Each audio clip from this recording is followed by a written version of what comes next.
South Okanagan. South Okanagan and Kootenay, I'm sorry. Oh, Canada, our home and native land, true patriot love in all of us command.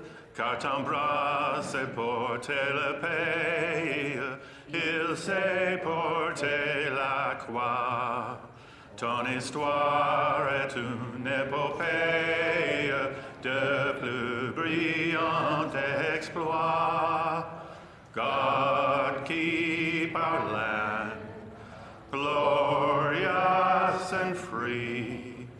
O Canada, we stand on guard for thee. O Canada, we stand on guard for thee. The doors be open. I would like to make a brief statement regarding members' participation in hybrid sittings of the House. As a result of the COVID-19 pandemic, the House has adapted or changed some practices allowing for hybrid sittings to ensure the safe participation of members, whether physically present or participating via video conference. The introduction of the technology allowing hybrid sittings allows members to speak and hear the proceedings of the House in the official language of their choice. And I want to remind everyone, if they're not speaking, please turn off their mics and put it on mute. To do this effectively, however, interpreters following the proceedings must be able to hear what is being said so that they can repeat it in the other language. It is not possible to allow simultaneous interpretation when the audio quality is not good enough. This has led to interpretations that are disruptive to the proceedings. The Chair understands that House leaders and whips have taken steps to address this problem and remind all members to abide by the best practices with respect to video conferencing, including the use of House-approved audio equipment. The use of this equipment will reduce the risk of interruptions and will promote a smooth flow of debate. And there's another important point I'd like to remind members of, and that is that they need to participate in the necessary connection tests and sound checks before joining a sitting. There are IT ambassadors available to confirm that the member's connection is consistent with the House standards. Use the proper audio equipment and connectivity in order to participate in debate remotely. This will be the best way to allow our proceedings to continue uninterrupted in both official language. Je remercie les honorables députés. I'd like to thank members for their attention. Thank you. Statements by members. Déclaration de députés. The Honourable Member for Fredericton. Thank you, Mr. Speaker. An ode to NB. Some words of support and appreciation, some love for New Brunswick sent across the nation. To entrepreneurs pushing side hustles, to our frontline workers and our own Dr. Russell. Our citizens acted to protect others, thinking of nurses, sisters, and brothers. With so much at stake and facing such trouble, we did our best to stay safe in the bubble. Once thought of as Canada's sleepy drive-through, the desire to visit steadily grew. Come find us online and see what's in store. When this is all over, come visit our shores. We've got the highest tides, farmers markets with loot, the longest covered bridges, and the biggest acts to boot. A diverse place home to rich cultures and celebrations like Harvest Jazz and Blues and Maui Omis and First Nations. Harbors and haunts with lobsters and fiddles, Acadian hospitality and Moncton in the middle. From St. Andrews to Stonehaven, Madawaska to Dalhousie, we're fun-loving Maritimers and we say it proudly. Allons-y tout le monde, we'd love to see you here. Come for the Franglish and stay for the beer. But until the time we can meet again, stay 2 meters apart, mask up and stay safe, my friends. Happy holidays. The Honourable Member for Avalon. Mr. Speaker, earlier this year, Roger Nugent of Conception Bay South, a son, a loving husband and friend, passed away at the age of 60. Roger was a good friend of mine. As kids, we started school together and we graduated high school alongside one another in 1976. He was a great guy who was always up for a laugh or a lark, but was never one to cause trouble. He was a man who loved hunting, fishing, or anything to do with the great outdoors. Over the years, I spent a lot of time in the Nugent family home and was always welcomed and made feel safe. Roger is missed by many, but especially his loving wife, Bernice, parents, Tony and Ursula, brothers and sisters, Kenny, Terry, Debbie and Joy, and of course, his best buddy, his dog, Chipper.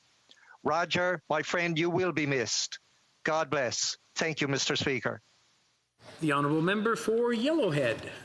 Mr. Speaker, I want to encourage my constituents and those across the country to shop local this Christmas. This year has been tough, especially for small businesses. Many small businesses I have spoken to since the pandemic began say they are barely hanging on. No matter how difficult the circumstances, small businesses truly are the foundation of our communities. Even just one purchase, when amplified across the whole community, could make a big difference. Some small business owners are seeing more people shopping local, which is good to hear. Looking back on 2020, this has not been an easy year for anyone. But my constituents have persevered and remain hopeful despite all 2020 has thrown at us. Mr. Speaker, I want to take a moment to wish you, all my colleagues, and most of all my constituents of Yellowhead, a very Merry Christmas and a happy, healthy, and prosperous New Year. And remember, this holiday season, shop local. The honourable member for Pickering Uxbridge. Mr. Speaker, I rise today to honour Gordon Hicks, a resident of Uxbridge, Ontario, who has been appointed as a member of the Order of Canada. Gordon and his family founded CAMS Kids, a foundation focused on ensuring that no child's mental health issues restrict their potential. The foundation is named after Gord's son, Cameron, who struggled with anxiety and tragically passed away during his first year at the University of Ottawa. What makes Gord so inspiring is his ability to translate the pain of losing his son into meaningful work to help prevent other families from suffering the same loss. When speaking to Gord, he explained that the pain of losing a loved one never fades, yet he and his family wanted to turn Cam's tragedy into helping other young people. They felt if they could help save even one person, then they would make a real difference in honor of Cam. CAMS Kids has ambassadors in universities and colleges across the country and have supported countless young people, which is a powerful legacy in CAM's honor. Thank you, Gord and the Hicks family, for the betterment of our community and our country. Congratulations. The honourable member for Belleuil-Chambly. Thank you, Mr. Speaker. 36 years, 2 months, and 28 days today. This is the new longevity record in the House of Commons for a Francophone MP held by our highly esteemed Member of Parliament, my friend, the member for Bécancour, Nicolet Sorel. Allow me to humbly, on behalf of the Bloc Québécois, salute his steadfast commitment to his fellow constituents and the cause of Quebec independence. Because he is the Dean of the Federal Parliament. And I say humbly because I am speaking on behalf of a party that he founded, after all, and in his riding, no less, in Sorel-Tracy with Lucien Bouchard. Adored and adorable, wise, but not too wise. My colleague has won the confidence of his constituents no less than 11 times in a row. And that's because he's so close to people, he listens so carefully, and is willing to do anything to help his constituents and businesses in his part of the country. I have every confidence he'll succeed in convincing them a 12th time, breaking another century-old Wilfrid Laurier record. Congratulations. It will be a pleasure to keep making history together.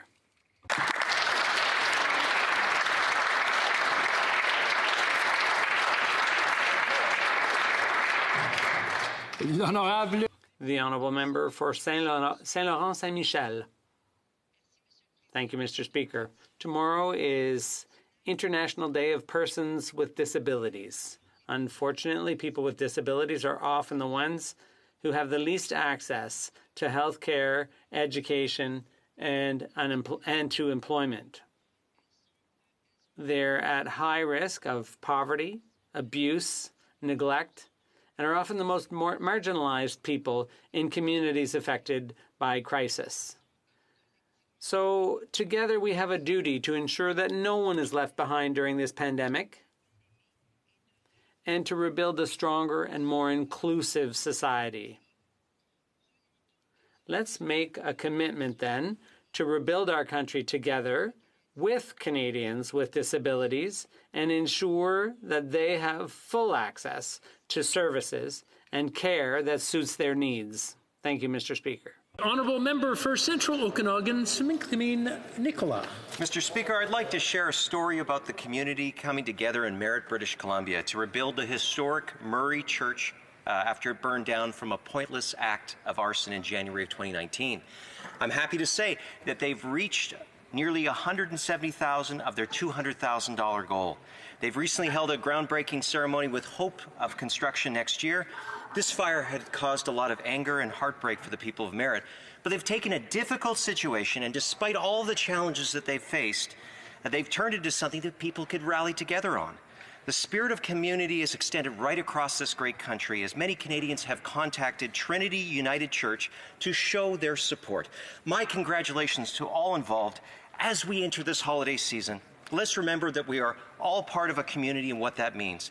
Let's give back to those who we love and to those in need. Let's look to positive examples like Merritt and know we can overcome anger and sadness and come together as a country. The Honourable Member for Milton. Thank you, Mr. Speaker. Today, I join Halton mayors and conservation authorities across Ontario and state my extreme frustration with Ontario's Bill 229, Schedule 6, Amendments to the Conservation Authorities Act. Mr. Speaker, CAs like Conservation Halton have served the interests of Ontarians for over 60 years. They've worked not only to conserve the environment, but they've ensured the resilience of ecologically important watersheds like ours in Halton. Locally, ours has planted 4 million trees. They manage over 11,000 acres of land, employ hundreds of people, educate millions of kids, and provide a place to play, hike, swim, paddle, and ski to millions of Ontarians every year. Conservation authorities do essential work. They are experts, researchers, guardians, and stewards. The environment doesn't stop at the stream or the trailhead, Mr. Speaker. When environmental protections are reduced, you undermine human health. I appreciate that this is a provincial matter, Mr. Speaker, but it affects everyone. I ask that Premier Ford and his government withdraw Schedule 6 from Bill 229 and uphold the integrity of conservation authorities in Ontario so they can continue protecting our natural environment and the collective well-being of Ontarians. The Honourable Member for Orleans. Mr. Speaker, despite the challenges this year, the traditional Orleans Christmas Parade has been reinvented. Launched in 1994, over the years it has become the largest nighttime Santa Claus parade in Canada, with crowds of over 100,000 people. The incredible work of the Ottawa Professional Firefighters Association and its partners allows us to welcome the magic of Christmas with a 26th edition adapted to today's realities. The Orleans All-Light Parade will feature a static display with a drive-through concept on December 5th from 5 to 8 p.m. at the OC Transpo Park and Ride located at Place d'Orléans on the north side. Join me and take part in this great drive-through initiative to collect toys and money for the less fortunate in our community. Thank you, and see you this Saturday. The Honourable Member for Aurora, Oak Ridges, Richmond Hill. Mr. Speaker, a failure to plan is a plan to fail, and Canada has no COVID-19 vaccine plan. The government has secured access to the vaccine. What they have not done is told us who, when, where, what, and how Canadians will get it.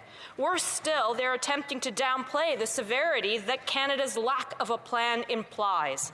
As a former military logistician, I cannot overstate that the complexity of the prioritization, transportation, and security of the vaccine distribution must not be underestimated.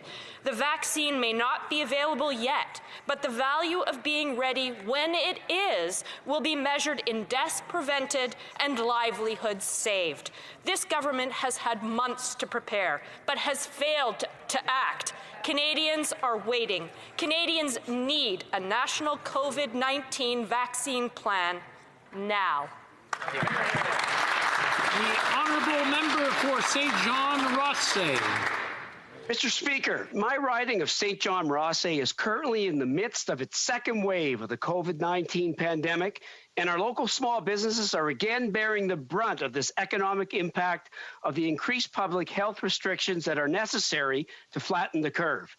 The last 3 months of the year are when most retailers make more than 40% of their annual revenue. So for retail small businesses in our community, the second wave couldn't have come at a worse time. As a former small business owner, I know firsthand how critical small businesses are to our community. They are truly the backbone of our local economy. That's why I'm committed to stand up for small businesses in my riding in this House. That's also why I rise today to encourage the people of my riding to support local small businesses when they do their holiday shopping this year.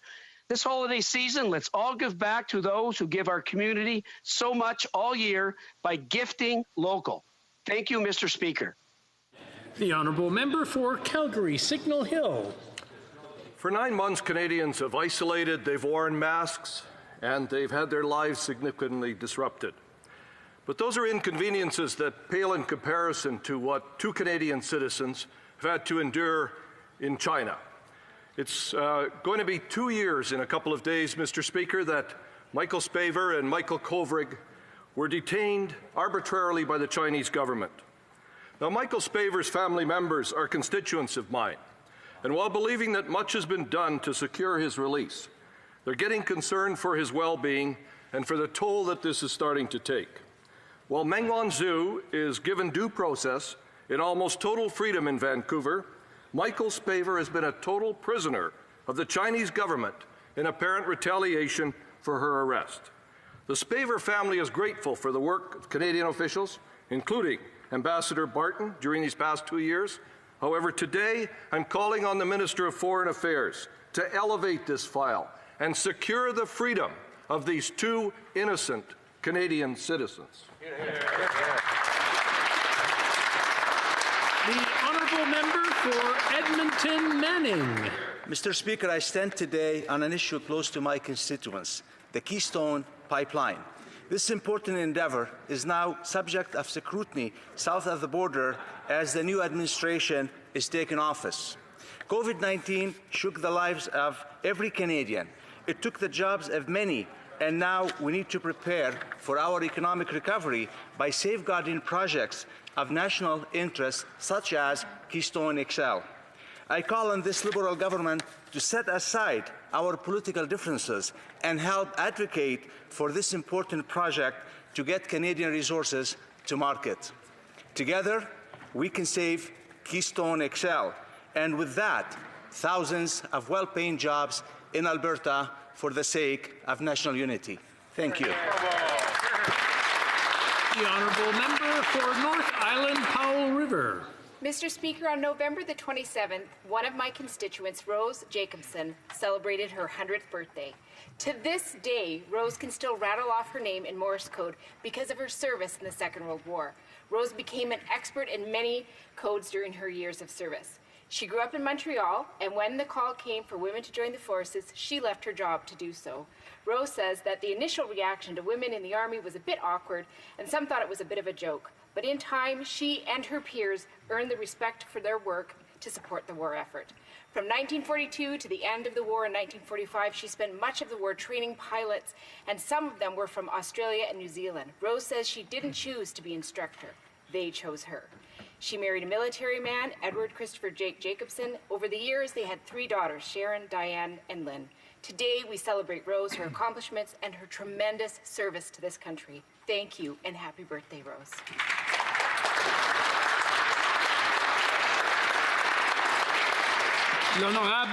The honourable member for La Pointe de l'Île. Mr. Speaker, it's with great pleasure that I salute the 35th anniversary of Chez Nous in Mercier East, an essential community centre for people of La Pointe de l'Île aged 55 and over. For the past 35 years, Chez Nous has provided recreational activities, support groups, and caring assistance to the most vulnerable seniors. But what I wanted to highlight today was the energy and enthusiasm of its members and the civic commitment of its volunteers. The valuable contributions of these men and women go far beyond the center's walls. Together with our partners in the community, they ensure that intergenerational ties are maintained and positively influence the entire community of Tétroville. It's a great honor for me to wish a happy 35th to President Carmen Dianescu, Director Melda Saidi, and the 1,000 or so members of Chez Nous in Mercier East. Happy 35th. The Honourable Member for Parry Sound, Muskoka. Mr. Speaker, as we approach the Christmas season, I think it's safe to say we'll all be glad to put 2020 behind us. In Parry Sound, Muskoka, communities have come together to support each other and our most vulnerable, especially seniors. First responders, paramedics, firefighters, police, nurses, doctors, support staff, all have served our community admirably through this crisis. Now we're turning our attention to real and meaningful recovery. In Parry Sound, Muskoka, recovery starts with building on our strengths, our natural resources, our lakes and waterways, our clean environment, and most importantly, our people. What the people of Parry Sound, Muskoka are looking for from government is a real plan on vaccine delivery, an economic plan that includes more than massive and crushing debts, access to reliable and affordable internet, and delivery on attainable housing promises.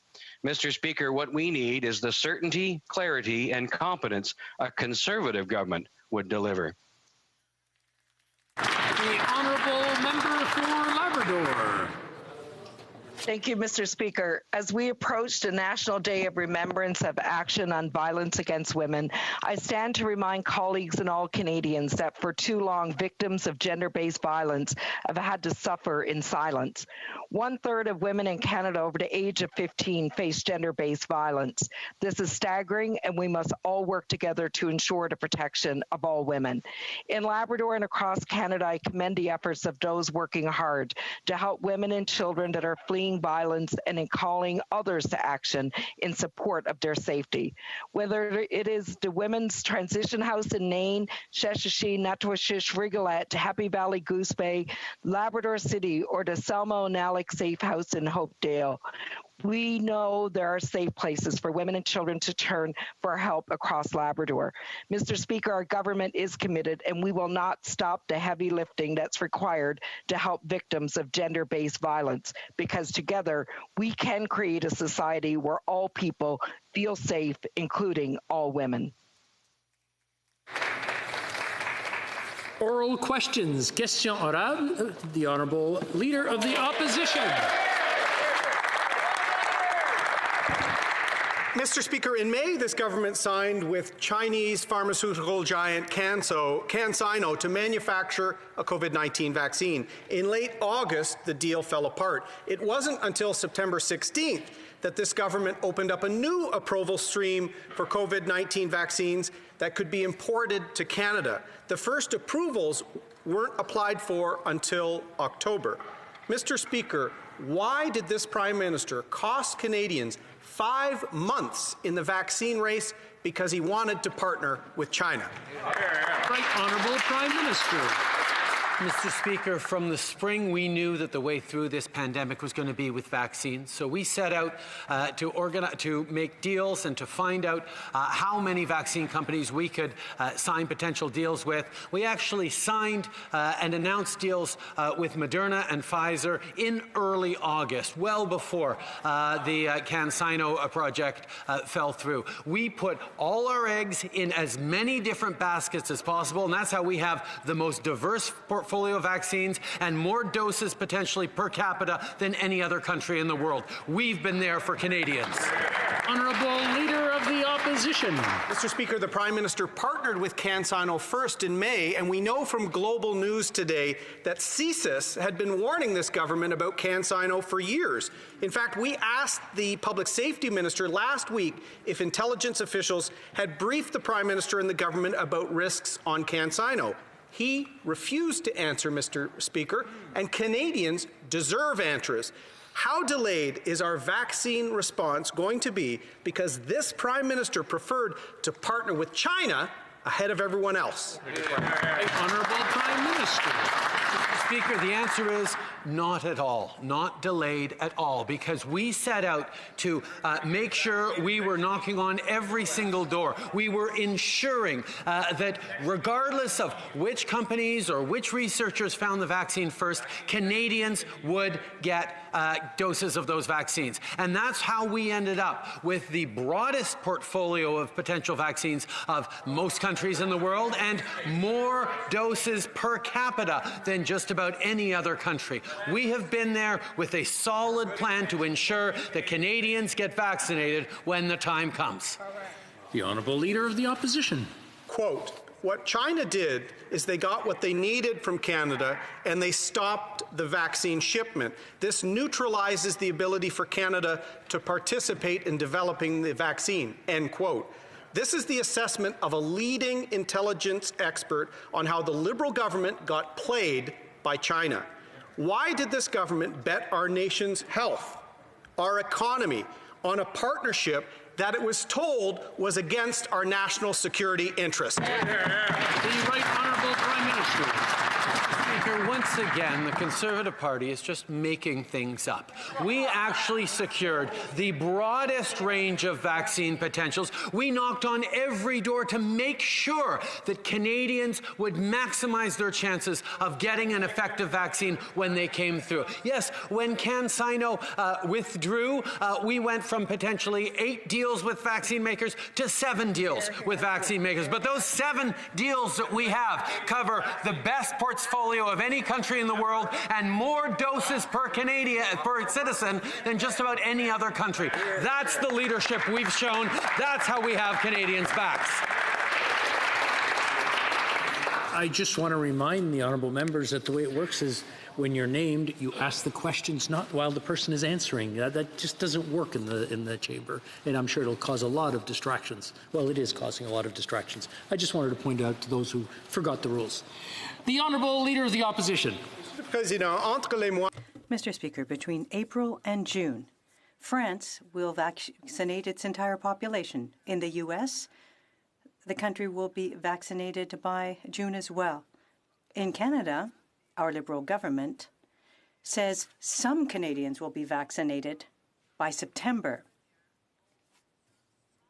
How will Canadians feel when the U.S. economy reopens, but we have to stay locked down? Why the delay? The Right Honourable Prime Minister.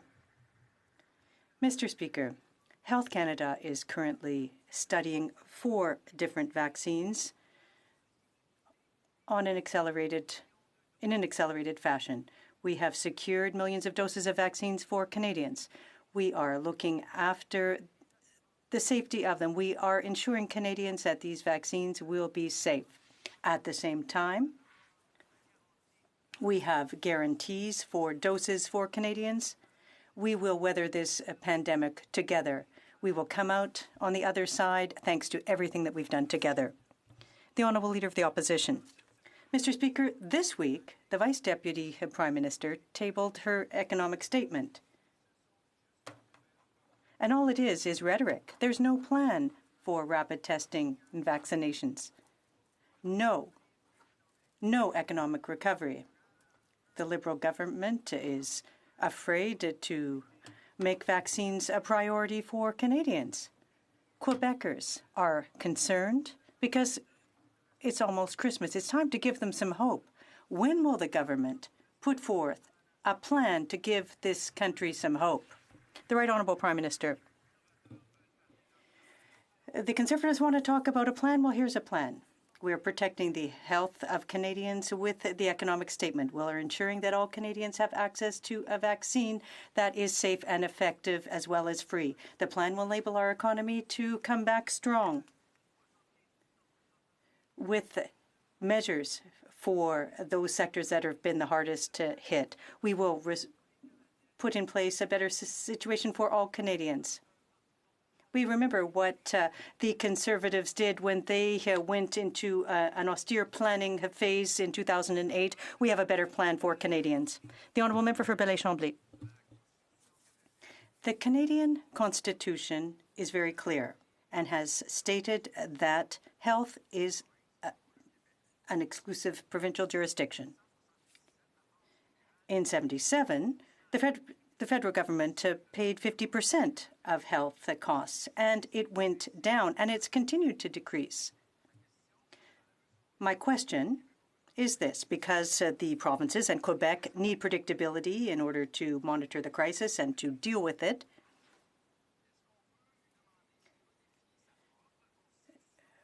Will the Prime Minister defy the Constitution and not do what the provinces need? Thank you, Mr. Speaker. Canadians are proud of the healthcare system and expect us to work together to improve it. We have paid $19 billion to the provinces to relaunch the economy while responding to the pandemic. $11 billion to help the provinces and territories to improve access to home care, mental health services, among other things. $200 billion over the next 5 years in the healthcare system for the provinces and territories. We will always work together to protect the health and safety of all Canadians. The Honourable Member for Belleuil-Chambly.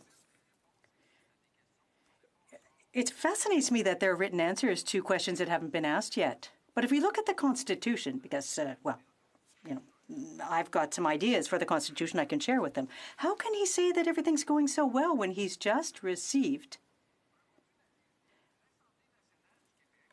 the results of a unanimous vote in the National Assembly where they've said for long-term care facilities, stick to your own business, mind your own business? Will he continue to show contempt for his obligations towards Quebec and the provinces? The Right Honourable Prime Minister. Mr. Speaker, since the start of the pandemic, we have been working hand in hand with the provinces and territories for Canadians.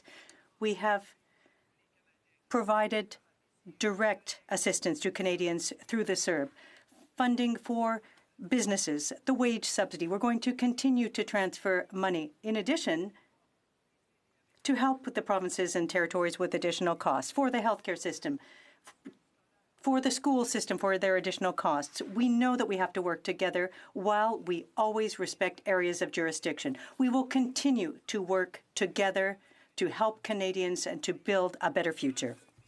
The Honourable Member for Burnaby South. Thank you, Mr. Speaker.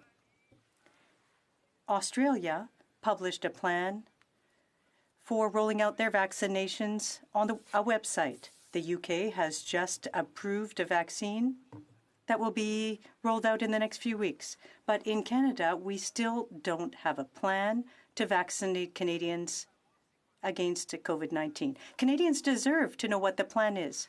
When will we have vaccines? Who will receive them? What is the plan for the COVID-19 vaccine rollout? The Right Honourable Prime Minister.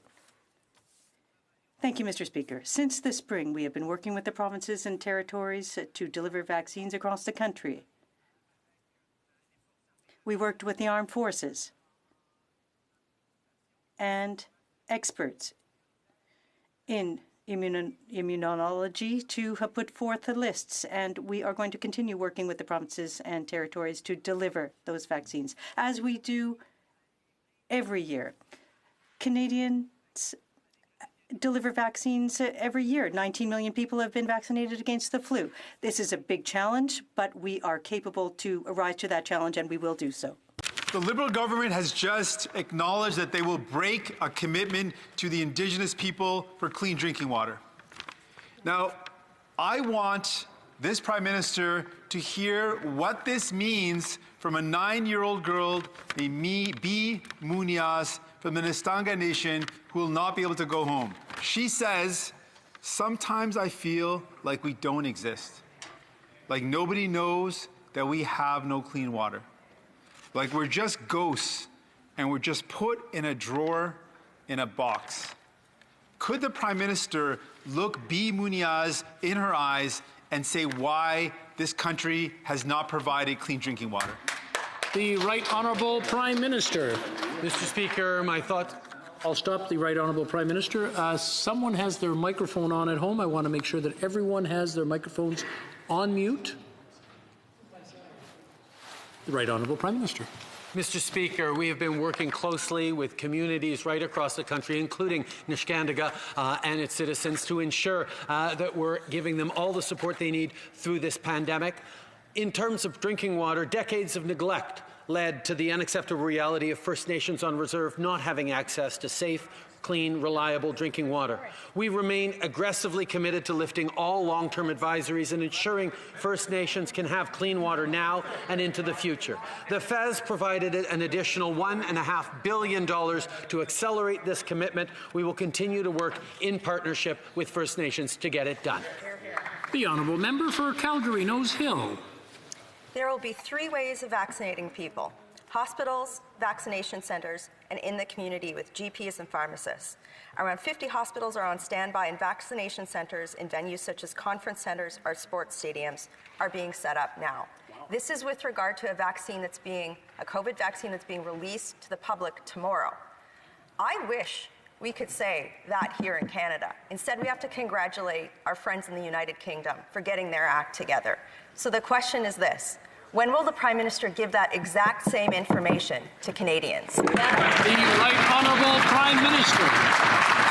Mr. Speaker, every step of the way we have relied on experts and scientists to give us recommendations on how to move forward on a rollout of vaccines right across the country. We've worked closely with the provinces and territories, and we will continue. We put the Canadian Armed Forces Major General Danny Fortin in charge of the logistics of rolling out and coordinating with the provinces and territories on vaccines. Right now, as we speak, Health Canada is looking at 4 different vaccine candidates that are leading around the world and that we have signed for tens of millions of doses for. Canadians will be covered on vaccines.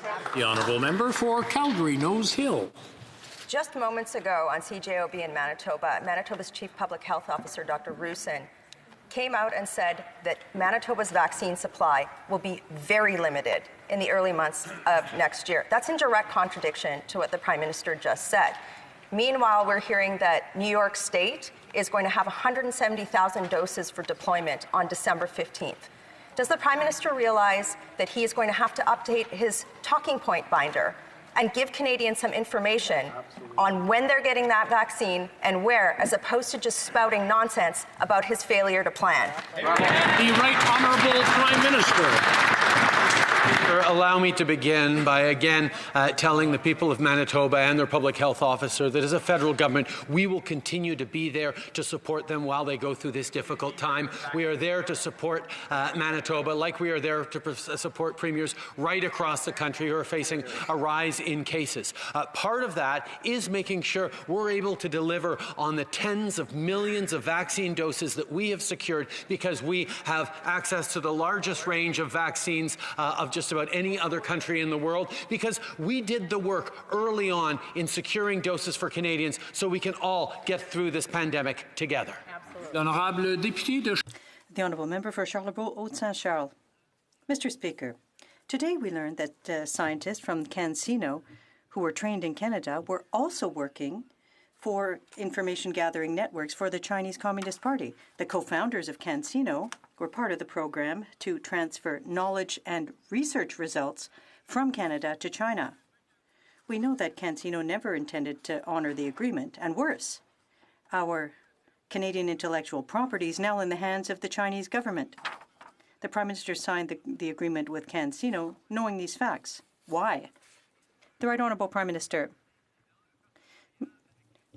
Mr. Speaker, several years ago, the partnership with CanSino helped us to fight Ebola. It had a significant positive impact. We considered CanSino among the other vaccine candidates. As part of the negotiations and discussions, we talked about various vaccine candidates, and that's why today we have the best portfolio of possible vaccines in the world and more potential doses per capita than any other country in the world. The Honourable Member.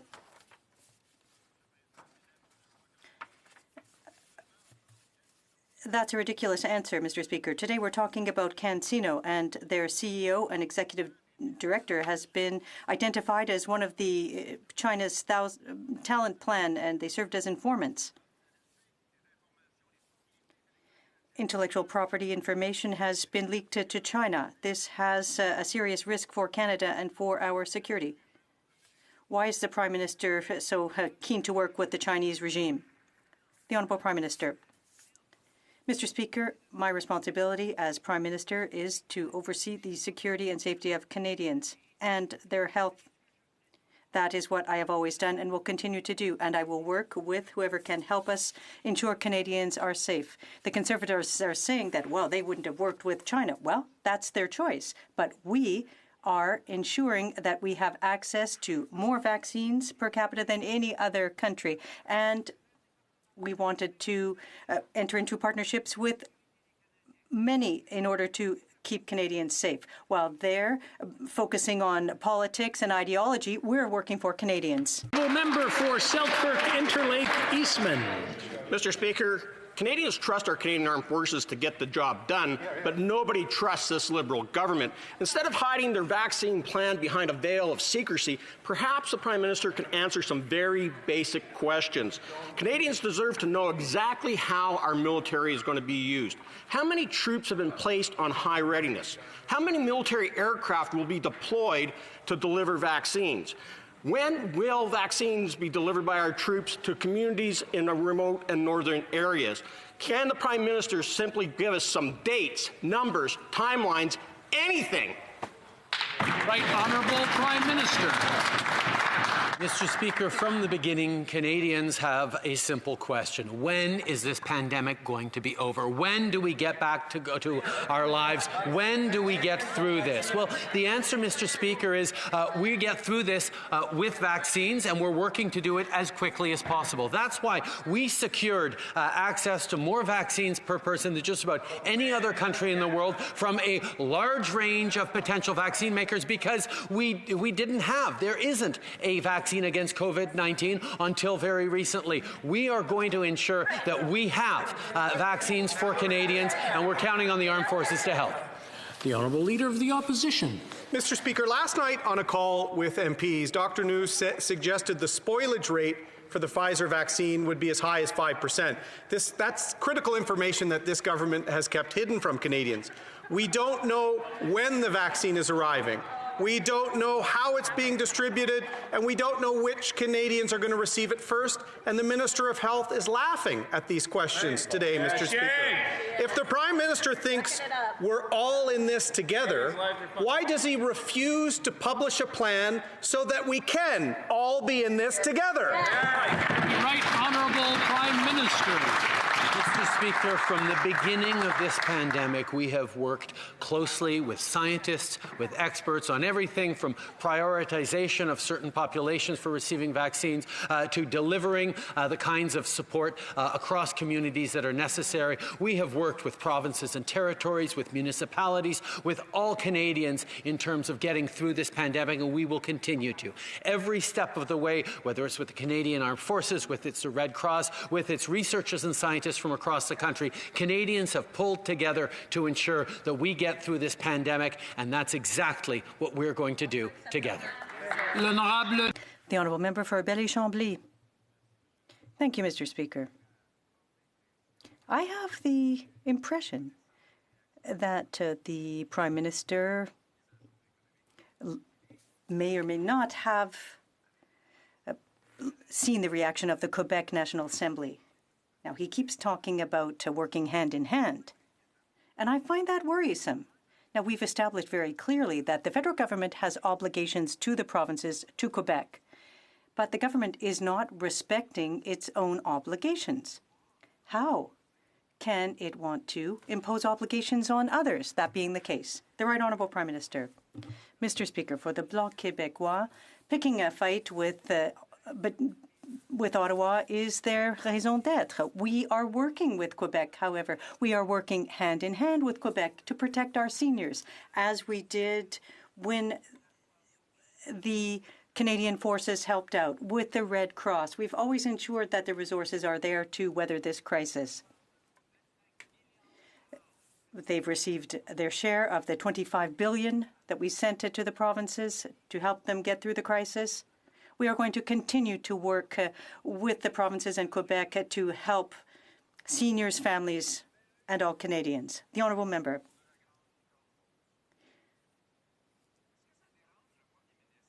Does it bother the Prime Minister if I tell Quebecers that in his vision, Quebecers are branches of Ottawa, that there is no Quebec nation, that there is no exclusive jurisdiction, that there isn't respect for the Quebec National Assembly, for the Quebec government, nor is there respect for Quebec? The Right Honourable Prime Minister. Mr. Speaker, that is the Bloc's perspective. We're in a pandemic. People are working together. We're fighting day in and day out against the virus. We're working to deliver PPE, rapid testing, vaccinations. We're working together, but the Bloc doesn't want to talk about the fact that the federal government is present to concretely help Quebecers on the ground, and it's trying to pick a fight. We're not squabbling, Mr. Speaker. We're working for all Canadians. The Honourable Member for Leeds, Grenville, Thousand Island and Rideau Lakes. Mr. Speaker, we know the Prime Minister's usual reaction when the RCMP come calling with questions about his corruption or ethical breaches of his Liberal colleagues. He rips the phone out of the wall and locks the door, blocking them at every step. But last week we heard from the Lobbying Commissioner that there are 3 illegal lobbying inquiries sent to the RCMP since the start of this pandemic. Is the Prime Minister aware of any recent or ongoing inquiries by the RCMP into him, Liberal staff, or Liberal members? Honourable Prime Minister. Once again, in their characterizations, Conservatives continue to just make things up. But I can answer directly on that question that we are unaware of any such investigations, and a reminder to our colleagues that the Lobbying Commissioner does not investigate public office holders. The Honourable Member for Leeds, Grenville, Thousand Islands and Rideau Lakes. Well, Mr. Speaker, the Prime Minister doesn't need to take my word for it. Conservatives aren't making up. It's the Lobbying Commissioner who has said that there are RCMP investigations into illegal lobbying by this government. It's clear that they play fast and loose with the ethical and lobbying rules, and they're being investigated. This Prime Minister is being investigated for a 3rd time. Will the Prime Minister commit to fully cooperating with investigations by officers of Parliament and the RCMP? Will he commit to waiving cabinet confidence? Right Honourable Prime Minister. Again, Mr. Speaker, I and my office are entirely unaware of any such investigations, and a reminder that the Lobbying Commissioner does not look into the actions of public office holders. The Honourable Member for Lakeland. Mr. Speaker, hostile foreign state agents are operating in Canada. Iran is bypassing international sanctions by using small currency exchanges in Canada to wire money. Global News has a CSIS report that states that an Iranian expat is, quote, assisting the government of Iran with clandestine wiring of monies into Canada. Iran's banks fund terrorist groups like Hamas and Hezbollah.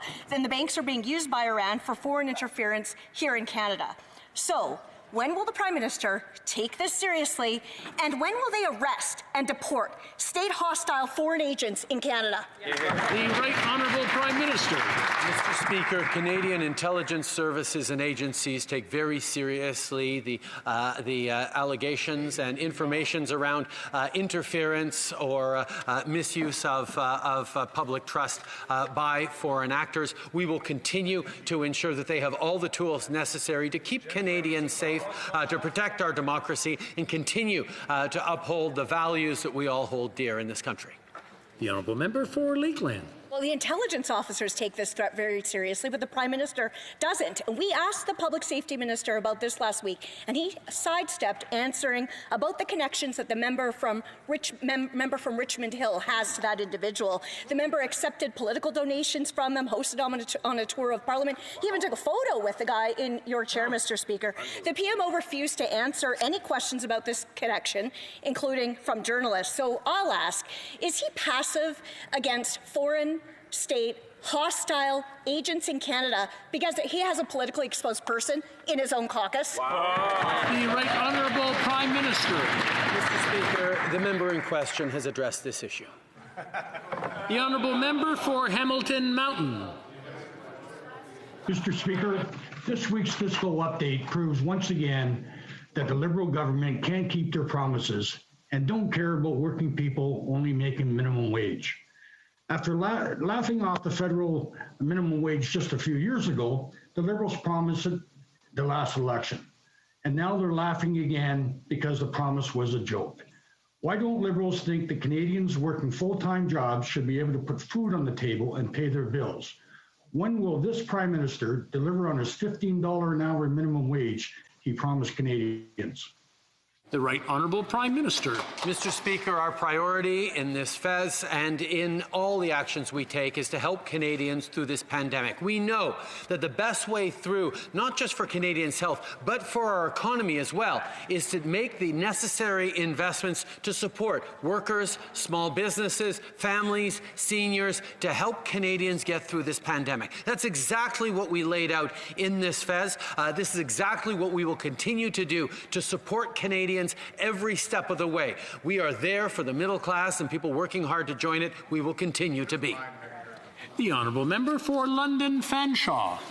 Monday, the Liberals announced they were going back on their word, cancelling the moratorium on student loan payments and forcing students to make loan payments again, despite record-high COVID cases across the country. Mr. Speaker, a pause on interest is very different than a moratorium on payments. But yesterday, the Minister for Women and Gender Equality tweeted to tell students the moratorium was extended. Will the Minister apologize for spreading misinformation, or better yet, will the Liberals change the policy to help students and make what their minister is saying actually true? Honourable Prime Minister. Mr. Speaker, this government has supported students every step of the way. We paused Canada student loan repayments. We doubled Canada student grants. We introduced the Canada Emergency Student Benefit, which provided support to more than 700,000 post-secondary students and recent graduates. In the fall economic statement, we announced we will eliminate the interest on Canada student loans and on Canada apprentice loans for a full year and support more opportunities through the Youth Employment and Skills Strategy and Canada Summer Jobs. The message to Canadians is clear. We will have students' backs. L'honorable député d'Acadie. The Honourable Member for Acadie-Bathurst. Mr. Speaker, we know that this pandemic has been particularly difficult for children and young families. With school and childcare closures and workplace closures, many families have had to make difficult choices. Our government has promised to continue helping Canadian families. Can the Prime Minister tell us how the fall economic update will assist families with young children, both in Acadie-Bathurst and throughout the country? The Right Honourable Prime Minister. I'd like to thank the member for Acadie-Bathurst for his excellent question and his excellent work. We know that many middle-class families are having trouble making ends meet, especially during the pandemic. That is why we have announced additional assistance of up to $1,200 in 2021 for low and middle income families that are eligible for the Canada Child Benefit for each children under 6 years old. Our government has been there for Canadians since the beginning of this pandemic, and we will continue to be there. Southwest. Good news! The Liberals say the government's high-speed internet service maps filled with bad data can be corrected. Bad news. The onus is on municipalities to fix the errors. Rural communities have 75 days to convince Ottawa that service maps are wrong, or else lose federal assistance. Now, the minister responsible for this program gave herself a 6-month extension before rolling it out. But small communities around Miramichi, places like Blackville, St. Margaret's, Bay St. Anne, have only 75 days to fix this problem. Why does the minister expect rural Canadians to find and correct mistakes made by this Liberal government? Right Honourable Prime Minister. As we continue to deal with this COVID-19 pandemic, Canadians have needed to rely on the internet to help connect them to work, school, government resources and loved ones. That's why we announced an investment of $1.75 billion to help connect Canadians to high-speed internet across the country, grow businesses and create jobs. This investment will connect 98% of Canadians to high-speed internet by 2026 with the goal of connecting all Canadians a few years later. It is the largest one-time federal investment in rural broadband, 10 times as much in 5 years as Conservatives did in 10 years. We are there for rural Canadians. We are there for all Canadians. Honourable Leader of the Opposition. Mr. Speaker, rural broadband is necessary if you want small businesses to survive during lockdowns. But the government's service maps in Atlantic Canada leave a lot of communities without the ability of funding assistance to expand this essential service. Communities in Cumberland, Colchester, in Caledonia, in North Queens, Nova Scotia, they're being made to fix the mistakes done by this government, Mr. Speaker. Why are small rural communities across Atlantic Canada getting nothing but a dial tone from this Prime Minister? The Right Honourable Prime Minister. Mr. Speaker, let us look at the record of supporting rural Canadians with internet. Over the past 5 years, we have invested 10 times more than the Conservatives invested in 10 years in government, in supporting rural Canadians, in getting internet to them. We will continue to work on accelerating those investments because we know rural Canadians, and indeed all Canadians, deserve to be connected, and that's what this government is doing. The Honourable Member for Cypress Hills Grasslands. Thank you very much, Mr. Speaker. You know, this government refuses to hear the voices of Canadians with disabilities and ignores the input of physicians. A growing list of doctors from every province provided a strong statement with over 1,000 signatures to the study of Bill C-7. So I was shocked when I learned the following. Medical assistance in dying has been deemed an essential service under the Canada Health Act, but yet palliative care has not. Does the Prime Minister recognize that this is a big problem? Right Honourable Prime Minister. Speaker, medical assistance in dying is a difficult, complex, and deeply personal issue. We reintroduced legislation that we believe strikes the right balance between upholding rights and protecting our most vulnerable.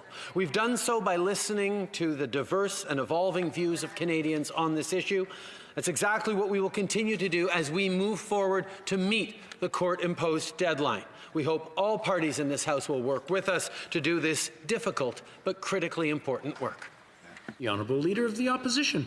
Mr. Speaker, C-7 doesn't strike the right balance, and in fact, those diverse voices the Prime Minister has been talking about have said that. Disability groups, Indigenous advocates, physicians. In fact, the Prime Minister can just ask his Minister of Employment. Last week, she told the Senate she agreed with the concerns being advocated by disability advocates, Conservative MPs, and many other Canadians for weeks.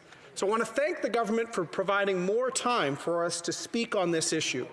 But I want the Prime Minister to heed the advice of so many Canadians. Let's make the changes to protect the most vulnerable in medical assistance in dying. Honourable Prime Minister. Mr. Speaker, this House has worked over many years now to move forward on getting that balance right between protecting the most vulnerable and respecting people's fundamental rights.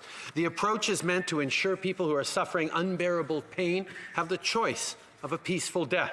The proposed legislation contains revised safeguards to protect vulnerable persons from pressure and coercion, and to ensure that medical assistance in dying is always an informed and voluntary choice. It is a difficult balance to strike, but it is one that Canadians expect us to do the work on, and that's exactly what we are doing.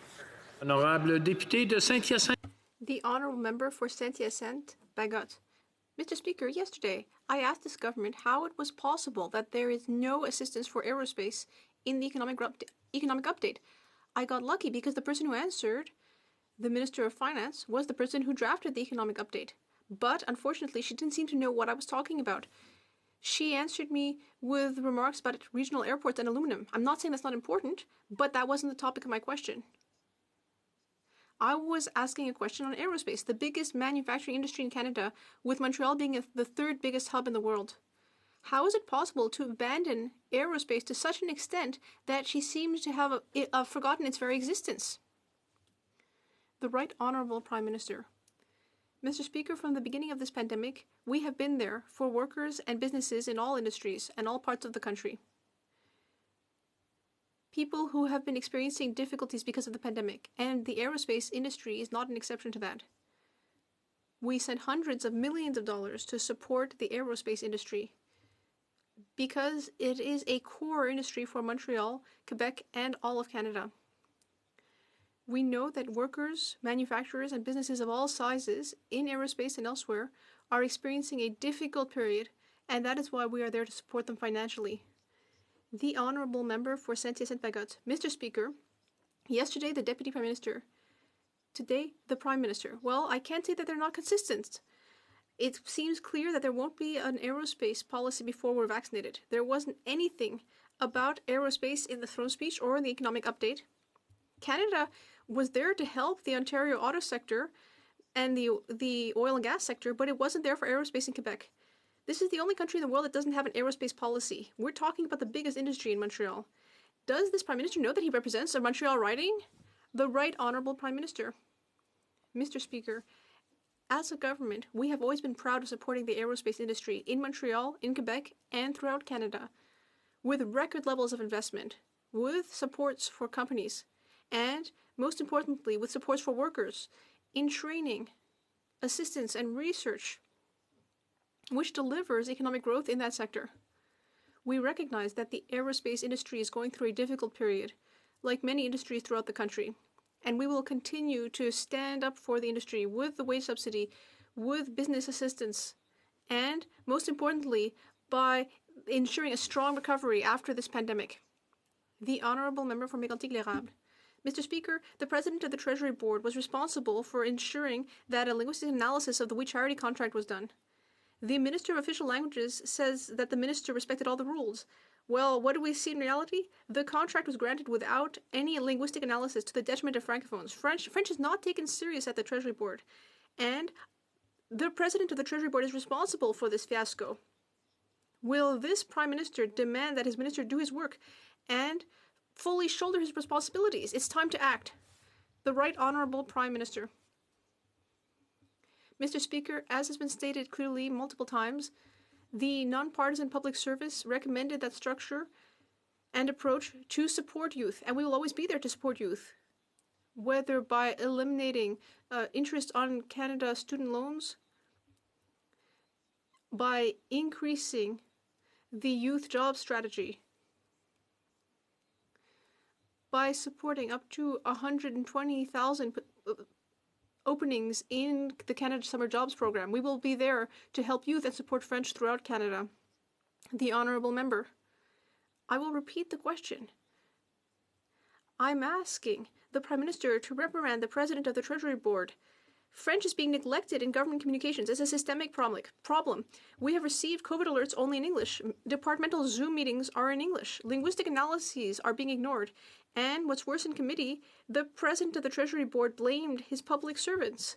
No, it's his responsibility as a minister to make sure that the Official Languages Act is respected in this country. Mr. Speaker, will this Prime Minister reprimand the President of the Treasury Board? Yes or no? The Right Honourable Prime Minister.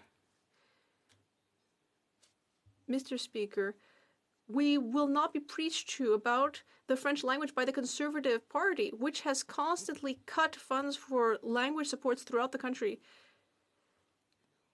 which prevented people from going before the courts and winning cases having to do with the defense of official languages, and the party that to this day refuses to support a measure to ensure that judges and justices are bilingual. The Liberal Party will always be there to defend French inside and outside Quebec because we know that that is essential for our country. The Honourable Leader of the Opposition. Mr. Speaker, Quebec Liberal MPs are refusing to stand up for French. The President of the Treasury Board is a Quebec MP. But during the pandemic, he refused to apply the Official Languages Act. That caused health risks for Francophones and also caused the We Charity scandal. Why is it that so few Liberal members seem to be willing to stand up for the French language? The Right Honourable Prime Minister. Mr. Speaker, the Liberal Party will always defend the French language.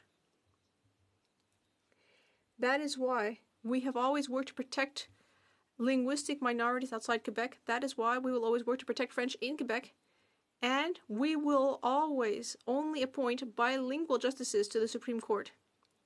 Unfortunately, I have given the Leader of the Opposition many opportunities to do so, but he has never committed to only appointing bilingual justices to the Supreme Court. Why? The honourable member for Markham-Stouffville. Mr. Speaker, when the first wave of this pandemic hit Canada, childcare providers from across the country were particularly hard hit. In many cases, this meant that mothers were forced to leave their jobs and stay home to take care of their children. And this is leading to what some are calling a she session. Can the Prime Minister tell us how the fall economic statement proposes to address this? Right Honourable Prime Minister. Mr. Speaker, I'd like to thank the member for Markham-Stouffville for her question and for her incredibly hard work. We recognize the extraordinary and disproportionate toll this pandemic has taken on women. Investing in accessible, high-quality and affordable childcare is not only good for families, it makes economic sense. With the fall economic statement, we have laid the groundwork for a Canada-wide childcare system with a new federal secretariat on early learning and childcare. By taking this step, we are charting a clear and meaningful path forward to deliver this system for women and families across the country. The honourable member for Aurora Oak Ridges, Richmond Hill. Well, Mr. Speaker, public transit will be key to our economic recovery after COVID, but this government keeps saying no to York Region.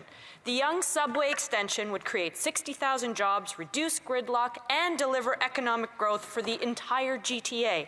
York Region has met all the federal government demands. The Ontario government has committed to invest. What is this government waiting for? Why won't they just say yes to the Yonge subway extension? The Right Honourable Prime Minister. Mr. Speaker, this government has invested more money in public transit, both in the past 5 years and in future years, than any government in Canada's history. We've continued to work with provinces, with municipalities on delivering on public transit, and we look forward to delivering on the public transit priorities of the Ontario government. We're waiting on more clarity from them. We look forward to working with them on delivering for Canadians right across the country and Ontarians right across Ontario. The honourable member for Aurora Oak Ridges, Richmond Hill. The Yonge subway extension is York Region's top priority, but this government refuses to invest. The Yonge line is at capacity with 800,000 commuters a day and almost 100,000 of them passing through Finch. For jobs, economic recovery, and growth, the GTA needs a Union Station of the North. York Region has delivered everything the government has asked for. No more excuses, no more delays. Will the government just say yes and get the Yonge subway extension on track? The Right Honourable Prime Minister. Mr. Speaker, on top of moving forward with historic investments in public transit and in infrastructure across the country over the past years and into the coming years, we've also committed to work in partnership with provincial governments, and we are waiting on the provincial government in Ontario to move forward with their plans on the York subway extension, because we are there to be partners and invest, but we need to see the plan. The Honourable Leader of the Opposition. Mr. Speaker, York Region is one of the fastest growing parts of the country. Every day, 100,000 commuters pass through the Finch station. I took the Yonge line myself for 5 years as a commuter, Mr. Speaker. Extending the Yonge subway line will take cars off the road, shorten commute times so that people can get to their families in Vaughan, in Markham, in Newmarket.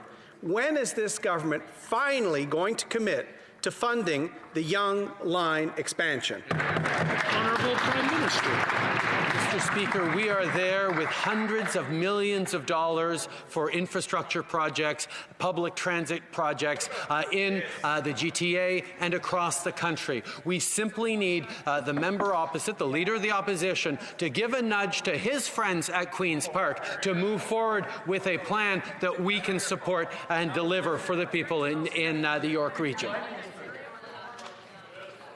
The Honourable Member for Cambridge. Thank you, Mr. Speaker. We all have seen the impact of COVID-19 on our economy and witnessed the toll this has taken on many small businesses across the country, including many in rural and remote communities.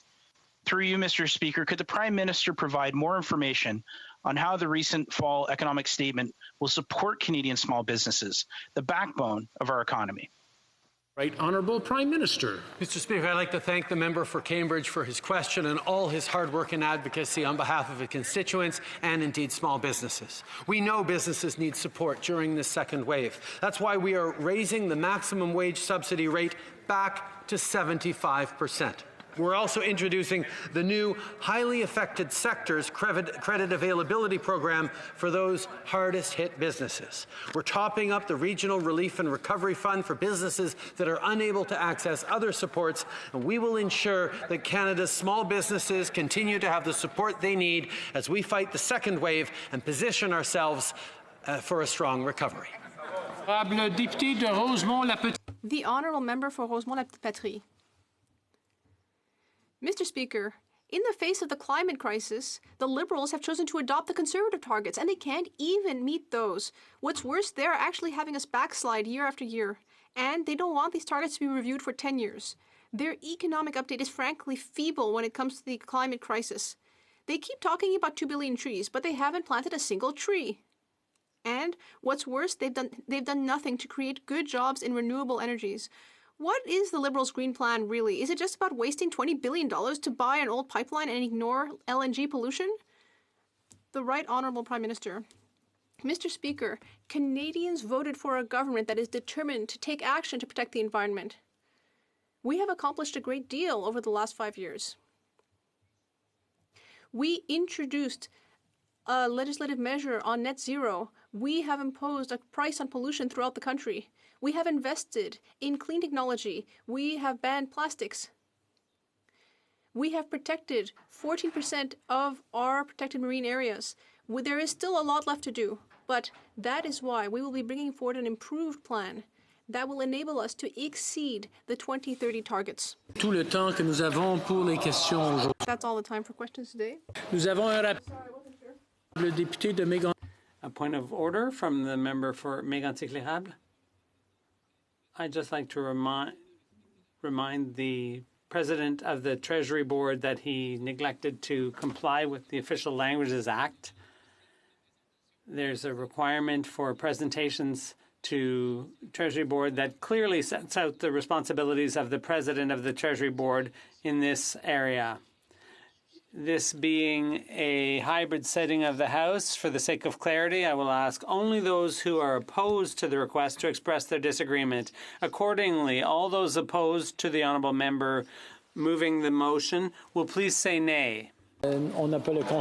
There is no unanimous consent. It being 3:17, pursuant to order made on Wednesday, September 23rd, 2020, the House will now proceed to the taking of the deferred recorded vision on the motion of Mr. Blanchet related to the business of supply. Call in the members.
said I did a good job. I said I did well.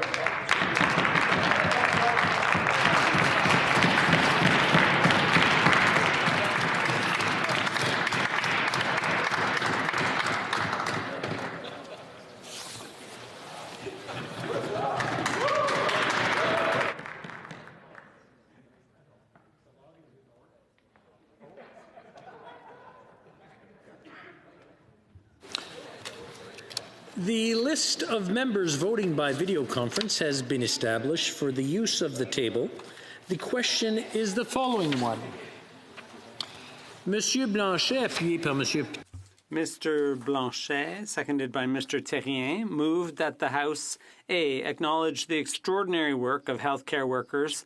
May I dispense? No? Okay. I'll continue.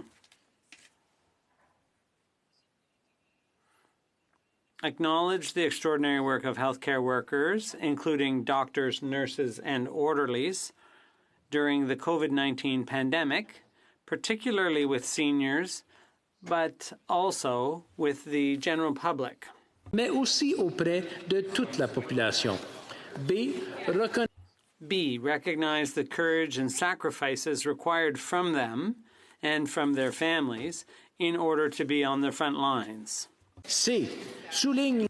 C. Highlight the work of Quebec and the provinces in responding to the health crisis and note the direct impact on their respective budgets. And D. Call on the government to significantly and sustainably increase Canada Health transfers before the end of 2020 in order to support the efforts of the governments of Quebec and the provinces, healthcare workers, and the public. All those in favor of the motion and participating in person will please rise. Monsieur Blanchet. Monsieur Terrien. Monsieur Terrien. Monsieur Plamondon. Monsieur Plamondon. Madame de Bellefeuille. Madame de Bellefeuille. Madame Gill. Madame Gill. Monsieur Savard-Tremblay. Monsieur Savard-Tremblay. Monsieur Beaulieu. Monsieur Beaulieu. Monsieur Sainte-Marie. Monsieur Sainte-Marie. Mr. O'Toole. Mr. O'Toole. Mr. Bazan. Mr. Bazan. Monsieur Deltel. Monsieur Deltel. Ms. Rempel-Garner. Ms. Rempel-Garner. Mr. Kent. Mr. Kent. Monsieur Berthold. Monsieur Berthold. Mr. Barrett. Mr. Barrett. Mrs. Stubbs. Mrs. Stubbs. Monsieur Paulus. Monsieur Paulus. Mr. General. Mr. General. Mr. Allison. Mr. Allison. Mrs. Falk, Battlefords, Lloydminster. Mrs. Falk, Battlefords, Lloydminster. Mr. Lawrence. Mr. Lawrence. Ms. Alislev. Ms. Alislev. Mr. Falk, Provencher. Mr. Falk, Provencher. Mr. Baldinelli. Mr. Baldinelli. Mr. Macaulay, Edmonton West. Mr. Macaulay, Edmonton West. Mr. Aboultaïf. Mr. Aboultaïf. Mr. Dalton. Mr. Dalton. Ms. Gladue. Ms. Gladue. Mr. Liepert. Mr. Liepert. Mr. Ruff. Mr. Ruff. Ms. Harder. Ms. Harder. Mr. Duncan Stormont Dundas South Glengarry. Mr. Duncan Stormont Dundas South Glengarry. Mr. Soroka. Mr. Soroka. Ms. McPherson. Ms. McPherson. Mr. Cannings. Mr. Cannings. Mr. Garrison. Mr. Garrison. Ms. Matheson. Ms. Matheson. All those opposed to the motion and participating in person will please rise. Monsieur Trudeau. Monsieur Trudeau. Ms. Gould. Ms. Gould. Monsieur Rodriguez. Monsieur Rodriguez. Ms. Monsef. Ms. Monsef. Mr. Mendicino. Mr. Mendicino. Ms. Freeland. Ms. Freeland. Mr. Holland. Mr. Holland. Ms. Haidu. Ms. Haidu. Monsieur Garneau. Monsieur Garneau. Ms. Tassi. Ms. Tassi. Monsieur Vandal. Monsieur Vandal. Mr. Bertina. Mr. Bertina. Mr. Lamoureux. Mr. Lamoureux. Madame Shanahan. Madame Shanahan. Monsieur Serry. Monsieur Serry. Madame Mendez. Madame Mendez. Mr. Weiler. Mr. Weiler. Mr. Baker. Mr. Baker. Ms. O'Connell. Ms. O'Connell. Mr. Van Coverden. Mr. Van Coverden. Ms. Dillon. Ms. Dillon. Mr. Amos. Mr. Amos. Mr. Fragiscatos. Mr. Fragiscatos. Mr. Algabra. Mr. Algabra. Mr. Biddle. Mr. Biddle. Mr. Bertina. Correction. Mr. Sorbara. Mr. Sorbara. Madame Bendayan. Madame Bendayan. Mrs. Zahid. Mrs. Zahid.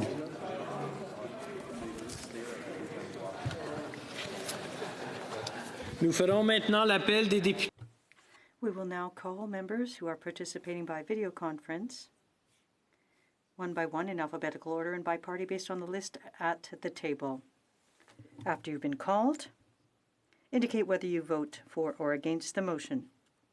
Please ensure that your camera is turned on at all times and your microphone turned on only when voting. Members of the Liberal Party. Ms. Anand. Je vote contre la motion. Ms. Anand, contre, against. Mr. Anandasangari. I vote against the motion. Mr. Anandasangari, against, contre. Monsieur Arsenault. Monsieur le Président, je vote contre. Monsieur Arsenault, contre, against. Mr. Aria. I vote against the motion. Mr. Aria, against, contre. Mr. Badaway. I vote against the motion. Mr. Badaway, against, contre. Mr. Bagnell. Monsieur le Président, je vote contre la motion. Mr. Bagnell, contre, against. Mr. Baines. Mr. Speaker, I vote against the motion. Mr. Baines, against, contre. Mr. Baptiste. Je vote contre la motion. Mr. Baptiste, contre, against. Mr. Beach. Mr. Speaker, I vote against the motion. Mr. Beach, against, contre. Ms. Bennett. I vote against the motion. Ms. Bennett, against, contre. Madame Bessette. Je vote contre la motion. Madame Bessette, contre, against. Mr. Blair. I vote against the motion. Mr. Blair, against, contre. Madame Brière. Monsieur le Président, je vote contre la motion. Madame Brière, contre, against. Mr. Carr. I vote against the motion. Mr. Carr, against, contre. Mr. Blois. Mr. Speaker, I vote against the motion. Mr. Blois, against, contre. Mr. Casey.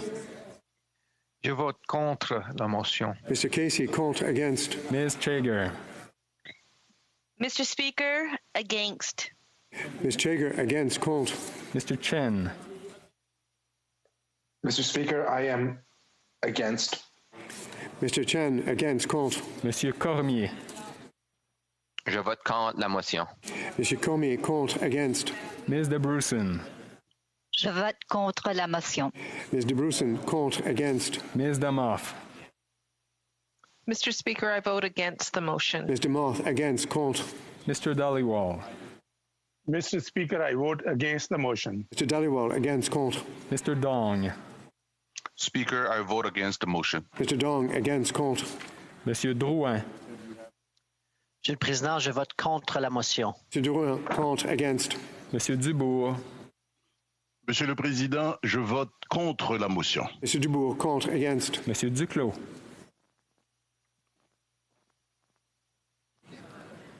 Monsieur Duclos. Je vote contre la motion. Monsieur Duclos, contre, against. Mr. Duguid. Mr. Speaker, I vote against the motion. Mr. Duguid, against, contre. Ms. Duncan, Etobicoke North. I vote against the motion. Ms. Duncan, Etobicoke North, against, contre. Ms. Zerowitz. Monsieur le Président, je vote contre la motion. Ms. Zerowitz, contre, against. Monsieur El-Khoury. Monsieur le Président, je vote contre la motion. Monsieur El-Khoury, contre, against. Mr. Ellis. Against the motion. Mr. Ellis, against, contre. Mr. Erskine-Smith. I vote against the motion. Mr. Erskine-Smith, against, contre. Monsieur Fergus. Je vote contre la motion. Mr. Fergus, contre, against. Mr. Fillmore. Against the motion. Mr. Fillmore, against, contre. Mr. Finnegan. Monsieur le Président, je vote contre la motion. Finnegan, contre, against. Mr. Fisher. Mr. Speaker, against the motion. Mr. Fisher, against, contre. Mr. Fonseca.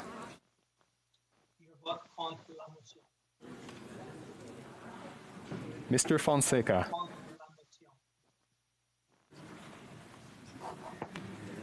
Madame Fortier. Monsieur le Président, je vote contre la motion. Fortier, contre, against. Mr. Fraser.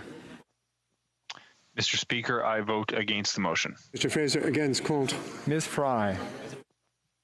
Mr. Speaker, I vote against the motion. Ms. Fry, against, contre. Monsieur Guilbeault. Monsieur le Président, je vote contre la motion. Monsieur Guilbeault, contre, against. Mr. Hardy.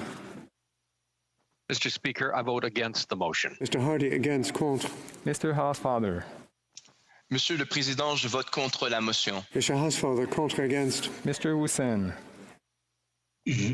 Monsieur le Président, je vote contre la motion. Mr. Hussain, contre, against. Ms. Hutchings.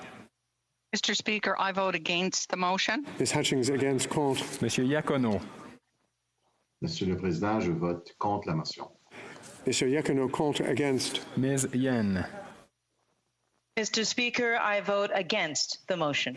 Ms. Yen against, contre. Ms. Jazek. Je vote contre la motion. Ms. Jazek, contre, against. Madame Joly.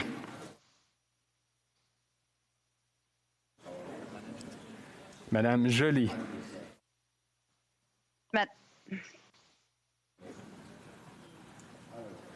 Madame Joly. Thumbs up.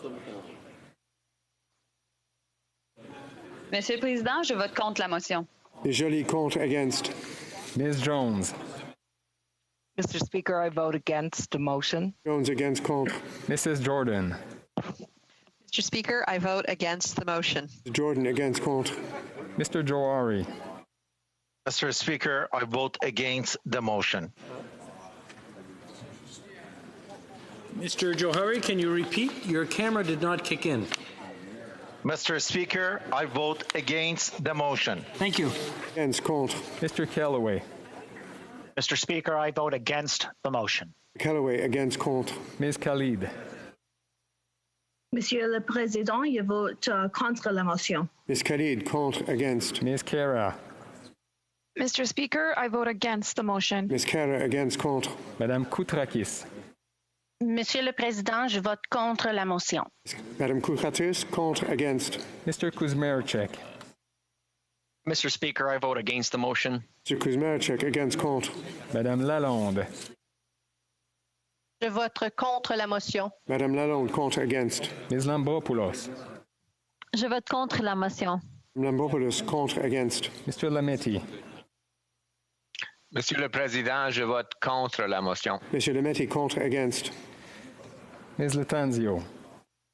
Monsieur le Président, je vote contre la motion. Latanzio, contre, against. Monsieur Lauzon. Je vote contre la motion.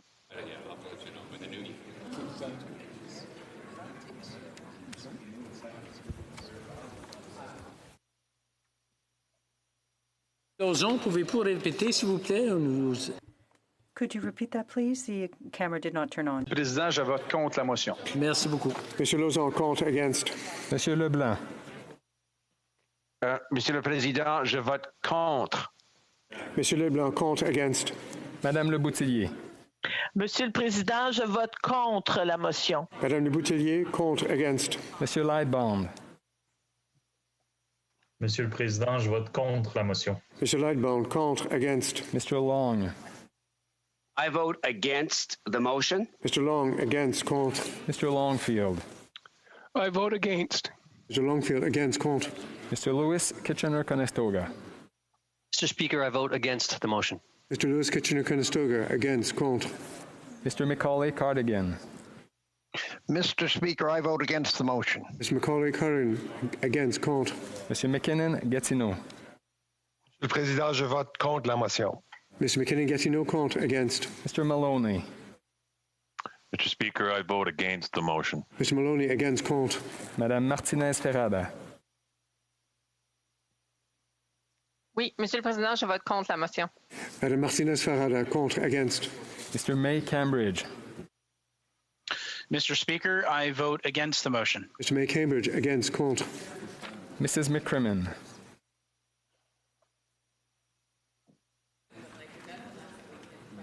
Mrs. McCrimmon.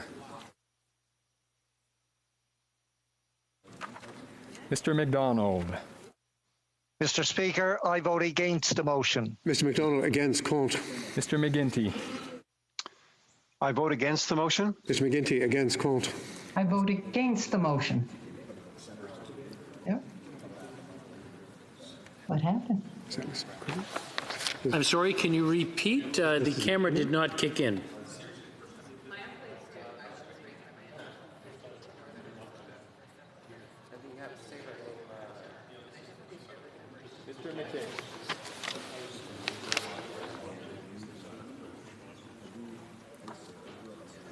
Mr. McKay. Against the motion. Mr. McKay, against, contre. Ms. McKenna. I vote against the motion. Ms. McKenna against, contre. Mr. McKinnon, Coquitlam, Port Coquitlam.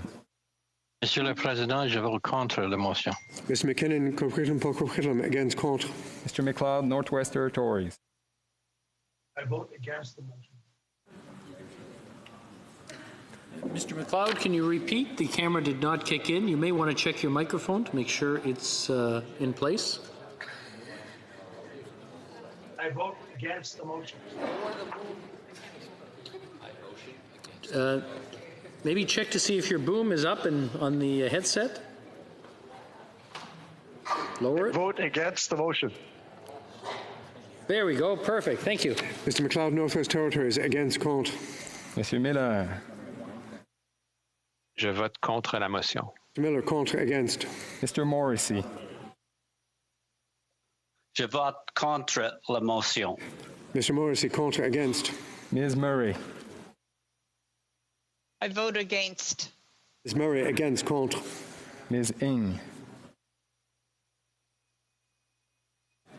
Je vote contre la motion, Monsieur le Président. Ms. Ng, contre, against. Mr. Oliphant. I vote against. Mr. Oliphant, against, contre. Mr. O'Regan.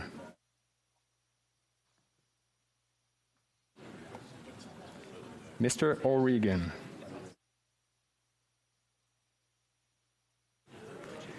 Ms. Petitpas-Taylor. Je vote contre la motion. Ms. Petitpas-Taylor, contre, against. Mr. Pawlowski. I vote against the motion. Mr. Pawlowski, against, contre. Ms. Qualtrough.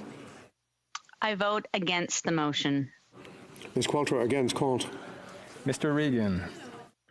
I vote against the motion. Regan, against, contre. Monsieur Robillard. Monsieur le Président, je vote contre la motion. Monsieur Robillard, contre, against. Mr. Rogers.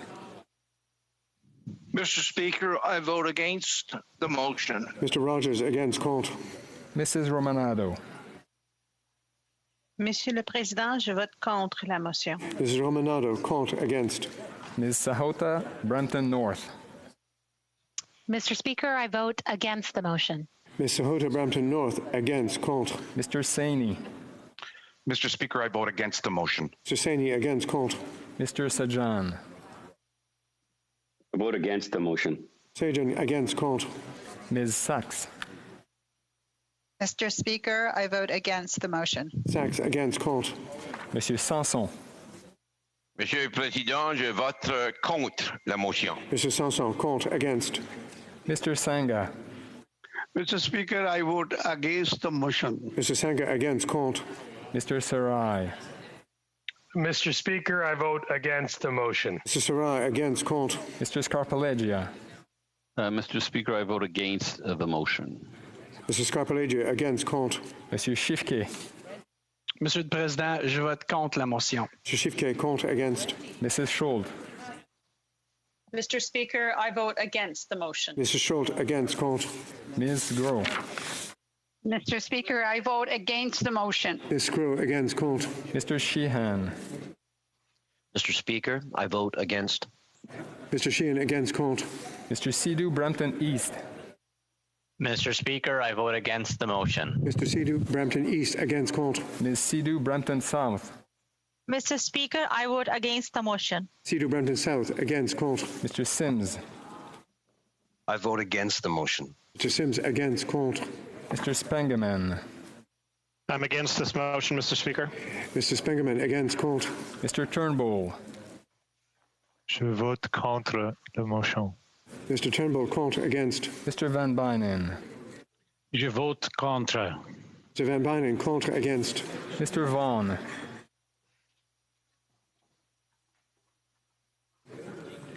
Mr. Vaughan. Contre la motion. Mr. Vaughan, contre, against. Mr. Virani. Monsieur le Président, je vote contre la motion. Mr. Vaughan Virani, contre, against. Mr. Wilkinson. I vote against the motion. Mr. Wilkinson, against, contre. Ms. Yip. Je vote contre la motion. Ms. Yip, contre, against. Ms. Young. Monsieur le Président, je suis contre la motion. Ms. Young, contre, against. Ms. Zan. Monsieur le Président, merci. Je vote contre la motion. Ms. Zan, contre, against. Monsieur Zuberi. Je vote contre la motion. Zuberi, contre, against. Members of the Conservative Party. Mr. Aitchison. I vote for the motion, Mr. Speaker. Mr. Aitchison, pour. Mr. Albus. Je vote pour la motion, Monsieur le Président. Mr. Albus, for. Mr. Arnold. Mr. Speaker, I vote for the motion. Mr. Arnold, for. Mr. Barlow. I vote in favor of the motion. Mr. Barlow, pour. Mr. Benzen. I vote in favor of the motion. Mr. Benzen, pour. Ms. Bergen. I vote in favor of the motion. Ms. Bergen, pour. Ms. Bloch. I vote in favor of the motion. Ms. Bloch, pour. Mr. Brassard. I vote in favor of the motion. Brassard, pour. Mr. Calkins. I vote in favor of the motion. Mr. Calkins, pour. Mr. Carey. Je vote pour la motion. Mr. Carey, pour. Mr. Chu. Je vote pour la motion aussi. Mr. Chu, pour. Mr. Chong. I vote for the motion. Mr. Chong, pour. Mr. Cooper. I vote for the motion. Mr. Cooper, pour. Mr. Cumming. Je vote pour la motion. Mr. Cumming, pour. Ms. Dancho. Mr. Speaker, I vote in favor of the motion. Dancho, pour. Mr. Davidson. Mr. Speaker, I vote for the motion. Mr. Davidson, pour. Monsieur d'Entremont.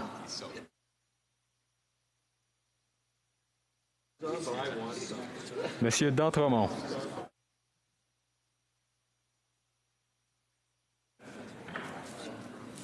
I vote in favor of the motion. For. Mr. Diot.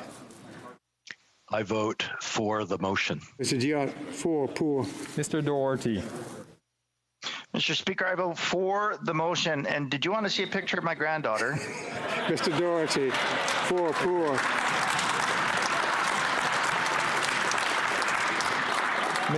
Mr. Dowdle. Mr. Speaker, I vote in favor of the motion. Mr. Dowdle, pour. Mr. Dreeshen. Mr. Speaker, I vote in favor of the motion. Dreeshen, pour. Mr. Epp. Mr. Speaker, I vote in favor of the motion. Mr. Epp, pour. Mr. Fast. Mr. Speaker, I vote in favor of the motion. Mr. Fast, pour. Ms. Finlay, South Surrey, White Rock. I vote in favor of the motion. Ms. Finlay, South Surrey, White Rock, pour. Ms. Finlay, Haldeman, Norfolk. I vote for the motion. Ms. Finlay, Haldeman, Norfolk, pour. Mrs. Gallant. I vote in favor of the motion. Mr. Gallant, pour. Monsieur Généreux. Je vote pour la motion. Généreux, pour. Mr. Genus. I vote for the motion. Genus, pour. Monsieur Godin. Monsieur le Président, je vote pour la motion. Monsieur Godin, pour. Monsieur Gourde. Monsieur le Président, je vote pour la motion. Gourde, pour. Mrs. Gray. I vote for the motion.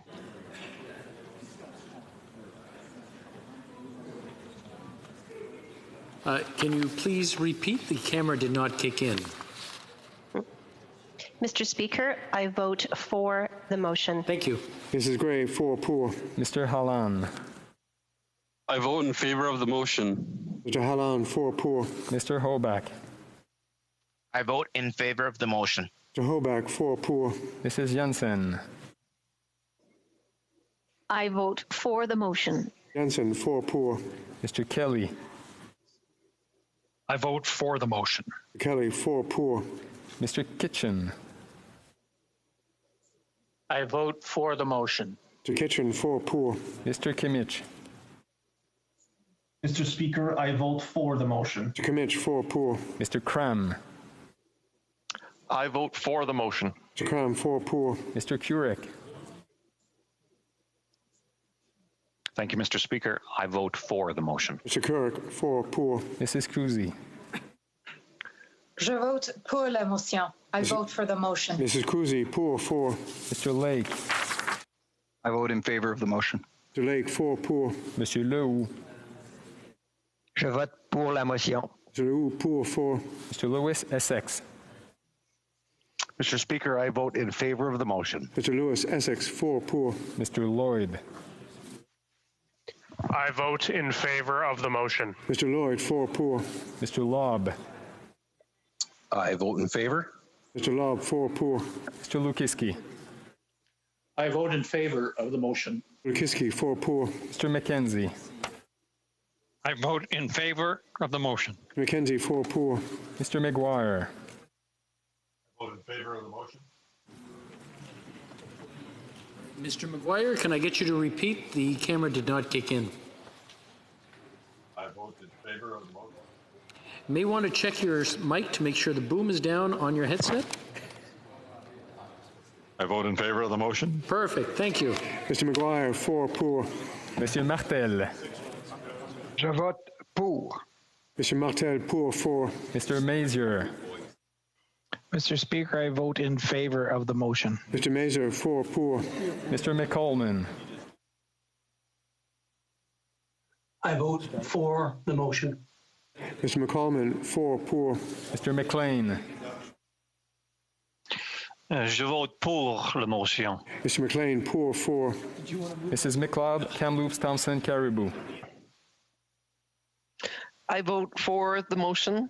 Mr. McLeod, Kamloops, Thompson, Caribou, 4 poor. Mr. Malillo. Je vote pour la motion. Mr. Mello, poor, 4. Mr. Moore. I vote for the motion. Mr. Moore, 4 poor. Mr. Morans. I vote for the motion. Morantz, 4 poor. Mr. Morrison. I vote for the motion. Mr. Morrison, 4 poor. Mr. Motz. I vote for the motion. Mr. Motz, 4 poor. Mr. Nater. Mr. Speaker, I vote for the motion. Mr. Nater, 4 poor.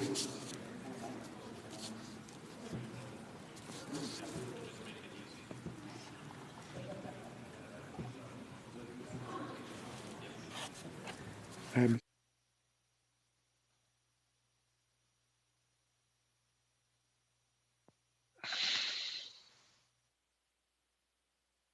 Petzer.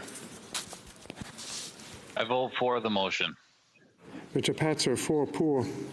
Mr. Poiliev. I vote for the motion. Mr. Poliev, 4 poor. Monsieur Reyes. Je vote pour la motion. Mr. Reyes, poor, 4. Mr. Redekop. I vote for the motion. Redekop, 4 poor. Mr. Reed. I vote for the motion, Mr. Speaker. Mr. Reed, 4 poor. Mr. Richards. I vote in favor. Mr. Richards, 4 poor. Ms. Rood. I vote for the motion. Ms. Rood, 4 poor. Ms. Sahota, Calgary Skyview. I vote for the motion. Ms. Sahota, Calgary Skyview, 4 poor. Mr. Soroya. Mr. Speaker, I vote for the motion. Soroya, 4 poor. Mr. Schmale. Speaker, I vote for the motion. Mr. Schmale, 4 poor. Mr. Seaback. I vote for the motion. Mr. Seaback, 4 poor. Mr. Shields. Mr. Speaker, I lowered the boom to vote for this one. 4 poor. Ms. Shin. I vote for the motion. Shin, 4 poor. Mr. Shipley. I vote for the motion. Shipley, 4 poor. Mr. Sloan. Je vote pour la motion. 4 poor, 4. Mr. Stanton. Je vote pour la motion. Stanton, poor, 4. Mr. Steinley. I vote for the motion. Stanley, 4 poor. Mr. Strahl. I vote for the motion. Mr. Straw, 4 poor. Mr. Sweet. I vote for the motion. Mr. Sweet, 4 poor. Mr. Tucker. I vote for the motion. Tucker, 4 poor. Mr. Van Popta. I vote for the motion. Mr. Van Papta, 4 pour. Mrs. Vecchio. Why'd you ask? I vote for the motion. Mrs. Vecchio, 4 pour. Mr. Vidal. I vote for the motion. Vidal, 4 pour. Mr. Viersen. Mr. Speaker, I vote for the motion. Viersen, 4 pour. Mr. Viss. I vote for the motion. Mr. Viss, 4 pour. Mrs. Wagenthal. I vote for the motion. Wagenthal, 4 pour. Mr. Walkington. I vote for the motion. Walkington, 4 pour. Mr. Waugh. I vote for the motion. Mr. Waugh, 4 pour. Mr. Weber. I vote for the motion. Mr. Weber, 4 pour. Mr. Williamson. I vote for the motion, Mr. Speaker. Mr. Williamson, 4 pour. Mrs. Wong.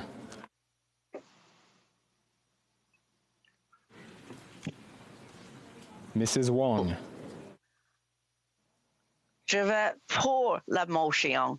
Mrs. Wong, I vote for the motion. Mrs. Wong, pour 4. Mr. Yurdiga. I vote for the motion. Yodega, 4 pour. Mr. Zimmer. I vote for the motion. Zimmer, 4 pour. Les députés. Members of the Bloc québécois. Monsieur Bergeron. Monsieur le Président, je suis en faveur de cette motion. Monsieur Bergeron, pour 4. Madame Bérubé. Bonjour, je suis en faveur de la motion. Madame Bérubé, pour 4. Monsieur Blanchet-Jonca. Je vote pour la motion. Monsieur Blanchet-Jonca, pour 4. Monsieur Boudria. Je vote pour la motion. Monsieur Boudria, pour 4. Monsieur Brunel-Duceppe. Je vote pour la motion. Monsieur Brunel-Duceppe, pour 4. Madame Chabot. Je vote pour la motion. Madame Chabot, pour 4. Monsieur Champoux. Je vote pour la motion. Monsieur Champoux, pour 4. Madame Charbonneau. Je vote pour la motion. Madame Charbonneau, pour 4. Madame Desbiens. Oui, je vote pour la motion.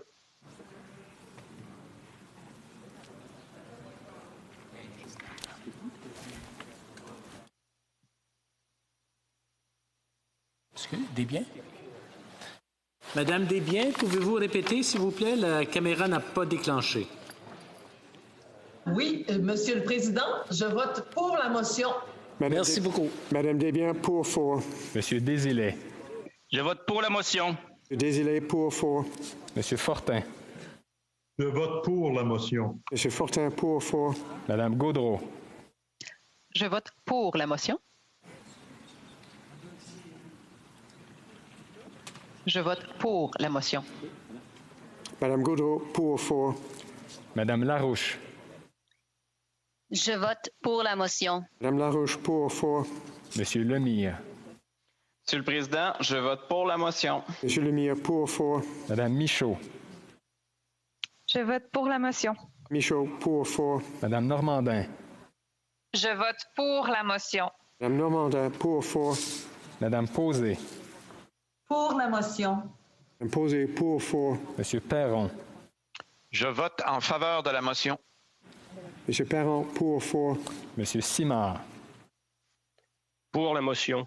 Monsieur Simard, pour 4. Monsieur Thériault. Je vote pour la motion. Monsieur Thériault, pour 4. Monsieur Trudel. Je vote pour la motion. Monsieur Trudel, pour 4. Madame Vignola. Je vote pour la motion. Madame Vignola, pour 4. Members of the New Democratic Party. Mr. Singh. I vote for the motion. Mr. Singh, 4 pour. Mr. Angus. I vote for the motion. Mr. Angus, 4 pour. Ms. Ashton. I vote for the motion. Ms. Ashton, 4 pour. Mr. Backrack. I vote for the motion. Mr. Backrack, 4 pour. Mr. Blakey. I vote in favor of the motion. Mr. Blakey, 4 pour. Ms. Blaney, North Island, Powell River. I vote in favor, Mr. Speaker. Ms. Blaney, North Island, Powell River, 4 pour. Monsieur Boulris. Je vote pour la motion. Monsieur Boulris, pour 4. Ms. Collins. I vote for the motion. Ms. Collins, 4 pour. Mr. Duval. I vote for the motion. Mr. Duval, 4 pour. Ms. Gazan. I vote for the motion. Ms. Gazan, 4 pour. Mr. Green. Monsieur le Président, je vote pour la motion. Mr. Green, pour 4. Mr. Harris. I vote in favor of the motion. Mr. Harris, 4 pour. Madame Hughes. Je vote pour la motion. Madame Hughes, pour 4. Mr. Johns. I vote for the motion, Mr. Speaker. Mr. Johns, 4 pour. Mr. Julian. Monsieur le Président, je vote pour la motion. Mr. Julian, pour 4. Ms. Kwan. I vote for the motion. Ms. Kwan, 4 pour. Mr. McGregor. Je vote pour la motion. Mr. McGregor, pour 4. Mr. Massey. I vote for the motion. Mr. Massey, can you repeat? The camera did not kick in. Yes, I vote for the motion, Mr. Speaker. Perfect. Thank you very much. Mr. Massey, 4 pour. Members of the Green Party. Mrs. Atwin. Je vote en faveur de la motion. Mrs. Atwin, pour 4. Mr. Manley. Je vote pour la motion. Mr. Manley, pour 4. Ms. May Sanich, Gulf Islands. Je vote oui. Ms. May, pour 4. Independent members. Ms. Ratansi. I vote against the motion. Ms. Ratansi, against, contre. Mr. Tabara. I vote against the motion. Mr. Tabara, against, contre.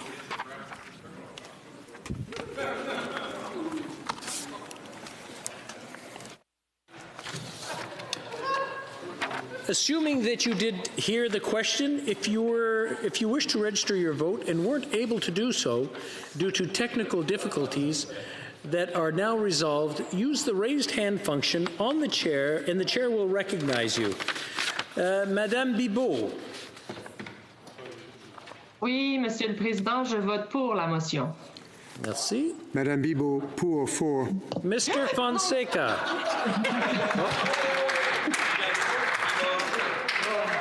I vote against the motion. Mr. Fonseca, against, contre. Mr. Scheer. Mr. Speaker, I vote in favor of the motion. Monsieur Barcelou Duval. 4 pour.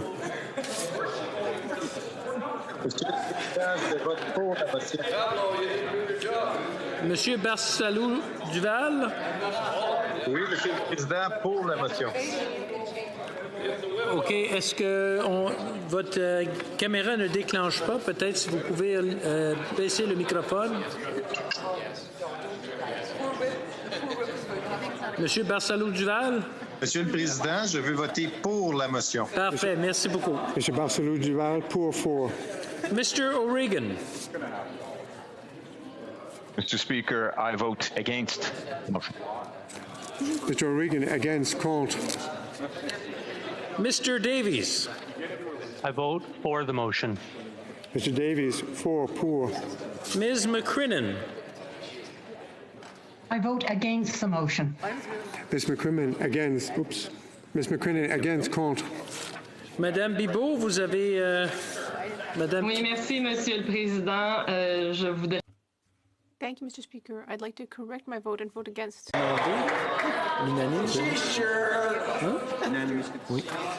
Les règlements disent que... According to the standing order, in order to change a vote, a member must have unanimous consent. Do we have unanimous consent? Non, nous n'avons pas le consentement unanime. Je m'excuse. Et c'est tout. Merci. Exact.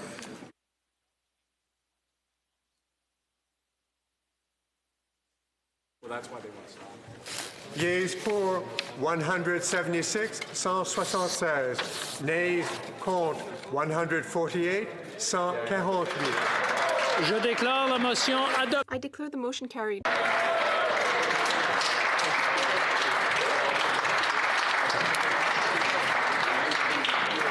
Okay. We have a point of order. Order. We have a point of order. The honourable member for Spadina, Fort York. Tie. Tie. Thank you very much. I saw. Tie, Mr. Speaker. Apologies. He's gotten out.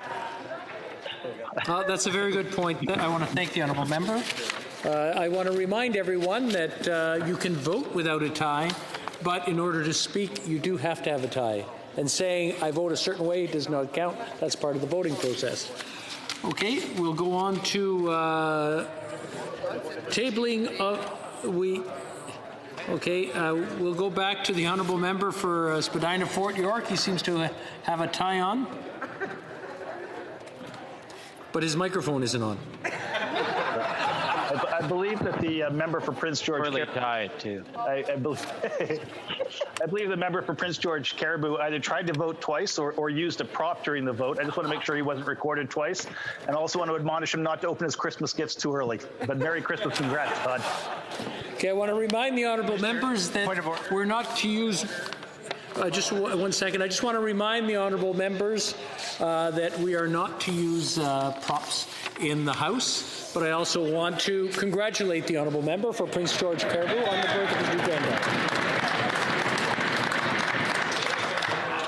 The honourable member for Prince George Caribou. Well, first, Mr. Speaker, I never want to correct the Speaker, but it is Caribou Prince George. So I am actually correcting our honourable colleague. And Mr. Speaker, I just wanted to unreservedly apologize to all of my colleagues. This is my first granddaughter, and I hope, Mr. Speaker, that you'll find it in your way and in your heart to see it past this slip. And I can't promise it won't happen again, but I do unreservedly apologize to all. And this is my beautiful new granddaughter, Kathleen Wren.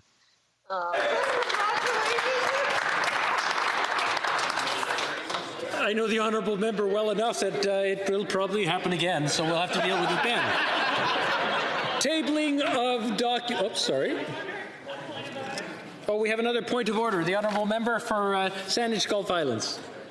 Mr. Speaker, if it's not pushing our luck here as we approach Christmas, I'd like to suggest that if you seek it, you will find by unanimous consent a vote of this House to thank the honourable member for Caribou Prince George for sharing this joy with us today and encourage him to continue to do so. Okay. This is a hybrid sitting of the House. For the sake of clarity, I will only ask those who oppose the request to express their disagreement. Accordingly, all those opposed to the honourable member moving the motion will please say nay. Agreed. The House has heard the terms of the motion. All those opposed to the motion will please say nay. There being no dissenting voice, I declare the motion carried.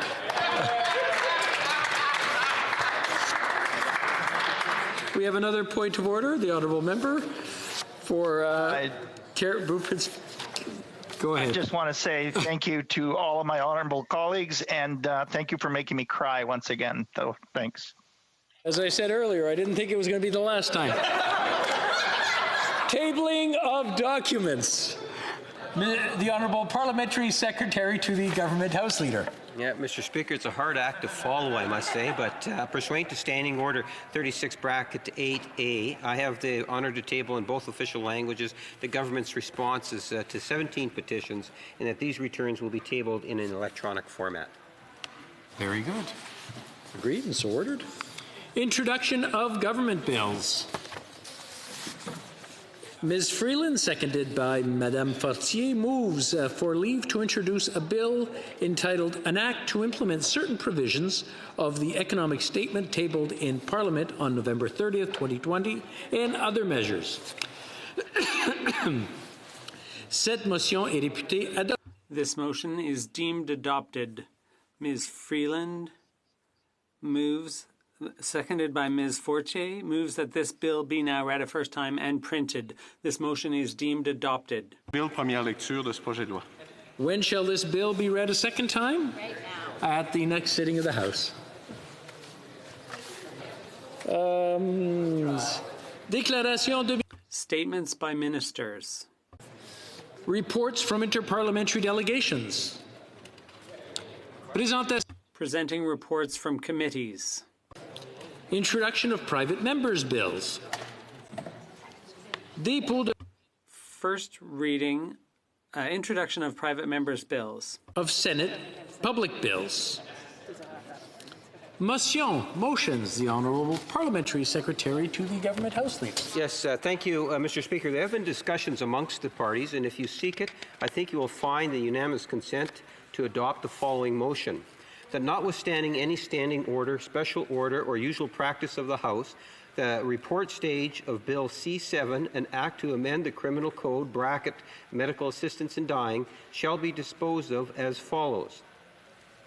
A, on Wednesday, December 2, 2020, at the conclusion of the adjournment proceedings, the motion to adjourn the House is deemed withdrawn, and the House shall proceed to government orders to resume consideration of the bill at report stage for a period not to exceed 4 hours, provided that at the conclusion of the time provided for debate, or when no member rises to speak, whichever comes first, the Speaker shall interrupt the proceedings and put forth and successively every question necessary to dispose of the said stage of the bill, and the House shall adjourn until the next sitting day. Bracket B, any recorded division requested at the conclusion of the debate at report stage on Wednesday, December 2, 2020, shall be deferred to the conclusion of oral questions at the next sitting day to dispose of the said stage. C, I should say bracket C, during any period of debate held pursuant to this order, no quorum calls, dilatory motions, or requests for unanimous consent shall be received by the Chair. This being a hybrid sitting of the House, for the sake of clarity, I will only ask those who are opposed to the request to express their disagreement. Accordingly, all those opposed to the honourable member moving this motion, please say nay. Agreed? The House has heard the terms of the motion. All those opposed to the motion will please say nay. There being no dissenting voice, I declare the motion carried. Presenting petitions. Présentation de pétition. The Honourable Member for Thornhill. Thank you, Mr. Speaker. And I bring a petition on behalf of citizens and residents of Canada calling on the Government of Canada to apply specific Magnitsky sanctions, including the barring of travel to Canada and seizure of assets, against 14 Chinese Communist officials guilty of a range of gross human rights violations of Falun Gong practitioners, including torture, murder, and organ harvesting. Thank you, Mr. Speaker. Presenting petitions, the Honourable Member for South Okanagan, Kootenay. Thank you, Mr. Speaker. And once again, I rise to present a petition from young people from my riding of South Okanagan, West Kootenay, and my neighbouring riding of Kootenay, Columbia. These young people are concerned about the accelerating effects of climate change. They point out that the targets of the federal government and the actions are completely inadequate. They want jobs for their future that are sustainable, not for short-term gain, and not at the expense of future generations. So they ask this government to support their future with a detailed climate strategy, with using science-based targets, and they ask the government to eliminate fossil fuel subsidies and redirect those funds to renewable energy systems, energy efficiency, low-carbon transportation, and job training. Thank you. Presenting petitions, présentation de pétitions. The Honourable Member for Sherwood Park, Fort Saskatchewan. Thank you, Madam Speaker. It's a pleasure for me to be tabling 2 petitions in the House today. The first petition highlights the horrific abuses of fundamental human rights of Uyghurs and other Turkic Muslims in China. It points to a growing body of evidence suggesting the intentional suppression of births within the Uyghur community through methods such as forced sterilization, forced insertion of IUDs, and forced abortion. Petitioners call on the House to formally recognize that Uyghurs in China have been and are being subject to genocide, and to use the Justice for Victims of Corrupt Foreign Officials Act, the Magnitsky Act, and sanction those who are responsible for these heinous crimes being committed against the Uyghur people. The second petition is in support of Bill S-204, currently before the Senate. This bill would make it a criminal offense for someone to go abroad and receive an organ for which there hasn't been consent.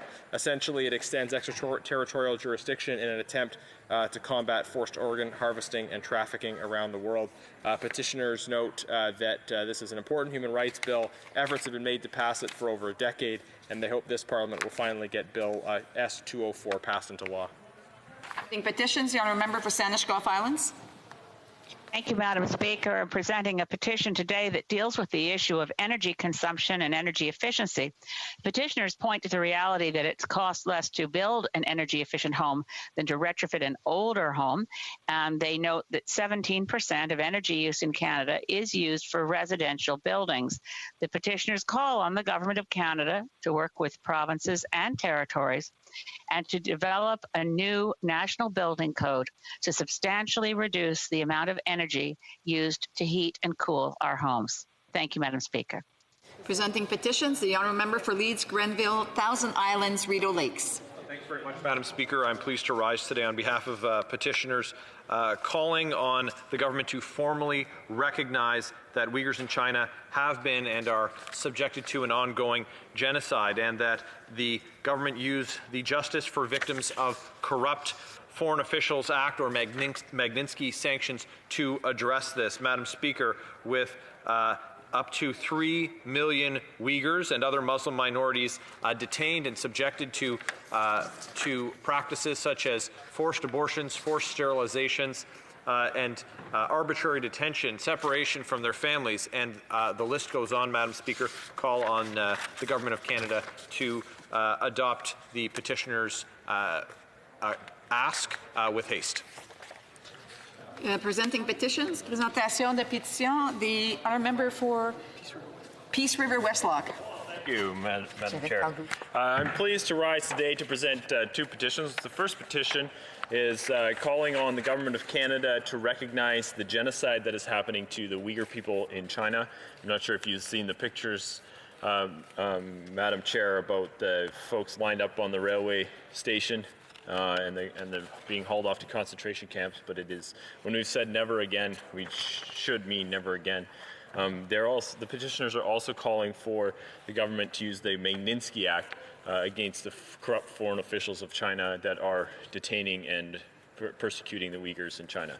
The second petition that I have to present today is from Canadians from across the country, and they're calling on the Government of Canada to pass the bills from the last Parliament that were formerly known as C-350 or S-240 that would have reduced the number of forced organ harvesting in the world.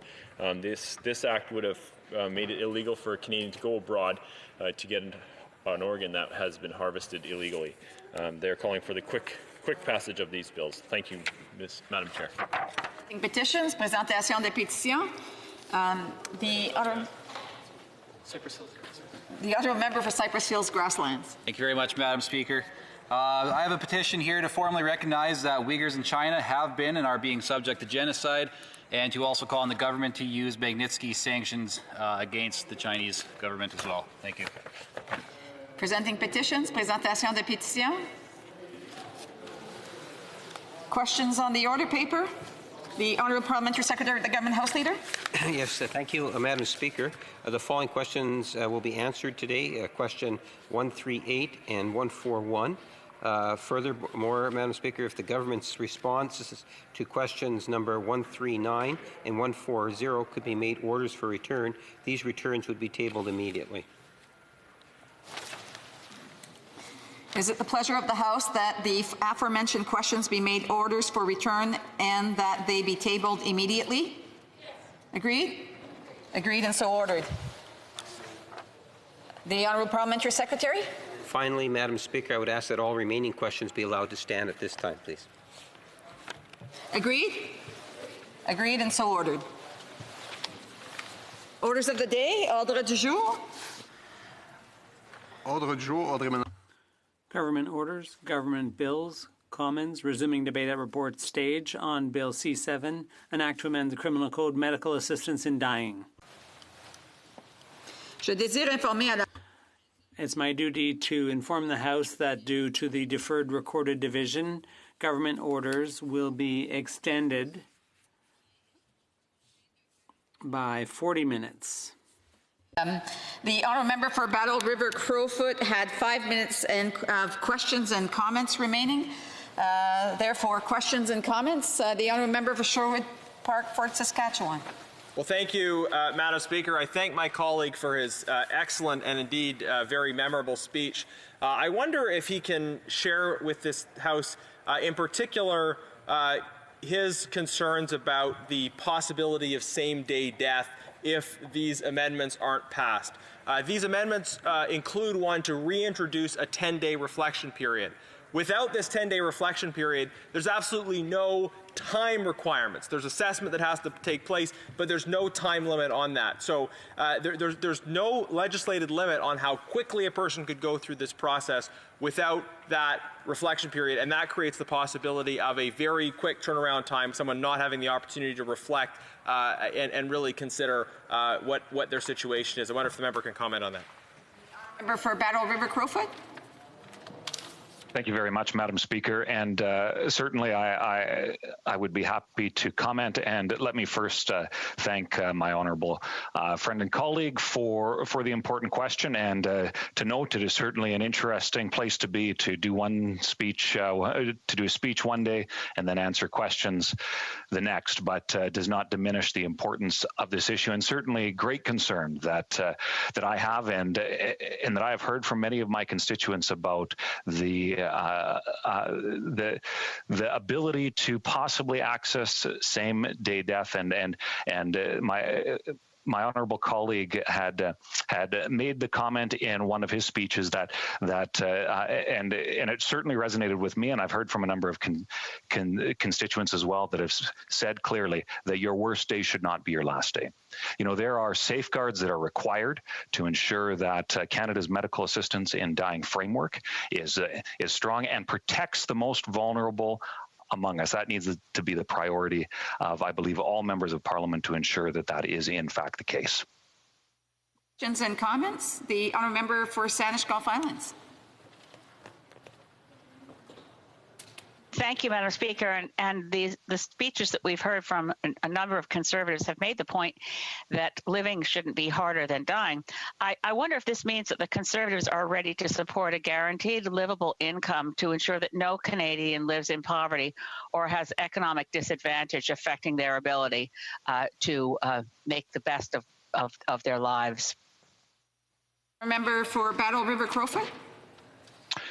Thank you very much, Madam Speaker, and I appreciate the question from the honourable member from the Green Party. I would simply say this: we are debating a bill that dramatically changes the framework for Canada's medical assistance in dying legislation. It was a bill that was introduced prior to Parliament being prorogued, and it's being rushed through when we've heard time and time again by the experts. In fact, the Senate, I believe, just wrapped up hearing from 85 different witnesses about how there is a tremendous amount of concern on this bill from all perspectives, and for the Justice Minister to come and make the declarations he has, saying that, you know, somehow they've reached a consensus, I think is absolutely inappropriate. So certainly as we debate this bill, we need to focus on ensuring that Canadians are protected, so that and the Parliament gets this right. This is a question literally of life and death for Canadians, and Parliament has to get this right. It has to be fulsomely debated, and to ensure that we are able to get that balance struck appropriately. Comments? The honourable member for Sarnia Lambton, a brief question, please. Thank you, Madam Speaker. I was just wondering if the honourable member could comment on what he's hearing in terms of reaction from his constituents on this amended bill. The honourable member for Battle River Crowfoot has just under a minute to respond. Thank you very much, Madam Speaker, and I'll try to keep it under 1 minute.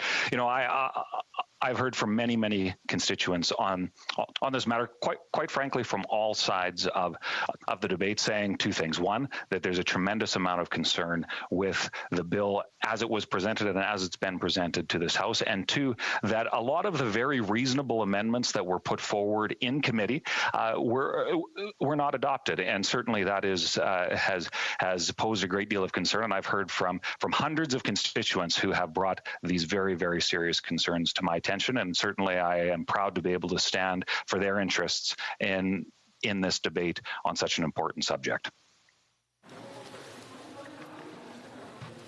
Resuming debate, reprise de débat. The honourable member for Sarnia-Lambton. It's a pleasure to be here today because I think there are a lot of things that need to be said about Bill C-7. Bill C-7, for those who aren't aware, is an act to amend the criminal code with respect to medical assistance in dying. And so, Madam Speaker, you know that I was here in Parliament when the predecessor of this bill was debated, C-14. And I heard the debate and the discussions about the safeguards that needed to be put in place in order to make sure that, we did not go down the slippery slope that many other countries have gone down when they began to take assisted suicide and even branch further into euthanizing individuals. So, knowing all of the discussion and thought that went into that reaction to the Carter case, I'm very troubled that when the Quebec lower court ruled that the reasonably foreseeable death provision was unconstitutional or wasn't going to be accepted in the Quebec courts, I'm disappointed that the government did not put that forward to the Supreme Court. Because I really feel like the Supreme Court was the one that came in the Carter decision in the first place, laying out the provisions that they thought would be reasonable, and reasonably foreseeable death was one of those. And so it should have gone back to them for commentary before coming to this place. But with that in mind, I'm disappointed as well that the government has not moved forward on the palliative care provisions that were also a clear recommendation from the special committee that studied the Carter decision. They said without good quality palliative care, you actually don't have a real choice. And so, as you know, I brought a private member's bill to the House, which was unanimously supported here and unanimously supported in the Senate, and worked with the health minister of the day to put together a framework across Canada to get consistent access to palliative care for all Canadians, because 70% of Canadians have no access to palliative care. And per the Carter decision and the special committee, if you don't have good quality palliative care, you really don't have a choice. And so I was disappointed in the fall economic update to not even see palliative care mentioned. The word wasn't even there. And that this government would prioritize expanding medical assistance in dying without the Supreme Court's input, without putting the provisions of palliative care in place, just seems to be the wrong priority. Let's let people live as well as they can for as long as they can instead of encouraging them to die. I think, that is where we as Canadians want to be compassionate and want to go. The other thing that I think the Liberal government really fell down on was on not doing the 5-year review. When C-14 came through, one of the provisions that was in there was we were going to look at the situation after 5 years so that we would understand whether or not the rules that were put in place, first of all, were being followed, whether they were adequate, whether they were meeting the intended purpose. And that wasn't done. And so, this was a perfect opportunity for the government to actually go and do that work, because we have heard anecdotally of many cases across Canada where the existing rules are not being followed. The existing safeguards have not been followed. And so, we need to get a quantitative analysis on that and understand, how these things could happen and how we can prevent them from happening in the future. So it's disturbing then that without doing the 5-year review, the government decided to make changes to what is happening in medical assistance in dying beyond what was asked for by the Quebec courts. You know, that is absolutely, you know, doing something without reviewing what you've already got in place is just irresponsible in my view. And so, you know, with that, some of the concerns that I have is that they've removed many of the safeguards that were put in place in the bill to you know, keep those unfortunate things that we worried about when we were discussing C-14 from happening. So, for example, the 10-day cool-off period. As anyone who has had a relative suffering through an irremediable condition, you know, you have good days and you have bad days. And on the bad days, you know, you can feel like you want to die. My mother just died in October, and at the very end, you know, she was in a lot of pain. And I even, you know, I talked to her about medical assistance in dying, and it was not something that she wanted. She wanted palliative care. And I'm just fortunate that in Sarnia-Lambton we had that palliative care.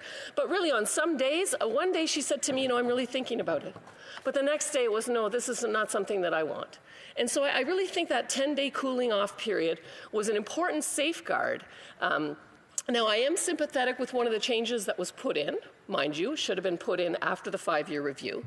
But to say that once people have signed off on all the documents and the independent witnesses and people that understood the condition, you know, had everything, all the I's and T's dotted and crossed, then at the end, people perhaps would not be able to give consent immediately before the procedure. And I did see that again in my mother's situation at the end. She wouldn't have been able to verbally communicate or even write to indicate her choice, should that have been her choice. And so, you know, I think that removing that 10-day safeguard was a mistake. The Conservatives brought an amendment to try to put that back in and explained why that was important, and it was really not received. The other thing that I thought was troubling was the removal of the independent witnesses. Like, you can't even go and get like a will or anything like that without having an independent witness. And so it just seems to me in something as important as determining your date of death that should be a provision for sure. In Ontario, we have another difficulty, which has to do with conscience rights. And so people that don't want to participate in medical assistance in dying for religious reasons or for personal reasons of conscience, I mean, that's their charter right. And that means they don't want to participate in the act and they don't want to refer. They don't want to have anything to do with it. And in Ontario, they're forcing medical people to at least refer. That's still a violation of their conscience rights. And I think it's troubling that, you know, in the debates on C7, when I asked these questions, the parliamentary secretary to the Minister of Justice, you know, said, no, you know, there's plenty of safeguards in there, and that's okay. Well, no, it's not okay. They're still violating rights of conscience, and I think that needs to be addressed as well. Opening up as well sort of a modified advance consent to allow people to indicate 90 days in advance that they want to have this procedure. You know, advance consent was studied by one of the committees chartered by Parliament, and their recommendations said there's a lot of things that need to be considered before we go down the advance consent path. And because the government hasn't really done their 5-year review, and they haven't considered all of those things. I remember the member from Vancouver Granville commenting on this very point, that in fact there's lots to be thought out there, and if we don't do it correctly, we will once again have a situation where the intent of this bill is not going to be met.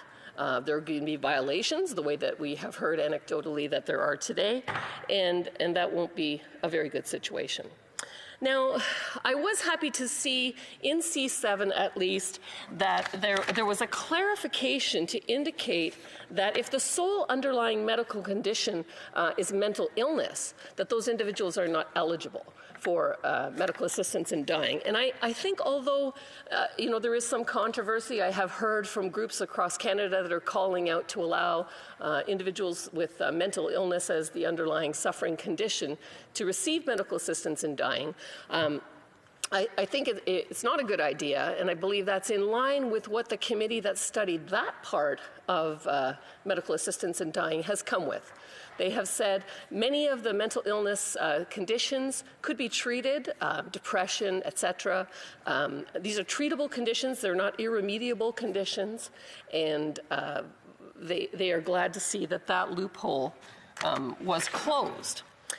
The permitting medical assistance in dying to be provided to a person that has lost the capacity to consent as a result of the self-administration of a substance. We talked about this when C-14 was in place. You know, if somebody, at that time we weren't sure what the method of application of medical assistance in dying, whether it could be a prescription or not.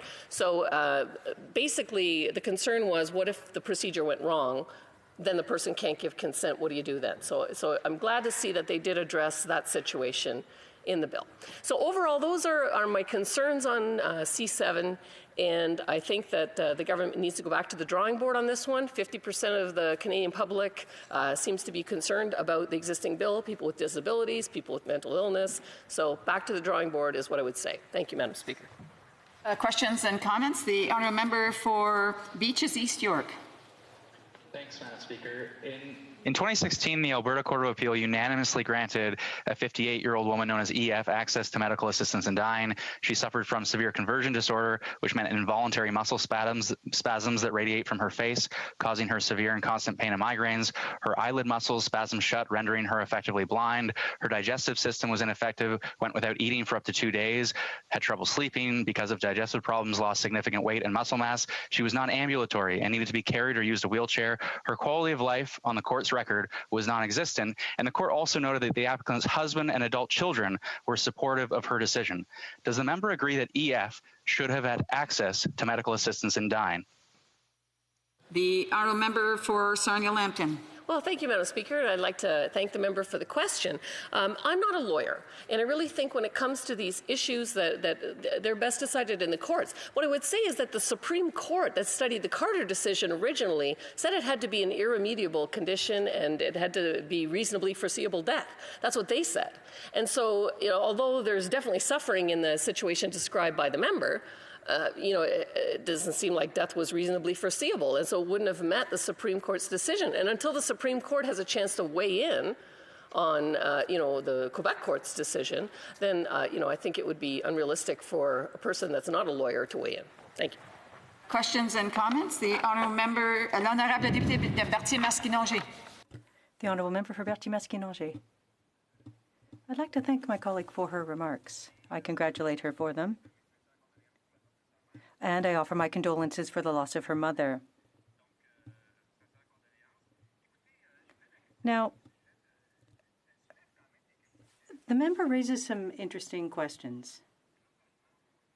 But back in June, there was a review of the Act. This Act is designed to avoid suffering. Now, of course, this is a delicate, sensitive issue, but I'd like to hear her comment on Gladue-Truchon from Quebec and the delay that we're facing, the deadline. If this bill isn't adopted, there will be a disparity in the jurisdiction. So I'd like to hear her comment on that. Merci beaucoup, Madame. Thank you, Madam Speaker. And I thank the member for his question. I think at present, Quebec basically had a decision. And until that's overruled, it was clear that the practice in Quebec was going to be to allow people whose death was not reasonably foreseeable to have medical assistance in dying. And yes, that would have meant a different practice in Quebec from in the rest of the country until it could be determined by the courts whether or not that was constitutional. That's the step that was missing, finding out at the Supreme Court if they agreed with the Quebec court decision. And so I really think that should have proceeded before this bill came forward here. Thank you. Comments, the honourable member for Yellowhead. Thank you, Madam Speaker. First, I want to say I'm sorry for your mother passing this fall. And that's one of the things you spoke about, how palliative care was so important and was available to her. But yet there are other places in the country that palliative care isn't as available or the quality isn't as good.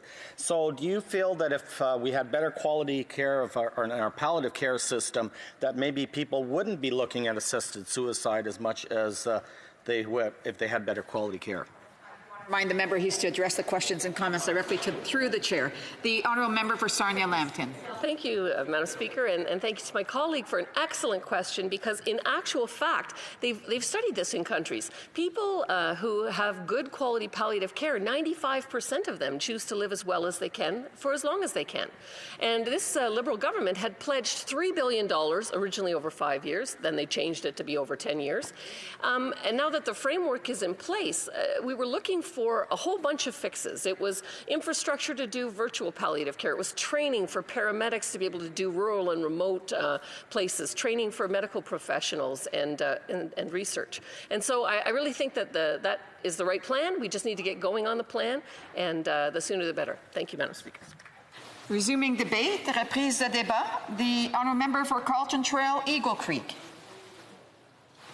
Thank you very much, Madam Speaker.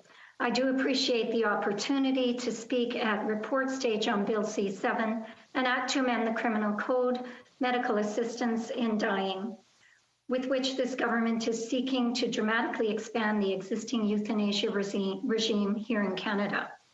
Madam Speaker, this government claimed to want to protect vulnerable Canadians. They claimed to be open to our amendments. I see no evidence whatsoever for either of these claims. Despite knowing full well the concerns that numerous groups had, including those disability rights groups, with the pre-prorogation version of this bill, the minister reintroduced the exact same legislation word for word. In fact, the bill even has the same number. This minister refused to preemptively adopt any of the proposed amendments and has hid behind the Truchon decision throughout this debate. And what of the Truchon decision? First, Madam Speaker, it is beyond unacceptable that this Liberal government did not appeal the Truchon decision to the Supreme Court. Truchon struck down vital protections for vulnerable Canadians, protections that this very government put in less than 5 years ago. Not only would appealing this decision have brought necessary clarity to the legal status of federal euthanasia legislation, it was also the right thing to do. Instead, the minister used the Truchon decision, which struck down the reasonably foreseeable death requirement in the province of Quebec, to justify a wholesale abandonment of euthanasia safeguards put in place by the previous minister, the member from Vancouver-Granville, and the creation of an advanced consent framework open to any number of abuses. That member from Vancouver-Granville raised these concerns in this place. Nothing in the Truchon decision requires this. And the Supreme Court of Canada in Carter insisted on the requirement of clear consent. Palliative care physicians, disability advocates, and other experts insist that this is an important safeguard. And like other legislated MAID reports on mature minors and mental disorder, advanced requests also raise significant challenges, end quote. But the minister refuses to listen. A statutory review of the impacts of C-14 required by law has not been undertaken. That review is mandatory to ensure that the safeguards in place were effectively protecting the elderly and infirm Canadians from manipulation and abuse. Yet instead of waiting to make these changes until the mandatory review was completed, the Minister of Justice pushed forward his own ideological stance. He blindly pushed Canadians into the dark instead of the light. Sadly, I am not surprised that the minister would push this ideology on vulnerable Canadians. When C-14 was introduced, after all, he opposed his own government's legislation. Now, as the minister, he is refusing to listen. It has always been my priority and that of my colleagues to ensure that any legislation on euthanasia and assisted suicide includes strong safeguards for the most vulnerable in our society, as well as for the conscience rights of health professionals. This is clearly not this minister's priority.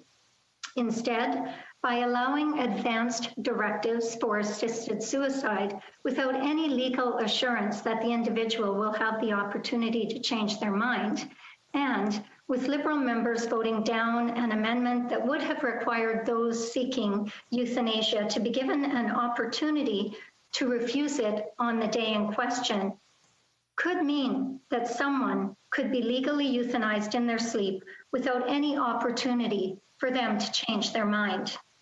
This is horrifying. How can they possibly justify this? Inclusion Canada, a disability rights organization, has stated that this legislation is their worst nightmare and that it is a moral affront to equate euthanasia to an equality right. But the minister still refuses to listen. And the most egregious, in my view, is their removal of the 10-day waiting period and the need for 2 independent witnesses.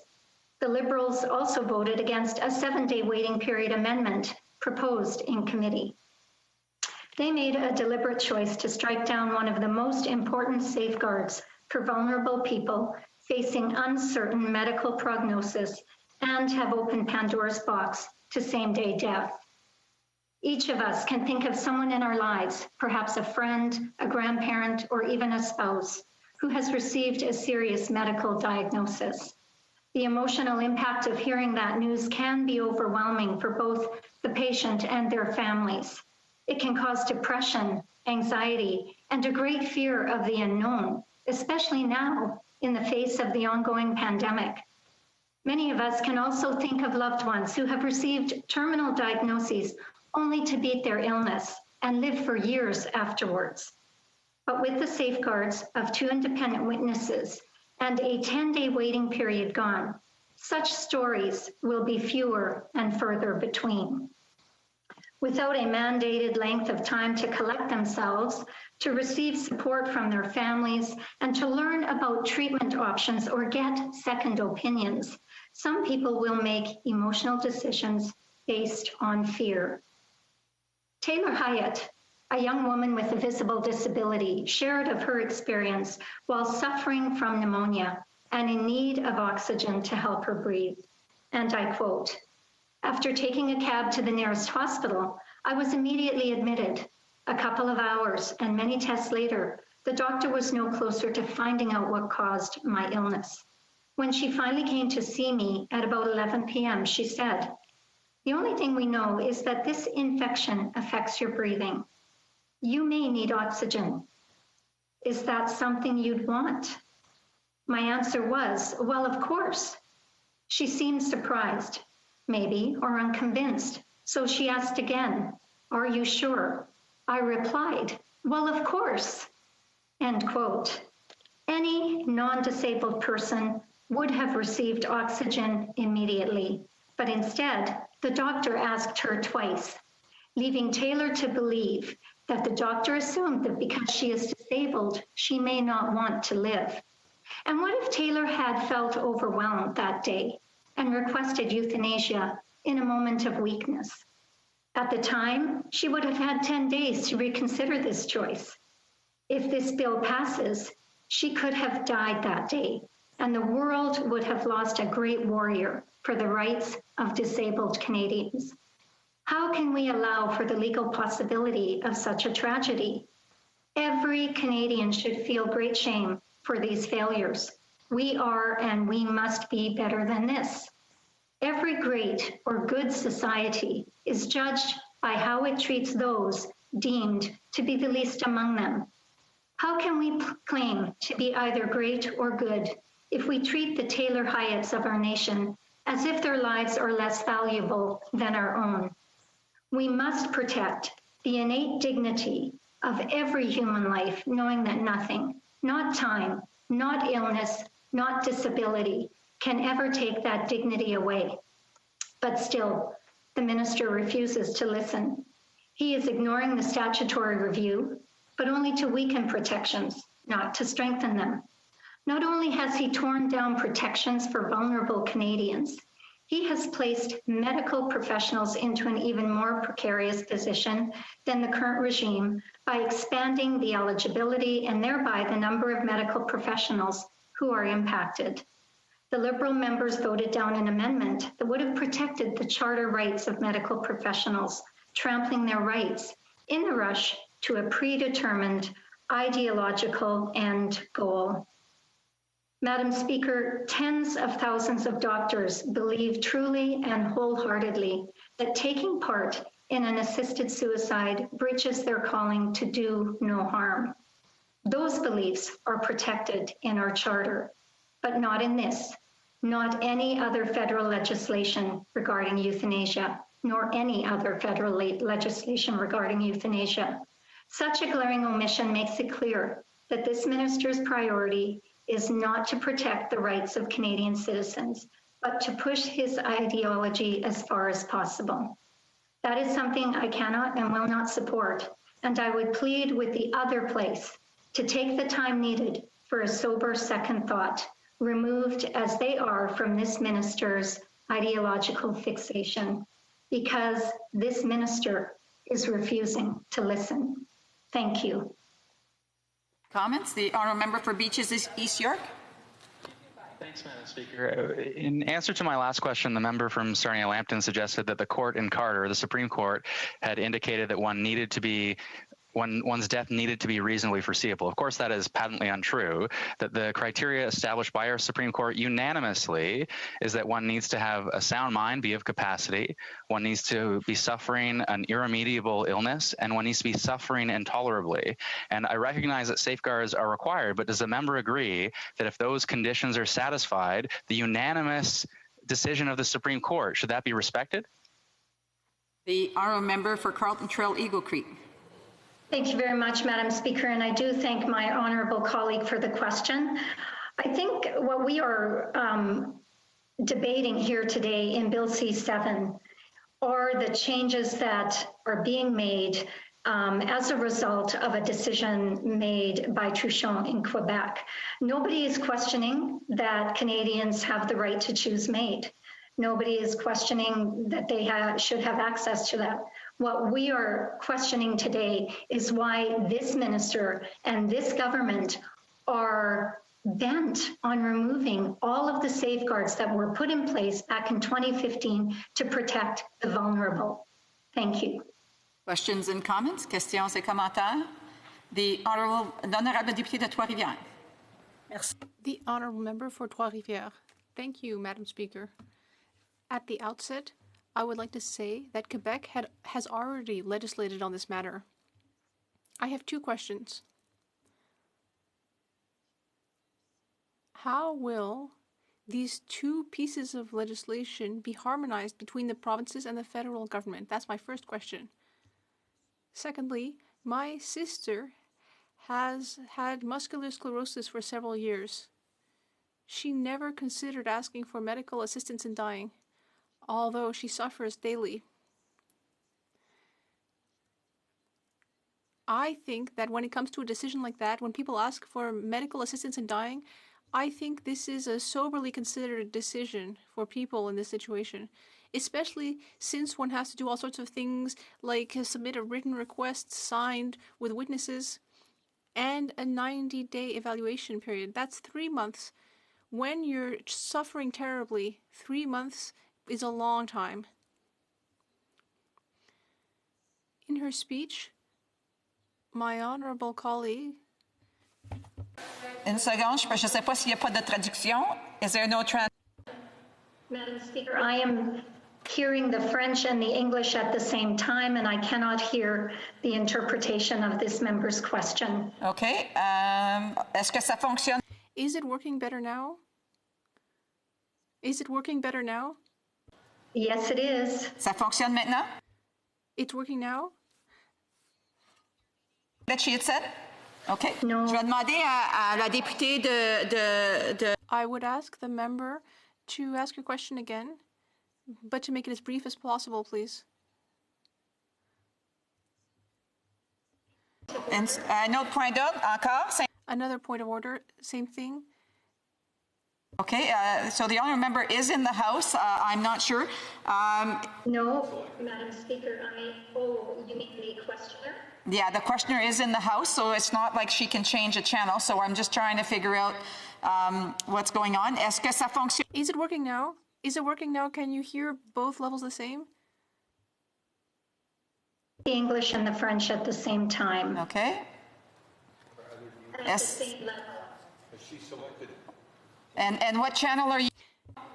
I am on English. English, okay. And so I would just maybe double check again with the interpreters and the technical crew to see if we can. Est-ce que ça fonctionne? Is it working now? Je continue. I will continue speaking to do a test until we can be sure that it's working properly.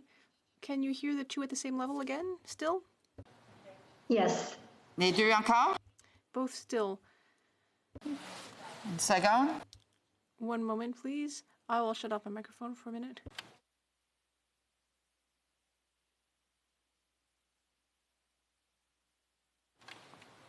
On recommence. Est-ce que ça fonctionne mieux? We'll start again. Is it working any better?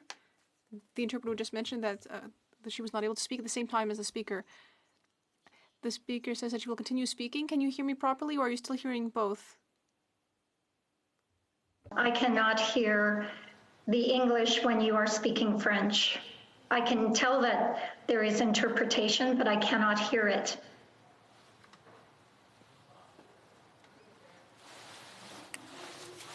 Okay.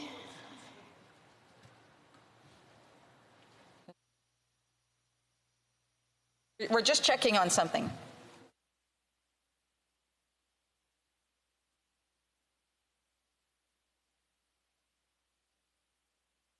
Alors, I will ask. Click on interpretation and to select mute original audio.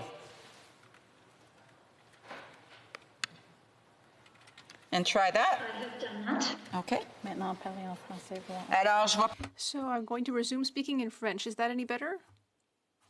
Yes. Okay, parfait. Okay. Excellent.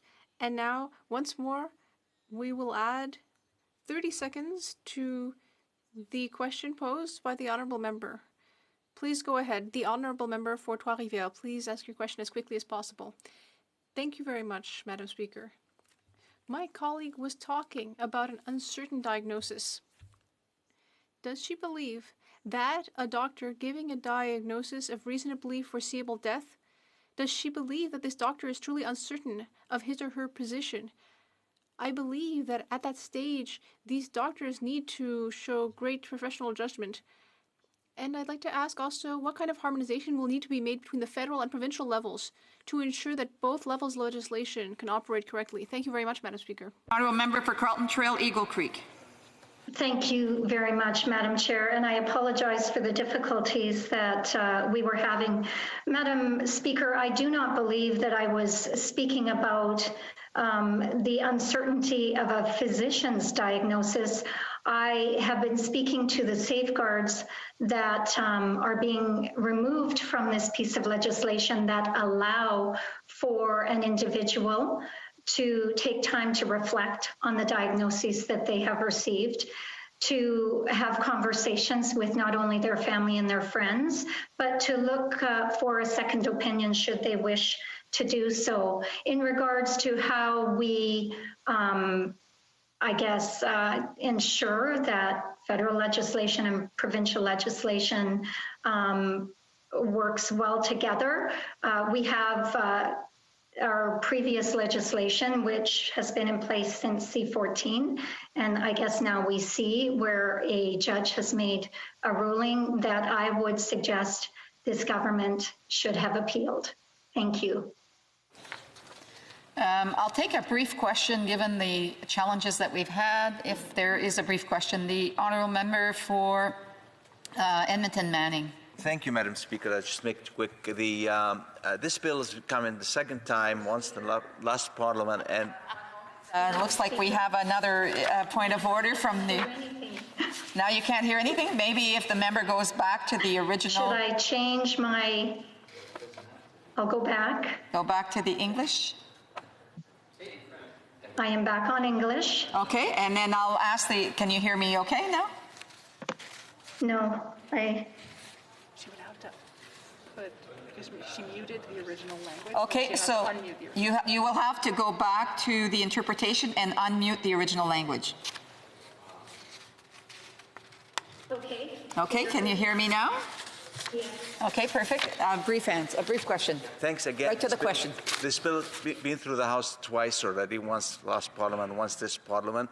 Government is not listening to the amendments coming from all parties and all stakeholders. What will the honourable member message the government on this? What will tell the government to do in order to be able to make this as perfect as should be? Answer from the member from Carlton Trail, Eagle Creek. Thank you very much. As I've said in my speech and in response to other questions, we are debating a bill which will, by removing the safeguards, dramatically expand the existing euthanasia regime in Canada. We need to protect vulnerable Canadians. We heard that over and over again from many stakeholders, as well as those representing disability groups. And I think we really need to pay attention to what physicians and these advocates are saying to us. Thank you. Alors, conformément à l'article 38. It is my duty, pursuant to Standing Order 38, to inform the House that the questions to be raised tonight at the time of adjournment are as follows. Persons with disabilities, the Honourable Member for Victoria, the Environment, and the Honourable Member for Nanaimo Ladysmith International Trade. Resuming debate, reprise de débat, the Honourable Member for Kamloops Thompson Caribou. Thank you, Madam Speaker, and certainly I am pleased to have the opportunity to debate this at report stage. And of course, this is my first opportunity to speak to this really important piece of legislation. And I think it goes to say the government has got a deadline, and of course they are trying to rush this process through. We also have to remember that they did prorogue for 6 weeks. And, you know, I have to say again, the government's lack of planning is not my emergency. And, you know, we had a number of days where important debate could have happened prior to them dealing with their deadline issues. So, you know, I look at those 6 wasted weeks and I believe that we should have been sitting throughout not only dealing with the emergency issues, but dealing with some of the legislation that was critical.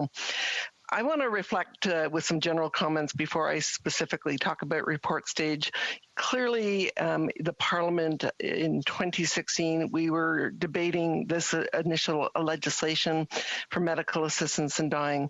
And it was very thoughtful debate. It's perhaps some of the most thoughtful, heart-rendering debates that I've witnessed and been part of in all.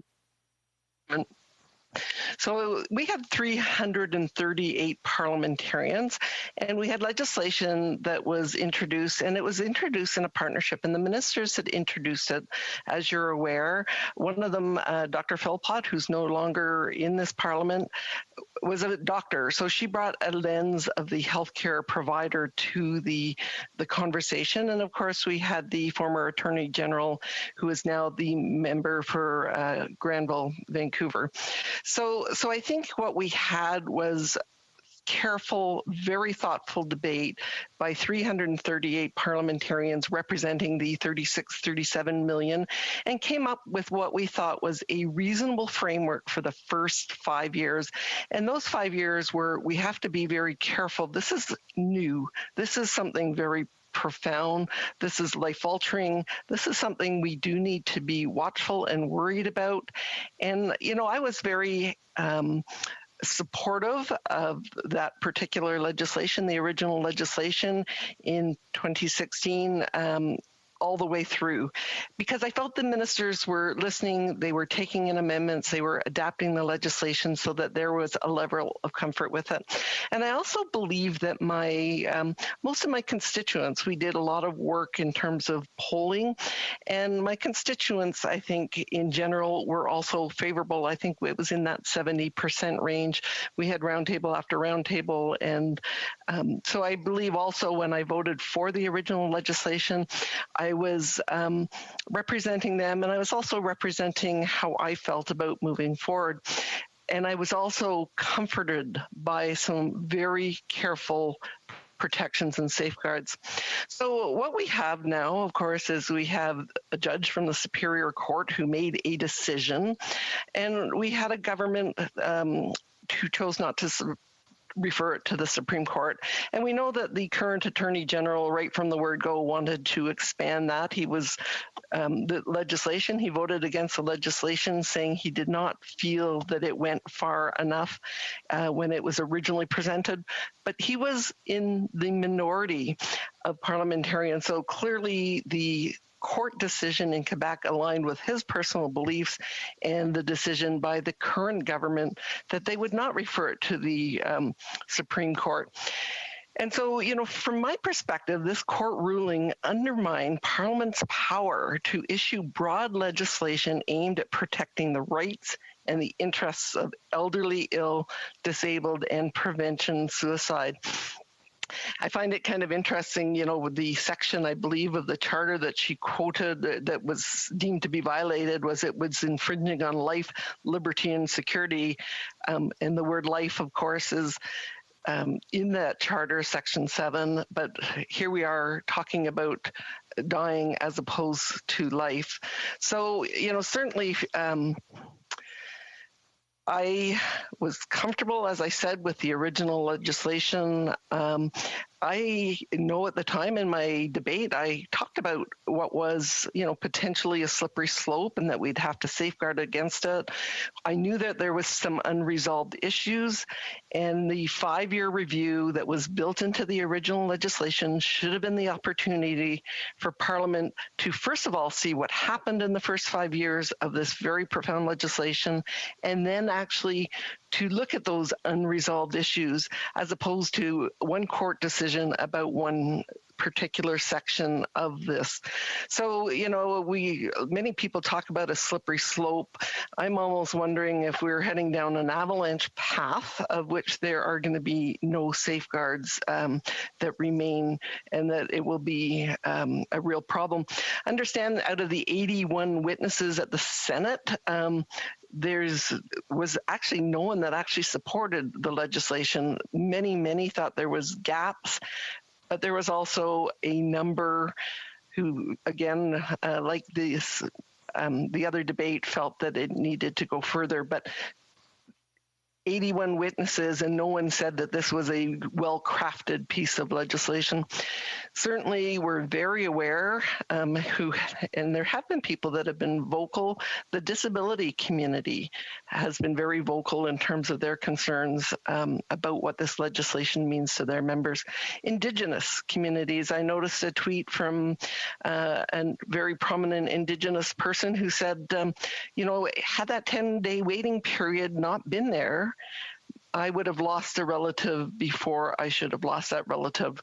So, and we also have many physicians who have expressed their concerns. And I always recall an email that I got very, very early on that talked about how life can be very difficult, very messy, and he says it spills all over the floor. But the pathway that this government has chosen to deal with those very difficult concerns, and there is no question that people have profound struggles in their lives in terms of, the health issues, in terms of where their life path is taking them. And so I don't think anyone diminishes that, but we have only had this original legislation for 5 years, and it needs to have that 5-year review process. It needs to be very carefully looked at. So, as the government suggests that they say, well, we did a lot of engagement and we had an online process, which most people in my riding had no awareness of. They say that we have struck the right balance. Well, Madam Speaker, I'll go back to what was my original comment. I support medical assistance in dying. I have witnessed the very, very difficult challenges that people have in their lives. But this particular piece of legislation is, in my opinion, poorly crafted, and it is taking out many of the protections that we thought were important to have in place. And, you know, again, the approach of the government now contrasted to 2016, where they truly were listening to parliamentarians. They were truly caring about what different people had to say. I contrast it to almost it's a my way or the highway that we are getting presented with. So, you know, in conclusion, I supported this bill at second reading. I wanted to hear what the witnesses have said. There are parts of it that I can actually agree with, but on balance, I think we have not created the right balance. And unless there's some very dramatic changes, I will not be able to support it in terms of the next step. So again, Madam Speaker, really important, and I urge all members to think very carefully in terms of, has this really struck the right balance when we have so many people from vulnerable communities who say it has not? Thank you. Questions and comments? The honourable member for Beaches ECR. Thanks, Madam Speaker.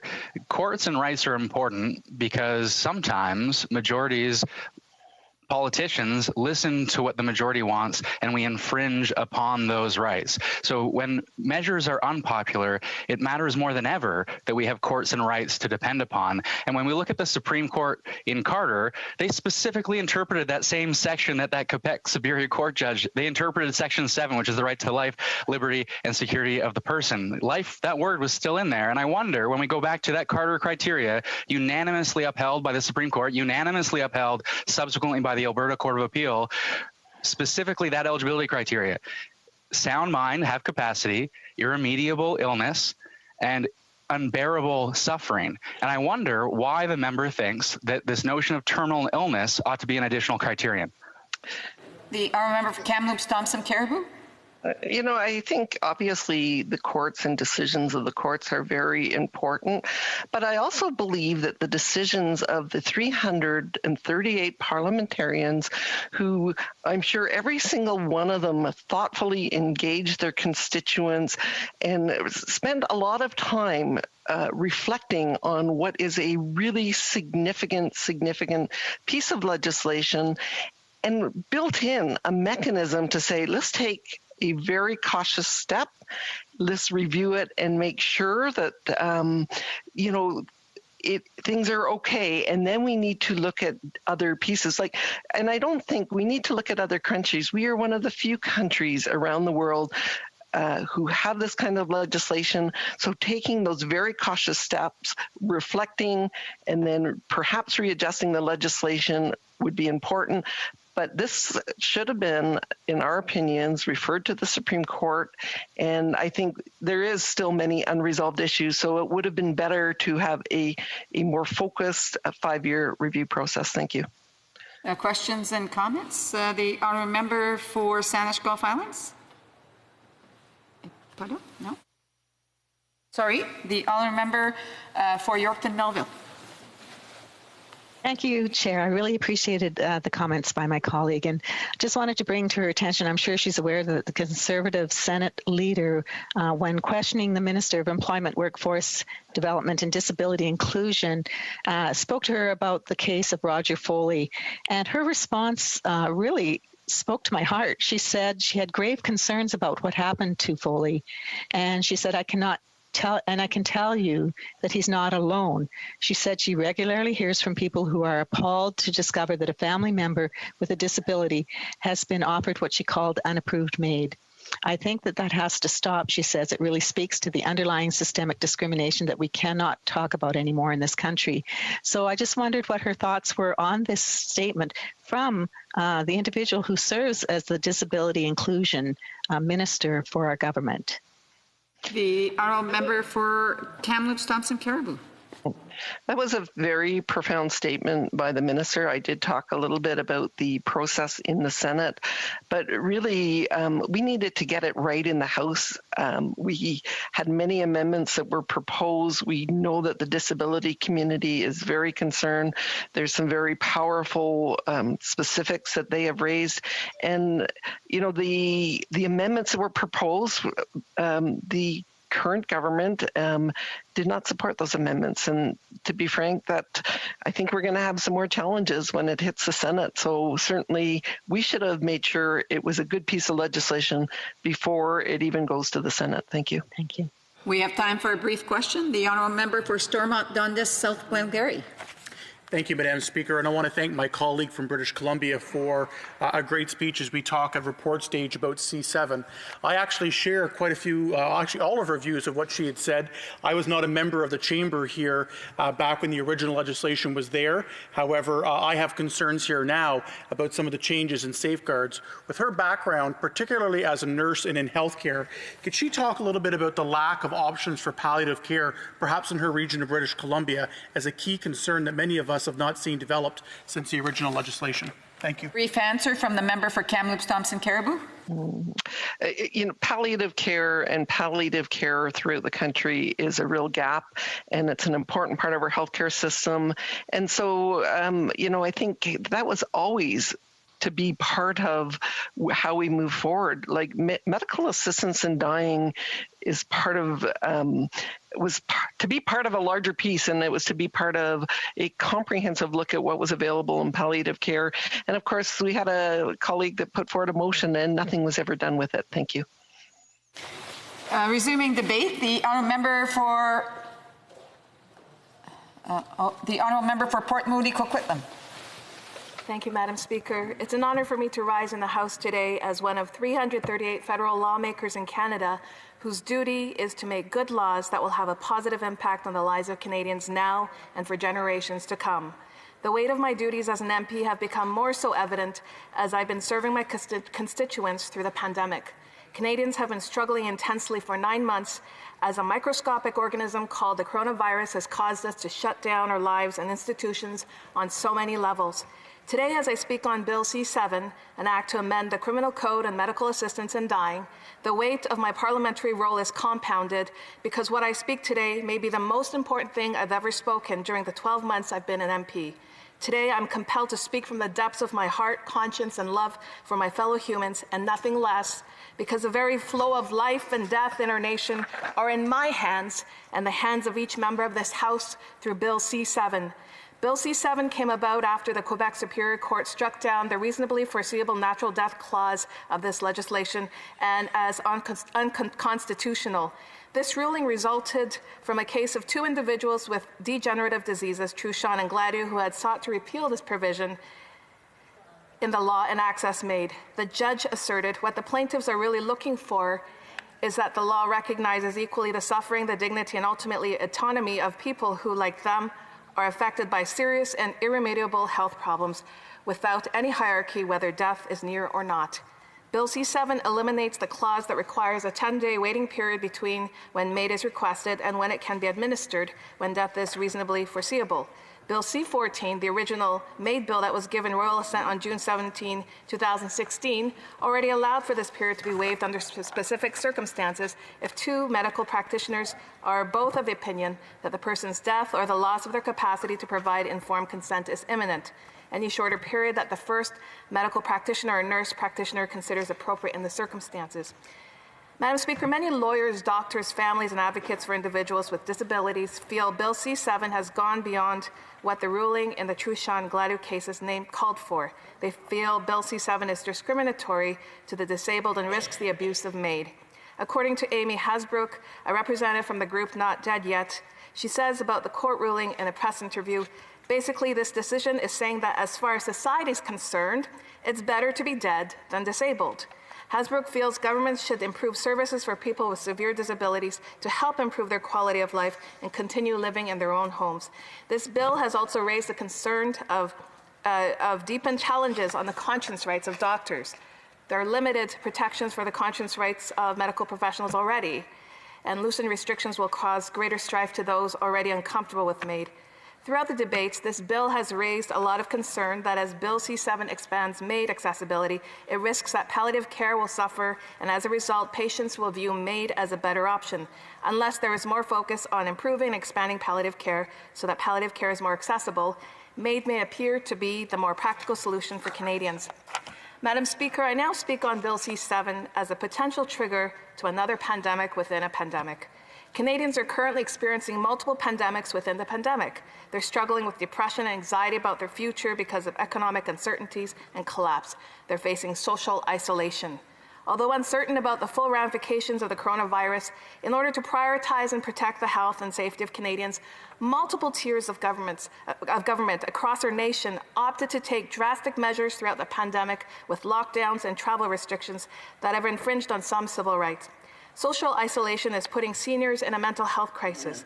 Recently, Nancy Russell, a 90-year-old woman living in a senior home, chose MAID because she didn't want to go through another lockdown or isolation this winter. According to some MAID practitioners, there's a trend of more reports of seniors interested in MAID and accelerating their timelines because of COVID. I'd like to ask each member in the House, is the timing of passing Bill C-7 with its safeguards removed during a pandemic where Canadians are vulnerable to depression and suicide a responsible action? The government had the option to appeal this, but chose not to. I fully appreciate that the debate on Bill C-7 brings issues of compassion, dignified death and suffering, and personal rights into a complex but profound discourse. Medically assisted death is complex. Debates on human rights are important. But in this time of severe, drastic measures to protect lives and keep Canadians safe from a virus that has the potential to take many lives, the government has entered an emergency mode and put health and safety above many important things. We've allowed the economy to fall apart to flatten the curve and save lives. Canadians put a precedent on saving lives over some basic rights. And rights don't exist in a vacuum. They exist to support the overarching vision and mandate which I hope unifies all of us in the House, and that is to protect the life, sustenance, and flourishing of humans, to ensure all people, regardless of who they are, their behavior, ideology, or capacity to be functional in life, that their existence and sustenance needs to be protected and individuals are given fair opportunities to dream and make the most of their lives. I understand the principles of debate and rights, but in the context of this pandemic we face, my humanity, my heart, burns like a mother bear for the lives of Canadians. In a recent report from the Canadian Mental Health Association, 3,800 Canadians died after being admitted into hospitals for self-harm in 2018 to 19. With the stress, hopelessness, and trauma created by the pandemic, that number is on the rise, especially against the most vulnerable. In a survey held by CMHA in May during lockdowns, 38% of the people surveyed said that their mental health has declined due to COVID-19. 6% have had suicidal thoughts. 2% have tried to harm themselves in response to COVID-19. And based on this survey, if there are 30 million adult Canadians, then that would mean 1.8 million adult Canadians have had suicidal thoughts, and 600,000 have tried to harm themselves as a result of the challenges caused by the pandemic. The count for the number of Canadians who've died from COVID-19 is 12,211 from yesterday's numbers. If only 6% of the 3,000 Canadians who participated in the survey had suicidal thoughts, that would still be 180 people. What does that translate to with Canada's entire population? More survey results show not everyone is affected equally. While 6% of the general population have suicidal thoughts since the outbreak of COVID-19, suicidal contemplation has been happening with 18% of people already struggling with their mental health, 15% of people with a disability, 14% of people with low incomes, and 16% of people who are Indigenous. This is not fair.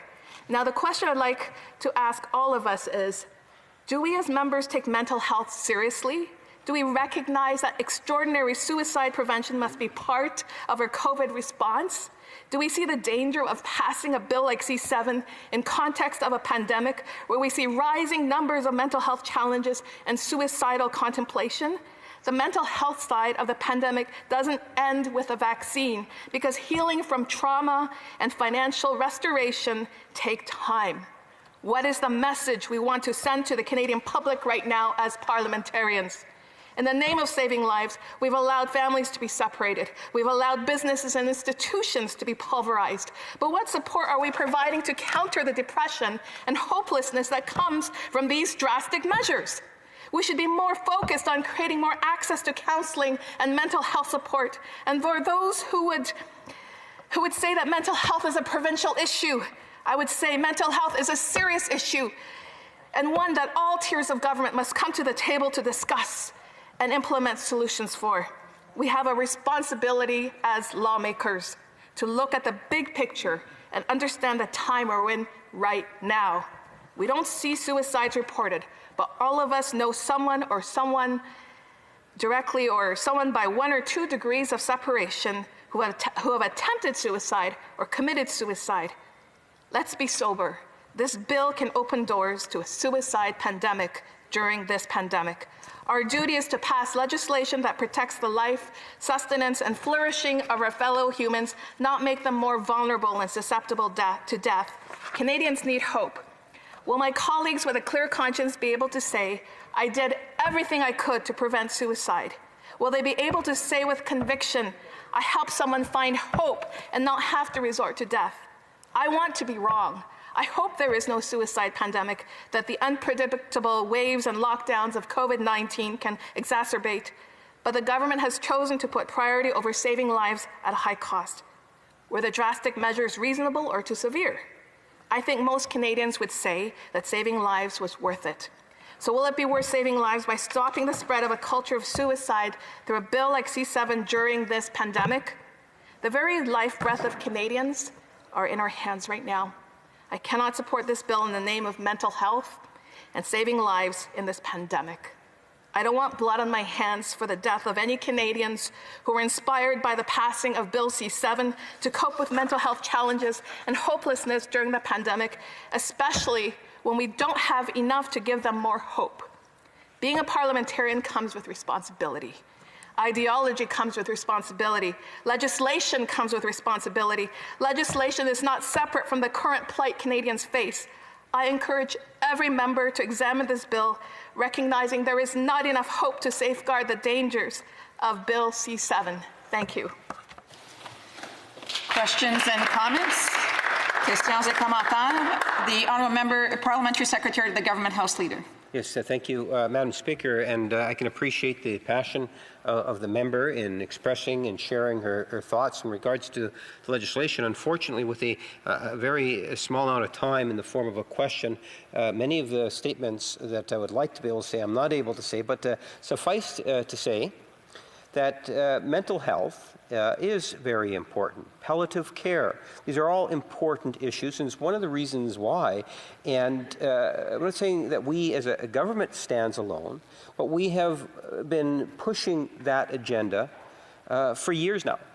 And by pushing that agenda, we're also investing literally hundreds of millions going into billions of dollars over the last number of years. The question I have for the member is, we recognize that all lives are of equal value. There is absolutely no doubt about that. In going forward with this legislation, it's not one political party. There's amendments that were brought forward. There's opposition parties that are in fact supporting the legislation. And it would seem to me that the consensus of the 338 inside the House, or 337 inside the House, is that we continue to move forward, given the very importance of this issue to the individual. The Honourable Member for Port Moody Coquitlam. My speech today has to do with the timing of the bill because of the unique circumstance we're in. And if we were not in a pandemic, I would not have given this speech. Thank you. Questions and comments? Questions et commentaires. L'honorable député de Abitibi. The Honourable Member for Abitibi-Bay James Nunavik. Thank you, Madam Speaker. I have to tell my colleague that I don't agree with the principles she's put forth. MAID is to help people. People can make decisions. When you talk about discrimination and people with disabilities, well, I don't agree with you, because people with disabilities have the right to make a choice to live or die in dignity as well, regardless of the illness they have. There are professionals that look after those people. There is care, palliative care. So it's unreasonable to think that the situations are like you described them. People need support, and we need to adopt this bill. My question is the following. Did you really read the Act to mention the aspects that you're putting forth from your opinion? I'd like to remind the member to speak through the chair and not to speak directly to the other member of Parliament. For Port Moody Coquitlam. I'm not disqualifying the thoughtfulness and the value of these discussions. Again, I am raising this in the House today because of the unique circumstance of the pandemic we're in that is putting many people at risk, and the very sound bites and the dialogue and contemplation of suicide should not be exacerbated with something like this to inspire them in the wrong direction. I'm not talking about those who are legitimately seeking the assistance through MAID to find dignified death. I'm speaking in the context of the larger Canadian population in this pandemic. Thank you. We have time for a brief question. The honourable member for Beaches East York. Thanks, Madam Speaker. And of course, the member knows that mere hopelessness or that one is depressed because one has lost their business in the pandemic, that would not make one eligible for MAID. And even drawing that connection to suggest that one won't have blood on one's hands, I think is absurd. So, simple question, what are the criteria that the Supreme Court established in Carter? Very simple. Our member for Port Moody, Coquitlam. I just want to repeat again so there's no misunderstanding. I raised these points today not to undermine anyone's values or perspective of MAID, but that we are in a unique time where people are vulnerable, and it would be a tragedy to see them inspired to choose suicide, whether they seek MAID or not. The whole concept of suicide is dangerous right now in the times we're in. Thank you. Resuming debate, the honourable member for Cypress Hills Grasslands. Thank you very much, Madam Speaker. We are debating a matter today of life and death. This is not an easy topic for anyone to think or talk about. And I can't imagine how much harder it is for people who find themselves in a position where they're faced with a choice between the two. It's a choice that directly affects suffering individuals, and each of their loved ones will also be affected. What makes it even more complicated and difficult is that it involves someone having vulnerable moments, and often, for many reasons, they were already disadvantaged members of our communities. How we treat our most vulnerable neighbors reflects back on our personal and social character. It makes all the difference for someone struggling if they receive support to have a fulfilling and meaningful life, or if they are mistreated and neglected. It also gives the rest of us a good or bad example to follow in how we should treat each other. We have to consider all of this when it comes to Bill C-7. There are way too many problems with it. But for now, I want to step back and focus on the heart of this issue. Many brave and passionate voices from the disabilities community have stepped forward to call out the dangers of stigma and discrimination in the government's bill. One of those voices is Roger Foley. He was born with a severe neurodegenerative disease, and his condition got worse. He was denied the necessary supports for continuing to live at home. He has been speaking out about his troubling experiences while he is in hospital. According to him, the healthcare system has not provided him with any assisted home care team of his choosing. Instead, among other things, he has been offered the option of assisted suicide. From his hospital bed in London, Ontario, he told the Justice Committee his story and further said, and I quote, "What is happening to vulnerable persons in Canada is so wrong. Assisted dying is easier to access than safe and appropriate disability supports to live," unquote. So speaking from his experience living with a terminal illness, he has been calling for assisted life before he should ever have to consider assisted death. The idea that the opposite could be true here in Canada should be unsettling for all of us. There is definitely a problem for this population in terms of aggravating stigma and discrimination towards them. Other people are at risk too. If someone is thinking of ending their life, we know that it is most often related to mental health challenges or their emotional and social needs. Recently, we heard the story of the late Nancy Russell, who was a senior living in a long-term care during the COVID lockdowns. She maintained an engaging and outgoing life. During the first wave, the usual activities she enjoyed were restricted. At one point, she was confined to her room for 2 weeks. Her family noticed an unmistakable decline in her life from the first wave. Her daughter was quoted in the media as recalling, "It was contact with people that was like food to her. It was like oxygen. She would be just tired all the time because she was understimulated," end quote. So when news of the second wave came, along with the possibility of another lockdown, Nancy decided to apply for MAID. She was approved of it and died this past October. Her decision within the larger issue of our response to COVID is a separate discussion, but her daughter's words are important for us to consider in this different context. When deprived of our human needs, it is easy for someone to consider such an option. On the other hand, whenever these needs are met, it can have a remarkable effect.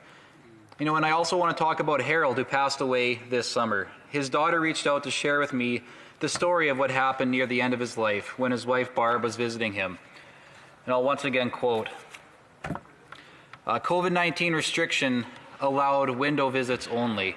Because of being hearing impaired, he could see his wife Barb through the glass but could not hear her. At times, staff were available to repeat Barb's words, but not usually. 3 weeks ago, Harold's life declined. Barb was informed she could come inside the facility to visit, provided she followed their protocols: mask, gloves, hand washing, only visit within his private room, etc. These preventative measures seemed reasonable. These visits continued for 3 days, and each day Harold's health improved. She also included this reflection in her message, and again quoting, "Face-to-face, physical and emotional contact directly influenced Harold's well-being, and now Barb is left with the lingering remorse that she was not allowed to hold her husband's hand as he breathed his last breath." It is well known that face-to-face human connection fuels wellness, and when end of life naturally draws near, the end for togetherness is just as real. Unquote. So she makes a good observation about the power of social and physical connection. Whether we are dealing with the case of Roger Foley's physical condition or emotional and relational suffering, we have to make sure that we don't misidentify any cries for help when somebody asks to die. On a similar point, I want to make sure we consider the great potential for struggling Canadians to not find the help they might desperately need. For the Justice Committee study on Bill C-7, physicians together with vulnerable Canadians submitted a statement signed by doctors from every province. As of today, over 1,000 signatures are on that document. They explained the problem this way, and once again I'll quote, "The shock of a sudden illness or an accident resulting in disability can lead patients into feelings of anger, depression, and guilt for requiring care. Emotions that, with proper support and attention, can resolve over time. The care and encouragement shown by physicians may be the most powerful force in overcoming despair and providing hope. Unfortunately, patients can no longer unconditionally trust their medical professional to advocate for their life when they are at their weakest and most vulnerable state." Unquote. The lack of available alternatives and support could only make it more difficult. The same statement notes the following, and again I'll quote, "We live in a country where the wait time to see a psychiatrist in certain areas is 4 to 8 times longer than the 90-day waiting period proposed in the bill for those whose natural death is not considered reasonably foreseeable, and where 70% of citizens nearing the end of life still have no access to basic palliative care services. Yet MAID has been deemed an essential service under the Canada Health Act, and palliative care is not. This bill creates the conditions for cheap and easy death through euthanasia or assisted suicide." End quote. Without addressing the root causes of suffering or actually providing someone different options, it is impossible for a real choice to be made. Finally, I share the concerns of advocates for people with disabilities and for other causes that this bill will help to normalize suicide in similar situations to the stories I have shared, and more generally. In 2020 and beyond, there is a real risk for an increase of suicidal thinking. This year has pushed many to the brink of despair. Now is the time for us to live up to our international reputation as a nation of compassion and care. We should offer those who are struggling a helping hand, not a cold shoulder of indifference. In my province of Saskatchewan in particular, there is a suicide crisis in parts of the Indigenous community. I know that many Indigenous leaders and communities have raised this concern in regard to the expansion of assisted suicide. Back in 2016, during the last debate in Parliament to legalize assisted suicide for the first time, former Liberal member for Winnipeg Centre, Robert Falcon Ouellette, spoke about the impacts that he believed this would have on Indigenous communities. One of the overarching themes from his speech was that by allowing suicide to become a way out of suffering, we are encouraging a spirit of death in Indigenous communities. Rather than telling Indigenous peoples that if they are suffering, their lives are no longer of value, we should first improve the conditions of their lives and help them carry their burden. It's hard to know where to begin with fixing the government's plan for assisted suicide. Bill C-7 rapidly expands the framework of MAID at a rate never seen before. In this effort, the government has ignored its own framework set in Bill C-14 and the advice of hundreds and even thousands of medical professionals. But where is the expansion of palliative care and other support? How long before we go even further for offering assisted death without first better providing people assisted life? Thank you. Questions and comments? The honourable member for Battleford's Lloydminster. Thank you, Madam Speaker. I find this debate very emotional. I mean, this is a life and death circumstances that we are talking about, and there is a finality to this. When somebody dies, they have died. They aren't coming back. And I believe that we need a balance of personal autonomy, but also the protection of vulnerable people. And so a concern that I have is in regards to palliative care and even advocates. If we have somebody who is a vulnerable person, maybe they have no family, maybe they have no friends, maybe they have a disability, they've been admitted to the hospital, or they're living in a long-term care facility, it's very troubling to me that MAID could be offered and nobody is there to advocate. So it's very concerning to me that it could be proposed. I'm just wondering if the member could talk about palliative care and how we need more access. There was no 5-year review from the previous legislation. And I'm just wondering if he can comment on the need for more palliative care across Canada, especially in rural and remote regions. Thank you. The honourable member for Cypress Hills Grasslands. Thank you very much, and I want to thank my colleague for the question, and through you, Madam Chair. Yeah, palliative care is such an important part of our society, and we're lacking greatly in that area. And in particular, I grew up in a rural and remote community as well, and there just wasn't the option for palliative care there. You got people moving out of their communities, out of their homes. They're moving away from their families who, quite honestly, that's the primary caregivers that people need and people want to have when they're in palliative care, but they also need access to those facilities. And I just find it so alarming that here we are today prioritizing medical assistance in dying instead of prioritizing palliative care in this country. Questions and comments? The Honourable Parliamentary Secretary of the Government House Leader. Thank you, Madam Speaker. In part of this debate that we're having on this really important issue, we often hear reference to palliative care and just how critically important that is as an issue.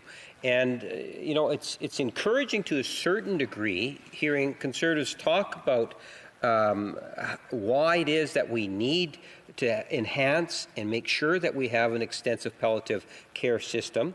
And my question to the member is, what role does he believe the federal government has in ensuring that we do see an expansion and looking at ways in which we can improve upon palliative care in Canada? Does the Conservative Party believe that that's a role that we should be playing a stronger role in?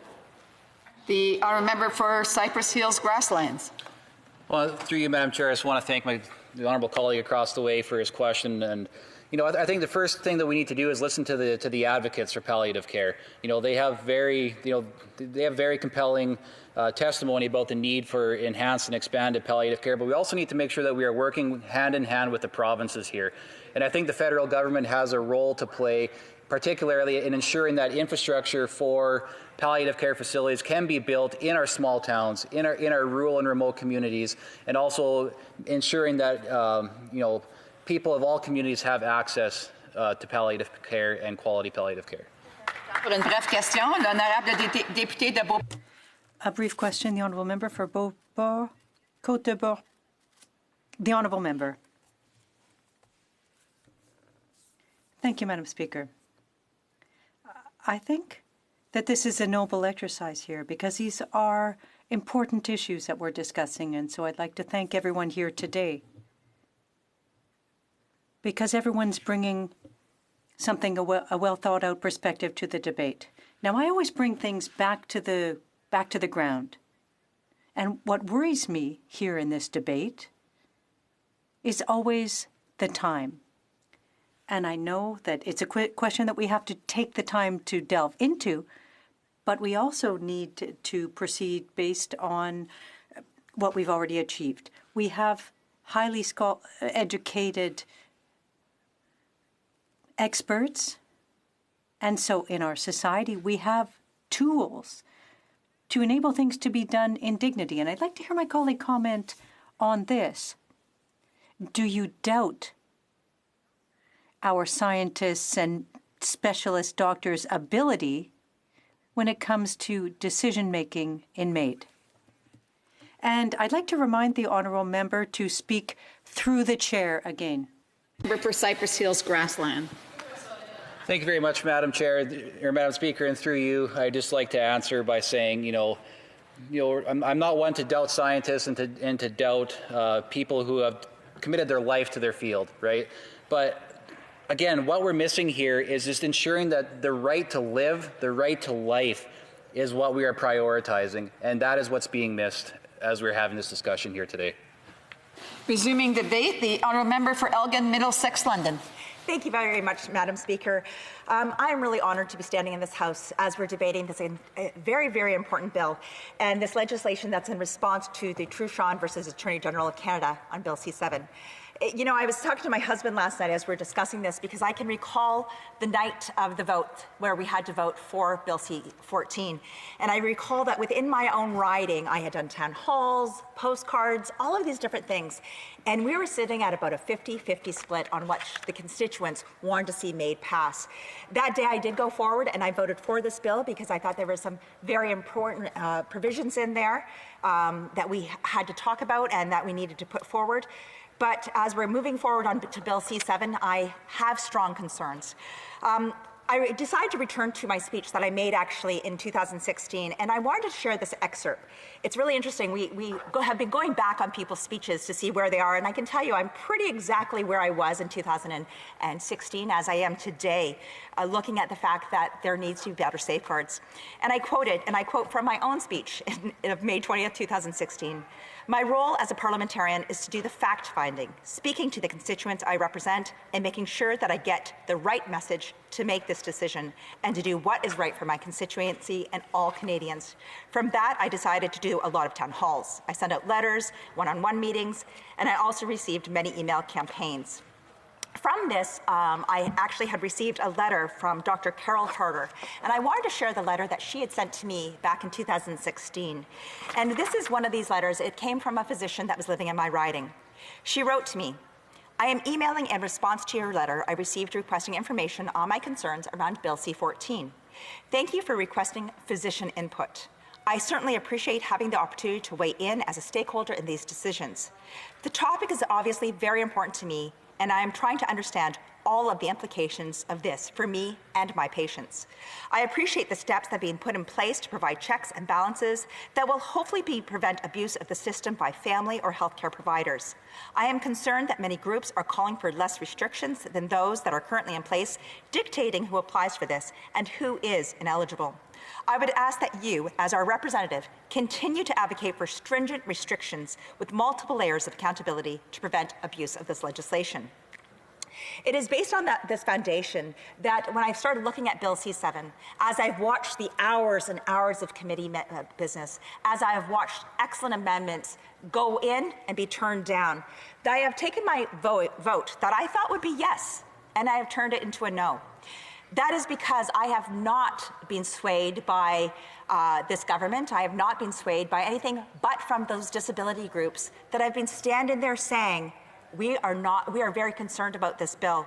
And so for me, I go back to where I was in 2016, and the point is, our job is to protect all Canadians. Our job is to represent Canadians. And what I'm seeing in this piece of legislation just does not fit this bill. And so I'm looking at what the doctor has requested, and I do not think that after listening to all of the testimony that we have seen in the Justice Committee, that we are doing due justice and that we are making sure that as tomorrow we're going to be celebrating International International Day for Those with Disabilities, when we're looking at this, we are not doing them justice. We are not listening to them. And that is where I have this huge concern. So unfortunately, these amendments that were left out is why I am changing my decision from taking it to committee, where we had a great opportunity to extend and make this a better bill, and changing this to a no. And, you know, with me, all of these social issues, they do go to heart. They go to heart because I speak to people, and it's about the people that I'm speaking to that help make these decisions. And I think about a gentleman that I just spoke to just on Saturday, and his name is Rick Arkell.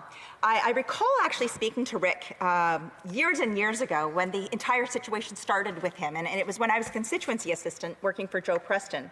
And I recall him calling the office like over a decade ago. And just on Saturday, I spoke to him again about this.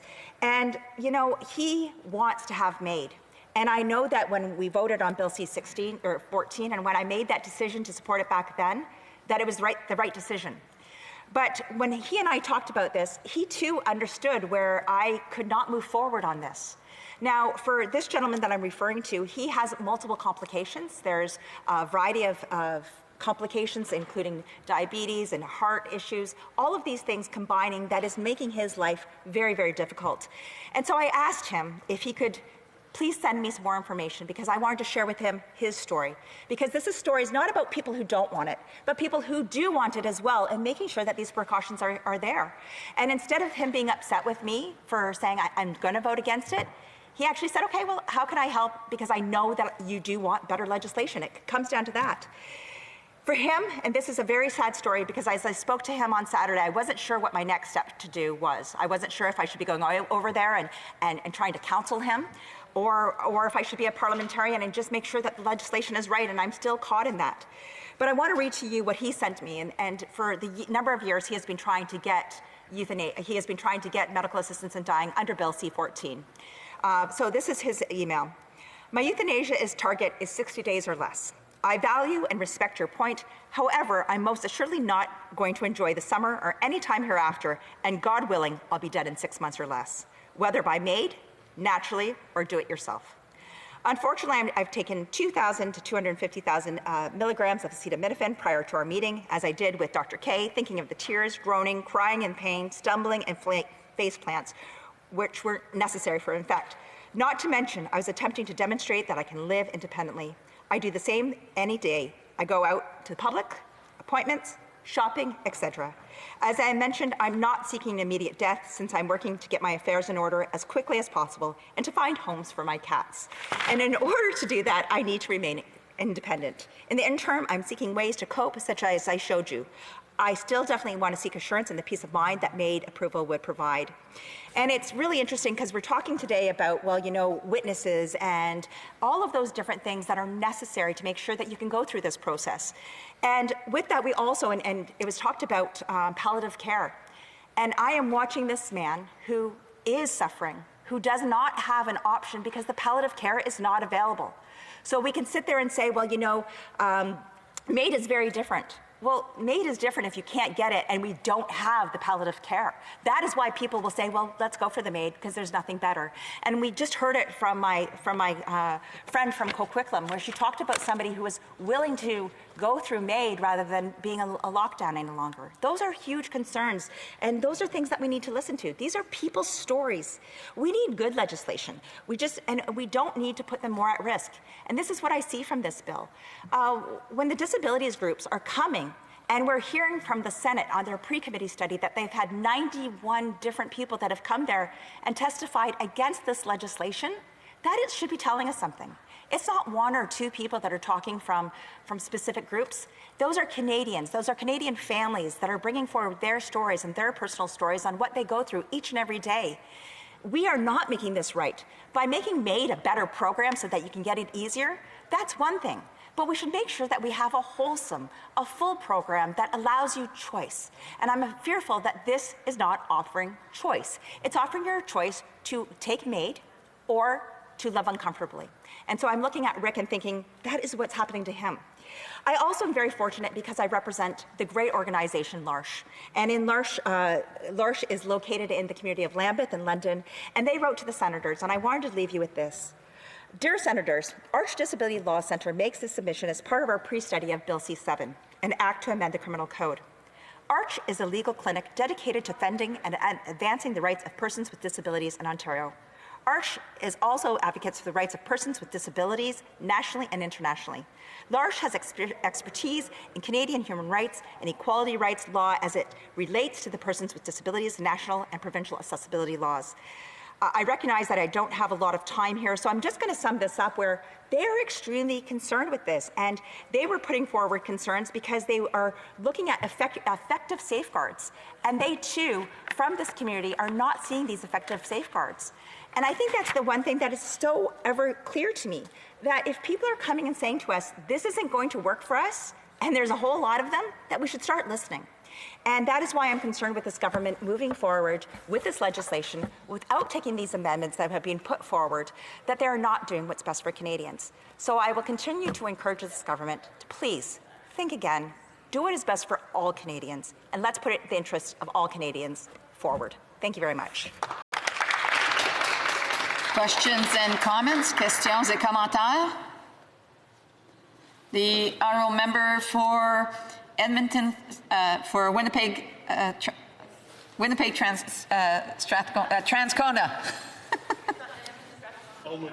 Elmwood Transcona. Transcona. I knew it was there somewhere. Winnipeg Transcona. Well, I just wanted to thank my colleague for her speech, and of course we know that part of the real fear and anxiety for people in the disability community who oftentimes are living in poverty and without the resources that they need to live in dignity is that they're going to be faced with a really impossible choice between a life of poverty and suffering or a premature death.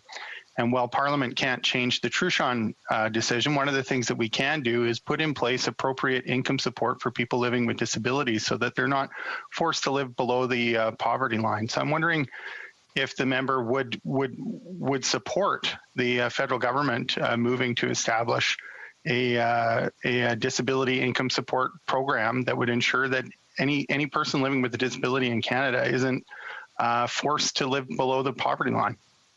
The honourable member for Elgin Middlesex London. Thank you very much. And that is such an important question because I think that's one of the things that we do see. And as I indicated, I was a constituency assistant for 11 years. So I had the opportunity to see a lot of Canadians come in who were on either the Ontario Disability Support Program, benefits through WSIB, or benefits through the Canada Pension Plan Disability. And that's not a lot of money. We know that the cost of living has increased substantially, especially through this pandemic with COVID-19. So I think it needs to be reassessed. Lots of them are living without the means to have a proper roof over their head while paying for their bills and putting food on their table and enjoying life as well. So thank you very much for that question. Questions and comments? Questions et commentaires? The honourable member for Sarnia Lambton. Speaker, and I'd like to thank my honourable colleague for a heartfelt speech. She always tells us about what the people in her riding are talking about.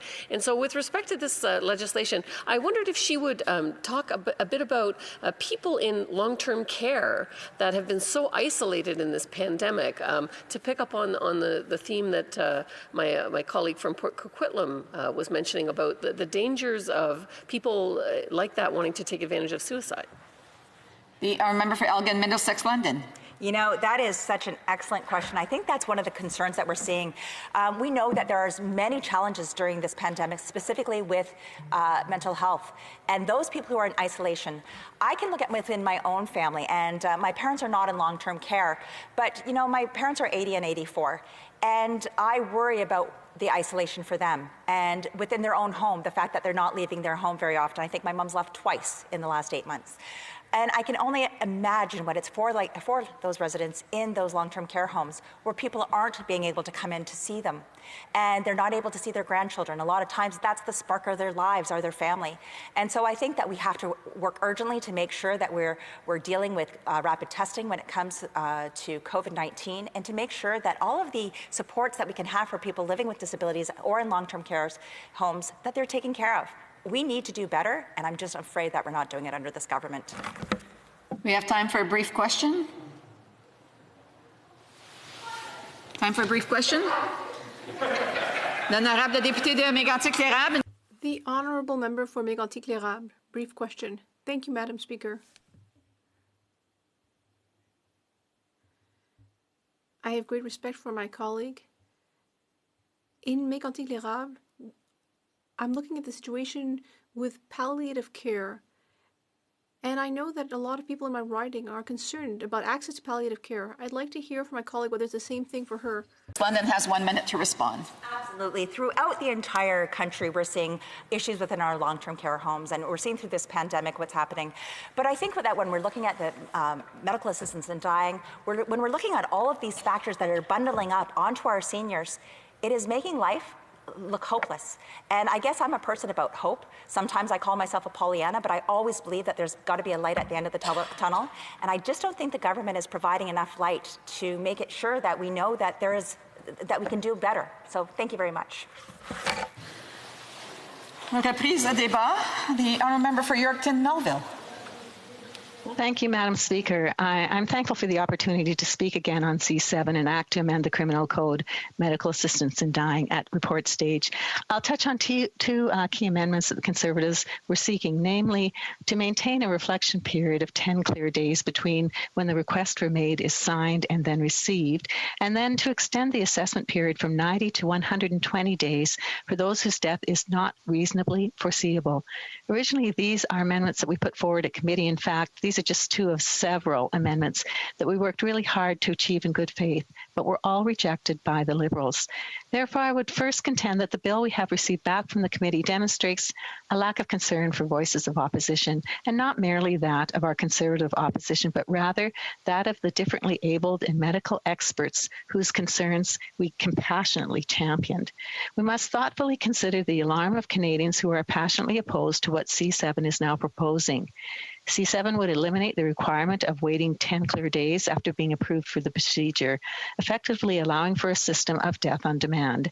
As we've heard in committee, this is troubling for those whose lives have been affected by disability. For those who want to live with dignity, C7 presents a clear and a very present danger to them. That's what they're saying. Speaker, let's refer to what witnesses told us at committee. Roger Foley, who lives with a severe neurodegenerative disease, told the committee, and I quote, "With the assisted dying regime in Canada, I have experienced the lack of care and assistance I need to live. I've been abused and berated because I have disabilities and told that my care needs are too much work. My life has been devalued. I have been coerced into assisted death by abuse, neglect, lack of care, and threats." Mr. Foley went on to say assisted dying is easier to access than safe and appropriate disability supports to live. You MPs have turned your backs on the disabled and elderly Canadians, end quote. I found that very difficult to hear. Dr. Ewan Gallagher, a physician scientist, was clear in his assertion that C7 singles out those with disabilities when, in many cases, death can be prevented. He said, and I quote, "Bill C7 declares that an entire class of people, those with physical disabilities, are potentially appropriate for suicide, that their lives are potentially not worth living. Indeed, were it not for their disability, we would not be willing to end them. I cannot imagine a more degrading and discriminatory message from our society to communicate to our fellow citizens living with disabilities." While reflecting understandable empathy for often severe suffering, the bill conforms to an ableist presumption that a life with disability or chronic illness is less worth living, end quote. Krista Carr, Executive Vice President of Inclusion Canada, spoke on behalf of families of those with intellectual disabilities who fear that their loved ones will be left without a choice. She said that, quote, "Families now fear that their family members will be encouraged to end their lives, rather than addressing their suffering as we do for every other Canadian who tries to end their suffering through suicide. Their lives are now judged as not worth saving," end quote. This claim of Ms. Carr's was reinforced by the testimony of Taylor Hyatt, who bravely shared a personal story. Having been admitted to the ER with difficulty breathing, the doctor advised her that the particular infection could require oxygen. Ms. Hyatt enthusiastically agreed to the use of oxygen, but she found it troubling that her answer came as a surprise to the doctor. And I know Taylor, and she is full of energy and life. It was at this point that Taylor came to a stark realization. She said, "In that moment, I would have been able to refuse treatment and be permitted to die." or in a moment of weakness brought on into the stereotype that my life wasn't worth living and requested and received a lethal injection. Breathing supports would be considered standard treatment for a non-disabled person in my situation. If this bill goes through, how many more disabled people at their lowest moments could have have a drastically different and decidedly unwanted ending to their story, end quote. Speaker, we on this side of the House recognize that Canadians' tolerance for assisted dying has evolved over the past 4.5 years. In fact, a 2020 Angus Reid Institute poll found that 4 in 5 Canadians believe that it should be easier to make their own end-of-life decisions, compared to 73% 4 years ago. However, the same poll found that 65% believe the option of assisted suicide and euthanasia has the potential to intensify pressure on those with disabilities to choose death as a means to avoid being a burden to others. They want lawmakers and they want the courts to give significant weight to this concern. In my view, C7 abandons the concerns of witnesses and the majority view of Canadians. Appropriate safeguards, such as the 10-day reflection period and a 120-day assessment period for those whose death is not reasonably foreseeable, are absolutely warranted. So why are the Liberals denying this? Speaker, my second point as to why this bill should not proceed is because of this government's clear intention to go beyond the scope of Quebec Courts of Appeal's Truchon decision. One of the key elements of this bill for me is the about-face that the government has taken. Less than 5 years ago, C-14 was passed. It was a bill that I and many in my party oppose in principle from its introduction to the present day. However, many Canadians took solace in the fact that C-14 contained a vital element of parliamentary accountability. Clause 10 mandated a 5-year review wherein the provisions of the assisted suicide law, as well as the state of palliative care in Canada, would be fulsomely studied by the House of Commons and Senate before the end of June 2021. This was our responsibility. This vital element of C-14 has been ignored by this government. As parliamentarians, we have now been tasked to consider a massive expansion of assisted suicide and euthanasia without a clear enough understanding of C-14's effectiveness, enforceability, and areas of acute concern. I think it bears repeating from my speech in October. Rather than appeal Truchon to the Supreme Court of Canada or wait for the all-important 5-year review of assisted death in Canada, the Liberals have chosen to run with the Truchon decision and legislate on an expansion of assisted death for the entire country. Not only that, the bill far exceeds the scope of Truchon. Indeed, during oral questions on November 23rd, the member for Vancouver-Granville, the former Minister of Justice and Attorney General and author of the original MAID legislation, called into question the government's effort to eliminate the 10-day reflection period and reconfirmation of consent through C7. She said, and I quote, "Nothing in the Truchon decision of the Quebec Court of Appeal, which the government chose not to appeal, requires this, and the Supreme Court of Canada in Carter insisted on the requirement of clear consent. Palliative care physicians, disability advocates, and other experts insist that this is an important safeguard. And like other legislated MAID reports on mature minors and mental disorder, advance requests also raise significant challenges," end quote. Speaker, the government clearly has its own agenda here. The Liberals appear determined to eliminate safeguards for the most vulnerable when it was not instructed to do so. This is coupled with the fact that this House has not had the benefit of a fulsome study of the original MAID legislation. This House should proceed with the adoption of our very reasonable amendments. Canadians want them. Finally, I'd like to reiterate a point from my last intervention on this bill. The Liberals continue to lag on a national strategy for palliative care, but at the same time, they're moving forward on more accessibility to MAID. The Liberals broke their promise to invest $3 billion in long-term care, including palliative care, and have yet to bring Canadians a national strategy on palliative care that they promised and agreed to.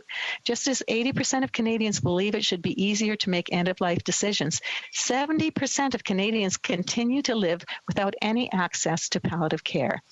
That's why the Liberals' approach is nonsensical. The Angus Reid poll found that 62% of Canadians want us in this place to give the due attention to the concerns that our healthcare system will. They're concerned that they're going to begin to ignore long-term care and chronic disease amongst the elderly as MAID becomes more widely accessible and routine. We're seeing this happen, Madam Speaker. Furthermore, 7 in 10 Canadians want us as lawmakers to consider whether increased access to assisted suicide and euthanasia will mean less investment in traditional palliative care. I dread that. In my view, that situation is already unfolding. I refer again to the Delta Hospice Society, where 10 hospice beds are at risk of being defunded. Why? Because of their refusal to provide assisted suicide to their patients. The Hospice Society believes that MAID is distinct from and violates the very purpose of the palliative care that they are very proud to provide. Indeed, President Angela Ireland has been clear that their intention is not to overturn MAID. They are not a threat, but only to uphold its approach to end-of-life care that so many Canadians want, deserve, and do not have access to. A majority of Canadians would side with the position of the Hospice Society. Again, referring to the Angus Reid poll, 55% of Canadians reported that religious hospitals should be free to refuse to participate in MAID on moral grounds. Any attempt to cheapen the value of palliative care should be of concern to this House. In the words of Dr. Gallagher, quote, "The goal of healthcare is to help the patient flourish. Palliative care is about helping the patients flourish even as they go through the process of dying. I think anything that accelerates or hastens that process and doesn't give the opportunity for reflection and so on is of serious concern." End quote. And I'm sorry, but we have to go to questions. I'm sorry, but we have to go to questions and comments. Questions et commentaires à l'honorable député. I know it's you, but it's a very long one. Leeds, Grenville, Thousand Lakes, and Rideau Lakes. Thousand Islands and Rideau Lakes. Thanks very much, Madam Speaker. I appreciate it, and I want to thank my colleague for her very thoughtful speech on this important subject. I thought that her example about the disabled individual who had that a very different experience than a Canadian without a disability who might experience. And I heard a similar story about an individual who was it was apparent that they had a physical disability. And when suffering a seizure, the very first question that they were asked was if they had a do not resuscitate, a DNR order. So my question to the member, Madam Speaker, is why is it important that Parliament give a thoughtful review, as was committed at the 5-year mark, instead of having this hasty process which goes beyond the Supreme Court or the Quebec court decision, which was not appealed by the government? Why is having a proper review where stakeholders, including from the disability community, can speak to parliamentarians, testify about their concerns, have their questions answered, and have the government answer for why they would make those decisions? Why is that process important, and why would that be preferential to what we're seeing happening right now? The Honourable Member for Yorkton Melville. Well, I thank my colleague and friend for that very good question. There's such concern in my heart for the fact that this government is choosing on so many occasions to go over and above its own responsibilities within the realm of our House of Parliament, where we have 338 members who have voted, who have made the decision in having C-14 come forward with the understanding that that proper oversight would take place.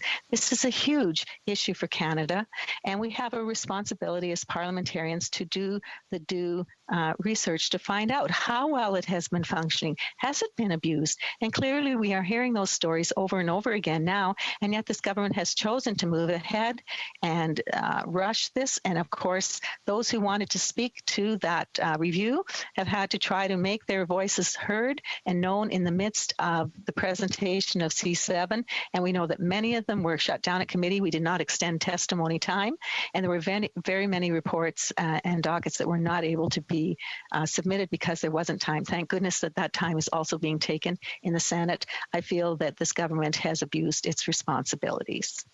The Honourable Member for Saanich-Gulf Islands. Thank you, Madam Speaker, and honourable colleague from Cypress Hills Grasslands. This is a very significant piece of legislation.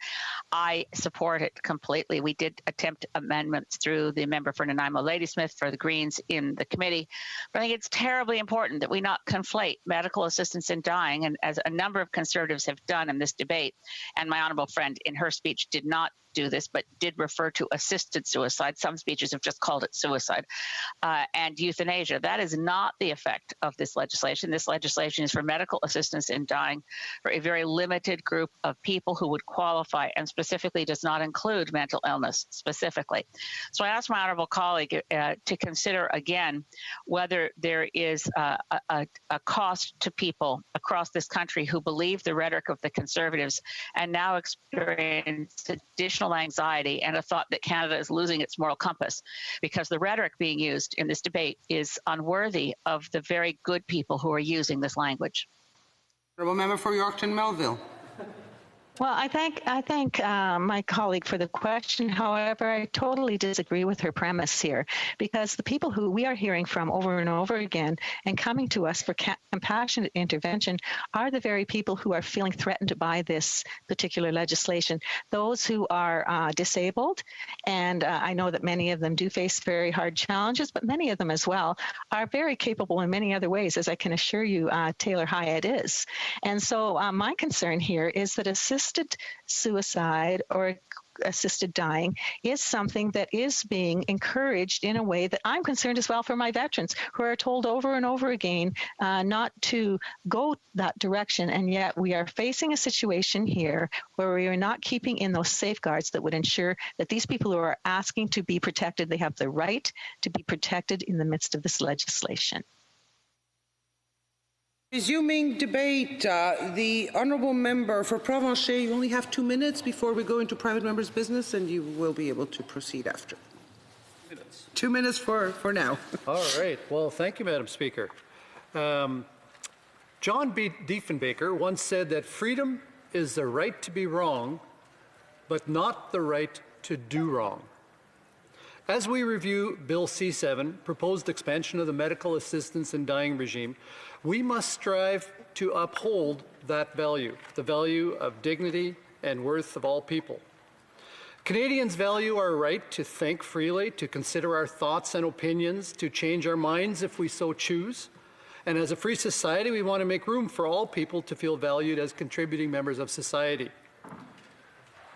Dr. Leonie Herx, past president of the Canadian Society of the Palliative Care Physicians and chair of a division of palliative medicine at Queen's University, sees life stories every day that show people can change their mind with respect to MAID.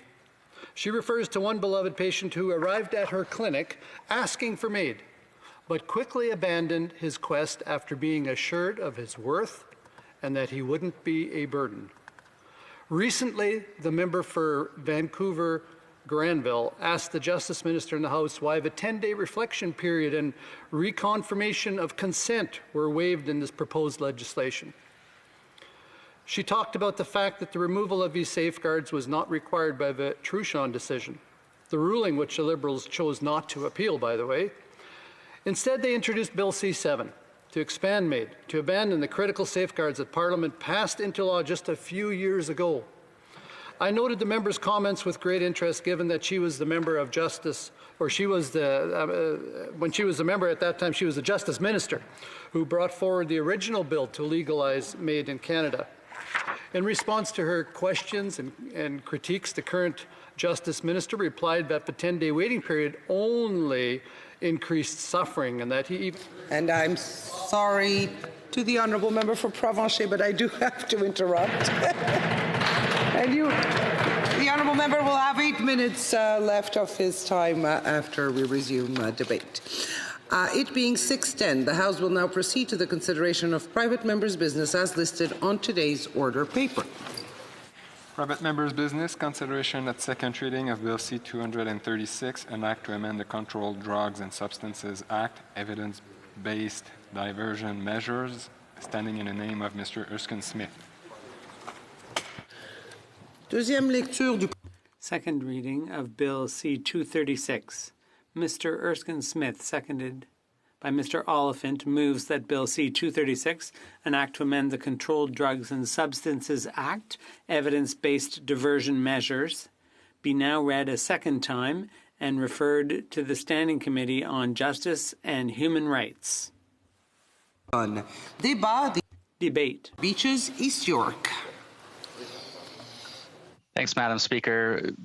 Before the pandemic, I introduced Bill C-235 to decriminalize all drugs for personal possession in this legislation, Bill C-236, as an alternative to create a diversion framework to limit police and prosecutorial discretion in keeping with evidence-based principles. I was motivated to introduce these bills because of the opioid crisis. And as we live through the COVID pandemic and are rightly concerned about how different levels of government are working together to protect us, it's important that we don't forget about the scale of tragedy the opioid crisis has brought to so many families across our country. From January 2016 to March 2020, there have been 16,364 apparent opioid-related deaths, nearly 11 a day. And there have been also over 20,000 opioid-related poisoning hospitalizations, or 13 per day. Public health officials don't update us every day in the way they do with COVID, but perhaps they should. It is a public health crisis, and it is a tragedy. Now, StatsCan, this is pre-pandemic, told us that for the first time in 40 years, our life expectancy had stalled. They say life expectancy at birth did not increase from 2016 to 2017 for either males or females, a first in over 4 decades. And these are the words of StatsCan. This was largely attributable to the opioid crisis. Now, we know that the crisis has not only we know the crisis has been exacerbated by the COVID pandemic. In the words of none other than Health Canada, at the intersection of these public health crises, people who use substances are likely to experience a number of increased risks. Now, as we see our government listen to public health experts and respond with emergency measures to address the COVID pandemic, it stands in stark contrast, unfortunately, to the way in which we've handled these opioid-related deaths. Let me start with quoting some public health experts that we've been listening to in the course of the COVID crisis, but that we have failed to heed in the opioid crisis. Canada's Chief Public Health Officer, Theresa Tam, has called for a societal discussion on decriminalization. BC's Public Health Officer, Bonnie Henry, published a report called Stop the Harm, explicitly calling for decriminalization, writing, "There is widespread global recognition that the failed war on drugs and the resulting criminalization and stigmatization of people who use drugs has not reduced drug use, but instead has increased health harms." Let me put it more bluntly. Our outdated and ineffective laws are killing people. If we embraced evidence-based policies, we would not have a highly toxic illegal drug supply. Substance use occurs, and this is again Bonnie Henry speaking through her report, substance use occurs on a spectrum from beneficial social activity, cultural practices, to non-problematic, recreational, occasional, to problematic, and then to chronic dependence and addiction. Due to toxicity, there is considerable risk of overdose and overdose deaths related to illegal drug use in any capacity. Now, Toronto's medical officer of health, Eileen Davila, has also published a report that states the evidence strongly supports the need to shift to a public health approach to drugs in Canada. And she goes on to call on us, our federal government, to decriminalize the possession of all drugs for personal use.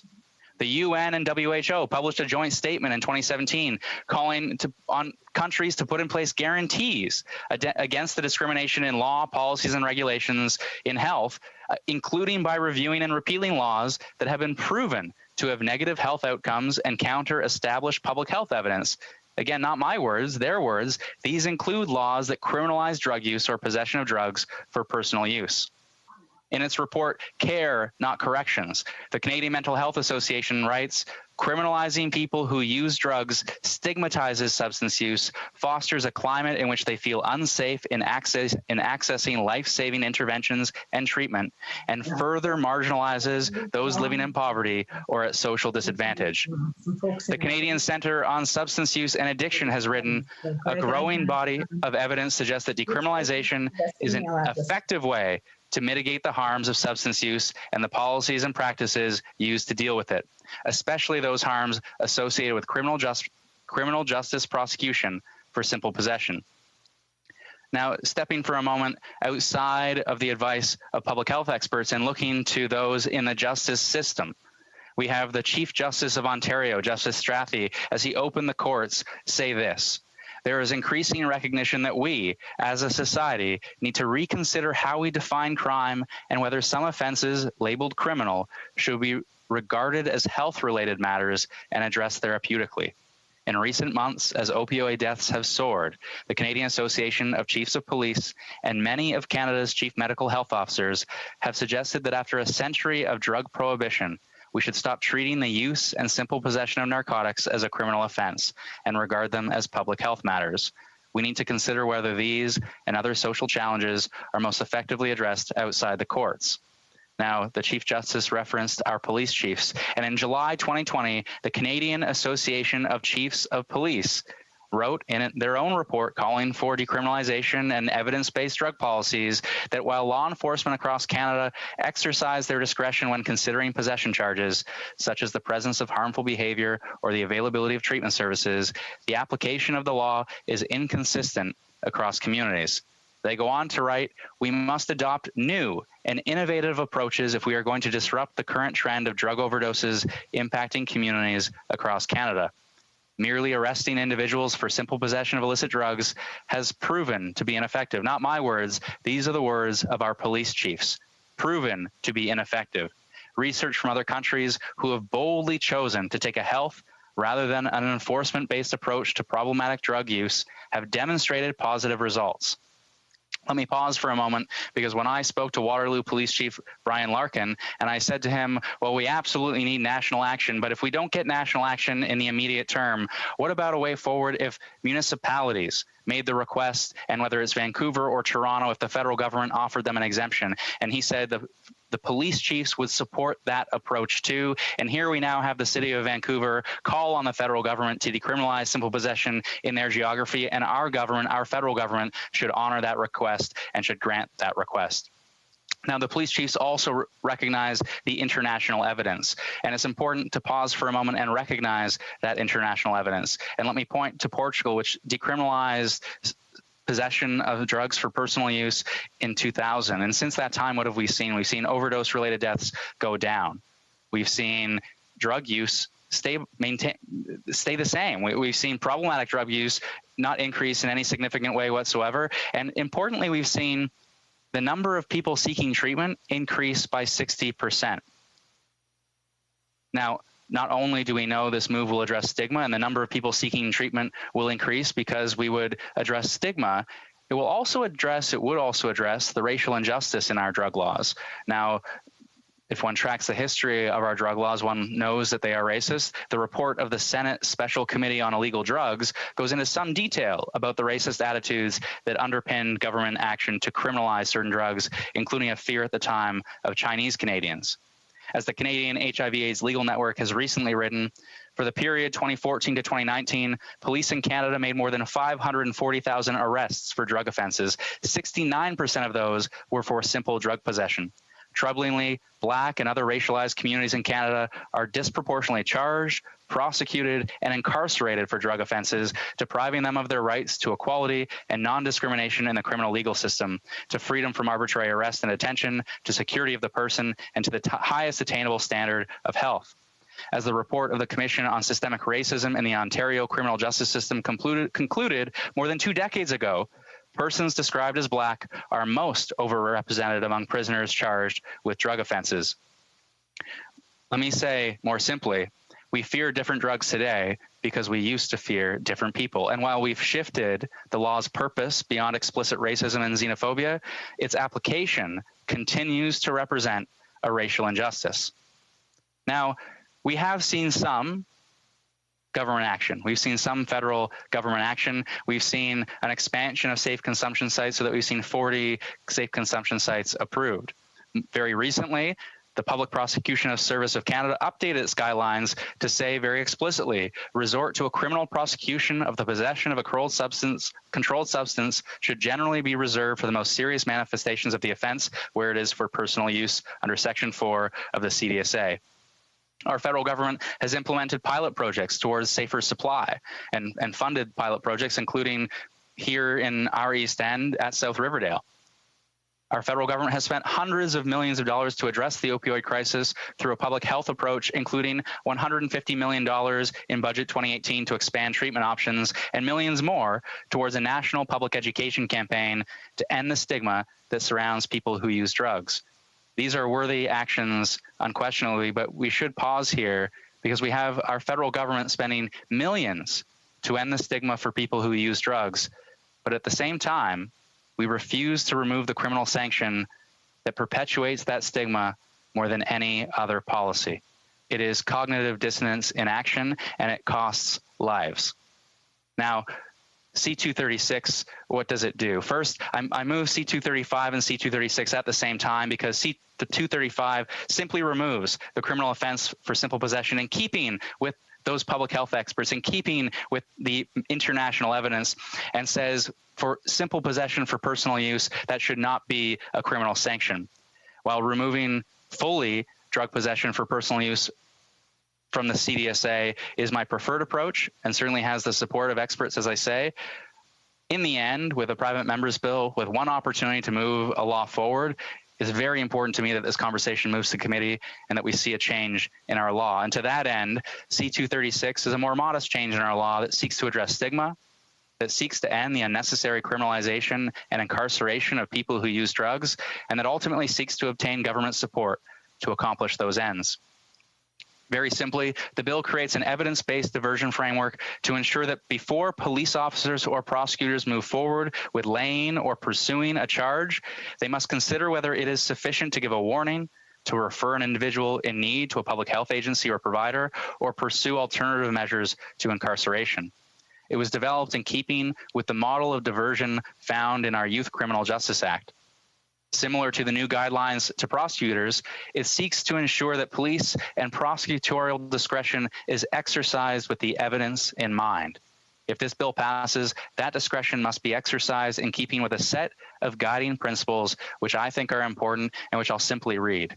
First, problematic substance use should be addressed primarily as a health and social issue.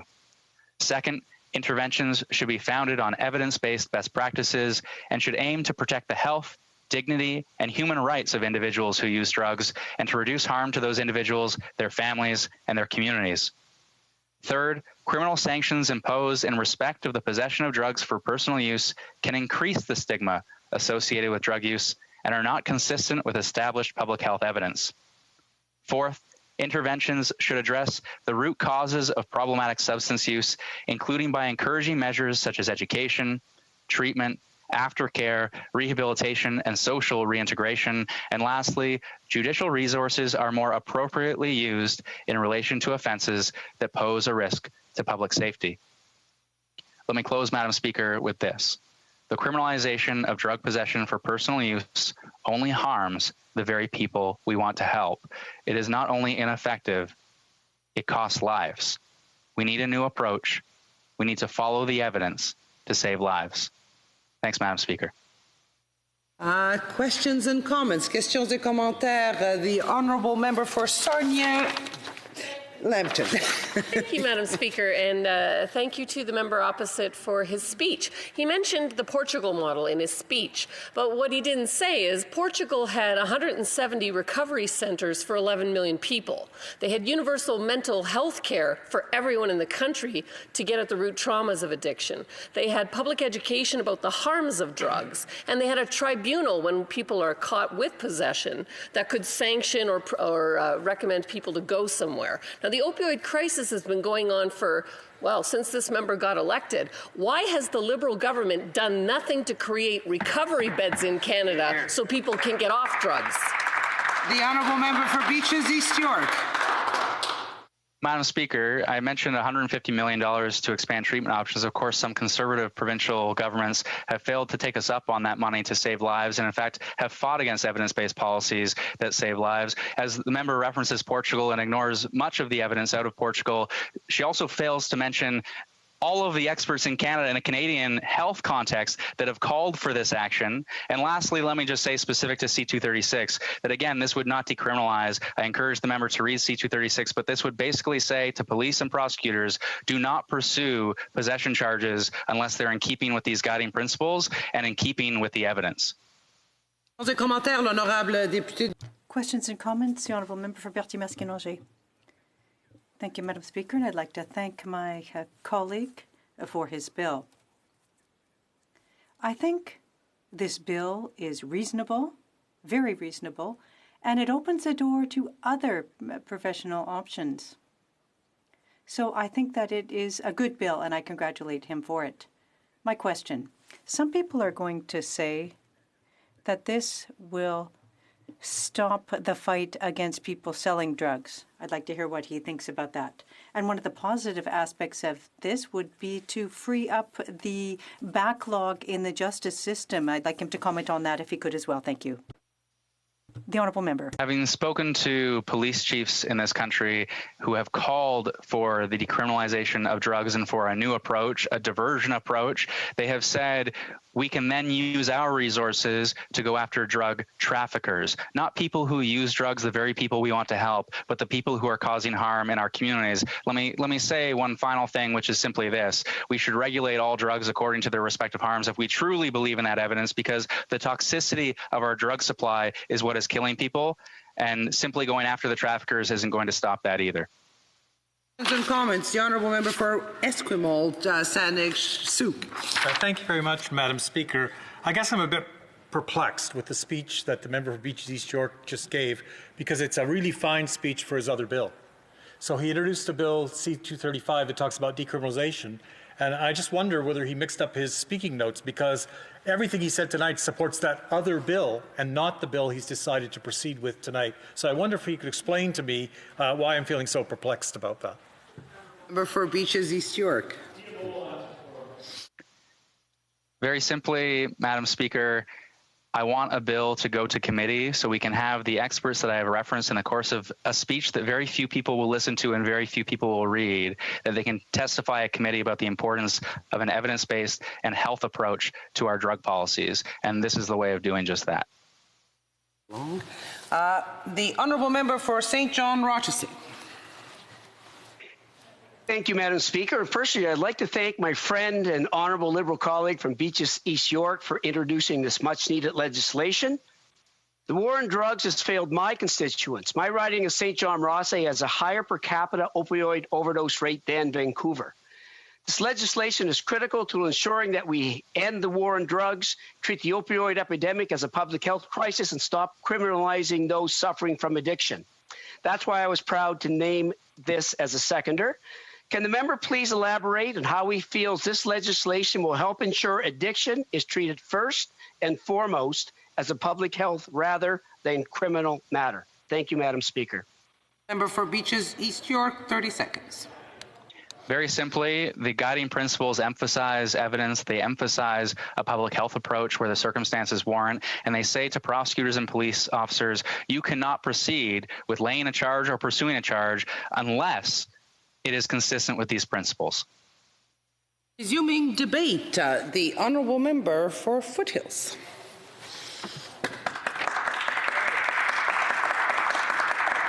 Thank you very much, Madam Speaker. And I do want to thank my colleague from Beaches East York for tabling this bill and rewording it or rejigging it from what he had previously tabled, because this is something as conservatives that I think we're open to discussing. I don't think there's any question with anybody in this House that we understand that the opioid crisis is going to be the #1 health issue that this country faces in the years to come. Even when COVID is resolved, hopefully when vaccines become available to Canadians in the new year, the ramifications and the implications of COVID and this pandemic and the impact it's had on Canadians is going to be long-lasting. We have seen the opioid crisis explode to proportions that I don't think any of us could have ever predicted. And I would just look at my own province, Madam Speaker, in Alberta, where the opioid overdose deaths from January until June tripled from the first quarter to the second quarter of last year. The implications of COVID and the resulting growth in the opioid crisis is a challenge that all of us as parliamentarians, I think, have to understand, and we have to start addressing this with real solutions, real partnerships between the various different levels of government, and I don't think this is a partisan issue. I think all of us in this House want to find a way to help Canadians in their recovery. And we had a doctor at Health Committee on Monday, and she was from BC, and she was talking about the BC crisis as well when it comes to opioids. And BC is now seeing record levels of opioid overdose deaths. And BC was certainly the epicenter of this crisis, but as my colleague from Atlantic Canada just said, we've seen this spread from one part of the country to the next. And there is no segment of our population that is immune to the impacts of the opioid crisis. So I applaud my colleague for bringing this forward and taking the focus off legalizing illicit drugs. And I agree with him. And that is not what this bill is about. C-236 is not about legalizing or decriminalizing illicit drugs. This is about putting a focus on treatment and recovery. Unfortunately, there are some things that are missing from this private member's bill that I think could be strengthened. And I hope my colleague is, if we get this to committee, is open to some amendments that I think we can work together on to strengthen this bill. And I know, I do have to chime in here. My colleague kind of made the comment about conservative provincial governments not supporting this, or not supporting recovery and treatment for these addictions. Premier Jason Kenney in Alberta named Jason Loan the Minister of Mental Health and Addictions, one of the first provincial governments in Canadian history to have a minister dedicated in cabinet to mental health and addictions. Has funded more than 4,000 new treatment beds in the province of Alberta alone. So this isn't, a conservative conspiracy that we don't believe in treatment and recovery. I think my colleague is way off the mark on that. And as I said, I don't think this is a partisan issue in any way. I think every government across the country at every level is struggling to find ways to deal with this with limited resources. And that's one of the problems with my colleague's private member's bill, is it really lacks teeth and accountability. What he's proposing is this bill really shines a light or highlights what's already happening in many jurisdictions across Canada, where most police forces, and the Liberal government put out a directive in 2016 asking police forces not to not charge and go into the court system for simple possession. And many police forces across the country are following up on that directive. Many officers, if they are pulling someone over with a minimum amount of drugs for possession, are not putting them into the, not charging them, not putting them through the legal system. So really what this bill does is it just tries to formalize what is already sort of informal across the country. And the bill doesn't put enough emphasis or teeth or accountability on that recovery aspect. One of the aspects of the bill, or one of the keys to this bill, is that a police officer has the discretion to really ask someone that they've charged or encountered, let's say. They haven't arrested them or anything yet, but they can kind of go through two streams. You have a choice. That officer can say, I can take you to a recovery center or to get treatment, but it has to be at that person's discretion.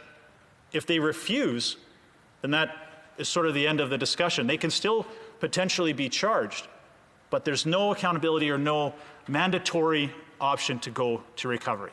And I think I'm hoping that my colleague will be open to that amendment, that there is some teeth and accountability in this bill that puts that focus on a mandatory recovery and treatment element to when it comes to dealing with opioid addiction.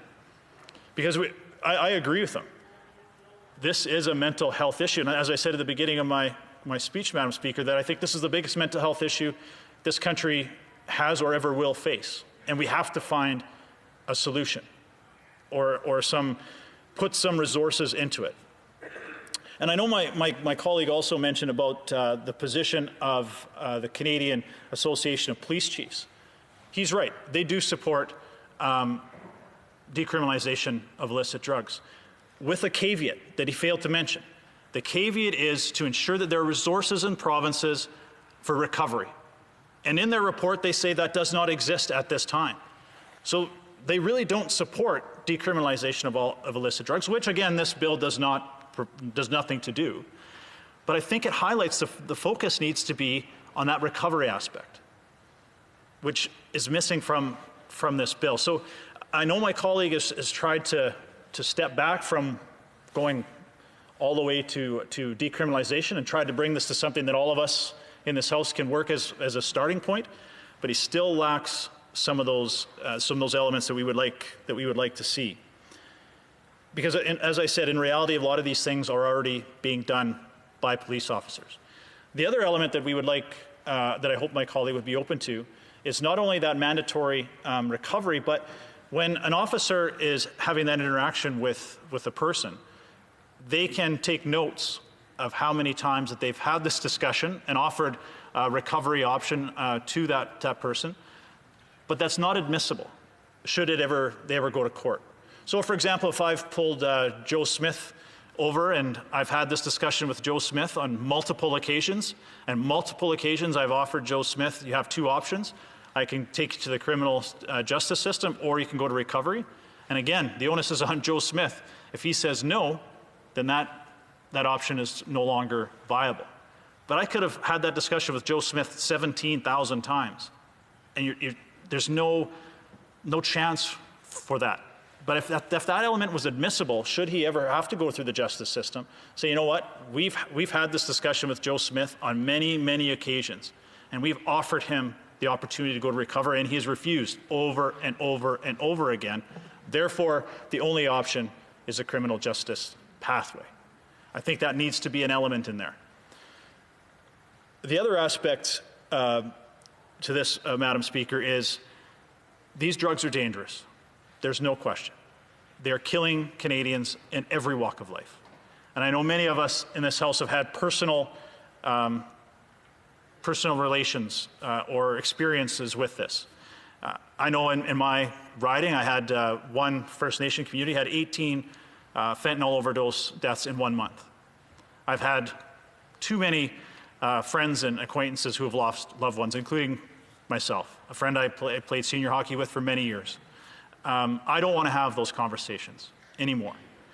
There has to be a way to get through this, but there has to be consequences.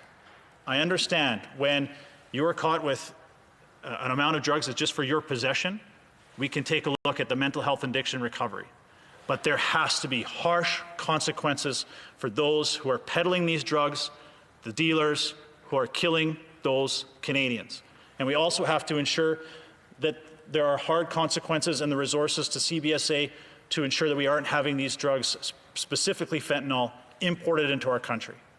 And now that with COVID, we're seeing those limitations on travel, but now we are seeing an increase in poison and toxins put into these drugs from here at home. There has to be consequences, Madam Speaker. So in conclusion, I'm hoping my colleague will be open to amendments, having this discussion, but as this sits now, this will be difficult for us to support without some of those accountability elements and the teeth to ensure that the focus and there's mandatory element to recovery and rehabilitation. Thank you very much, Madam Speaker. Reprise du débat, l'honorable député de Rivière. Pardon. Oui, mon Dieu, Rivière du Nord. The honourable member for Rivière du Nord. Thank you, Madam Speaker. Well, Madam Speaker,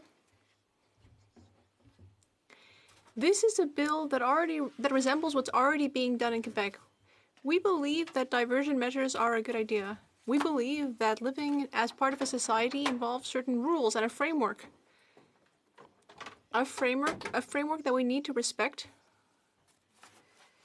We have certain rules, legal rules, and those who don't respect those rules may be punished.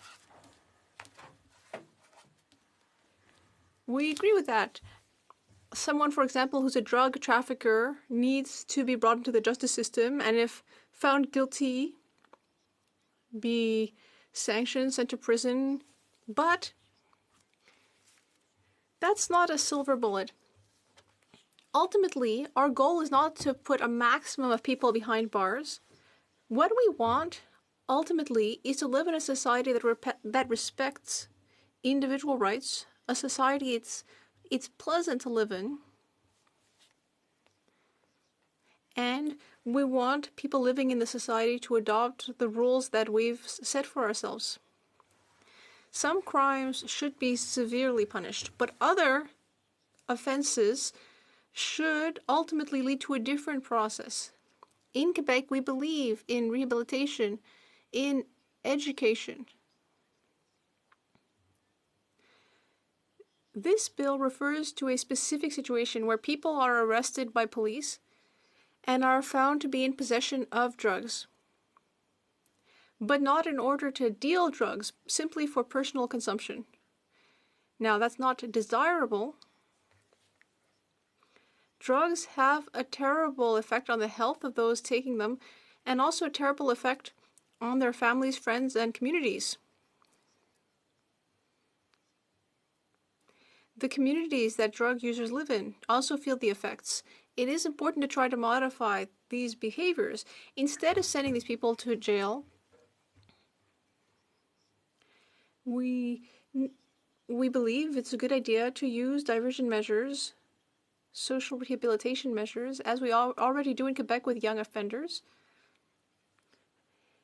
For example, if a young offender tries to rob a corner shop, in many cases we may ask that young person to go work in the corner store. Or if someone paints a graffiti on a wall, well, we may ask the offender to go back and clean it off. So it's this type of community rehabilitation rather than throwing the person into prison.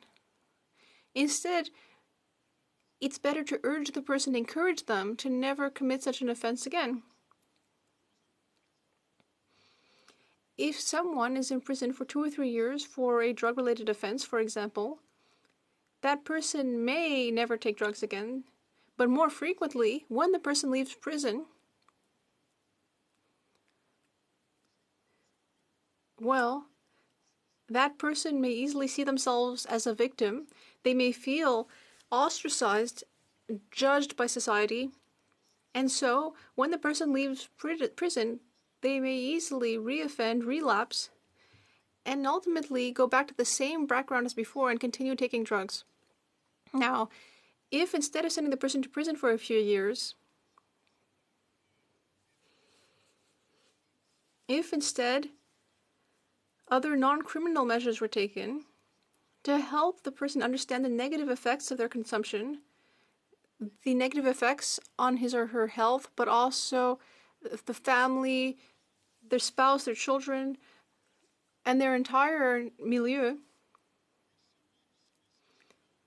that might not work in every single case, but even if it worked in 15 or 30% of cases, that would already be a lot better than what we're seeing right now. Such an approach would help us improve our society, and it would enable us to help these individuals do everything they can to change their behavior and to do so of their own free will, having understood the negative effects of their previous behaviors. With all this in mind, Madam Speaker, I believe that this is a bill that deserves to be studied, or at the very least sent to committee. Now, there are certainly amendments to be made. There are translation issues. For example, in the English version, in 10.1b, it says reduce harm to those individuals, and in the French version, it says réduire les méfaits, which isn't correct. There are little things to be changed. But despite these small things that could be changed, I believe that this deserves to be adopted to improve society.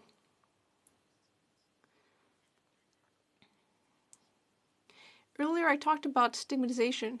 Someone who gets out of prison after a couple of years, who's looking for a job and has to say that they've spent recent years in prison, is going to have trouble getting a job. And if the person can't find a job, they may easily start trying to earn money in different ways, and they end up in this vicious cycle. A vicious cycle of crime, and ultimately we end up encouraging the very thing that we sought to discourage. We should try to avoid that. There's also the matter of health. When it comes to taking drugs, there's often needle exchange. It's something that people have to do surreptitiously. They may have to use used needles or needles that haven't been properly sanitized, share some of their drug-taking apparatus, or they may have to take drugs that have been cut with more dangerous substances that are ultimately more dangerous than what the person meant to take. we need to regulate. We need to help these people.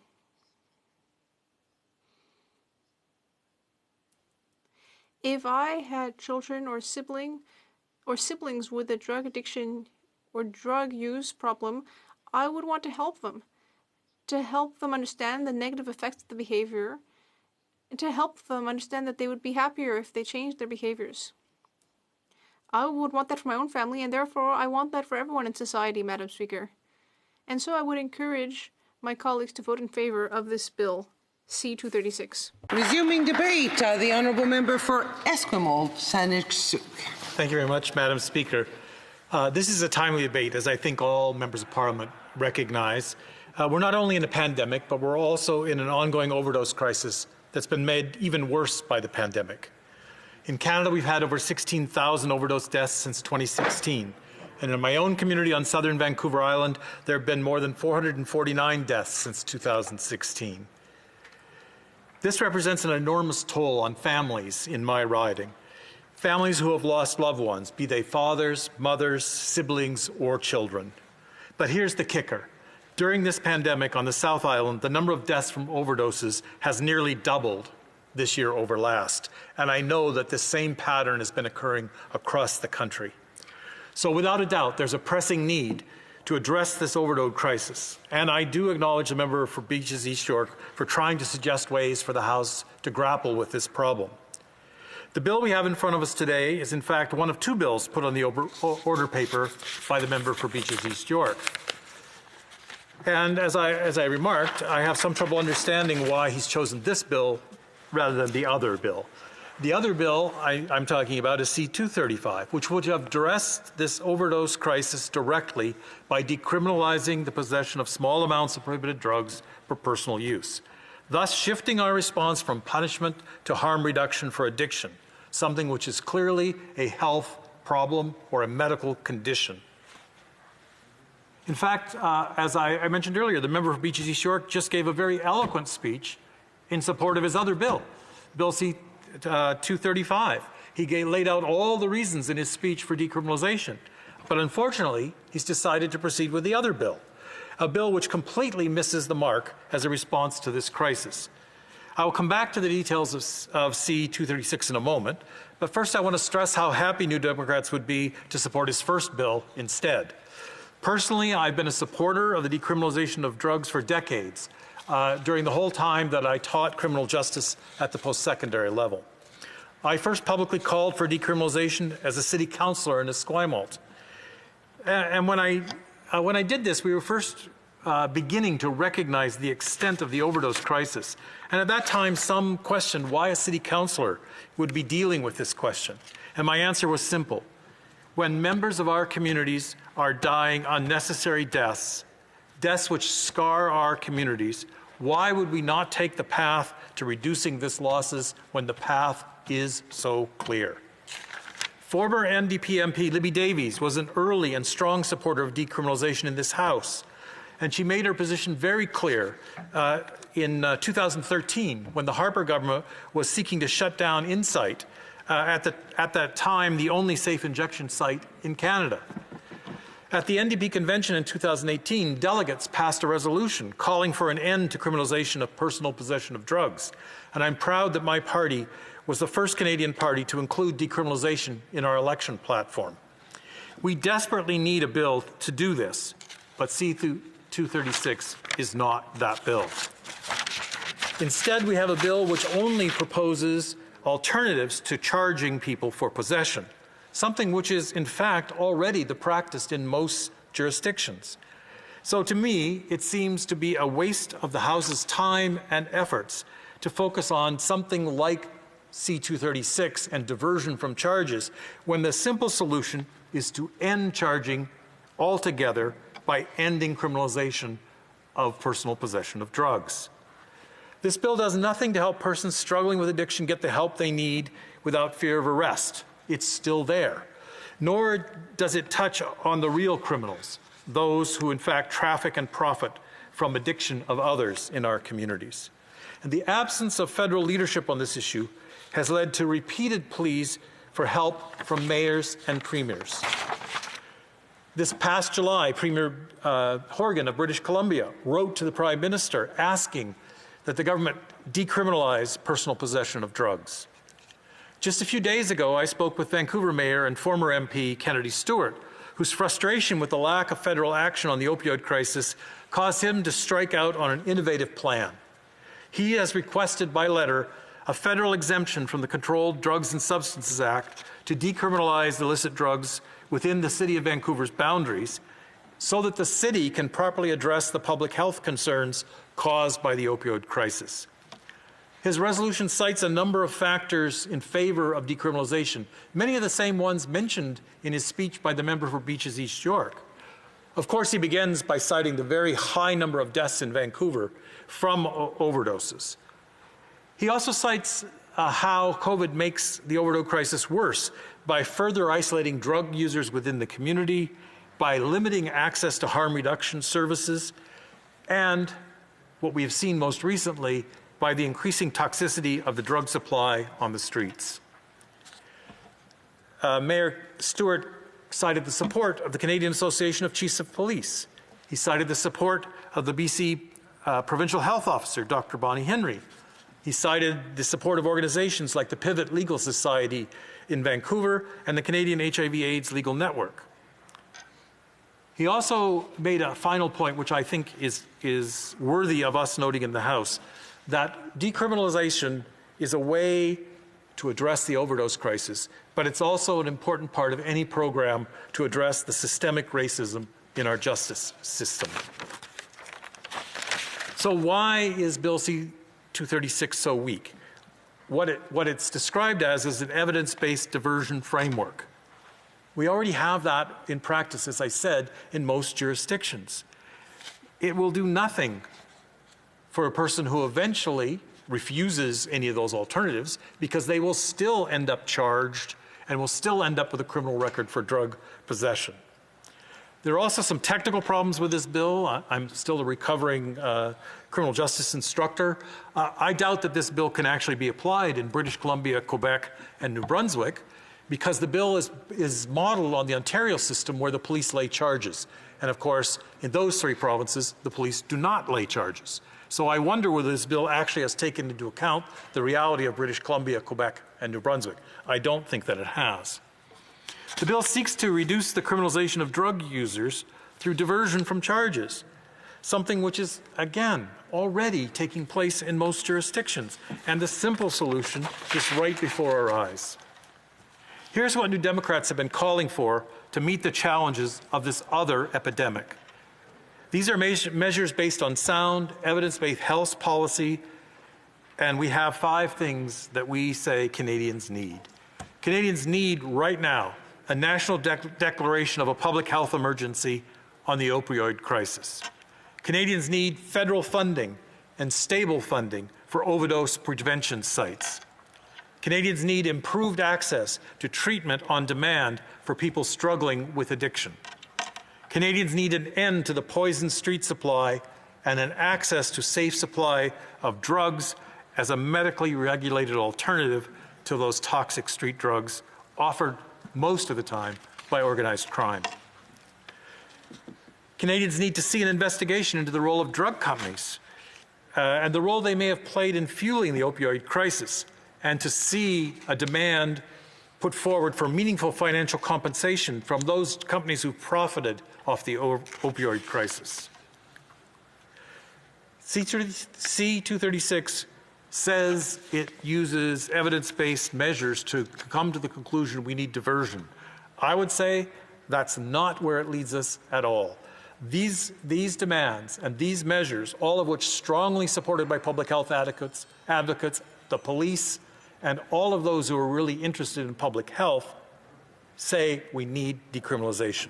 The war on drugs has been a clear failure, and instead of stigmatizing and punishing Canadians who are suffering from substance use disorders, it's time for bold and compassionate leadership from the federal government.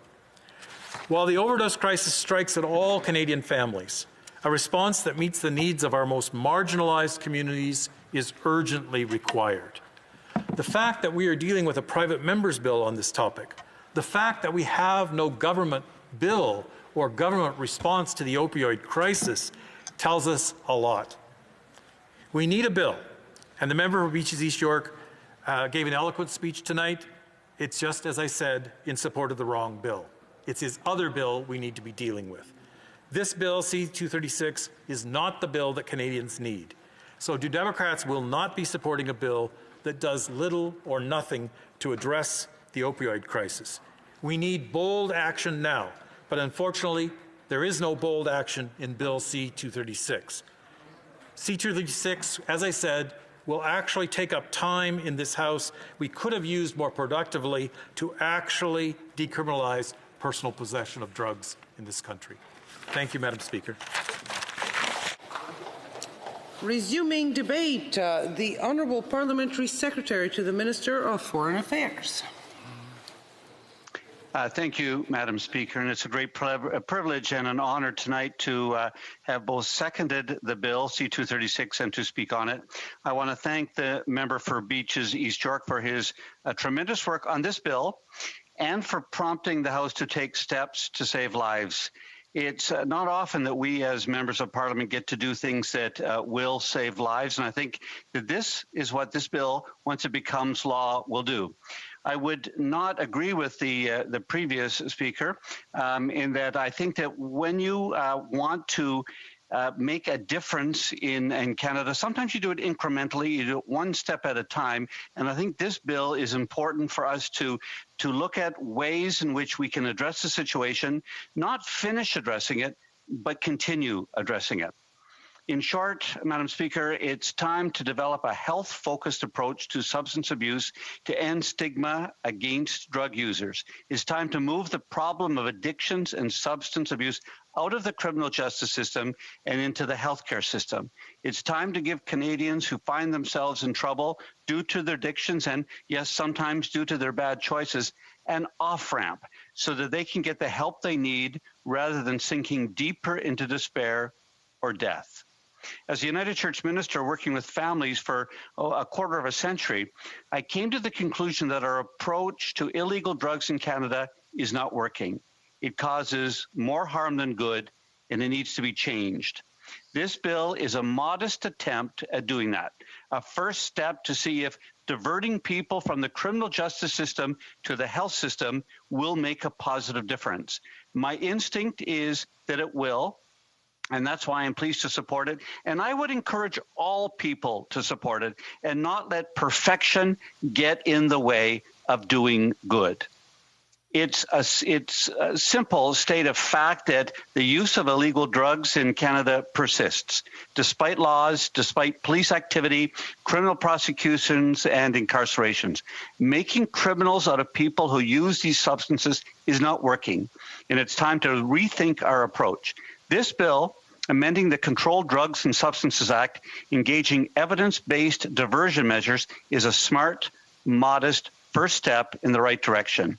The concern's real. As we've already heard tonight, the BC Coroner's Service recently reported 162 people died of illicit drug overdoses in British Columbia last month, an average of about 5 overdose deaths per day. This year, in my own city of Toronto, we're on track for over 450 opioid overdose deaths, up from about 300 in each of the last 2 years. In October alone, Toronto set an all-time record for persons killed by overdose in 1 month. The opioid crisis has killed over 16,000 Canadians since 2016, and COVID-19 is critically worsening the opioid overdose crisis, a pandemic driving an epidemic. In 2020, Ontario is hurtling towards 2,271 opioid deaths compared to 1,500 in 2019. Those dying are real people with real lives, dreams, and aspirations, and families, loved ones, and friends are being crushed by this loss. In 2017, I was approached by the indomitable Angie Hamilton and Louise White of Families for Addiction Recovery. Their organization works to help parents, families who are on the front lines of addiction. Their personal stories and those they shared with me from families across Canada inspired me to learn more about the subject. With their help, I organized a roundtable with 25 experts, including healthcare workers, medical practitioners, lawyers, academics, representatives from law enforcement, and community groups. I followed this up with a town hall, a meeting for Don Valley West community, and then a meeting with my constituency youth council, asking for their advice on this pressing issue. The verdict was unanimous. The current system is not working. Healthcare professionals, law enforcement officials, public policy experts, youth, families have asked for significant changes. They want many things. They want more resources, on-demand treatment. They want to erase stigma, and primarily, they want an evidence-based, medically focused approach to addictions and drug use in Canada. This was confirmed very recently at a town hall that I held virtually on this subject in my riding. This bill is a step. It's a step in the right direction, giving opportunities to people whose lives are at risk. Madam Speaker, at every discussion I've had with experts, stakeholders, community members, the message has been loud and clear. An alternative approach, a public health approach is required, and that's why I'm supporting my colleague, the member for Beaches East York, with this bill. Our current system is not reducing illegal psychoactive substance use. It results in stigmatization, reduces opportunities for recovery. It ostracizes people who need help the most. It hurts those at the lower end of the socioeconomic spectrum, and it puts up barriers to social engagement, employment, housing. And as we've heard, it targets racialized communities. The alternative to criminalization is a public health approach. Madam Speaker, I want to be clear. Bill C-236 does not decriminalize drug possession for personal use. That may be a goal or it may not be a goal. It is for some, it isn't for others. What this bill is a step forward with a view to obtain widespread support from both sides of this House so that we can make a gradual, thoughtful change to the law and make a difference in people's lives. What this bill does is it creates an evidence-based diversion framework to ensure that before police officers or prosecutors, depending on the jurisdiction, move forward with laying or pursuing a charge, they must consider whether it's sufficient to give a warning, to refer an individual in need to a public health agency or provider, or pursue alternative measures to incarceration. We have many examples of good diversion projects in this country. It provides in law an opportunity to use common sense, to give law enforcement officers and prosecutors a legal framework to do what in some cases they're already doing, but in all cases what I know they want to do, to send people who are in trouble towards those who can help them.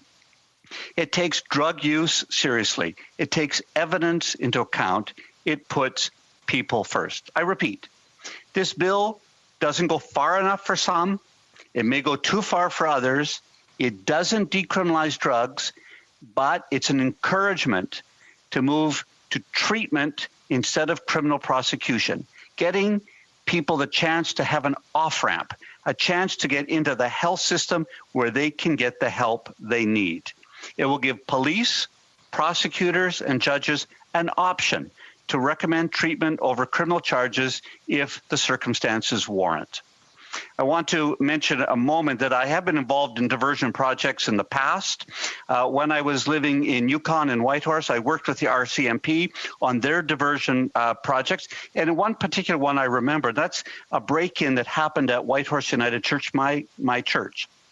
It was just after Christmas, and the church had been broken into, and someone had come in and done some vandalism, but had particularly stolen the baby Jesus out of the creche at the front of the church. The police came in and asked me what was stolen, and I said, Jesus was stolen. And they said, could you describe Jesus? And I said, well, that may be a matter of faith or theology, but the Jesus that was stolen from our church was a small plastic Jesus that was in the creche. The police found the perpetrator. I was invited to a diversion opportunity, and I worked with this young man. I worked with this kid, helped him get the help he needed, make sure that he didn't continue to steal objects from churches. And I've recently, as a year ago, had a report It's working. Diversion away from criminal justice, formal systems, away from incarceration, has a proven track record in Canada. Well, in the name of Jesus, I would say tonight, I want to urge members of this House to get this bill to committee where it can be discussed, amended if needed, where members can offer their experience, their advice, their ideas, get thoughtful advice from experts in the field, where it can be examined and be seen as a modest response to a terrible tragedy, taking steps towards the healing of all people. Let's get together. This is a public health emergency. We have the chance to do something small that'll make a real difference. Thank you, Madam Speaker. It's an honor to be here tonight. I hope all members will consider supporting this extremely important bill. Thank you. Resuming debate, the Honourable Parliamentary Secretary to the Leader of the Government. Yes, thank you, Madam Speaker. And I must say I was somewhat impressed with the analogy that my colleague brought to the floor of the House. I don't have a Jesus story like that to convey, but you know, I had participated in previous years with the Justice Committee, and a Justice Committee is another way of diversion for a lot of young people that will often fall on the wrong side of the law. Would be brought before a Justice Committee where the matter can be dealt with, in which, in particular, especially when you talk about having the victim and the perpetrator coming together and achieving a result in which both sides agree is most appropriate. Madam Speaker, this is an issue that is of great importance for me, in the sense that in Winnipeg North, there is a very serious addiction issues. You know, we can take walks along with some of our nonprofit groups, excellent, wonderful efforts such as the Bear Clan. I know that members of all political parties here either directly or indirectly, is familiar with the Bear Clan, where they've had individual members of Parliament and others walk to get a sense in terms of just to the degree in which there is drug abuse in that, in particular, the concentration and the correlation of a very strong drug abuse in that area of the city of Winnipeg, a good portion of which I actually represent. And, you know, I am pleased when I hear about the idea that this isn't as much as a criminal matter as it is a social, economic, in many ways a mental issue, and to shift it, start looking at ways in which we can shift over into that health area, Madam Speaker. I see that as a benefit, and I'm very much interested. Unlike my New Democratic friend that provided his thoughts on it, I actually applaud the member in terms of the way in which he wants to try to get this subject matter before his standing committee. I can appreciate what it is that he is saying, and I too would be very much interested in hearing what other experts might have to contribute to the debate. I can tell, the House, when we moved through the legislation of the legalization of cannabis, there was a great deal of concern in regards to it, Madam Speaker. And a lot of that concern has been addressed, and I do believe that there's a far less gang activities as a result in terms of the selling of cannabis, but I'll continue on when the time comes up before me next. Thank you, Madam Speaker. And the member will have the opportunity when the time provided for consideration of my private member's business has now expired, and the order is dropped to the bottom of the order of precedence on the order paper. In accordance with Standing Order 38, a motion to adjourn the House is deemed to have been made and seconded at this time. Therefore, the question is that this House do now adjourn. The Honourable Member for Sherwood Park, Fort Saskatchewan. And I appreciate having this opportunity tonight to address the government's very irresponsible and dangerous legislation, Bill C-7. This is the government's effort to expand euthanasia, to remove many safeguards which people in the disability community as well as experts have said are vital. The government prorogued Parliament, limiting debate, and now is rushing through this legislation, and we are hearing many concerns from people across Canada, even from people in the government's own caucus. The member for Richmond Hill said that he supports leaving in place the 10-day reflection period. But it's not just members, it's actually ministers that have concerns about the impact that this legislation will have on people with disabilities. I want to read a quotation from the minister whose responsibilities include disability inclusion. The minister said, "I absolutely acknowledge and am quite preoccupied by the power imbalance between practitioners and patients, particularly patients who have been in systems that have discriminated against them and ignored their voices their entire lives. I have grave concerns with the particular circumstances of the individual that you spoke of. Quite frankly, I can tell you he is not alone." The minister said, "I regularly hear from families who are appalled by the fact that they take their child, potentially their older child, and are offered unprovoked MAID. I think this has to stop." We're hearing concerns from people in the disability community reflected by the minister that already people with disabilities, when they're having interactions with the healthcare system, are getting proactively proposed, encouraged towards euthanasia, and even told if they reject those pushes that they're being selfish. This is very, very concerning. We've heard from the disability community how this bill would enshrine in law discrimination against people with disabilities. It would create a situation where a person without a disability who is experiencing suicidal ideation might be offered suicide prevention, but a person with a disability who presents with the same challenges, the same sense of existential angst, would be offered suicide facilitation and, in fact, even encouraged in the direction of euthanasia if they have not asked for it. Conservatives proposed reasonable, common-sense amendments to try to leave safeguards in. Safeguards we know that members of the government caucus actually support if they were given the freedom to vote their real convictions on them. We proposed amendments to leave in place a 10-day reflection period. That reflection period can already be waived, but as a default, we think a reflection period makes sense, so we don't have same-day death. We don't have people that make the request and die the same day. That's why a reflection period that can be waived in certain circumstances but provides a default is important. We've proposed that people be asked on the day they receive euthanasia whether or not they want to go through with it. Because right now, with the mechanism for advance requests the government has put in place, there's no requirement that patients would be consulted on the day they receive euthanasia.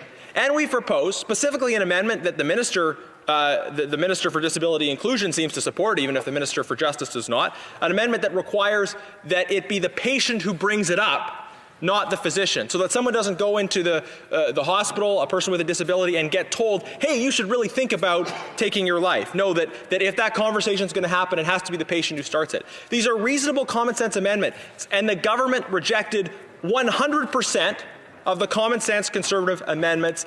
They weren't just conservative amendments. They were amendments put forward by experts, by people in the disability community, by people that have been ignored in the government's rush to move this forward after they prorogued Parliament. This is an issue of life and death and of how we respect people living with disabilities, how we recognize and ought to affirm the value and dignity of all human life, and the fact that people living with disabilities ought not be pushed in one direction, which people who are able-bodied are not. That's what is in front of us. And I implore all members of Parliament to look at the details, to consult their own consciences, to consult their own constituents, maybe to talk to members of their own caucus who have concerns, and to support common sense amendments. The Honourable Parliamentary Secretary to the Minister of Health. Thank you very much, Madam Speaker. As members of this House well know, there are few issues as complex and as personal as medical assistance in dying. Medical assistance in dying forces us to reconcile many fundamental values: equality, respect for life, and individual autonomy. We accept that reasonable people can disagree on the best way to achieve balance in the respect of all of the implicated interests and values. As a government, we must make choices on behalf of Canadians that we believe are the right ones for each individual and for all of us collectively. Bill C-7 reflects our best assessment of sound policy that is constitutionally valid. We believe it is consistent with the views of most Canadians who participated in our consultation processes. We further believe that it is responsive to many of the concerns and recommendations of numerous and varied experts whose opinions were shared in our roundtables, expert panel reports, academic articles, and other sources. We certainly know that some members of this House believe that the safeguards in the existing law reflect a more appropriate balance. We respect these differences of opinion.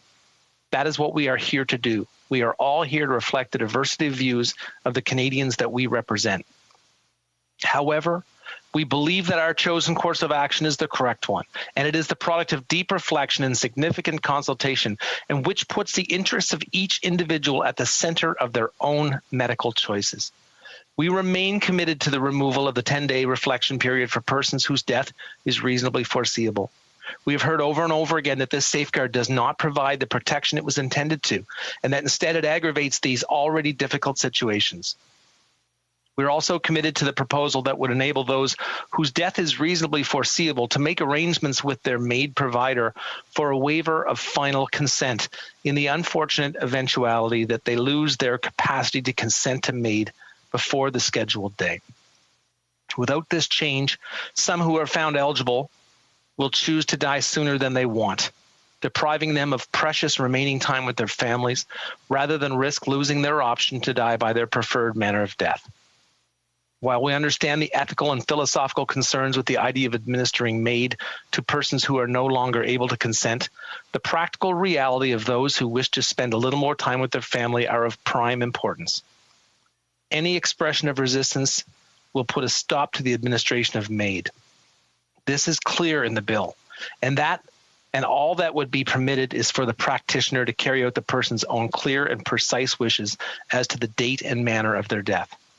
I would also like to take this opportunity to encourage my colleague to help us limit the unnecessary suffering of Canadians, to help us ensure this important legislation receives royal assent prior to the December 18th court deadline.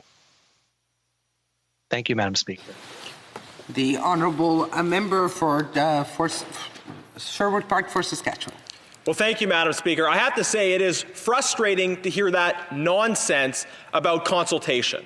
Over 1,000 physicians have signed a letter sounding the alarm about this. 100% of disability organizations that appeared before the committee raised serious concerns about the legislation as written. The person in the federal cabinet charged with speaking up for Canadians with disabilities and ensuring their voice is heard, that minister is being ignored in her concerns. So forgive me for having a hard time accepting the parliamentary secretary's claim to have consulted when they haven't listened to any of the physicians, any of the disability rights organizations, or their own minister responsible for these issues. The member wants us to help relieve the unnecessary suffering of Canadians. I would be happy to help all day long on supplying good quality palliative care and ensuring that people with disabilities can live in dignity in this country instead of this focus on death. Parliamentary Secretary. Thank you very much, Madam Speaker, and I remain confident that Bill C-7 is the right approach for Canada now. It advances the interests of individual choice and autonomy in medical decision-making. If an individual determines for themselves that they are suffering intolerably and they make a voluntary request for MAID and they receive all of the information they need to make an informed decision, including being offered alternative treatments and services, I believe we owe it to them to respect their decision. At the same time, Madam Speaker, it ensures that requests from the newly eligible whose death is not foreseeable will be handled with great care and attention, with the input of experts, with time to identify and explore other treatment options. We trust that practitioners will do more than the minimum standards set out in the safeguards in all appropriate cases. Thank you, Madam Speaker. The Honourable Member for Victoria. Thank you, Madam Speaker. Climate accountability is vital if we want to reduce our emissions. We have missed every single climate target that we've set. So it is hard to understand and wrap my head around why this government would put forward a climate accountability bill that avoids any real accountability for a decade. It puts off accountability for the most important 10 years. And this huge omission of a 2025 milestone target, it is baffling. The world's top scientists are telling us that the next decade, this decade that we are living into, is the most critical. The next 10 years are the ones that the IPCC reports say are crucial if we want to have any hope of avoiding the most severe impacts of climate change. So it's really difficult for me to understand how Liberal members of Parliament, how they can stand behind this bill, how they can look young people in the eyes and tell them that they have to wait for another decade. But it's not just young people who are worried about the climate crisis. Canadians are already seeing the impacts. This past summer in BC, people of all ages were choking on the smoke from the climate fires down south. Grandparents are worried about the world that we are leaving to the next generations. Communities across Canada are already experiencing the billions of dollars of climate costs associated with adapting to climate change. Local governments are spending $5.3 billion a year right now. And in the coming decades, that number is expected to grow exponentially. The Liberals said they would provide milestone targets every 5 years. So why is there no 2025 milestone target? Why put off accountability for 10 years? Why continue the trend of kicking the can down the road when it comes to addressing the climate crisis? Even with a 2025 milestone target, we need stronger accountability mechanisms than this bill provides, both with the arm's length advisory body and with the Environment Commissioner. And neither of these bodies have the capacity or the mandate in this bill to adequately hold the government to account. In this bill, it's really the minister is mainly accountable to himself.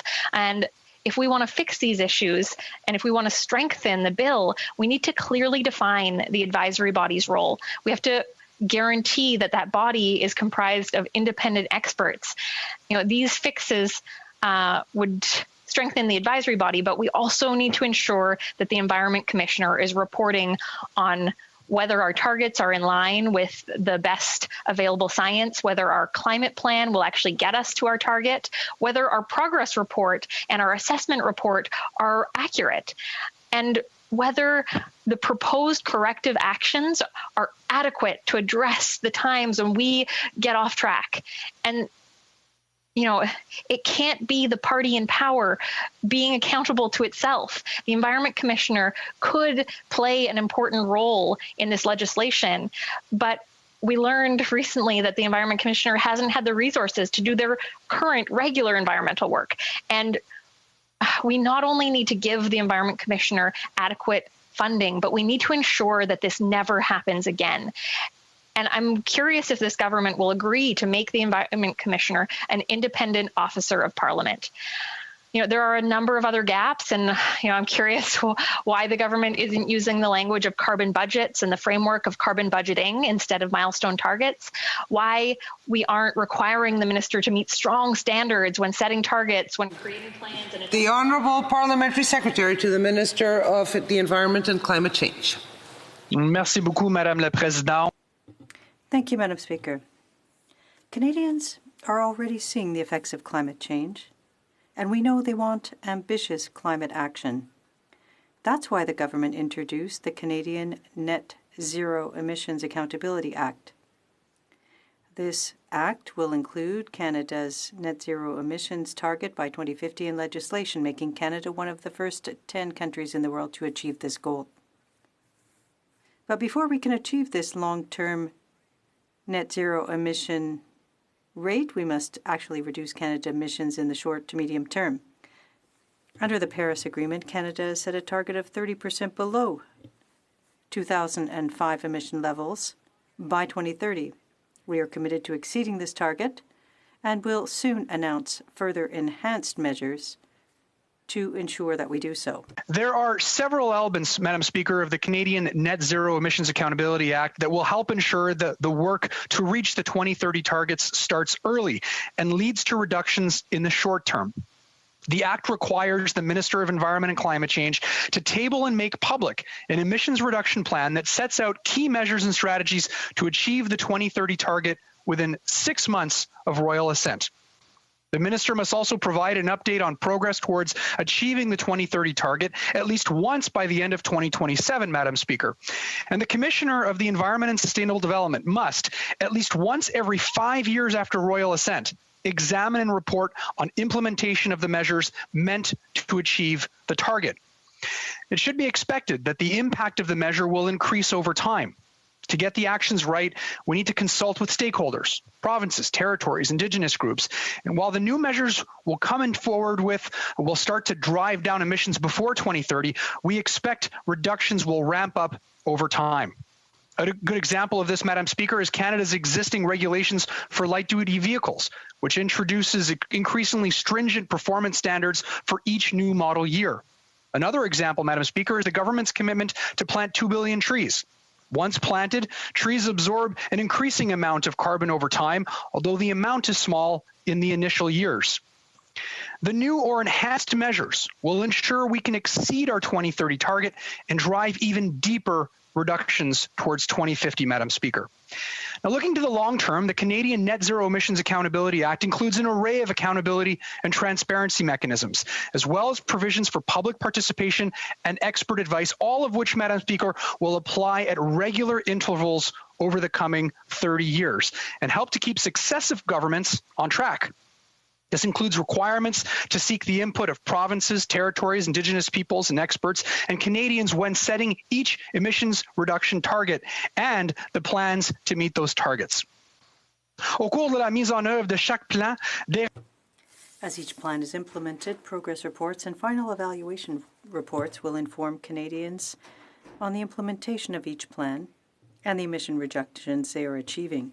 If a target is not met, the government will be required to explain why and what it will do to remedy the failure. Madam Speaker, this will guarantee transparency, accountability, and a successful approach to achieving our long-term goal of carbon neutrality by 2050. Victoria. The Honourable Member. Thank you, Madam Speaker. I want to thank the Parliamentary Secretary for being here tonight, but I can't thank him for answering my questions because he didn't really answer them. The examples he used for backloading some of the climate action when it comes to zero-emission vehicles, we are not on track to meet our targets on selling zero-emission vehicles. Transport Canada has said we are not even halfway there, and in 5 years we won't even be a quarter of the way there. Why is this government afraid of putting in accountability? Why are they not showing us where they'll be in 2025? Why are there not stronger accountability mechanisms? The Honourable Parliamentary Secretary. Thank you, Madam Speaker, and I'd like to thank my honourable colleague who is very passionate about this issue, as am I, as is the Minister. In reality, Madam Speaker, we are accountable for this. We're submitting regular reports to the United Nations Framework Convention on Climate Change on its greenhouse gas emissions and climate change actions. The reporting includes the annual submission of the National Inventory Report detailing Canada's greenhouse gas emissions for every year dating back to 1990. Canada also submits a biennial report every 2 years and a national communications every 4 years. And these reports provide extensive information on Canada's actions to address climate change and projections of Canada's emissions out to the year of 2030. And in years where Canada doesn't submit one on these reports, the government publishes a separate emissions projection report, including the same forward-looking projections. So, Madam Speaker, we are being transparent, and this actually will require us by law to be transparent moving forward. And that's why it's good for Canadians and for our children and grandchildren. Thank you, Madam Speaker. The Honourable Member for Nanaimo Ladysmith. Thank you, Madam Speaker. Canada has trade relationships with democratic countries that have standards and regulations that exceed our own. We also have trade relationships with undemocratic countries that have terrible track records on human rights, labor standards, and environmental protections. Canada should strive to lead the world in creating a model of trade that respects human rights, labor rights, and raises health, safety, and environmental standards. These rights and standards must be enforceable. Last month, I wrote a letter to the Minister of Trade requesting a halt to the Mercosur trade negotiations while the Bolsonaro government in Brazil continues to encourage the destruction of the Amazon rainforest. The Amazon is called the lungs of the planet because it draws in massive amounts of carbon dioxide and releases oxygen. Its survival is essential to our survival. Destruction of the rainforest also threatens the existence of the Amazon's indigenous people. This is serious, but what is Canada's record on deforestation? As I speak, the last of the old-growth big tree rainforests on British Columbia's coast are being logged. Since colonization, Indigenous people have been subjugated through policies of cultural genocide as resources have been systematically stripped from their lands. Now that the banquet has been devoured, First Nations have been invited to the table to help justify eating the last crumbs, clear-cutting the last big trees. These carbon sequestering giants cannot be replaced, just as the Amazon rainforest cannot be replaced. Brazil is missing its climate target commitments to protect the Amazon. Canada has signed on to 9 different international climate agreements, created plans for none of them, and met none of the targets. Canada is a climate laggard. I asked this government to suspend the Mercosur trade talks and hold the Brazilian government to account, but I could rightly ask the Brazilian government to do the same. Suspend the trade talks and hold the Canadian government to account for its environmental transgressions. In 2012, the Harper Conservative government signed the Canada-China FIPA. This lopsided agreement gives Chinese state-owned corporations the right to challenge Canadian laws and policies in secretive investor-state tribunals when those laws and policies get in the way of their profits. Chinese state-owned corporations are heavily invested in our oil and gas sector. How can we effectively fight climate change when we are bound by this anti-democratic agreement for 31 years? But this isn't the worst FIPA of the almost 40 that Canada has signed, at least not if you look at it from a different perspective. That's because in most cases, Canada is the economic giant in the agreement, and it's Canadian corporations, mostly mining and fossil fuel companies, that are challenging laws and policies in other countries, such as Romania, Venezuela, Costa Rica, Kazakhstan, etc., etc. Right now, Canadian corporations have over $10 billion in investor-state dispute settlement cases against low-income countries. We must eliminate investor-state dispute settlements in all our international agreements. And then there is Canada, the arms dealer. Half of our weapons exports are to Saudi Arabia, and those weapons are being used against their own citizens and in the brutal conflict in Yemen. We sell weapons to a long list of countries, including Turkey, Algeria, Egypt, India, and Israel, which are involved in regional conflicts, either directly or by proxy. Canadian weapons fuel and enable conflicts and human rights violations around the world. We have a mythology about ourselves as Canadians. I wish it was actually true. Let's take a clear-eyed look in the mirror and examine our historic and current trade practices and hold ourselves accountable to a higher standard. The Honourable Parliamentary Secretary to the Minister of Small Business, Export Promotion and International Trade. Thank you very much, Madam Speaker, and I would like to thank my colleague from Nanaimo, Lady Smith, for his advocacy on human rights and democracy, and assure him that this government too strongly believes that trade policy must represent the values and interests of Canadians. Indeed, our values must not only drive our domestic policy, but it must also drive our international policy. And let me be clear about what those values are. We believe that the economy and the environment can and must go hand in hand, and that is why we are investing so heavily in a green economic recovery. We also believe in an inclusive approach to trade that seeks to ensure that the benefits of trade are more widely shared, for example, with traditionally underrepresented groups such as women, Indigenous peoples, LGBTQ2 communities, all of which lead and can lead very successful small businesses. I find it curious that the member raised the FIPA agreement with China, since, as he well noted, this FIPA agreement was pushed for and signed by the Conservative government under Stephen Harper, not the current Liberal government. The free trade agreements that our government has signed affirms parties' commitments to respect the values and principles of democracy and to protect and promote human rights and fundamental freedoms identified in the Universal Declaration of Human Rights. In addition, the agreements that we have signed include provisions relating to workers' rights, corporate social responsibility, and anti-corruption, all of which contribute to supporting human rights more broadly, Madam Speaker.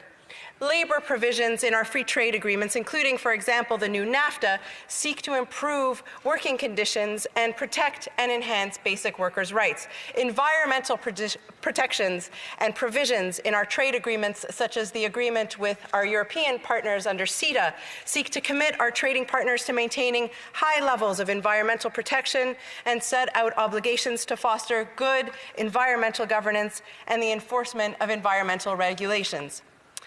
As I've outlined, Madam Speaker, the trade agreements that this government has signed support Canadian businesses while including some of the most progressive provisions possible. L'objectif, Madame la Présidente, est de faire en sorte qu'un plus grand...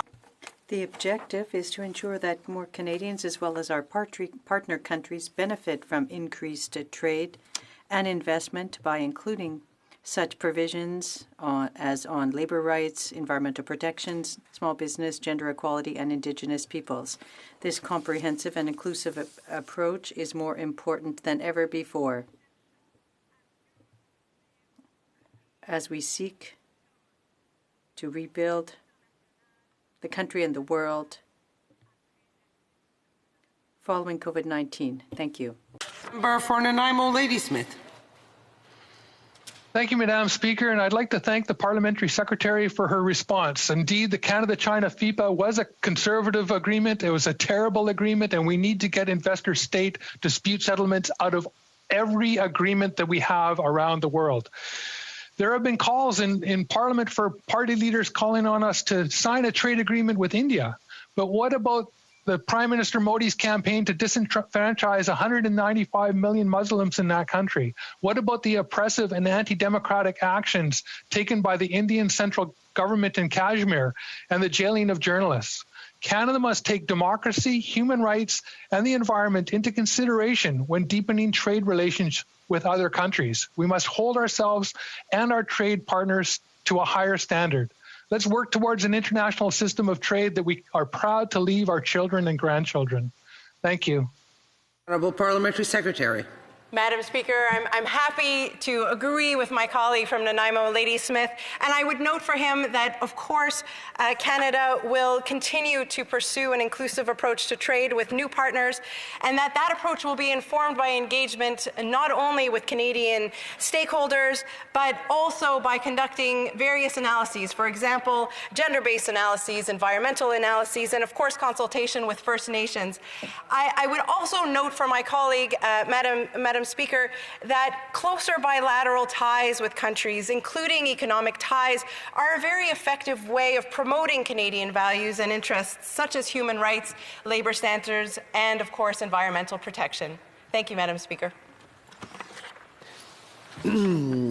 Pursuant to order made earlier today, the motion to adjourn the House is now deemed to have been withdrawn, and the House will resume consideration of Bill C-7 at report stage under government business. Orders of the day.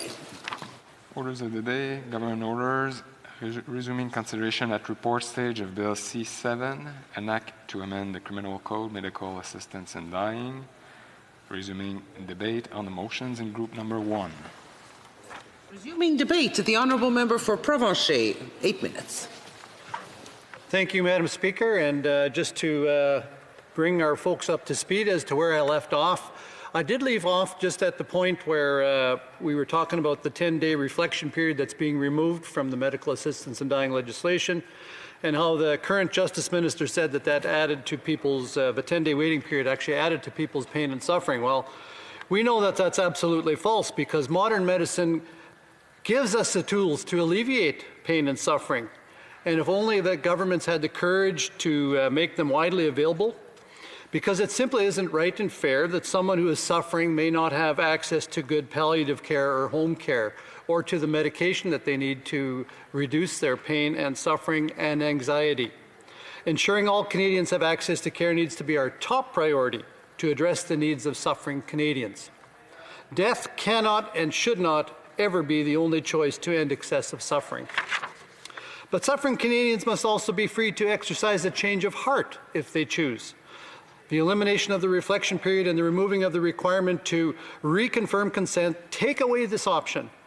It takes away the option to reconfirm consent. It takes away the option to give comfort in making that decision. So how are we preserving the right for people to change their minds when we waive the waiting period? It would seem that this bill will make MAID not only final, but it will make it unwavering and resolute, because it removes the waiting period and the need to reconfirm a person's consent. The first annual report on medical assistance in dying in Canada 2019, published in July of this last year, relates that in 2019 there were 3.6% of the patients who made written requests for MAID who subsequently withdrew those requests.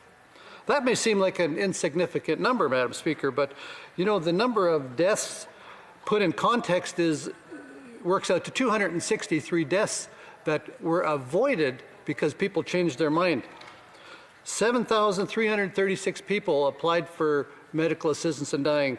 263 people changed their mind, 3.6%. Madam Speaker, we shut down economies for death rates of 0.2%, and we have now what would be a wrongful death case of 3.6% that could be averted, and we turn a blind eye to it. Every single one of them deserved the freedom to make that choice. What if on our annual basis there are 263 people who would well reverse that decision based on having that 10-day waiting period? And now that 10-day waiting period is being removed.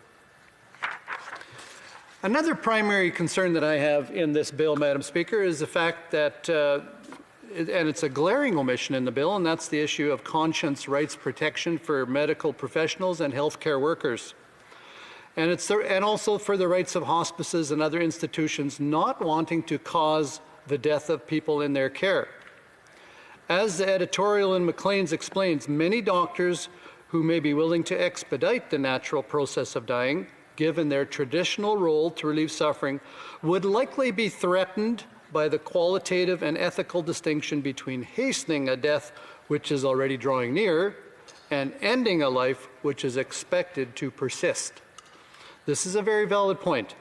When one senator asked an expert witness whether it was true that medical professionals were leaving because of the lack of conscience rights, it was Dr. Hertz who replied that yes, she knew of doctors who had taken early retirement for reasons of professional integrity or for their own moral compass. Let's make no mistake. These are real lives, real people, real consciences being impacted by the decisions this House is making here this week. Do we want to harden the hearts of those who by their worldview cannot comply? Those who by responding to MAID feel it is a betrayal of their professional commitment to save lives, a betrayal of their faith, or a betrayal of their conscience? Likewise, other professionals have concerns. Pastoral care, for example. Workers that attend to people who are suffering on a regular basis. They know that they are not dealing with many of the root causes of pain, loneliness, fear, distress, and despair. The Canadian Council of Catholic Bishops questioned how, with the revelation of the horrific conditions for our elderly, as described by the Canadian Armed Forces just recently in their providing assistance to some personal care homes during this COVID crisis, said, can we in good conscience expand the criteria for MAID? We are not even responding to their basic human care. This bill, if passed, has some very real life and death concerns. According to the Council of Canadian Academics, without its reasonably foreseeable natural death provision, which is being removed, Canada, and without it, Canada will become more permissive with respect to MAID than any other jurisdiction in the world. Two other voices, Lemons and Krakowitz Broker, explain that unlike any other country in the world, the new bill fails to explicitly require that all reasonable options be available and tried first before allowing physicians to end a patient's life. Ensuring consent is so vital in avoiding any sense of coercive implication, subtle or otherwise, for the dignity of all lives. People just may change their minds. The Council of Canadian Academics advised that a major reason why people change their mind about MAID is the disability paradox, which is understood as healthy people imagining a future health condition that would end up discovering has much more quality than anticipated. In other words, people may tend to overestimate the intolerability of a future health scenario. An alarming suggestion made by the report is that people may have written their requests under duress or coercion, fearing that a lack of social and health support that created a bias to their future quality of life. Expert opinions speaking to the Senate Committee on C7 discussed how, in this proposed bill, MAID would include treatable diseases where death wasn't imminent, which is where the bill adds a 90-day assessment period. But it's no wonder that people with disabilities or chronic illnesses are feeling threatened by this legislation. This addition is especially concerning when people are faced with a sudden, dramatic, life-changing illness or disability, as it takes often much longer than 3 months to gain a renewed perspective of life after a diagnosis like that. It's no wonder that former Member of Parliament Jane Philpott and the current member for Vancouver-Granville wrote an editorial for Maclean's urging parliamentarians to proceed with caution, questioning whether there is enough medical and social evidence to even understand the implications of the potential changes being presented in this bill. And Madam Speaker, I think I'll wrap it up there, and that should leave me some time for questions. Thank you. Questions and comments. The Honourable Member for Lloydminster, Battleford. Yes. Thank you, Madam Speaker. And I want to thank my colleague for his words of wisdom and his speech there. It was wonderful. In my life before becoming elected, I had the privilege and opportunity to work in an interdisciplinary team in a hospital setting as a social worker. So a lot of times I got to go into end-of-life situations, palliative, you name it, we got to deal with it. And it was a real honor in being able to work with a family during a palliative situation. A lot of family therapy happens in that moment, which is for good, and a lot of reconciliation. The stat right now is 30% of Canadians, only 30% of Canadians, have access to quality palliative care. So for sure not people that live in rural, remote, northern communities. So I'm just wondering if my honourable colleague would agree that it's absolutely appalling that there's only 30% of Canadians that have access to palliative care. Thank you. Member for Provencher. I want to thank my colleague from Battlefield Lloydminster, who happens to share my last name, for that question.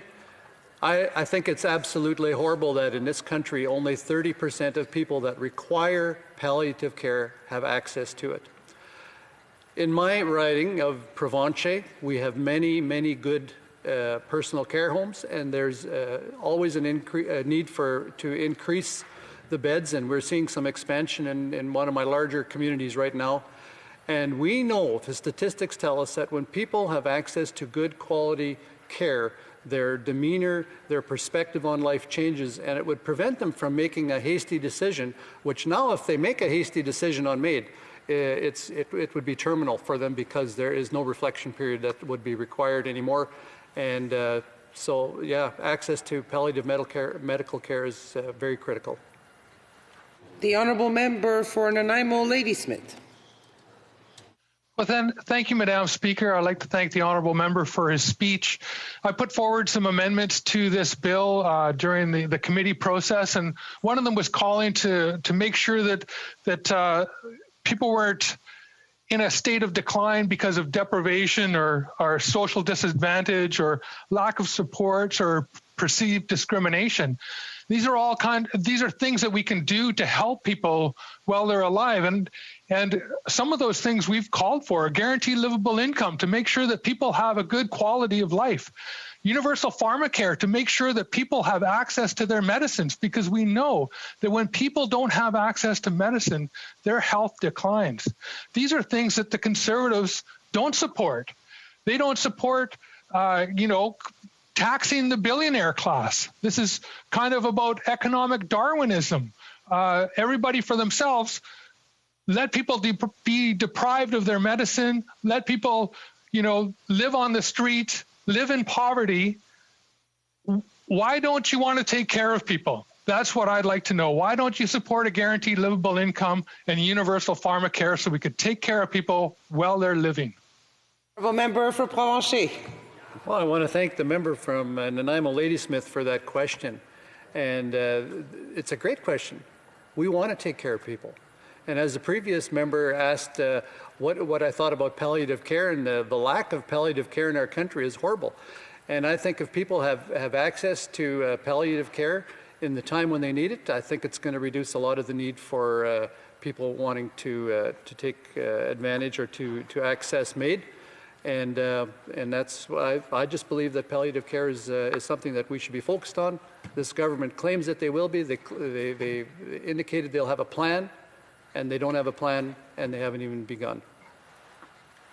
Questions and comments? A very, very short question from the Honourable Member of Peace River Westlock.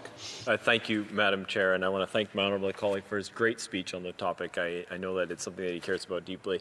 I was just wondering if he'd seen the testimony of Mr. Foley at committee. Thank you, Mr. Speaker. The Honourable Member for Provencher. Thank you for that question from the member from Peace River Westlock. No, I wasn't at committee when Mr. Foley gave testimony, so I wasn't able to see it. That's a quick answer. Sorry. Resuming debate, the Honourable Member for Battlefords, Westminster. Lloydminster. Thank you, Madam Speaker.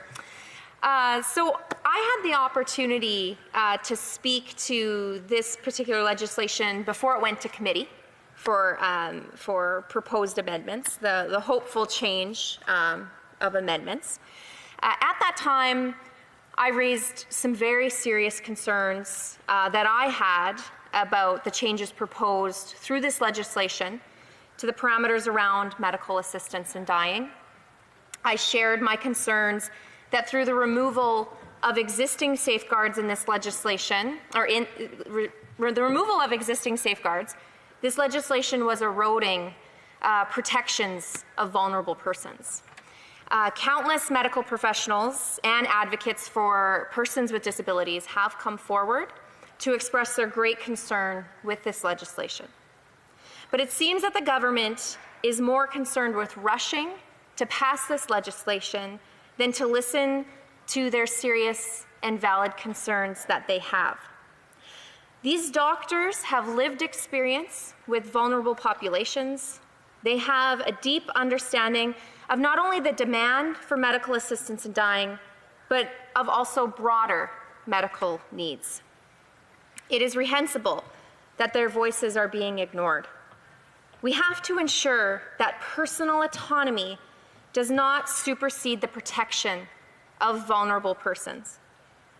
When the consequences of getting this wrong is life-ending, we really cannot afford to get this wrong. We know that Conservatives put forward a number of reasonable amendments to reinstate protections that the Liberal government is removing through this legislation. These amendments were sought in good faith to better protect vulnerable persons. Amendments like reinstating the 10-day reflection period when death is reasonably foreseeable, the amendment to maintain the requirement for 2 independent witnesses, or even to require that patients be the one to first request information on medical assistance in dying. I'm beyond disappointed that these proposed amendments were rejected. We have heard the testimonies, we have read the stories. Persons with disabilities and elderly Canadians are being offered medical assistance in dying without requesting the service. In those moments, the underlying message being communicated to them is that their life is less than. And, Madam Speaker, that's just not okay. It's not okay for us to create the legislative framework that perpetuates ageism and ableism. Every life has value, and every life is worthy of protection.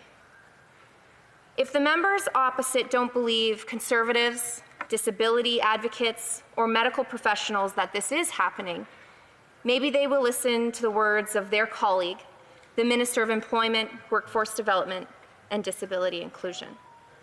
In speaking to the Senate members about the personal experience of Roger Foley, a person with a disability who was offered unsolicited medical-assisted death, the minister said, "I absolutely acknowledge and am quite preoccupied by the power imbalance between practitioners and of patients, particularly patients who have been in systems that have discriminated against them and ignored their voices their entire lives. I have grave concerns with the particular circumstances of the individual that you spoke of. Quite frankly, I can tell you he is not alone. I regularly hear from families who are appalled by the fact that they take their child, potentially their older child, in and are offered unprovoked MAID. I think that this has to stop. That's a matter of practice, I would suggest, and we need to get at that through our regulations, through working with our medical associations. Well, Madam Speaker, I do agree with the minister. This has to stop. Every life is valuable, disability or not. The rejected Conservative amendment to require patients to be the one to first request information on medical assistance in dying could help that. But the legislative changes proposed in this bill to make same-day medical assisted death available and the removal of the requirement for the second witness certainly will not make it stop. A person with a disability who may already feel disempowered will not be empowered by these proposed changes.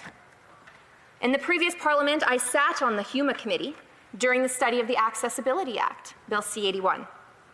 The guiding principles of that particular piece of legislation was to ensure the full and equal participation in society with persons with disabilities. I have to wonder, how can we ensure their full participation in society while eroding these protections in the medical assistance in dying framework? Why are we not listening to the disability advocates who are sounding the alarm? These advocates who are telling us that the removal of existing safeguards in a medical assistance in death has the potential to devalue the lives of vulnerable persons. The other significant piece of this conversation, Madam Speaker, is that we can't truly assert that we are giving Canadians personal autonomy if there is no real choice. If palliative care and medical care needs are not available to a person, but medically assisted death is readily available, there is a problem. The legislation passed in the previous Parliament required that an in-depth 5-year parliamentary review of the original medical assistance in dying legislation occur, and that the review also consider the state of palliative care in Canada. This government is recklessly pushing through this legislation before that work is done, Madam Speaker.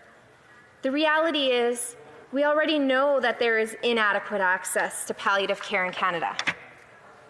There have been countless studies. We hear it from medical professionals. We hear it from those that are seeking palliative care and their advocates. But certainly, this legislation would be better informed if that in-depth parliamentary review had already occurred. And that, Madam Speaker, would be the appropriate order of consideration. And as we navigate COVID-19, we certainly cannot ignore how the quality and care and physical restrictions might impact vulnerable persons. The story of Nancy Russell, who sought medically assisted death rather than face another lockdown in her own care home is heartbreaking. And we can certainly imagine that Nancy is not alone in those feelings of loneliness and hopelessness. This story, to me, firstly, emphasizes the need for better supports in our care homes.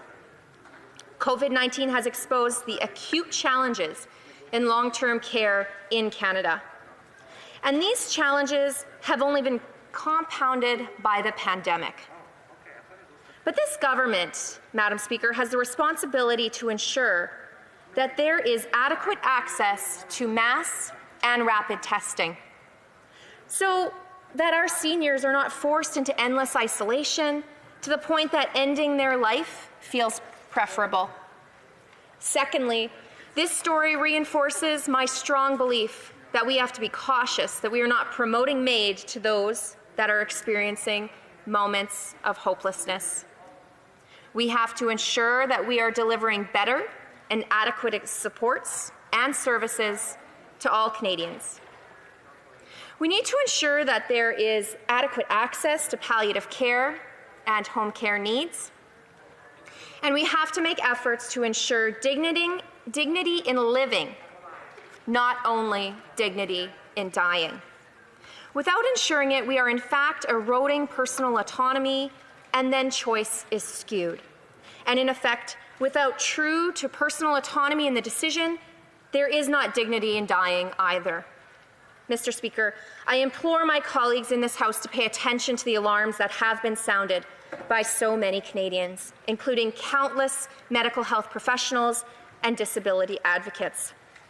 I ask them to seriously consider the impact of removing vital safeguards for medical assistance in dying, to consider making efforts to address systemic ageism and ableism, not to reinforce it, and to not endanger the lives of vulnerable persons by allowing respect for individual autonomy to outweigh the protection of vulnerable persons.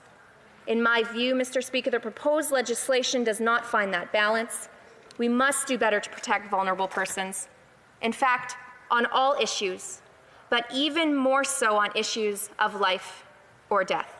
We owe to Canadians the proper to consult, review, and consider legislation.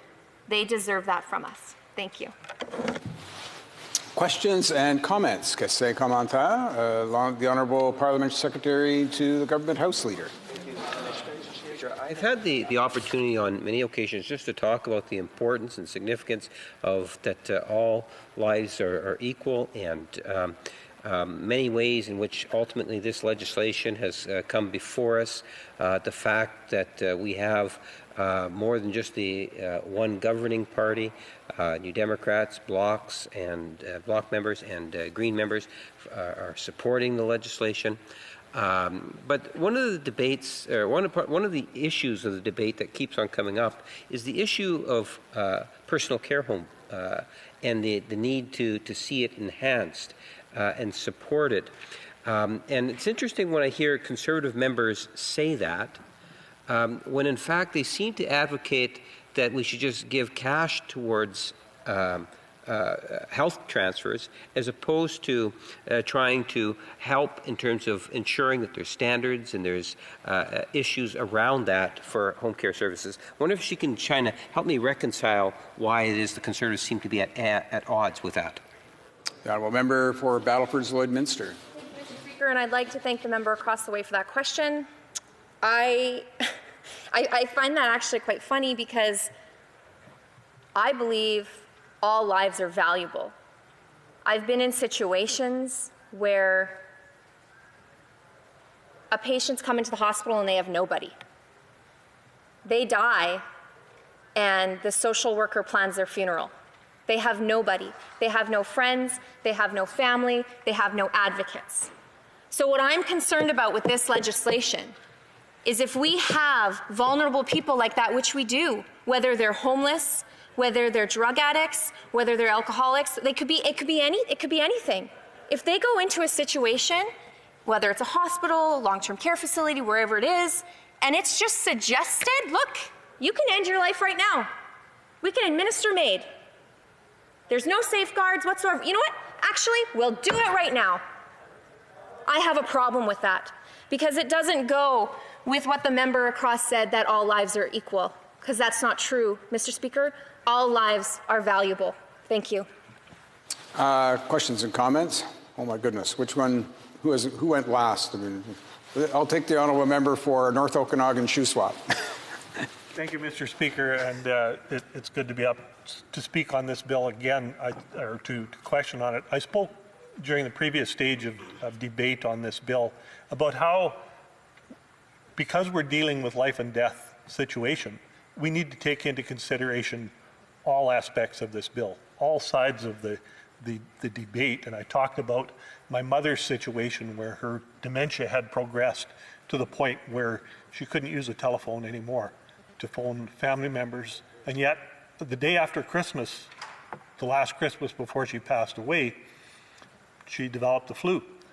And the next day when she'd recovered from that flu, we were invited to come down and see her at the care home. She talked to us like the dementia had reverted to 2 years prior. She picked up the phone and phoned my 5 siblings that day from the numbers that were in her head. I have to question why the 10-day reflection period has been removed from this, because at that time I had a representation agreement to make medical decisions for my mother.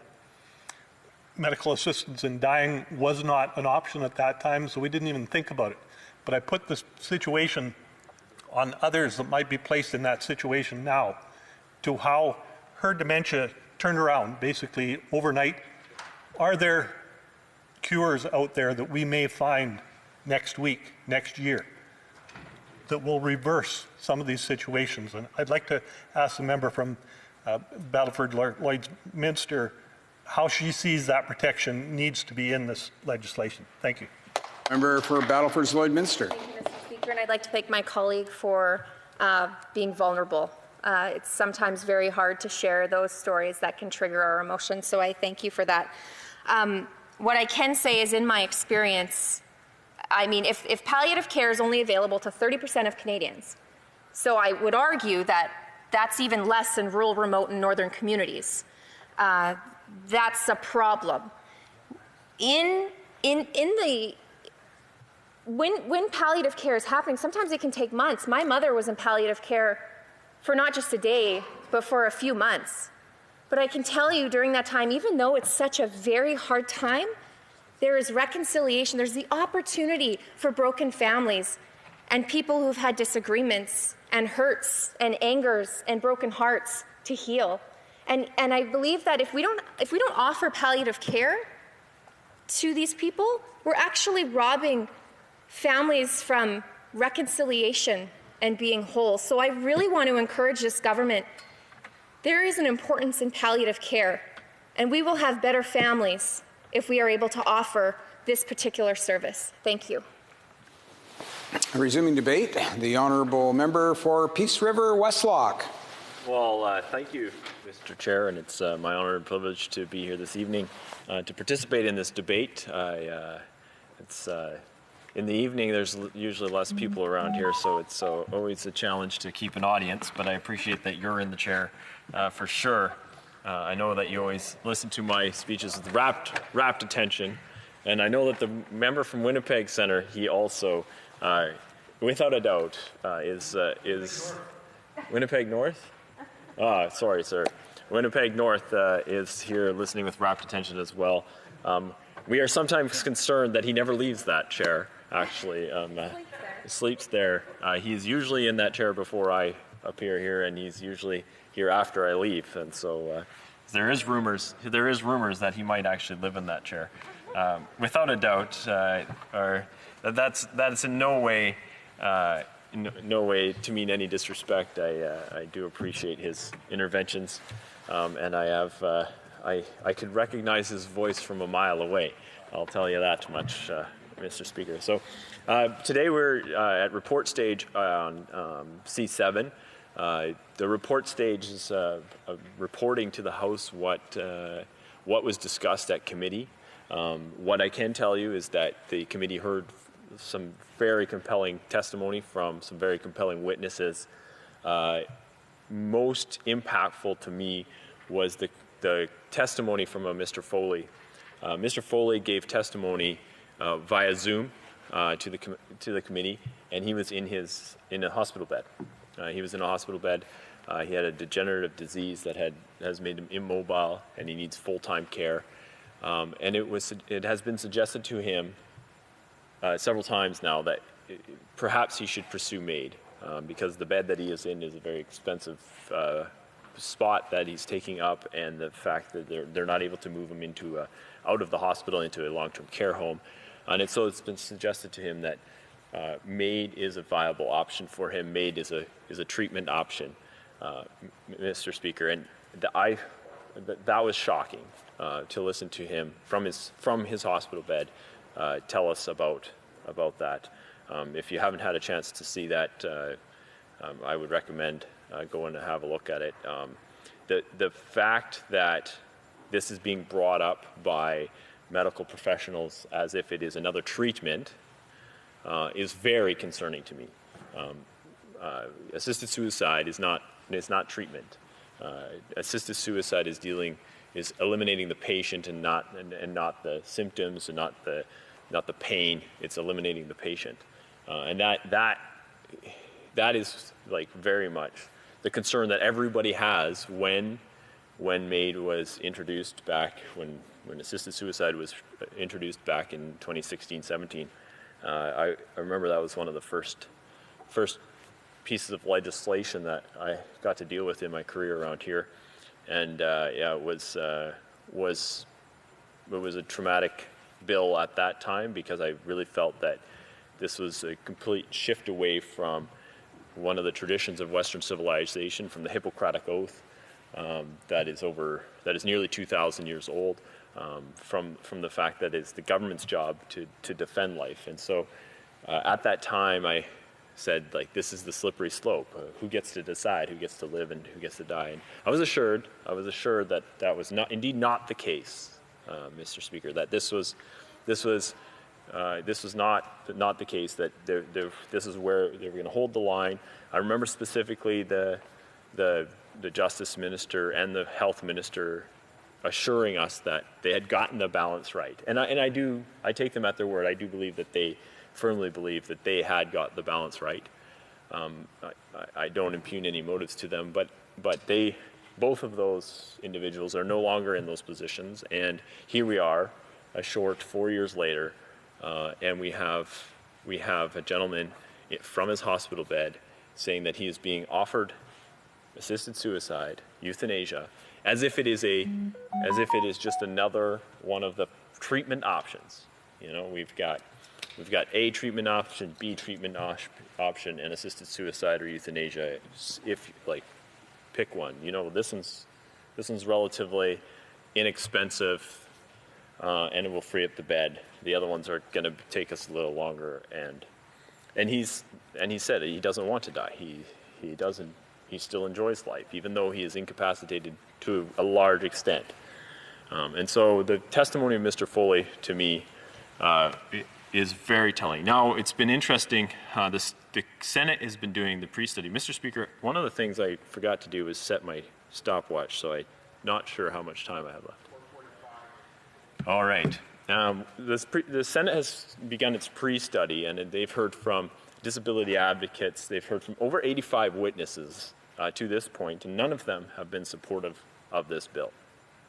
The disability community is very concerned, as the testimony of Mr. Foley really brings out, but they're very concerned around the pressure that gets placed on folks with a disability to pursue MAID, pursue euthanasia or assisted suicide, and that pressure. Now, one of the most interesting witnesses that came before the committee, I found, was the Minister for Folks with Disabilities. She came in front of the committee, and when concerns were raised, she agreed that, in fact, those were concerns that she shared, and those were also concerns that she had heard from stakeholder groups of which she is closely tied to, because this is her portfolio. And so Even the minister responsible for folks with disabilities in Canada, her voice at the cabinet table has not been heard when this bill was drafted. And Mr. Speaker, what's most frustrating about that is that we have seen opportunities for the Liberal government to listen to Canadians on this in several instances. We had this bill introduced at the beginning of the Parliament. Then there was a wee scandal. And so to get out of that, the government brought in prorogation, and the bill was reintroduced after prorogation. The government had heard many of the concerns around the bill prior to prorogation. So they had the opportunity to fix some of the issues that people had heard prior to prorogation. They could have reintroduced the bill with some of the fixes in, but they never did. They chose not to do that. Then at committee, there was, I think, 16 amendments, and we've seen the government ignore the amendments that the disability community was seeking. They ignored a amendment to prevent same-day death. Many of the disabilities community said our worst day shouldn't be our last day. You know, when you're at your worst and you say I don't want to do this anymore, that shouldn't be your last day. You should be able to reconsider. You should be able. This is literally life and death. There is no coming back from this. And so many of them brought in amendments to say a 10-day waiting period is an acceptable thing. A 7-day waiting period would be an acceptable thing. In one case, I heard from a fellow that said he's a person living with a disability. It takes him longer to get a wheelchair than it would to get assisted suicide.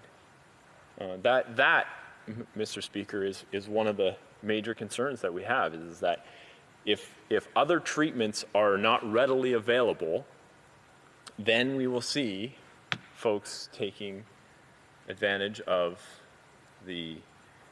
or being pushed into. There's no choice in that. They will be being pushed into making a choice that's not really a choice. It's choose assisted suicide or choose going on without treatment for days and days. And so we've seen there was a number of amendments to eliminate the same-day death. There was also an amendment which I thought was probably the best amendment in terms of dealing with Mr. Foley's concerns around the fact that this is not treatment. This is not a treatment option. This should be something that is always brought up by the individual. It should be a request that comes from the individual. And this is one of the things I remember back when I moved several amendments at committee back under C-14 in the previous Parliament around that this should not be health care. I said this should definitely be taken out of the healthcare system because exactly this. I didn't want to see euthanasia, assisted suicide being treated as a treatment option. And so there was a great amendment to C7 that was brought to committee that would ensure that it would make it that the healthcare professional was never allowed to be the one to instigate the conversation around MAID or assisted suicide. That amendment the Liberals also ignored. And so the disabilities community is very concerned about this bill. The Liberals have refused to listen to them on it. And I hope to see that we will get amendments out of the Senate. Thank you, Ms. Questions and comments. The Honourable Parliamentary Secretary to the Government House Leader. Thank you, Mr. Speaker. For many years, since 2015, we've had a great deal of debate, literally hundreds of hours of debates and committee meetings and all forms of presentations and so forth. Even most recently, with regards to the amendments that the member opposite made reference to, Mr. Speaker, it's not just one political entity. You have other political entities, the Bloc, the NDP, the Greens, all saying that, yes, this would appear to be the best going forward. So a solid majority would appear do support the legislation here on the floor. And I'm wondering if my friend could just provide his thoughts in regards to how the consensus was for the legislation to continue to move forward, what appears to be anyway. Member for Peace River Westlock. I don't know who said it, Mr. Chair, but I do remember there's a quote somewhere that said, "I'd rather be right than be president." And to some degree, I think that's kind of the case here as well, is that, like, I'm not that concerned about how many political parties that you can line up and stack up to say that they agree with the Liberals. The truth and what is right, it doesn't necessarily depend on what is the majority. We should come to this place and we should debate these issues, and we should hear out the testimony of these individuals. And we do have a vote in this place, but that doesn't necessarily make it that is the best decision. We've heard 85 witnesses come to committee. All of them in the Senate have been opposed to this bill, right? Just because there's some one side of the political spectrum happens to not agree with those witnesses doesn't mean that their witness testimony is invalid. And so I would say that the Liberals should bring this bill. Okay, we'll go to the next question. Questions and comments? The Honourable Member for Nanaimo, Ladysmith. Well, thank you, Mr. Speaker. I've been connected with the diverse ability community here in Nanaimo, Ladysmith for a number of years, working with them. And one of the things I hear often is that, and I did consultations with them about this legislation as well, and what I hear often from them is that they live with a form of legislated poverty, that they are deprived of a lot of things that other Canadians enjoy. And, you know, to have a fair country, I think that what we need to be doing is taxing some of these billionaires who have reaped huge benefits during the pandemic. 20 billionaires and $28 billion in additional profits, to even out the playing field, to take care of those who are most vulnerable in our communities. And I'm wondering whether the honourable member would stand with me and ask that we tax the billionaires and spread out some of that wealth so that people can live with dignity in this country. Peace River Westlock. Thank you, Mr. Chair, and I want to thank the honourable member from Nanaimo Ladysmith for his great, at committee he moved a motion or an amendment that I was very excited that we could support that. I know that he worked with, I thought it was Inclusion Canada, but he might be able to correct me maybe, that they had brought that forward, that amendment, and I do hope that we can continue to work together to get an amendment like that passed in this bill. When the Liberals say that everybody is supportive of this bill, that is not necessarily true in this place, but other political parties have put forward, such as the Greens, have put forward amendments that were very easy for us to support, should have been very easy for the Liberals to support, and have wide support across Canadian culture population. It's the honourable member for North Okanagan, Shuswap. Thank you, Mr. Speaker. It's great to be able to ask questions to my honourable colleague from Peace River Westlock. He spoke about the options that are being provided by healthcare workers, and I relay that to a friend at home that had minor surgery and was offered, because she was in such pain, basically the doctor opened up the cupboard and said, "What would you like?" So it ties into the opioid crisis that sometimes the individual practitioner may not be looking at all of the options that are out there, only the easiest options. And I hope that doesn't become the case. But I also want to ask my colleague, when we debated this bill in the earlier stages, it was to go to committee for possible, and depending on those amendments, what would happen when it came back here. Now, I've heard from constituents right across the North Okanagan Shuswap on both sides of this debate. I've tried to put some of those issues forward in my earlier speech, but I'd like to ask the honourable member from Peace River Westlock if he feels the debate on both sides of this bill have been considered in the amendments that were either...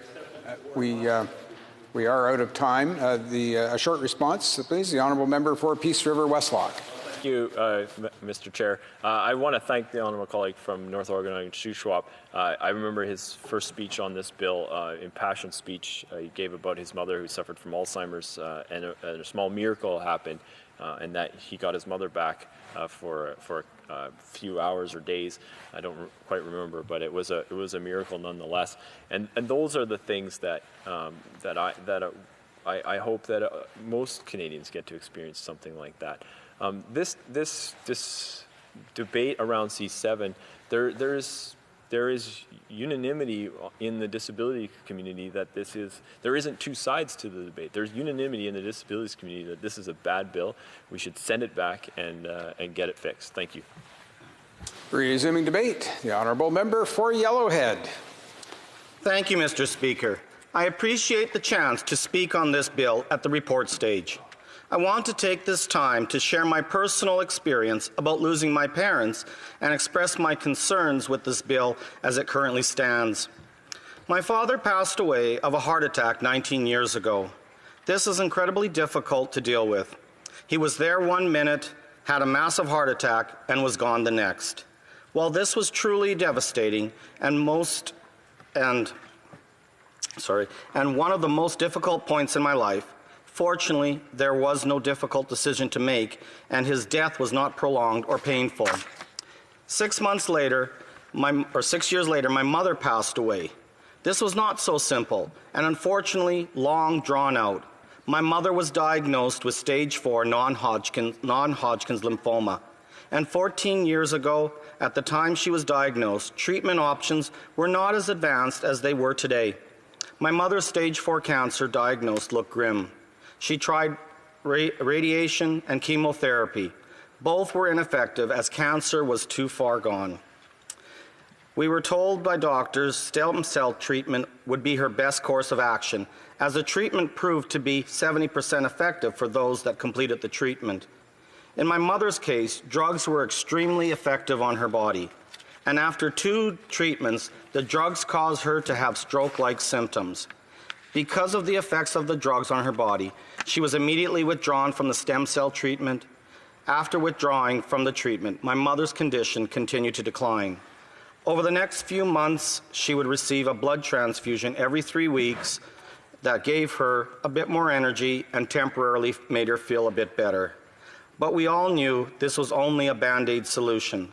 There came a point where my mother did not want to continue to prolong her inevitable passing. She took time to reflect and decided to stop accepting transfusions altogether. It was relatively quickly to see how sick she truly was, not having received her transfusions.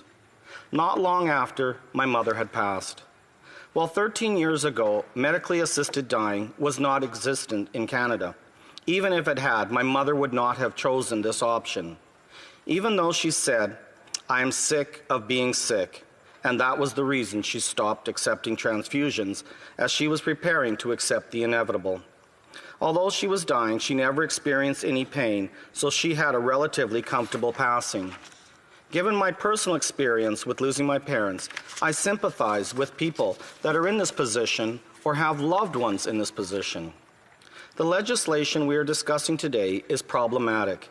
Choosing medical assisted in dying is a choice that should not be thought out over weeks, months, or even years in some cases. No one should be able to make a rash decision and seek out medical assistance in dying without a wait period. Conservatives are suggesting simple amendments to this legislation to fix the many problems it has and ethical dilemmas that may arise out of it. Because of my personal experience, I absolutely believe Canadians that are facing situations where their death is foreseeable should have access to medical assistance in dying. However, with legislation that allows that, there must be safeguards for vulnerable sectors of the population, as well as our healthcare professionals, both of which C7 fails to adequately address. Since this bill was first introduced, I have heard from my constituents, both for and against the legislation. Interestingly enough, of all the constituents I've heard from on this issue, no one has said to me they want this bill to be passed in its current state. Those that are for the legislation want to see it passed, but not without amendments. And I agree with them, and I cannot support this bill in its current form. So let me share with you and the House the main points I am hearing from constituents that would like this legislation amended. Firstly, protecting conscience rights of healthcare professionals. If a doctor fundamentally disagrees with providing assisted dying, it should be acceptable for them to decline the procedure without providing a referral. If a doctor sees medically assisted dying as ethically improper, or as a doctor to take the oath to do no harm, providing a referral to a doctor that will do the procedure, the initial doctor still plays a role in the practice and must protect their conscience rights. Second, requiring the patient to be the one to request the information on medically assisted dying. Should someone else request information on medically assisted dying on a patient's behalf, they could feel unwanted pressure, especially if the patient has a mental disability. By not having this safeguard in the legislation, vulnerable sectors of the population are being put at risk. Further, providing a clearer definition of foreseeable death. In its current form, this legislation fails to clearly define a foreseeable death. Could old age be seen as a foreseeable cause of death? Is that an acceptable reason for requests for medical assistance in dying? Or what about a disease that will likely take 10 years before passing? Finally, and most importantly, reinstating the 10-day reflection period. A person that lives to the age of 75, the average age of those that use medical assistance in dying, they will have lived about 27,500 days. A 10-day reflection period to ensure they are ready to go to is not just recommended, it is essential. I would like to bring up another personal point, that when my grandfather reached 80 years of age, he had stated many times, what a good, healthy life I have had, and that at this time he was more than ready to accept his passing. It took another 16 years before my grandfather passed away. In that time, when he was 91, his hip broke, and because of this advanced age, we thought for sure that this would be the end. It wasn't. Until he was 96, when his other hip broke, that led to his passing. Even though he had a very long and relatively healthy life, in his final years, his body was slowly deteriorating because he had macular degeneration and was legally blind. In his advanced years, he was essentially deaf, even though he was physically able to maneuver on his own abilities. He said many times that being blind and deaf makes for a very long day.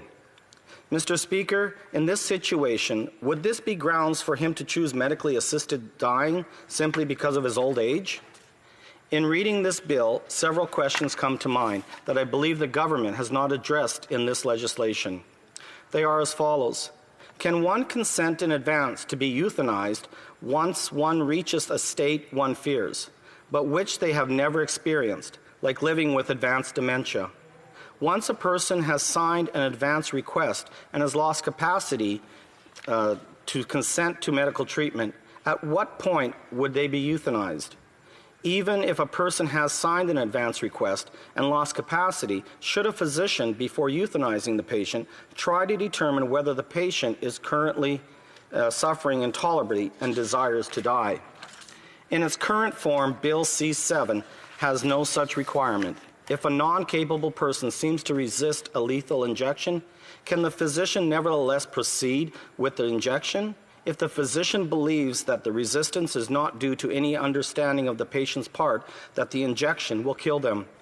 In its current form, Bill C-7 says that apparent resistance means a doctor must not proceed, but clarifies that involuntary response to contact is not resistance, which raises another question. How does a doctor determine if the response to contact is involuntary? With all this being said, the legislation in its current form I cannot support. I certainly hope, for the sake of all Canadians that may wish to consider medical assistance in dying, the government accepts the Conservative Party's amendments to the legislation. Thank you, Mr. Speaker. I look forward to questions. Questions and comments. The Honourable Parliamentary Secretary to the Government House Leader. Yes, thank you. More of a comment, I guess, Mr. Speaker. And over the last number of years, since 2015, shortly after getting into government, we've had a great deal of debate, whether it's inside the chamber, whether it's in committees, whether it's in the Senate, with our constituents and so forth, related to just how important this issue is. And there have been many different types of amendments brought forward. Some have actually been accepted. Others obviously have been rejected. I think that we got to be careful not to underestimate the valuable contributions that all participants, whether they're the medical professionals, science, that ultimately has allowed us to bring it to the point in which we're at today. And I always indicate that all lives are equal. And we'll continue to advocate for that. And I guess, as I say, it's more of a comment, and recognize that at times there's a time in which we would have to agree to disagree. But I just wanted to express that I do appreciate the comments that are being expressed from the Conservative Party. But having said that, I do believe that the legislation that we do have is a step forward in the right direction. Honourable Member for Yellowhead.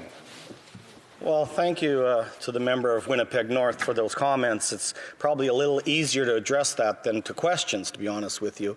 But you're right. This is a very serious situation where we have no recourse. You know, it's not well, I'll come back 3 days later and I find out I didn't like dying so much. So, you know, that's the problem with this, is we have to make sure that the rights of the people are protected properly, and that's really my concern. I don't have a problem when anyone wishes to have medically assisted dying, because that is their right. We should not have that choice on them. But there needs to be proper safeguards for our vulnerable population, and that's where I'd like to see this amended. Questions and comments? The Honourable Member for Sherwood Park, Fort Saskatchewan. Well, thank you, Mr. Speaker. I thank my colleague for an excellent speech, as always.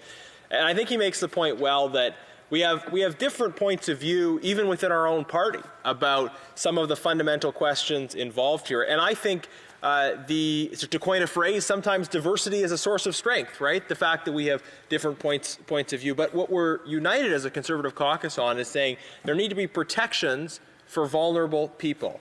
And something like a 10-day reflection period, which can already be waived in certain circumstances. You know, the government says it's too much to have a reflection period of 10 days when people wait so much longer to get access to basic treatment. So, you know, these are reasonable amendments, and it's just so striking that the government doesn't listen. They don't listen to the physicians, the patients, the disability folks, and other parliamentarians that have raised these concerns. And I'm just curious about the member's response to how, you know, we've put forward these reasonable proposals, and the government just consistently refuses to listen to these concerns.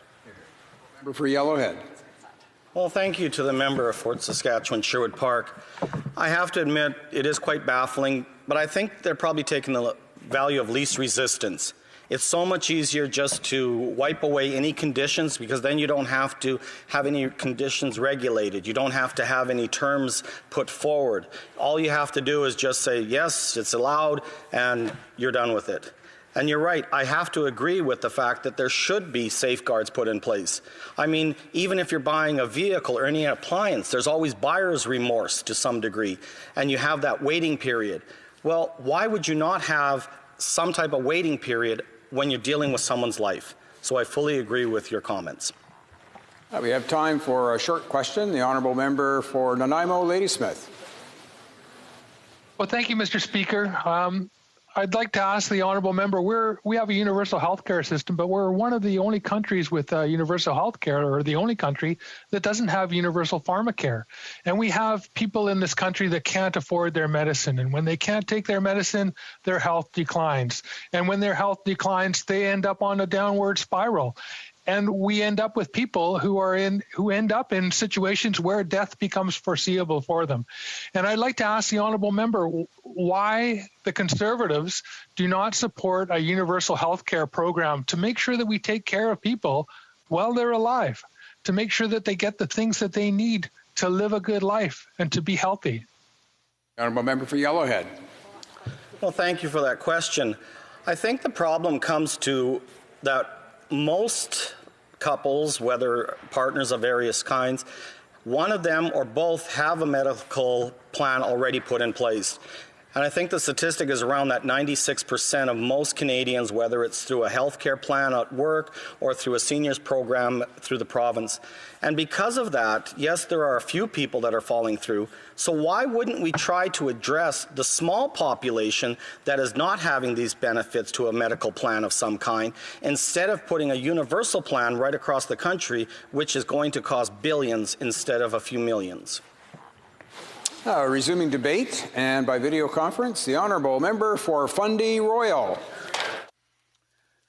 Well, thank you, Mr. Speaker, and it is an honor to be able to speak this evening virtually from my home province of New Brunswick on what is a very important issue from Canadians from coast to coast to coast. And Mr. Speaker, 4 days is what the House of Commons Standing Committee on Justice and Human Rights, 4 days is what we took as the number of days for study on Bill C-7. And Mr. Speaker, I've listened with great interest to my colleagues on all sides of the House as we debate this important issue. And it's become so abundantly clear that this government's, the amount of time that they've allocated for the study of this legislation was woefully inadequate. And, that became abundantly clear to me as a member of the Standing Committee on Justice and Human Rights when we heard witness after witness and testimony after testimony of the negative impacts that this legislation will have on Canadians, particularly Canadians with disabilities. And, Mr. Speaker, I certainly go into this debate with an open mind. I know that we all, 338 of us, members of this House of Commons, we come from different political parties, different backgrounds, different perspectives. And I would hope that most of us, though, are united in our resolve to protect those that are vulnerable, to help those that are less fortunate than some of the rest of us. And those are some of the people that appeared before our committee, persons with disabilities, persons who are vulnerable, persons who now, under Bill C-7, for the first time ever, are eligible for assisted death in our country. And Bill C-7 is not a moderate change from what was existing law. As you know, Mr. Speaker, 5 years ago, Bill C-14 was passed into law under a majority Liberal government, and that provided for assisted dying. One of the features in that bill, and there was a number, were the safeguards that were put in place. One of those safeguards was that a person's death had to be reasonably foreseeable in order to be eligible for assisted dying. In other words, the person had to be dying to be eligible for assisted dying. There was other safeguards in place, a 10-day reflection period to give a person, we throw around the term a life or death question or a life or death situation, but assisted dying truly is life or death. And the 10-day reflection period gave someone an opportunity to change their mind. And there was other safeguards in place as well. As you know, with the Truchon decision in Quebec, the Superior Court decided that the reasonable foreseeability of death was not constitutional. Now, it was the position of myself, the position of our party, the Conservative Party certainly, and of many Canadians, that decision should be appealed eventually to the Supreme Court of Canada for certainty. And one of the key things Attorney General does on behalf of a government, one of the key things a government does is defend government legislation. And this was brand new legislation on a new, brand new idea in Canada, which is assisted dying. And the government, even at that first instance, this Liberal government did not defend its own legislation, did not defend its own safeguards, and did not appeal the decision. We've heard from so many different groups, from palliative care doctors, from persons with disabilities, and they spoke of the need to appeal the decision. And we heard this again at committee, how important it would have been to appeal that decision. But rather than appeal the decision, the government instead brought in Bill C-7, which not only responded to the Quebec court decision, but went further in stripping away a number of safeguards that existed in the previous legislation. Now, at committee, we moved the Conservative Party, we moved several amendments, 10 of them, that would put back in place, based on the feedback we heard from persons with disabilities, from palliative care doctors, from other specialists, that would put back in place some of the safeguards that had been stripped away. And one by one, amendment after amendment, these very modest proposals were defeated by the Liberal government. And I want to mention a few of those proposals, Mr. Speaker. One was to maintain the 10-day reflection period, to give individuals who have changed their mind about assisted dying, to give them that opportunity. The other was the requirement that 2 independent witnesses, neither of whom are paid, are there throughout that process of assisted dying. We have 2 witnesses sometimes. If we have a will witnessed, surely to ensure ultimate safeguards, we would have 2 independent witnesses.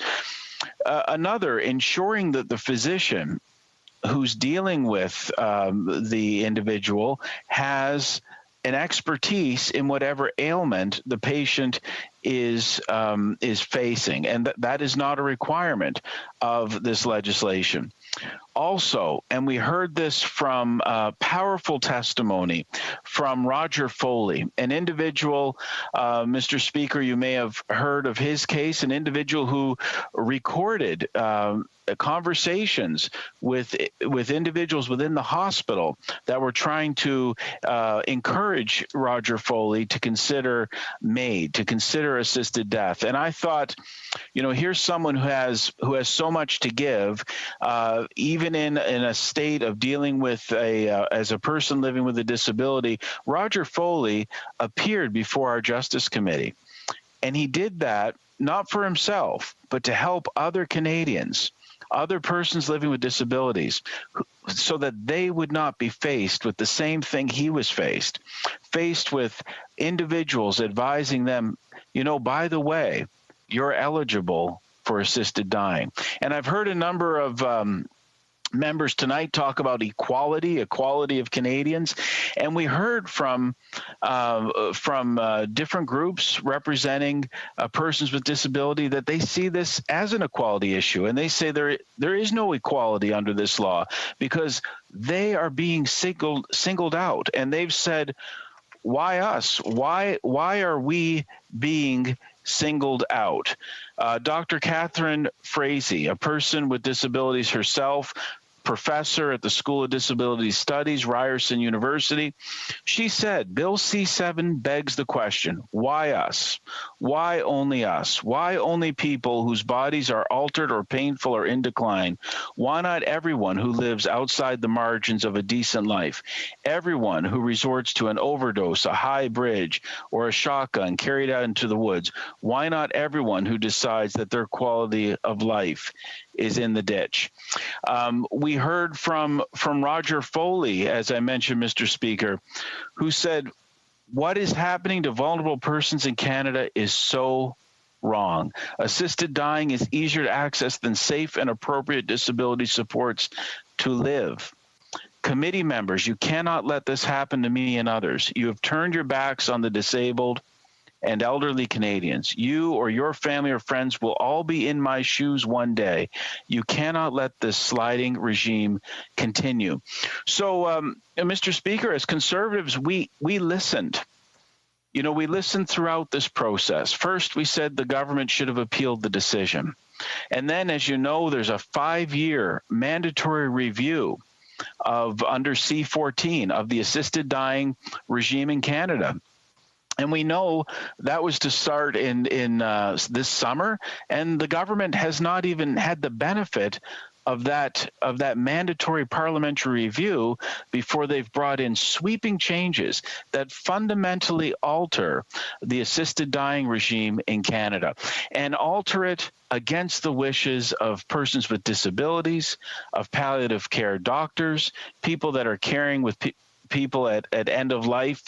And we need to get this right. And I would have loved to have seen an openness from the government to adopt some of our amendments like Roger Foley had asked for, that would have specifically prohibited doctors from bringing up MAID to patients, but required that it has to go the other way around. The patient would have to bring it up. That would have extended for those that death is not reasonably foreseeable, who are now eligible for MAID, would have extended to 120 days, a reflection period, to give, based on the testimony we heard, to give time for treatments to take effect and for people to come to terms with their situation. So, Mr. Speaker, this is an important bill. It's one that we should have taken more time with, and I know the Senate is going to be looking at it, but I urge all parliamentarians to think of those persons living with disabilities that are saying no to this bill.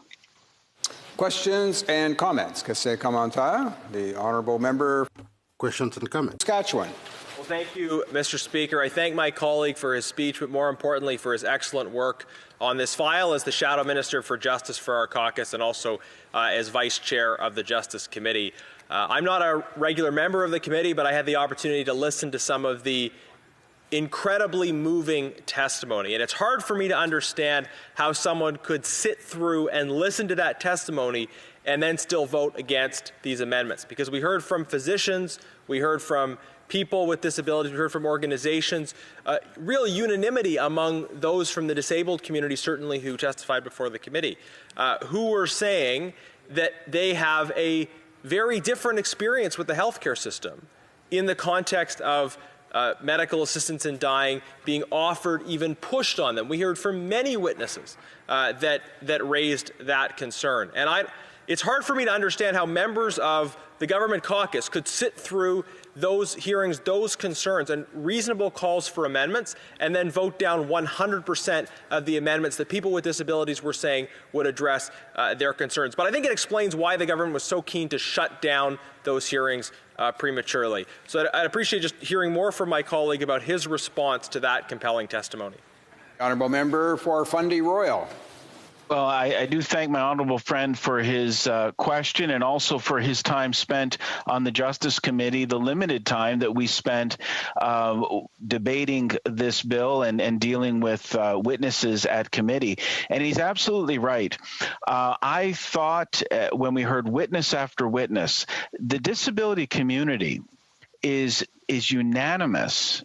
Groups representing people with disability unanimously against this legislation. Krista Carr, who's the executive vice president of Inclusion Canada, she said that this bill represents the disability community's greatest fear. So I don't understand why our very modest amendments that would have protected persons with disabilities from being offered death rather than help with dealing with their disabilities. I don't understand why they were rejected, and I certainly hope that in the future we take greater care with these types of issues dealing with people with disabilities. Questions and comments? The honourable member for Nanaimo, Ladysmith. Well, thank you, Mr. Speaker, and I'd like to thank the honourable member for Fundy Royal for his speech, and to thank him for supporting the amendments that I brought forward in committee. I'm not on the Justice, that's not my portfolio. One of my portfolios is disability. And I do think it's important to hear, from the diverse ability community. They have a saying, nothing about us without us, and they appreciate being heard. And so I had some of my own meetings with Inclusion BC and with members of the diverse ability community here. One of the things that we know, though, is that poverty is a social determinant of health. And there's too many people that are living in poverty in this country. We're a wealthy country. There's no reason why we have people living in poverty. And we've put forward the idea of a guaranteed livable income, but I'd like to ask the honourable member what kind of programs he would see that put forward to eliminate poverty in this country, because we need to take care of people. The honourable member for Fundy Royal.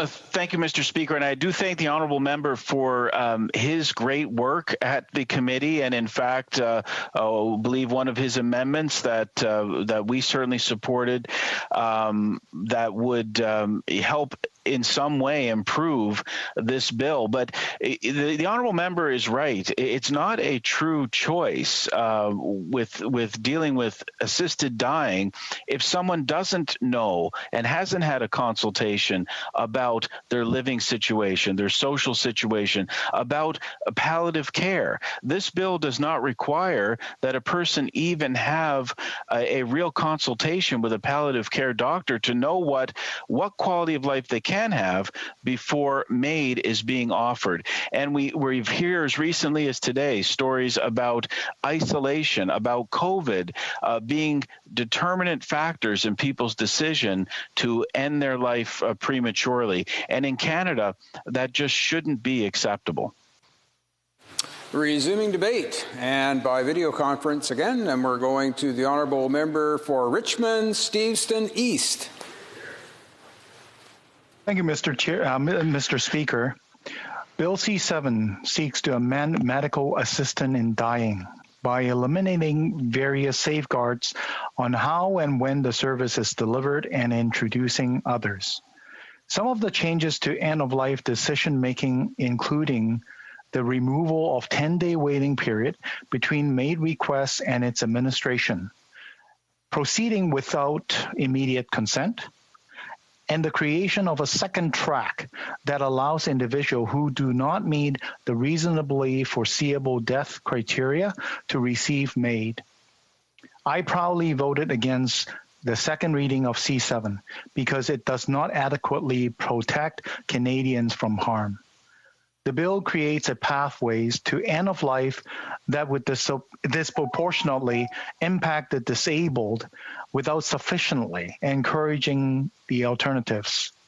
It also does not include sufficient consideration for the right of doctors to refuse providing death as a service. Any legislation that is introduced in Parliament requires a thorough review, and that is especially true for bills that are literally matters of life or death. Bill C-7, which seeks to expand medical assistance in dying, it's one of these bills. I've been told that members of the Justice Committee have heard firsthand from disability advocates vehemently opposed to C-7 and its rapid expansion of MAID, who argue it amounts to a, quote, deadly form of discrimination, unquote, making it easier for persons with disability to die than to live. It is shameful that in the Liberal government's rush to pass this bill before Christmas, they continue to neglect to address legitimate concerns being raised by persons with disabilities and medical professionals. Conservatives are focused on ensuring that this type of legislation includes safeguards for the most vulnerable in our society, as well as for the conscience rights of physicians and health professionals. The opposition has introduced a number of reasonable amendments to reinstate balances the government has removed, including 1, reinstating the 10 days reflection period when death is reasonably foreseeable. 2, maintaining the requirement for 2 independent witnesses when death is foreseeable. 3, ensuring physicians have expertise in the patient's condition. 4, extending the reflection period when death is not reasonably foreseeable. 5, protecting vulnerable patients by requiring the patient to be one who first requests information on medical assistance in dying. And lastly, 6, protecting conscience rights for healthcare professionals. It is essential that the government begin a separate and comprehensive parliamentary review of the original MAID legislation passed in 2016, and the state of palliative care in Canada, it is critical that this review analyze how the government's made legislation negatively impacts persons with disabilities. I might add, such a review could have taken place over the summer, but instead the Liberal government shut down Parliament, prorogued it to hide their ethical scandals. Medical assistance in dying, it's a very complex issue and it evokes strong emotions. Recognizing we need more time to review this bill, my Conservative colleague and I repeatedly propose increasing the number of meetings dedicated to reviewing the bill and hearing from witnesses each time the Liberals reviews. Canada's Conservative will continue to highlight the flaws in this government's made legislation, which threatens the lives, rights, and dignity of people with disabilities, and work to protect vulnerable Canadians, especially persons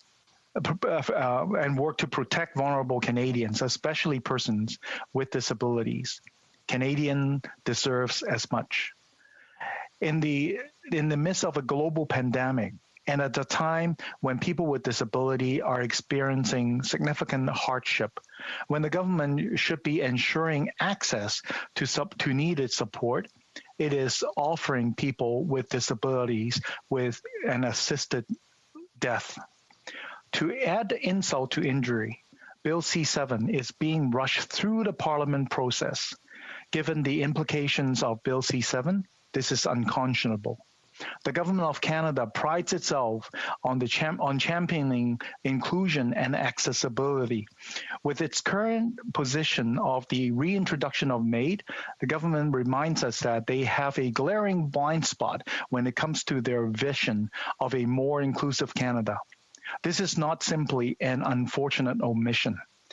It is a betrayal of the fundamental principles of inclusion, one that puts the life of people with a disability at risk.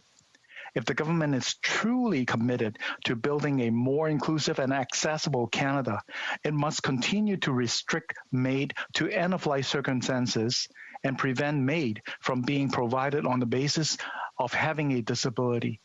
The government has a responsibility to protect the human rights and dignities of all Canadians, especially persons with disabilities. Thank you, Mr. Speaker. Questions and comments? Question commentaire. The honourable member for Sherwood Park, Fort Saskatchewan. Well, thank you very much, Mr. Speaker. I thank my colleague for his excellent speech. A 10-day reflection period, which can already be waived in certain circumstances, is really all that we're asking for with the first motion for amendment, and the second is a 120-day period for those for whom death is not reasonably foreseeable, so that people can actually get treatment before they're pushed forward into this or before they proceed with it. And I just think these amendments are eminently reasonable, that anybody, regardless of what side of the issue they're on, should be able to accept that a 10-day reflection period before a person dies is quite minimal. And that it's either that or the government position right now of same-day death, of being able to request and receive on the same day. I don't think that a person's worst day should be their last day. I just can't understand why the government won't listen to the witnesses, listen to the experts, and accept these reasonable amendments. I'd be curious for his comments on that. The honourable member for Steveston, Richmond East. Well, thank you, Mr. Speaker, and I thank my colleague for asking the question. It is actually quite unconscionable, as I said, to shorten this reflection period in disguise of providing a more immediate response and in shortening people's pain. Understanding that a lot of times people under such circumstances would have other alternatives provided or presented to them, and therefore changing the situation altogether. Only that if MAID is actually administered, it will be too late for anybody to reverse their decision. And that is why a reflection period, especially for those who do not have a reasonable foreseeable conditions, needs to be reinstated in order for the chance to actually be reconsidering. Questions and comments? Question commentaire. The honourable member for Peace River Westlock. Thank you, Mr. Chair, and I want to thank my honourable colleague from Steveston for his great speech on this. As I've gotten to know him over the last year or so, he's one of the valued members around here, and I very much am happy to call him a colleague. One of the issues that we've seen with this is that with the removal of the 10-day waiting period, there is no real ability to withdraw the request. And we've seen in Canada, it's been reported that over 270 people a year withdraw their request for assisted suicide. I'm wondering if he's got any thoughts on whether this bill should address that better. Thank you. The honourable member for Steveston, Richmond East. Thank you, Speaker, again, and I thank the member from Peace River, Westlock. It is an honor to represent the good people of Steveston, but my riding also include the part of Richmond East that also are actually populated with a lot of good citizens in that area. So it's important that we actually mention the full name of Steveston, Richmond East. In the matter of life and death in general, to respond to the honourable member's question, in question of life and death, as I mentioned in the speech, I think it's prudent for any government to actually provide as much protection, especially for the vulnerable ones of its citizen population, as much as they can, and especially for decisions like made that has no way of reversing. It is even more important that people will make that decision under careful consideration, consultation, and discussion with families and medical professionals, so that they would understand the implication that it involves. And therefore, I think it is not unreasonable to reintroduce the 10-day period of reflection, and especially even a longer period reflection period for those who do not have a reasonable foreseeable condition that they have. Thank you. Resuming debate, and again by video conference, we're going to the honourable member for Desnathy, Mississippi, Churchill River.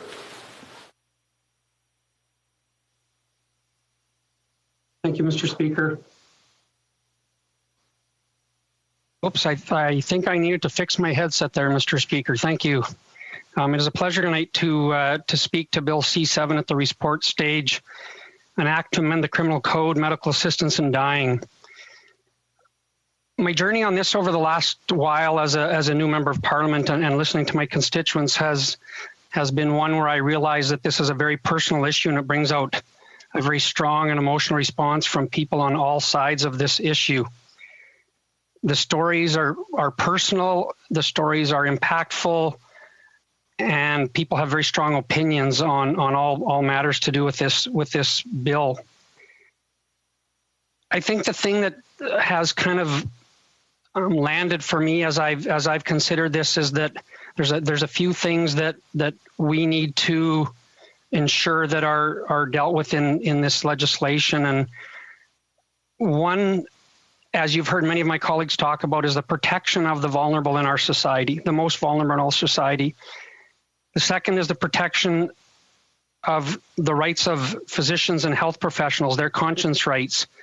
To that effect, there's been a number of amendments that have been introduced by our party at the committee stage, and there was great reason for those. The first one obviously was talking about reinstating the 10-day reflection period when death is reasonably foreseeable. I was in the House last week, Mr. Speaker, and I had the privilege of listening to some debate on this matter last week, and there was a very moving experience for me as I sat in the House and listened to my colleague, the MP from Flamborough-Glanbrook, when he shared a very personal story in a question to one of the members around the debate. It was a very moving story, and it was very impactful as I sat just a few feet away from him and listened. He talked about the finality of the decision that his daughter made when she chose to take her own life some years ago. And he talked about how it was at a very low point in her life. And at one very low point, she chose to take her own life. And Mr. Speaker, when we talk about the 10-day reflection period and the removal of that reflection period, when I heard a story like that, it just really personally moved me and caused me to just come back again and say, these things are so important that we protect people in their most vulnerable moments. As my colleague spoke of a few minutes ago, the idea of maintaining the requirement for 2 independent witnesses when death is foreseeable. As an accountant for many years, Mr. Speaker, and dealing with many legal matters, many financial matters, there's so many things that I did over my career that required witnesses, that required the signature of multiple witnesses. And Mr. Speaker, those matters that I thought were important at the time over all those years were nowhere near the importance of determining life and death matters like we're talking about here. And to have the removal of the 2 independent witnesses and have that requirement reduced down to 1 is appalling in my mind when I consider the matters that we dealt with, as a professional over the years that required signatures of at least 2 people or multiple people. I think the other point that we talked about over the last few weeks is ensuring physicians have expertise in a patient's condition. I think it's imperative that we maintain that ability for people to prove that and to have that multiple opinion. The extension of the reflection period when death is not reasonable foreseeable. Again, another amendment that we believe is vital and so important to this process. Protecting the vulnerable patients by requiring a patient to be the one who first requests information on medical assistance in dying. Mr. Speaker, this is one that for me is really, really important. It just overwhelms me to think that a vulnerable member of our society could walk into a doctor's office, could walk into a health provider's office and be at a low point and be suffering from whatever their ailment might be. And for a healthcare professional or somebody that should be in a position of trust to initiate a conversation about medical assistance in dying just is unconscionable in my mind. That the removal of that provision is not acceptable, and for that reason, there's no way I could ever support this with those kinds of things still included in the bill. And finally, as I mentioned a little bit earlier, the protecting conscious rights for healthcare professionals. We need to respect the opinions and the beliefs and the rights of these people to be able to maintain their values, to maintain their beliefs, to maintain their, the things that they believe are important in their approach to their professional journey. And I think it's just imperative that we protect those folks. And that's a matter that I've heard probably one of the most, the thing I've heard the most of from people is actually that along with the protecting vulnerable people is protecting the conscience rights for healthcare professionals. Mr. Speaker, I think as we think about the process, any legislation that is introduced in Parliament requires a thorough review. But just like I talked about in the context of having the 2 independent witnesses, when we're talking about life and death, when we're talking about matters that are literally life and death, I think it's important that we make sure we have due process. And there was the review that was supposed to be done. We have a strong belief that this decision should have been appealed to the Supreme Court so that we could get certainty in the framework. And so many of these things did not get accomplished. And as has been mentioned by a number of my colleagues and members today, this is somewhat as the result of the prorogation of Parliament and the fact that we missed a number of weeks of opportunity to debate legislation and to deal with these very important matters.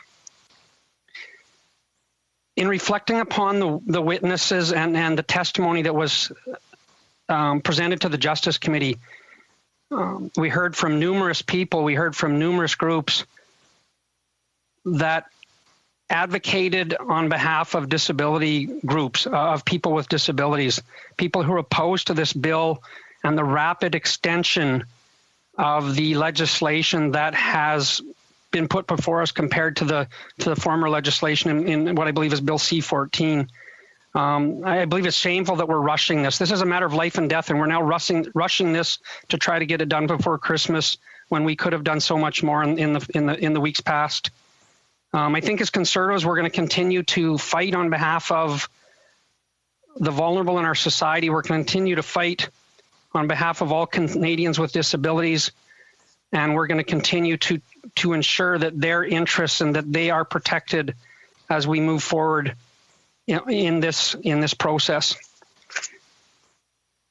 Mr. Speaker, I also want to just comment for a minute. I know I don't have much time left. I want to comment for a minute on the impact of this on Indigenous people. As the Shadow Minister for Indigenous Services, I'm always engaged in the lives of those folks. And as I speak to my Indigenous friends, my First Nations friends around, they really struggle with this legislation. There's a spiritual element. There's a spiritual being to a lot of the Indigenous folks, and they struggle with the advancement of this legislation, with how rapid this is moving. And I could go on for a while about some of the inequities experienced by Indigenous people. I could go on and talk about some of the witness at the committee where they talked about the voices of Indigenous people not being heard, even though the percentage of population from Northwest Territories, from Nunavut, from some of these communities where the Indigenous population is so high, but those voices weren't heard and have not been heard. And I'm just going to quote one short point here,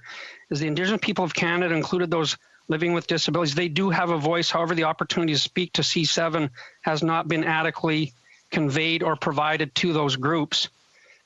Mr. Speaker, I'm going to end with a letter from one of my constituents, and I want to frame this carefully. This is a gentleman and his wife who served for years as the chaplains of the Salvation Army in my community. They have dealt with disadvantaged people for many years, and they reached out to me early on in this process. And I'm going to quickly read their letter before I run out of time. As two of your constituents, we are concerned about Bill C-7 and the changes to Canada's law on medical assistance in dying. Canadians living with disabilities and chronic illness, as well as other vulnerable people, already have difficulty getting the support they need to live. Removing the end-of-life requirement from the MAID law puts these Canadians at even greater risk. We oppose changes to remove the safeguards from MAID law for those whose death is foreseeable, like the 10-day reflection period, the ability to consent at the time of death, or the requirement for 2 independent witnesses. We urge you to fight for these safeguards. It is essential that the government protect vulnerable Canadians from abuse and harm. We urge you to call for a reintroduction of an end-of-life requirement in the MAID law. Mr. Speaker, with that, I will take questions from my colleagues. Questions and comments. The Honourable Member for St. Catharines. Thank you very much, Mr. Speaker. I want to thank the Honourable Member for his speech. And I believe it comes from a genuine place, wanting to protect Canadians, but the ultimate result is limiting individuals' charter rights. And at the end of the day, and I've heard it from a number of Conservatives, and he's not the only one, where he talks about the conscience rights of doctors, which we should all be concerned about, which is why there was an amendment in the original bill in 2016 about those rights. This is a question I asked of a number of witnesses in the Justice Committee in 2016. I'll ask him again, because this is such a red herring in this debate. Can he name me any time in Canadian history, or give me an example of one of his constituents, a physician, anyone, who is required to perform a medical procedure against their will? And if not, why is the Conservative Party continuing to perpetrate this red herring during this debate to limit people's charters' rights? The Honourable Member for Desnathy, Mississippi, Churchill River. Thank you, Mr. Speaker, and I thank my colleague for the question. I'm not going to go into specific examples, Mr. Speaker, but you know what? I have talked to many physicians. I have talked to many healthcare providers that this is an issue for them, and they don't want to be put in a place where they are ever going to be challenged and ever going to be before a court because of their beliefs. We do have a fundamental right in our country for a freedom of religion and a freedom of belief, and I believe that should apply in this case as well.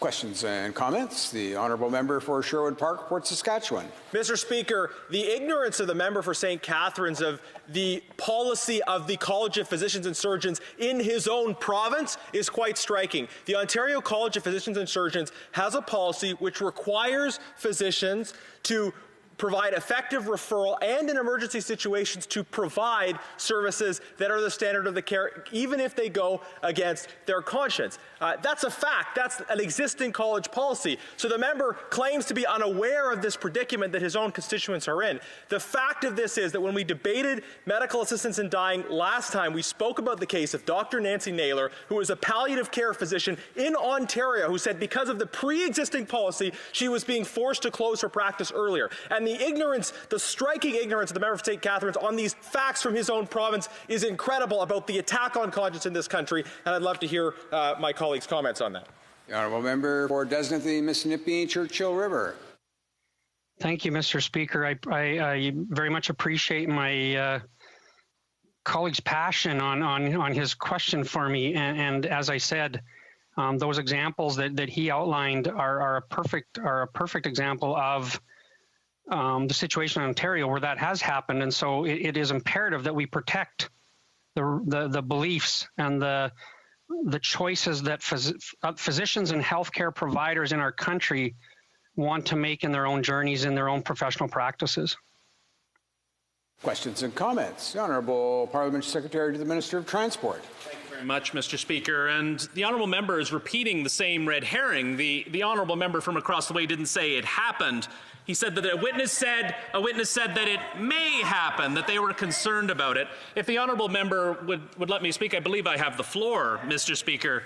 Thank you very much, Mr. Speaker. Again, I'll repeat the question because the honourable member refused to answer it. Can he name one single incident where a doctor in the province of Ontario or anywhere in this country has been required to do any medical procedure against their will? Spoiler alert, Mr. Speaker, he cannot. Why is he repeating this red herring?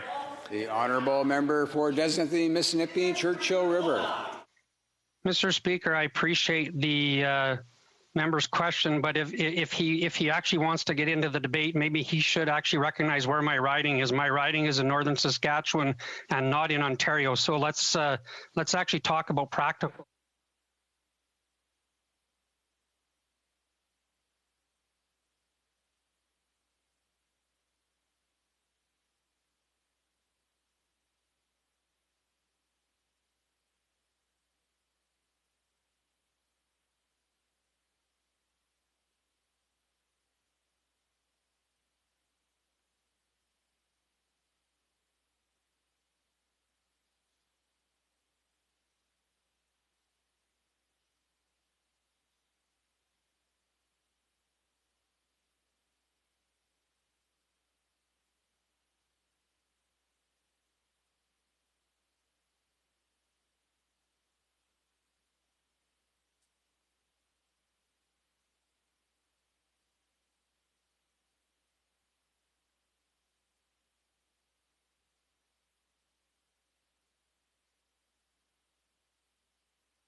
Is it okay?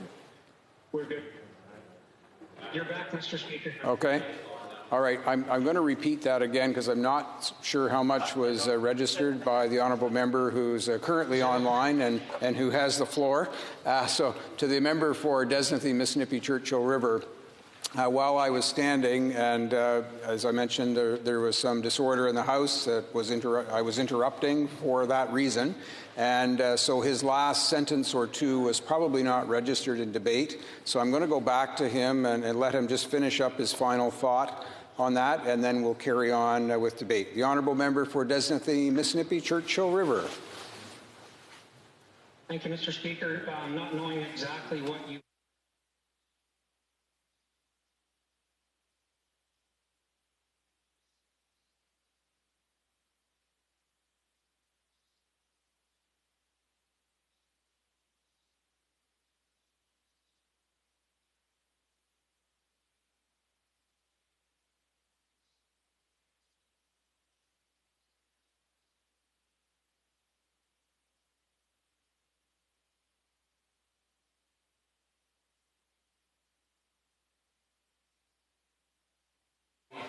Let's try that. So we're working in manual mode here right now. I think we're encountering some problems with the console. So we'll try and work in that manner. I just want to thank the honourable member for Langley Aldergrove for raising that point as well and helping me to recognize that we weren't getting audio even from the speaker's chair here. So I thank him for that.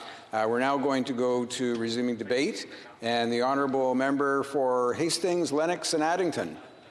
No, are we going? You're going to switch that? Okay, pardon me. We're going to go to right back to the honourable member who I was just complimenting, the honourable member for Langley Aldergrove.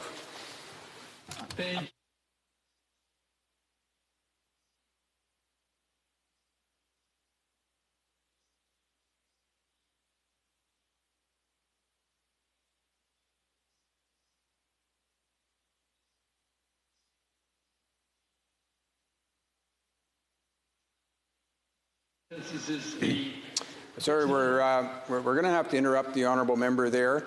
It would appear that we're not registering audio on those who are participating online on the Zoom platform as well. So we're going to have to momentarily suspend the proceedings just to see if we can get that corrected. And I'll just ask the honourable member for Langley Aldergrove just to stand by, and we'll just suspend momentarily until we're ready to go again. And as soon as that happens, we'll let members who are online and also those here in the House know that we're ready to go again. So we'll stay suspended.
OK, I think.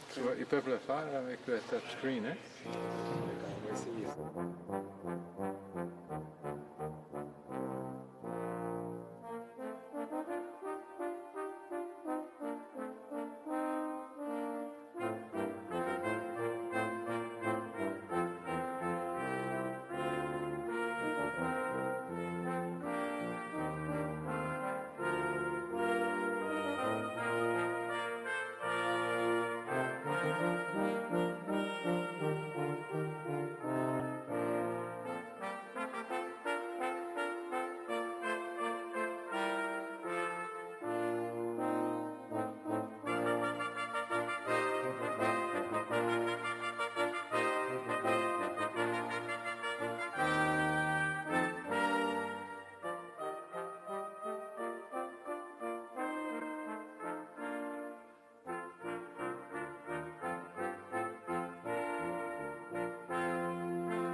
Hello, order. We're going to try this again.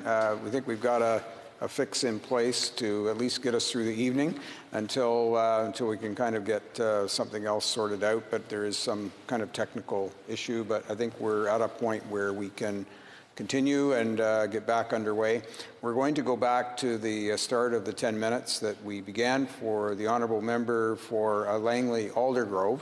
So we'll have his full 10 minutes, and we'll restart that right at that location, and we'll go to resuming debate. And no, I see we got a question, a point of order. The honourable member for Sherwood Park, Fort Saskatchewan. Thank you, Mr. Speaker. I'm not sure if he's still on, but I believe the final response of Mr. Vidal was also missed, that the sound problem, I was told that the sound problem was occurring at that point as well, just so you're aware. I don't know if you want to go back to him or not, but just for information. No, that was not. Oh, that's what I was told then.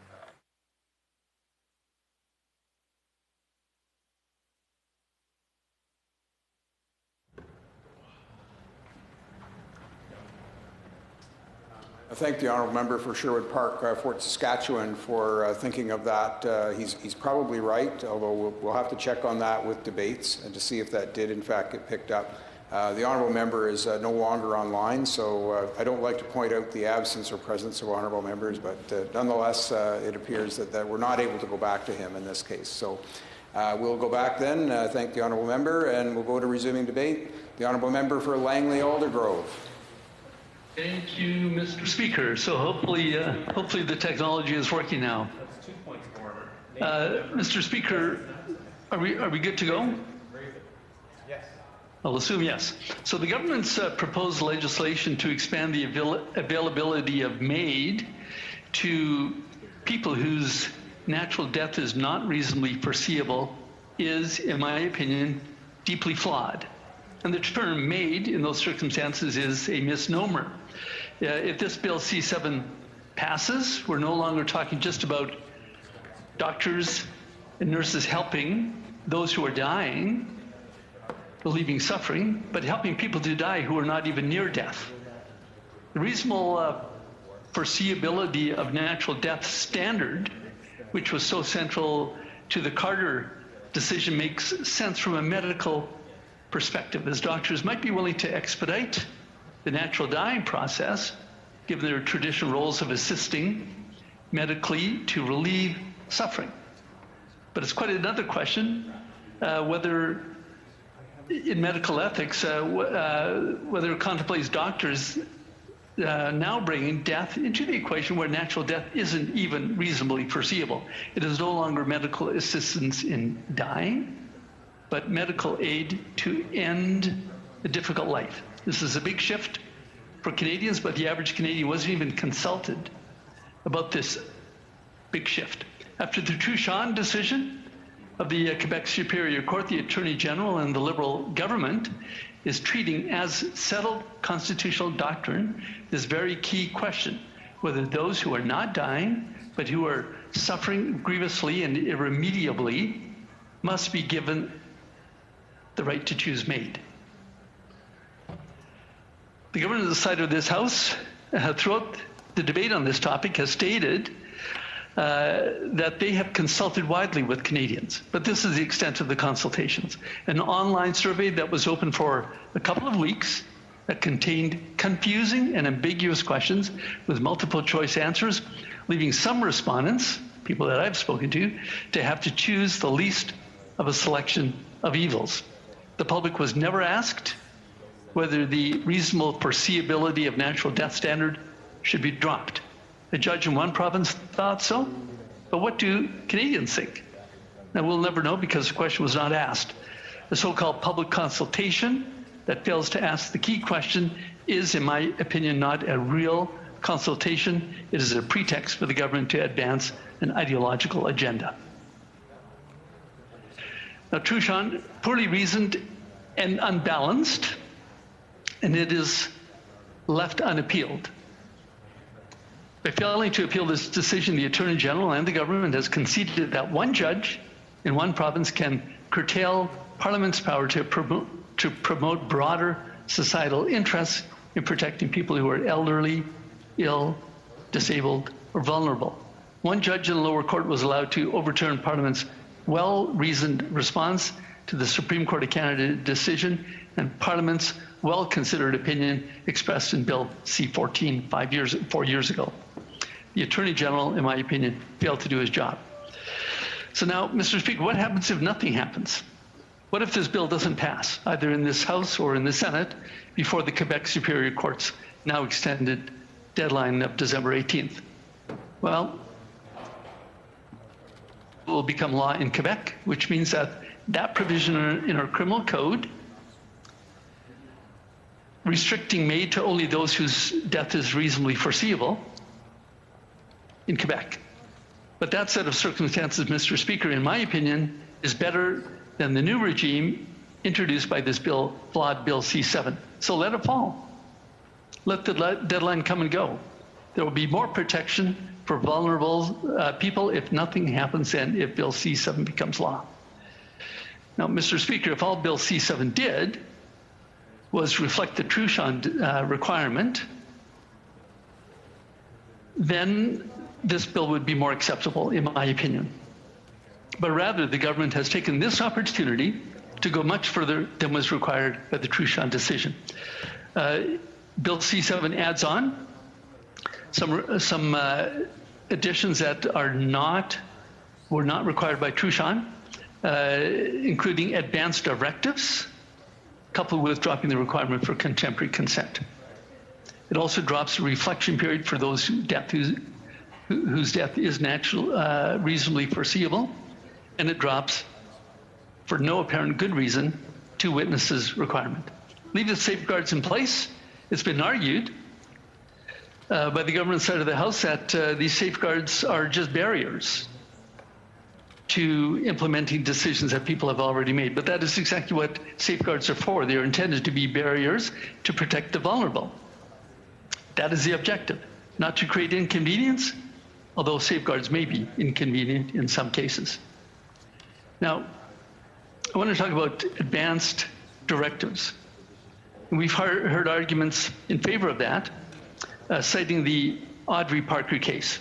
Ms. Parker chose to end her life earlier than she had planned because she feared losing cognitive ability to make the decision later on when she really preferred to make the final decision to die.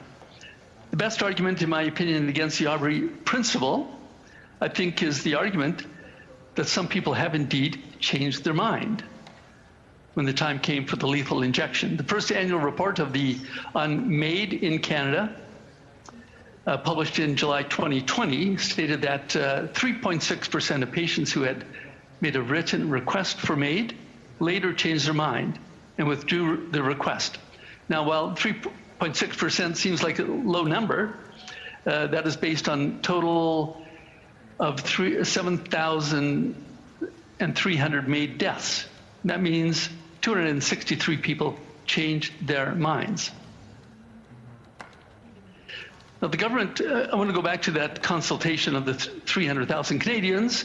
If the government had asked the question whether Canadians were accepting of a provision, a safeguard, which would be designed such that only 263 people would have died and had their lives terminated against their wishes, I think the answer would have been quite different.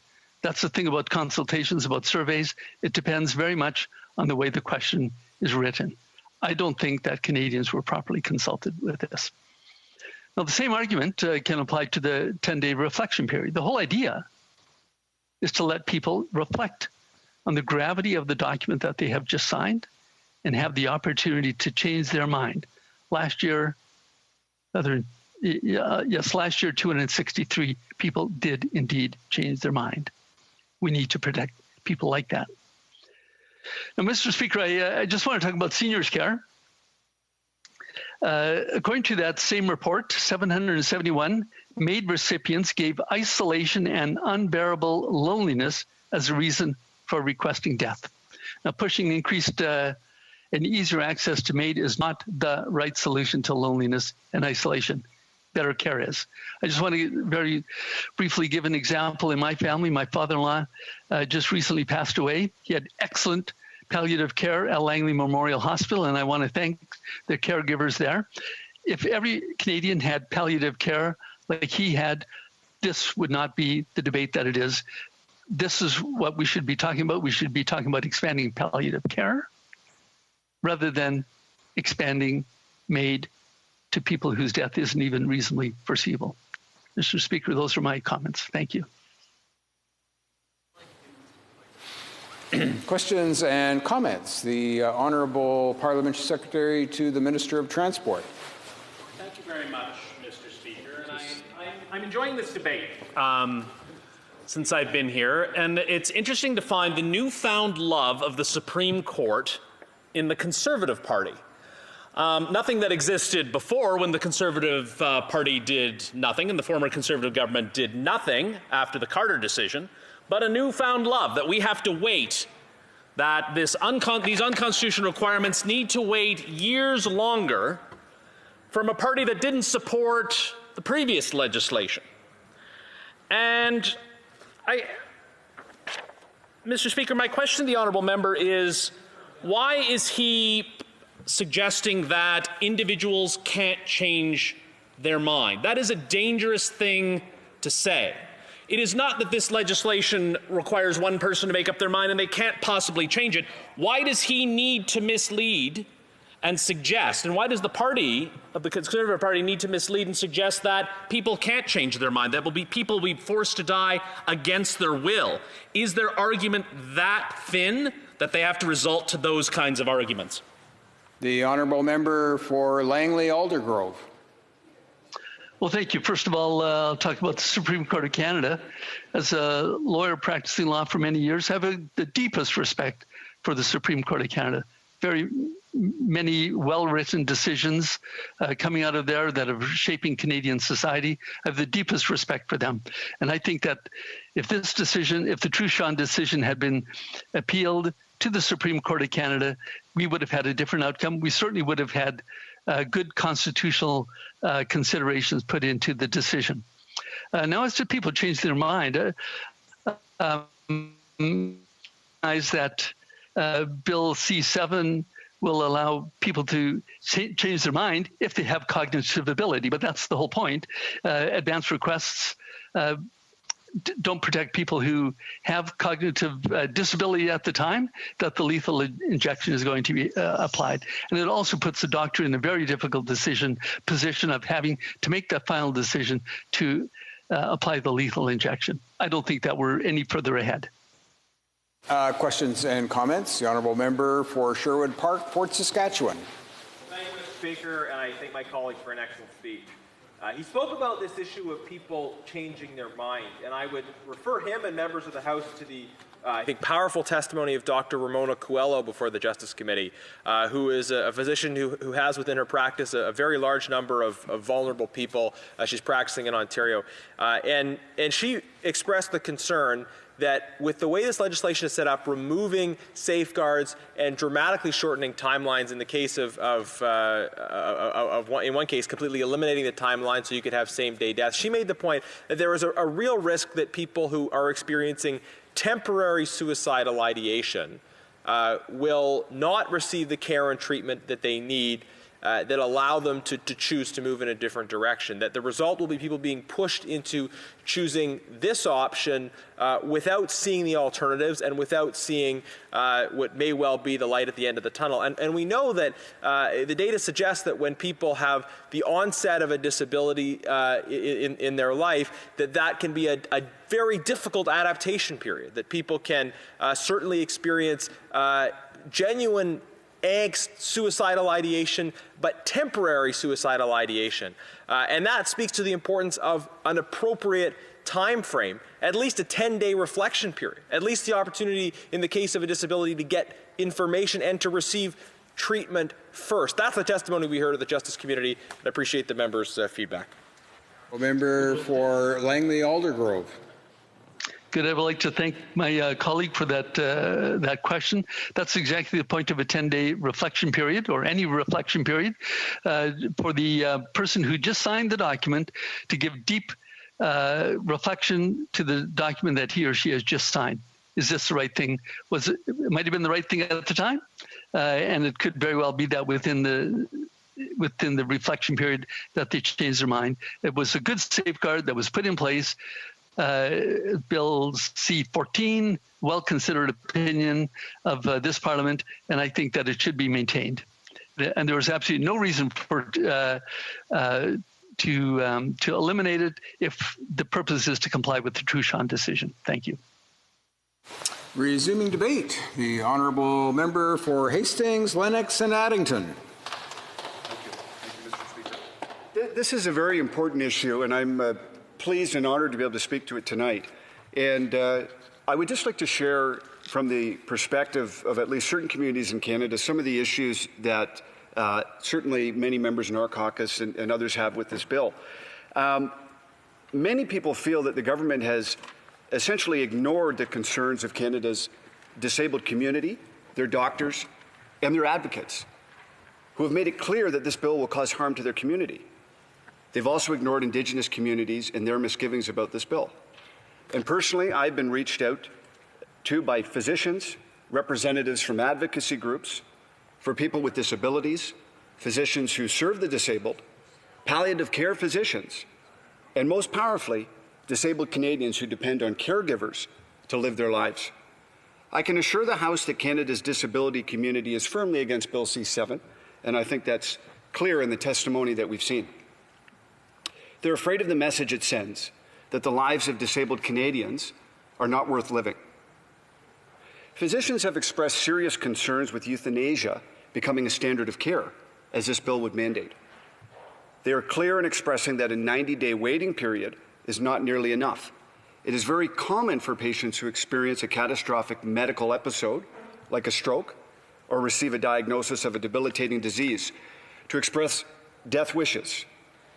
Part of a doctor's job is to remind their patients that their life has value and to encourage them to persevere.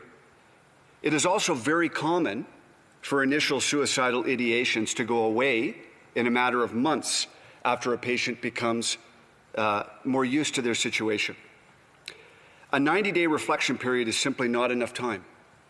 It makes me tremble when I think of how many lives will be needlessly cut short if this bill passes. The government should have appealed the Truchon decision to defend their own law in the Supreme Court and are, in my view, recklessly rushing to pass this new law before the initial review of the MAID legislation has taken place. I think it's important to recognize the fact that the mandated 5-year review of the initial MAID legislation has not taken place yet. The government is jumping the gun here in proposing this bill, which loosens the necessary safeguards in place to ensure euthanasia is safe, rare, never coerced, and never rushed. The Quebec Superior Court's Truchon decision declared that euthanasia ought to be made available to those for whom death is not reasonably foreseeable. The government has decided that the law needs to be changed to align with the decision of a provincial court, ignoring calls from this side of the House to appeal the decision and defend their own law. And as a brief caveat on that point, I feel it pertinent to mention that when the first iteration of this law came, the one that was struck down by the Truchon Court, Some of the arguments that were made on this side of the House dealt with the slippery slope argument. And that was often stated to be an incorrect argument. It was stated, no, this bill is, legal, rare, safe. And yet, not even reaching the review process that was in place in that own law, we're seeing more expansion. And so whatever we think of this law, I would like us to think about potential expansions that may happen in the future, that of children, that of mental illness that we see elsewhere. Bill C-7 doesn't simply expand access to euthanasia to those for whom death is not reasonably foreseeable. It goes beyond Truchon in loosening the safeguards that were already in place, safeguards that, frankly, have not been strictly adhered to. Tabling this legislation before the scheduled review of the euthanasia regime in Canada and without appealing the Truchon decision is irresponsible. The government is ignoring the experts. A recent statement was penned and signed by over 1,000 physicians in Canada in response to C-7. That's a lot of physicians. And when we're presented with a document with 1,000 signatures from experts in a relevant field, the House should pay close attention to what that document says. And let me read a few important quotes from this statement. The reckless removal of safeguards previously deemed essential will place desperately vulnerable patients directly in harm's way and may cost them their very lives. This is not the medicine that we have devoted our lives to practicing. Our intent is to heal and to alleviate suffering, not to deliberately end life. We advocate for the lives of our patients, not their deaths. Unfortunately, our patients are the ones who suffer the most from the consequences of this ill-devised scheme. The shock of a sudden illness or an accident resulting in disability can lead patients into feelings of anger, depression, and guilt for requiring care, emotions that with proper support and attention can resolve over time. They go on to say, sadly, this bill will recklessly prevent countless Canadians from accessing that support or attention, opting instead to end their lives in a time of unimaginable distress. This is a tragedy that we in this House can prevent. The Liberal members of the Justice Committee voted against our amendments that would require that patients receive meaningful access to care before MAID would be carried out. Do we really want to offer death to disabled Canadians before we offer them care? We know that the option for assisted death cannot be truly voluntary, free from coercion, without the option for quality long-term and palliative care that truly meets the needs of a patient. This government seems more focused on putting people out of their misery than on investing in what Canadians in difficult situations need to alleviate that misery. And I'd like to share some stats and some comments put out by the Canadian Association for Long-Term Care. What they say on their website is that in the 2017 federal budget included a historic $6 billion over 10 years for home and community care. Long-term care was not included in this investment. The National Housing Strategy does not include long-term care. The Home Support Worker Pilot Program for foreign caregivers does not include employment in long-term care. The 2019 federal budget did not include investments in long-term care. The federal government flowed $343.2 billion in COVID-19 related spending in the first quarter of this year. Not $1 was committed to supporting long-term care. To move to the moving testimony of Roger Foley, who testified to the Justice Committee from his hospital bed, he told us that he was essentially given the choice between inadequate care and having his life ended. He was directly approached by caregivers 4 times who pressured him to receive MAID. This is illegal, but it is happening anyways, and Roger is not the only one to have had this happen to him. We need to ensure that before people are presented with the option for euthanasia, that they have actually been provided with the options for the services that they need to live with dignity. Without conscience rights protections, many physicians have indicated that they will be forced to leave their profession if this bill passes, including Dr. Ramona Cello, who brilliantly made the point to the Justice Committee, along with the rest of the testimony condemning this bill. The Liberal chair of the Justice Committee ruled Conservative amendments for conscience protections inadmissible because the amendment went beyond the scope of the bill. When the Conservative members challenged the chair, the Liberal members voted down our challenge. Expanding access to euthanasia to disabled Canadians who are not dying will cause many unintended consequences. First, it's important to listen to the palliative care physicians who are telling us that the term MAID no longer applies, but rather the term medically administered death is more appropriate. Disabled Canadians are not dying, so this requires a stronger term than assistance in dying. There are serious concerns that making medically administered death a standard of care will dishearten many physicians, causing them to leave the profession altogether. I have had physicians reach out to me and tell me this. Thirdly, this bill may cause a breakdown of the patient-doctor relationship. It's hard to trust your doctors when they repeatedly recommend death for you because they don't have the resources to provide you with the care that you need. Let's work on that. Let's ensure we're actually taking care of the most vulnerable Canadians. Let's give them hope. Let's give them help. Let's make sure they know their life has value. Kristen Crowley is a person who suffered a spinal cord injury 33 years ago. She now has a doctorate and is a professor at a university. She was a wheelchair track Paralympian, married with 3 children, traveled extensively, all done after her accident. But Chris shared that it took her 5 years after her spinal cord injury to feel great again.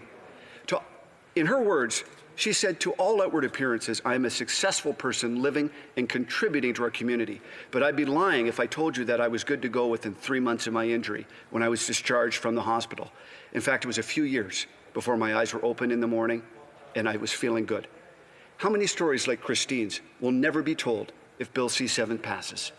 That's what we need to ask ourselves. Thank you. Questions and comments? The Honourable Parliamentary Secretary to the Minister of Transport.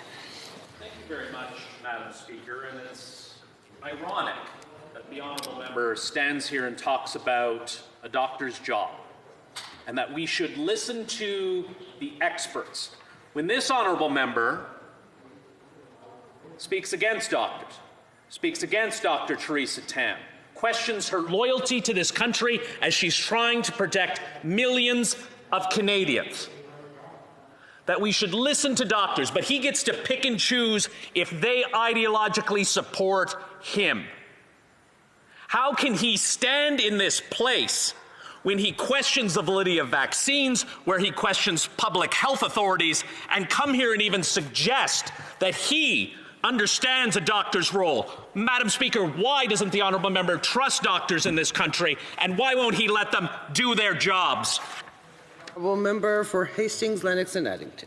Thank you. I think the concerns that I raised directly from the mouths of doctors are sound, and the critiques that many of us have had about the advice that we've received through the Liberal government and other officials on COVID-19 has been warranted with respect to telling us all different types of things, telling us that the virus was not transmissible human to human, telling us that travel bans don't work. These are all things that are worthwhile to discuss. But what is more important is the comments from these doctors that they will be unable to do the work that they have been called to do when it comes to protecting life as opposed to ending life. Thank you. Questions and comments. The Honourable Member for Cypress Hills Grasslands. Thank you very much, Madam Speaker. One thing that was talked about earlier tonight was for how long it takes to get psychiatric help in Canada, especially for people in rural and remote communities, that the wait time is 4 to 8 times longer than the 90-day reflection period that this bill contains. So I just want to ask my colleague if that is a concern for him, that people don't even have access to the help that they deserve and that they need, and that MAID would be something that people would turn to rather than trying to get the help because it takes so long to actually get the help that they need.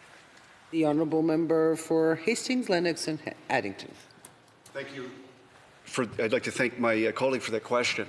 And as far as I'm concerned, in a situation where someone becomes ill or disabled, there can be a period of time of adjustment. And I think that we owe it to Canadians to give them the right support and the right services that they need so that they can make the decision that's best for them. And we know from testimonies that many people who choose MAID do so because of perhaps not having resources to deal with their issue, many sort of auxiliary issues that could be dealt with in a way other than ending their life prematurely. Thank you. The honourable member for Nanaimo, Ladysmith. Well, thank you, Madam Speaker. Having studied this bill, I think that there are enough safeguards in this bill to protect people, but I do hear the concerns of people in the the disability community. There's a lot of fear-mongering going on around this bill, and I think that they have a lack of trust, and for good reason. I think that people with disabilities have been left behind. They have been, they deal with institutional poverty. They don't get the care that they need. They don't get the services that they need. And we've seen governments, conservative and liberal, cutting these kind of services. And we've seen how the provincial governments don't really take their responsibility seriously in looking after people. And I would ask the honourable member if he would see something like a guaranteed livable income or universal pharmacare programs that actually take care of people and make sure that they have their medicine, make sure that there's an income floor under which they cannot fall, to ensure that people have good quality of life and the medicine that they need and the services and supports that they need to have a good quality life. For Hastings, Lennox and Addington. I'd like to thank the member for his comment and his question. I think there's a lot of things that can be done, and to me, I think one of the first things that can be done is funding an adequate long-term care program for any Canadian that needs it or desires it. I think that would go a long way to reducing the requests for MAID and for addressing issues that many people are concerned about when they choose MAID in the first place. Thank you. Resuming debate, the honourable member for Tobic, Mactaquac. Thank you, Madam Speaker. And once again, I'm so thankful to have another opportunity to speak to this bill and how that I really feel that there's totally inadequate safeguards built in to this piece of legislation. And we have heard powerful testimony at the committee, and I've heard from key members of our society that have very legitimate and grave concerns regarding the implementation of Bill C-7. What I think is a cause for a pause for all of us as parliamentarians right now is that when some of those from our most vulnerable sectors are speaking up and raising concerns, very legitimate concerns about this bill, I believe we as parliamentarians have an obligation to pause and reflect carefully about the ramifications of a bill with such consequences of finality in people.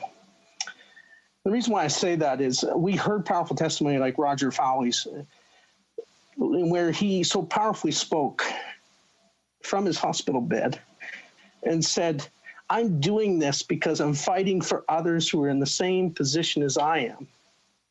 And he wants the amendments that we're proposing to be put into this bill to make sure there's adequate protections for persons and people with disabilities.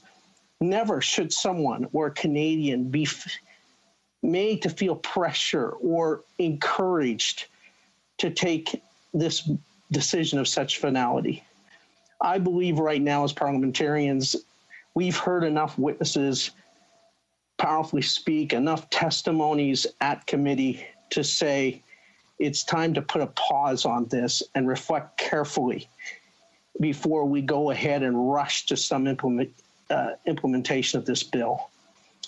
I go back to the fact that I simply do not understand why the government did not take the step to appeal this decision from a lower court to the Supreme Court, and to make sure that every measure and every step of precaution is put in place when it comes to such an important piece of legislation. Here it is, we're feeling this pressure to put this bill through so quickly without adequately addressing the very legitimate concerns that are coming from persons with disability. I think of Ms. Krista Carr's powerful testimony before committee, and she's the executive director of the President for Inclusion Canada, and she said this is some of the bearing for some of the worst fears for the disabled.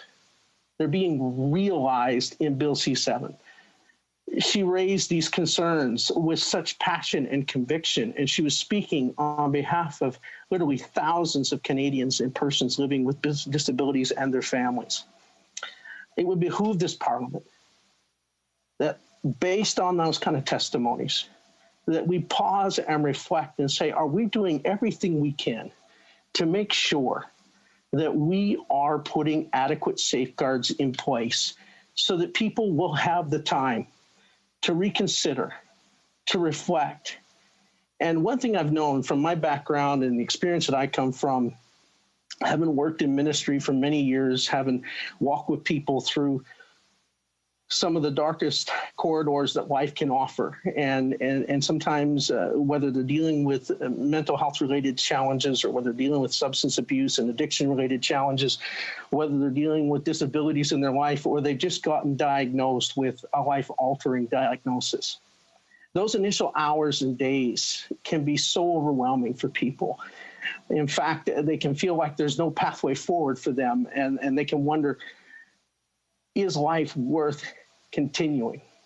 And anytime you get devastating news, or you're faced with a reality that is extremely uncomfortable and devastating at the time you initially hear it, one of the most important things that is needed for anyone walking through that period in their life is obviously the adequate supports to be in place to help them navigate it, so that they know that they're not alone and that others have been there before. And there will be adequate supports, if needed, to be there for them and to help them through that valley. And what happens is, and what I've discovered and I've witnessed on a personal level that has greatly impacted my life, is that people who have faced devastating diagnosis or gone through an extremely difficult season in their life, when they chose to live on through adversity, when they chose to go on through pain, when they chose to work through a devastating diagnosis, many times, many times, people's lives that were around them were inspired and greatly helped. They helped others who were devastated and feeling like they couldn't get through the challenge that they were facing.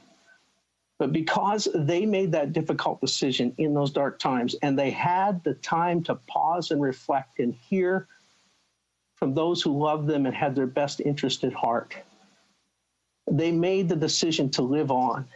And as a result of that, others were positively impacted and inspired oftentimes through their life. People who have inspired many other Canadians and inspired people throughout the world are oftentimes those who've had to face the most difficult of circumstances. And I feel that there are so many other stories out there yet to be realized, yet to be seen, that can inspire other people to continue on even when it looks like they have every reason to give up. Obviously, there are things in the issues of life and death that none of us have easy answers for. And we as parliamentarians are obviously not fully equipped to be able to see the whole scope and lens. But that only further points to the necessity to slow things down and carefully consider the ramifications of this type of bill, and to make sure that the legitimate concerns that are being raised by persons with disabilities and those who work with them, by others who feel like they're physicians and doctors and nurses who are working to save lives every day, and they feel like this could infringe upon their conscience rights or their beliefs.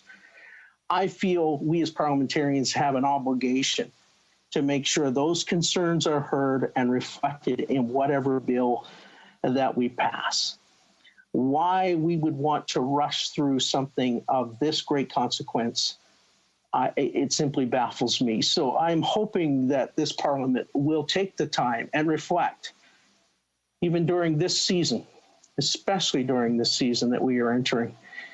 And our country has been through a very challenging year, and we've gone through a lot of things. And now we're heading into the holiday season at a time of reflection and a time to be with family, hopefully, where possible. I hope that we will take the time to have those conversations with those that we love, hear the concerns that they have, and recognize that there are those around us that are in a very difficult place. And perhaps if we can reach out to them, share a little bit of hope, stay in touch with them, help them navigate a difficult spot. Maybe they're going through a rough time and they've got a lot of things that they're having to process. And really what they need more than anything is adequate support.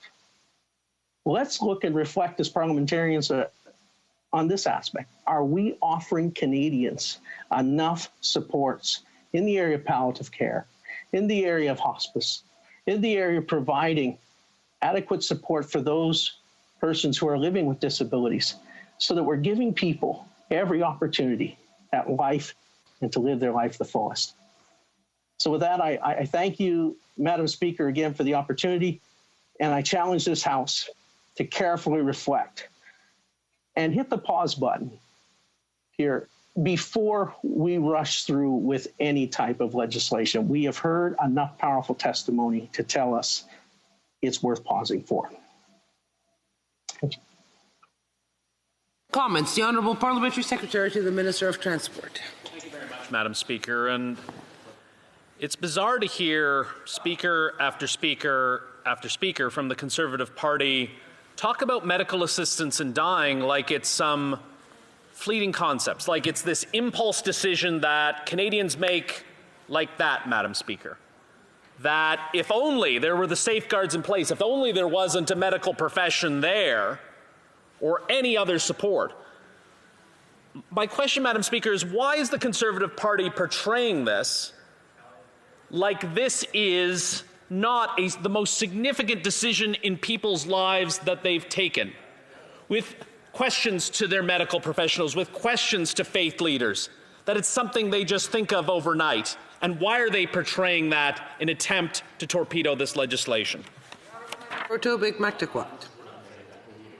Thank you, Madam Speaker. And I would simply respond to the honourable member by asking this question. Why would we rush with such a decision of great consequence that will have huge ramification when we're hearing powerful testimonies like that of Roger Foley's that felt pressure in this situation and felt like he was being encouraged to take that step?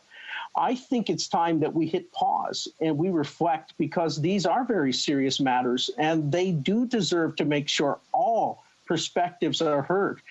I would think that the honourable member would certainly consider the testimony that we heard at committee from someone like Ms. Carr, who represents many Canadians living with disabilities.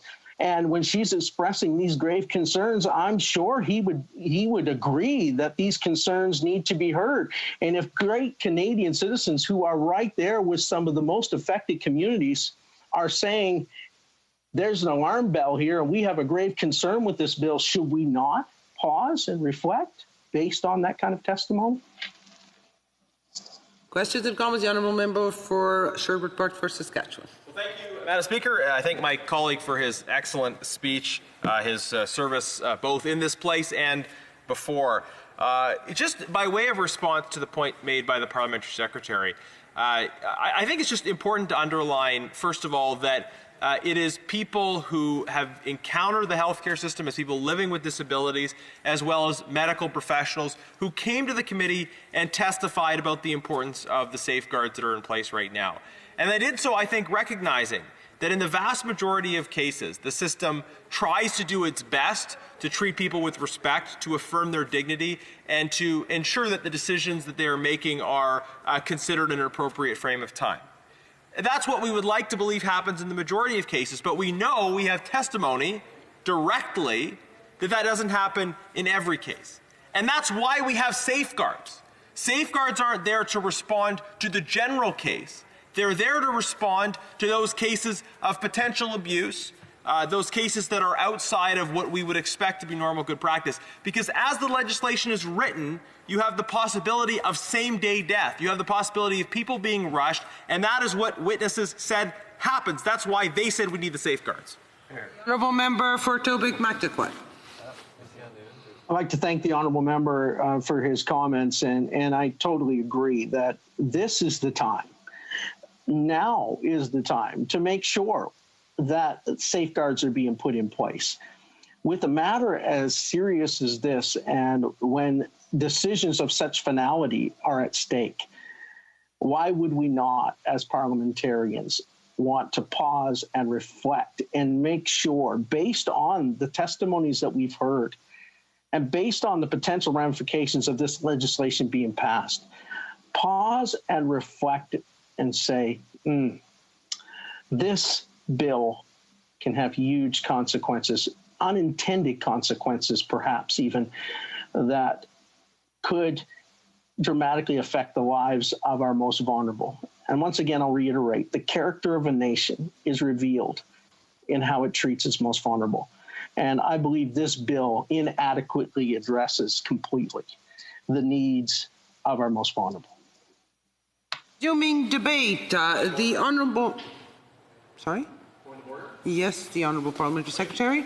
Very much, Madam Speaker. And it's happened a few times, and I know it's late, but the Honourable Member for Peace River Westlock has taken a few phone calls in the chamber, and perhaps the Speaker can advise him about the rules of such things in this place. Absolutely. Not only the phone calls, but having the phone on with sound. I would really ask members to refrain from using their phones within the chamber. Resuming debate, the Honourable Member for Saskatoon West. Thank you, Madam Speaker. It's my privilege to speak to C7 today.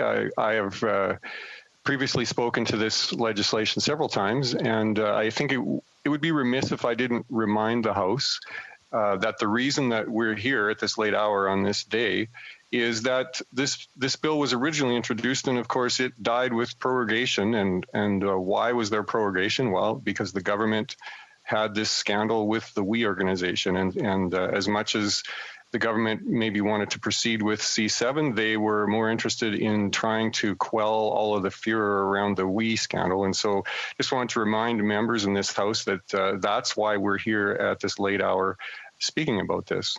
Of course, this legislation amends the original MAID legislation from 2016. And Madam Speaker, MAID is a very touchy, personal, and nonpartisan issue. I've asked my constituents many questions about this law, proposed law, and most of my constituents are opposed, and I'm opposed, and I won't be supporting this legislation. But why are we here right now? Well, there's two examples of Liberal inaction that brought us to this place. The first, of course, is the Quebec judge that struck down the reasonably foreseeable portion of the law in the Truchon case. Now, federal governments typically would appeal a lower court ruling, particularly one that has such profound and life-altering consequences. And so it's quite interesting that the Liberal government chose not to appeal this case, given that it had such significant consequences right across the country.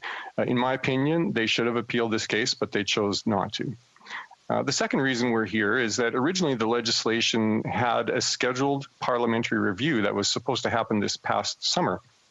Now, of course, COVID threw a bit of a monkey wrench into that plan, but at the end of the day, this review has not happened. And again, inaction on the part of the government has gotten us to this place. And, you wonder, why was there inaction on this review?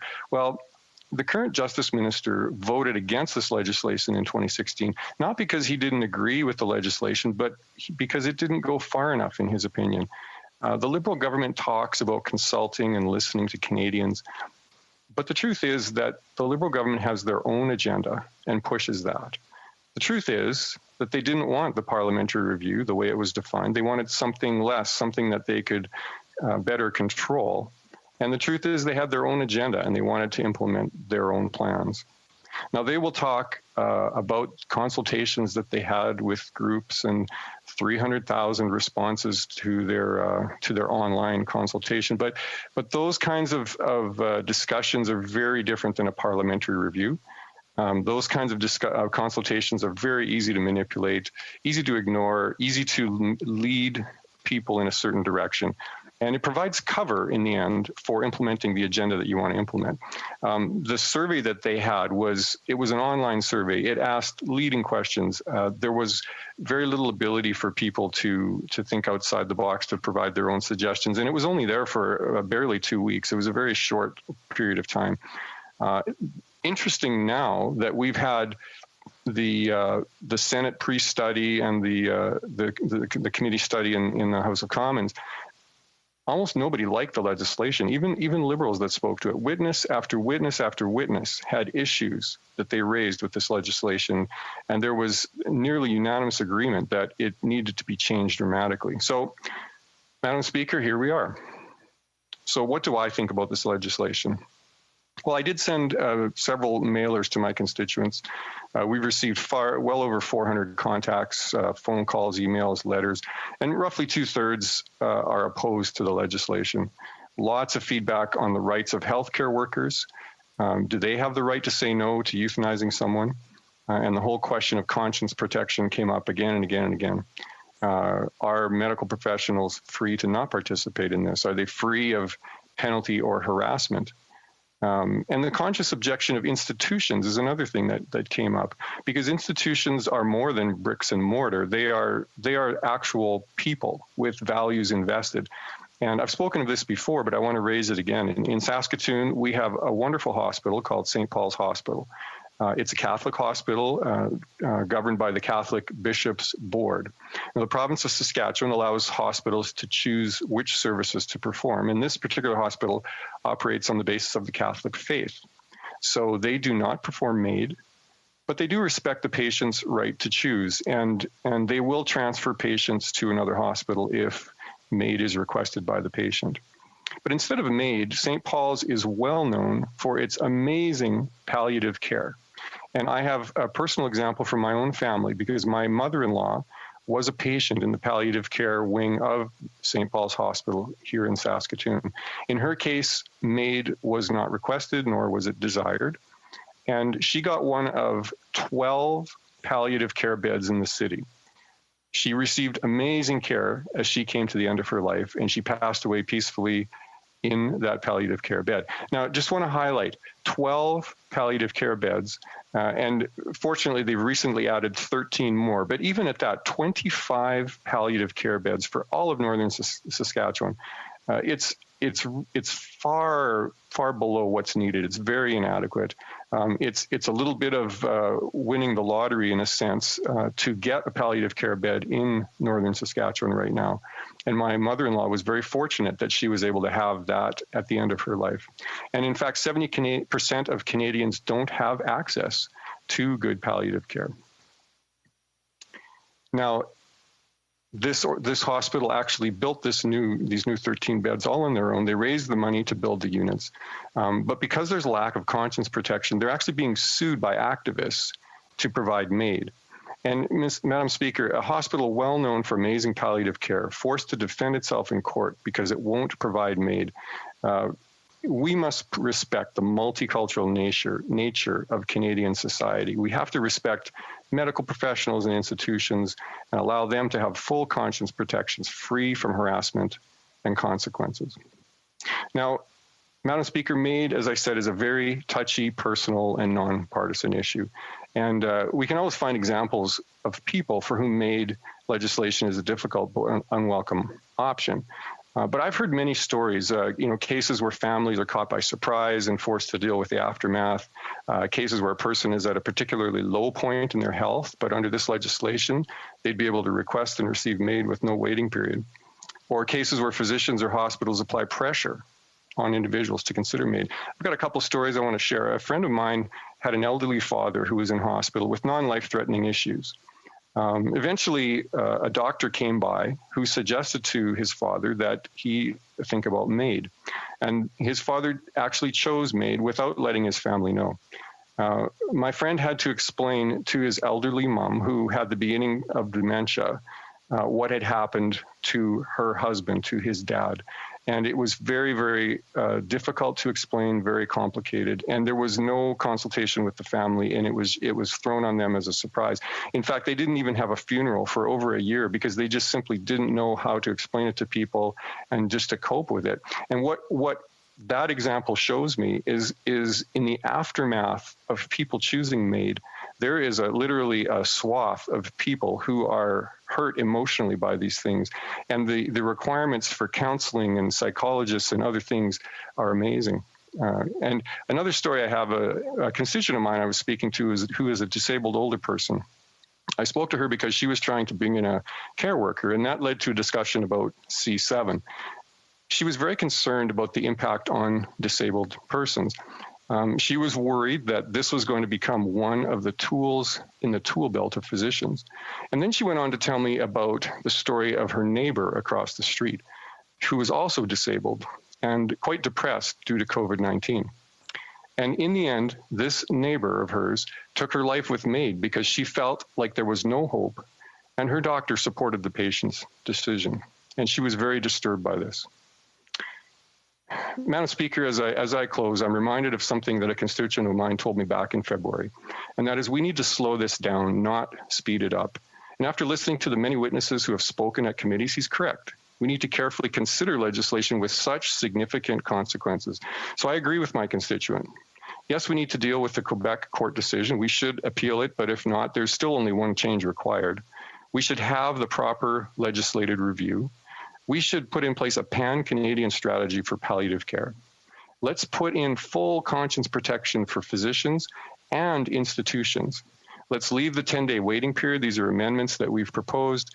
Let's continue to require 2 independent witnesses. Madam Speaker, let's slow this down. Thank you. Questions and comments? The honourable member. Stony Creek. The honourable member, yes, for Hamilton East, Stony Creek. Thanks, Madam Speaker. I have to admit that I'm not totally familiar with the political situation in Saskatchewan, and I'm a little bit prejudiced because the last time I was there, the Hamilton Tiger Cats were soundly defeated by the Saskatchewan Roughriders.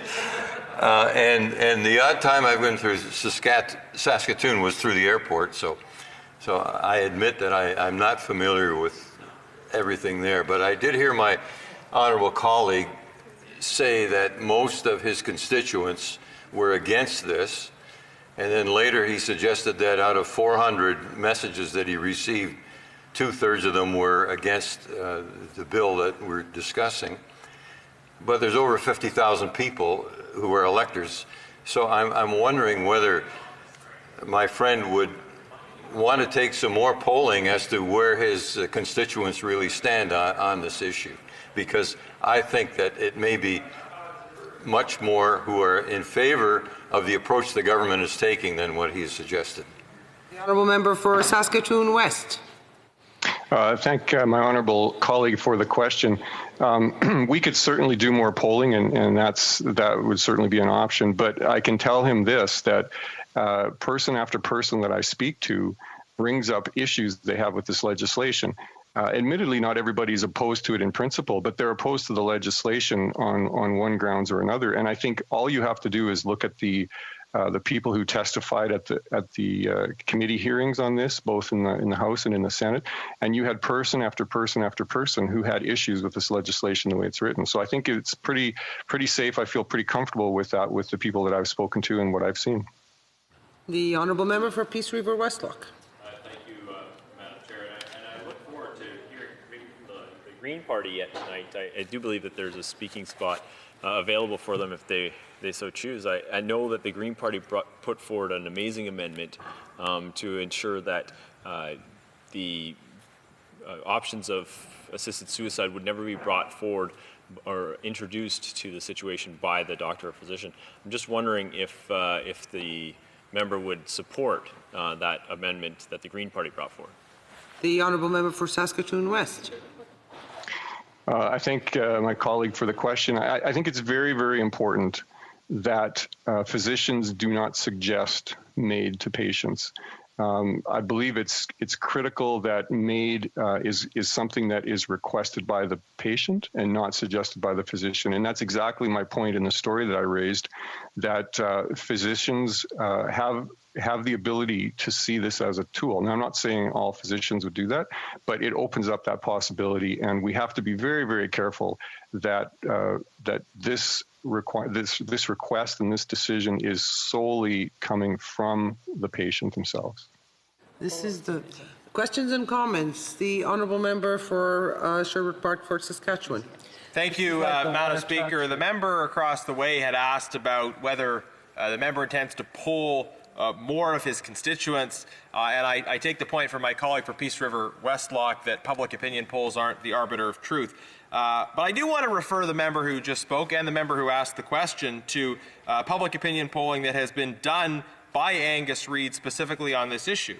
And Angus Reid has found, indeed, a majority of Canadians do support legal euthanasia. A majority of those identify as cautious supporters. That is, they're very concerned about issues around safeguards and protection for the vulnerable as well. And in fact, the majority of people expressed grave concern about the specific provisions in Bill C-7. So at least according to Angus Reid, the government's approach on this and their lack of willingness to incorporate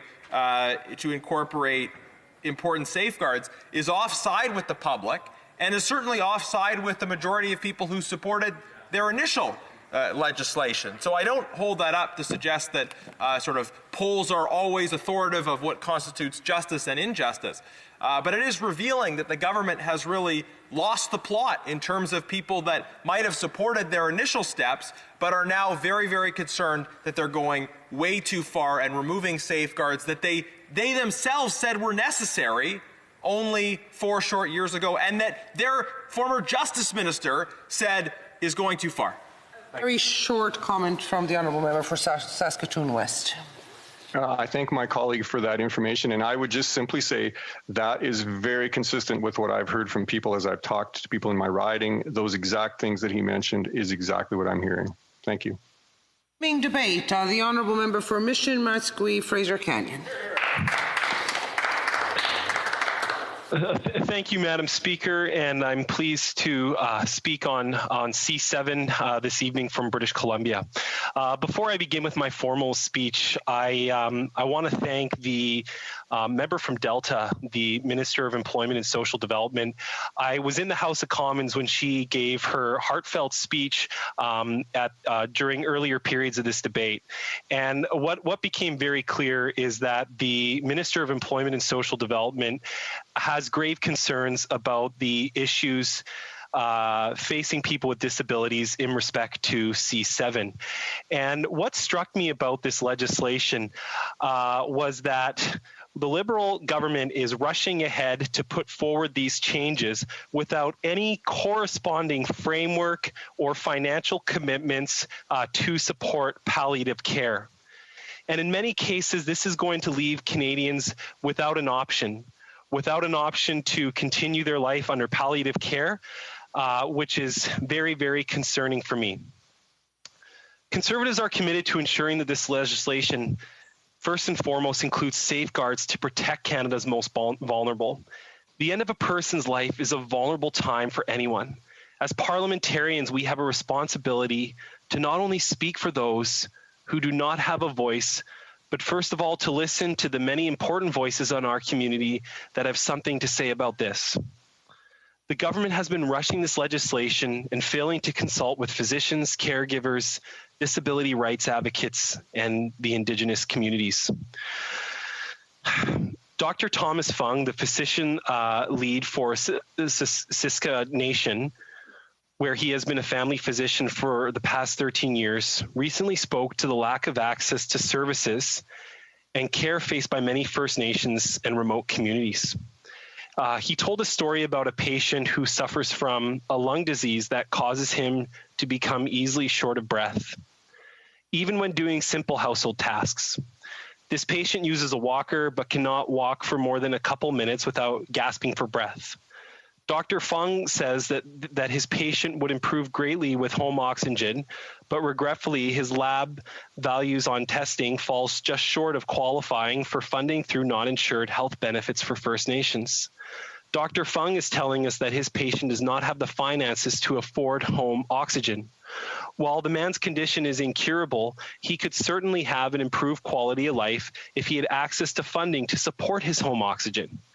Dr. Fung says that under C7, his patient would qualify for assisted death when it should be clear to all that there are other ways to actually relieve this man's suffering to improve his quality of life. Patients like Dr. Fung's deserve better. In a country as developed and resourceful as Canada, we cannot allow ourselves to abandon people like this. Our healthcare system is the pride of many Canadians, but that is because of the universality of access to life-saving treatments, not the universal admissibility to a physician-administered death. Because this Liberal government is not listening, I want to give voice in the House to the concerns expressed by Mr. Tyler White, who is a member of the Blackfoot Confederacy and Treaty 7 in Alberta. He is also the CEO of Siska's Health Services. Mr. Tyler White said this of Bill C7. Let us be clear.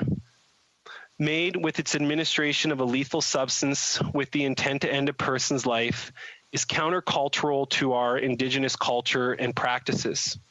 Our concept of health and wellness does not include the intentional ending of one's life. We recognize the dignity of life from its beginning to natural death, and efforts to suggest to our people that MAID is an appropriate end to life is a form of neo-colonialism. Extraordinary efforts have been made in suicide prevention in our communities, and the expansion of MAID sends a contradictory message to our peoples that some individuals should receive suicide prevention while others suicide assistance. Our consistent message to our youth has been that suicide is not the answer to the difficulties and challenges we face as a people. Bill C7 sends a conflicting message in direct opposition to ours. Another grave concern for Bill C7 in its current form is the absence of protection for individuals working in our communities who do not wish to participate in MAID. We believe that our people should not be coerced to participating in non-Indigenous practices against our conscience and will. And it is the kind of oppression that has been the source of much trauma in our history. The Truth and Reconciliation Commission of Canada calls upon those who can effect change within the Canadian healthcare system to recognize the value of Aboriginal healing practices and for respecting Indigenous people's right to self-determination in spiritual matters, including the right to practice our own traditions and customs.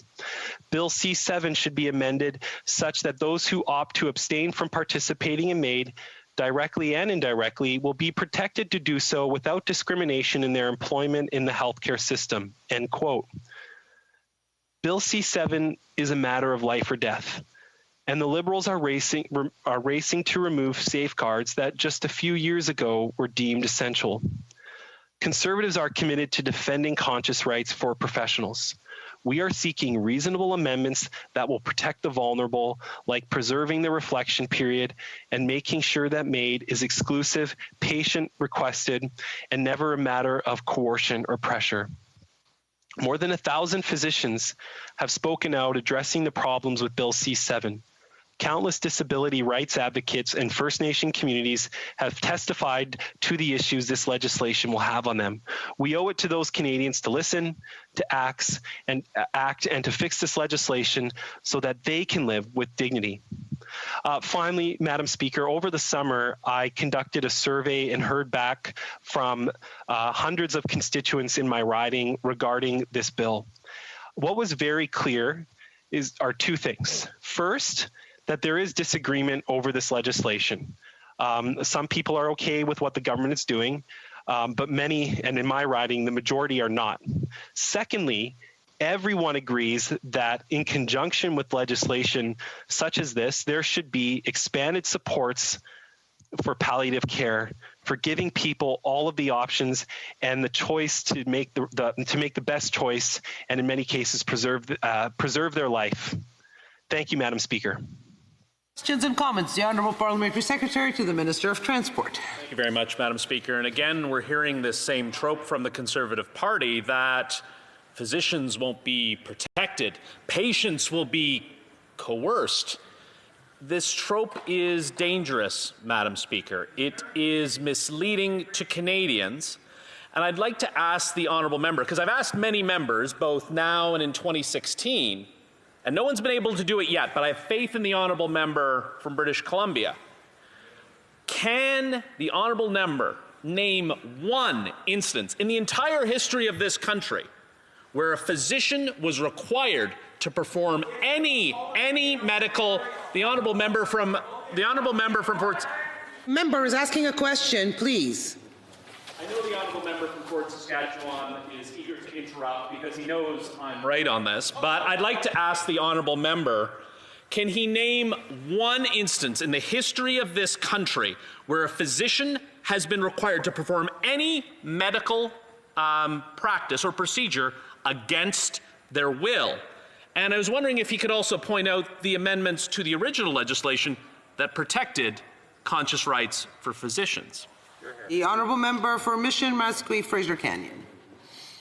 All I can say is that the physicians in Mission, Matsqui, Fraser Canyon who have contacted me about this bill have outlined very serious and grave concerns about their ability to conduct, to protect life and continue to serve as a doctor. Thank you, Madam Speaker. And comments. The Honourable Member for Sherwood,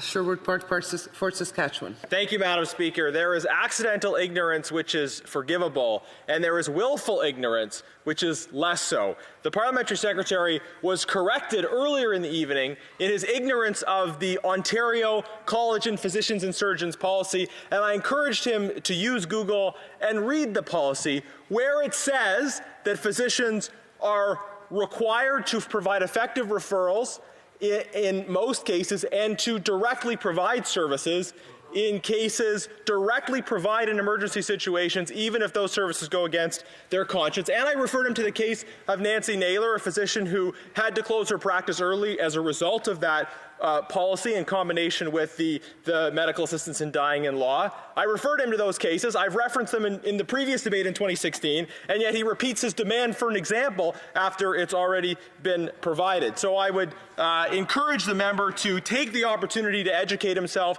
an opportunity perhaps he hasn't chosen to take in the past. I want to thank the member for his excellent speech and just refer him to as well the testimony we heard in the previous Parliament from Dr. Alika Lafontaine, the President of the Indigenous Physicians Association, who made many points very similar to the points he raised, specifically highlighting how Indigenous people already often have negative interactions with the healthcare system, similar to the challenges people with disabilities face maybe, where they're not always treated with respect in those contexts, and how what they're looking for, Dr. Lafontaine said, was not medically assisted death, it was medically assisted and supported life.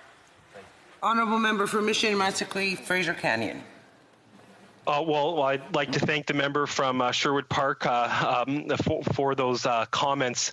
I'm just going to add in just yesterday, a constituent came up to me and shared a personal experience about MAID, about how the family members already weren't able to have enough time to prepare for someone's death, that the option to go forward with medically assisted in death was very quick, and that the family members didn't have enough opportunities to speak with the individual in question. I just think right now we're rushing this legislation.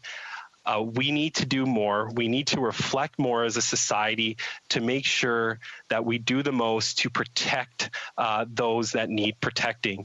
The Liberal government right now, this legislation will entrench stereotypes and exasperate stigma for Canadians with disabilities, contributing to the adversity and oppression experienced by this vulnerable group especially. Thank you, Madam Speaker.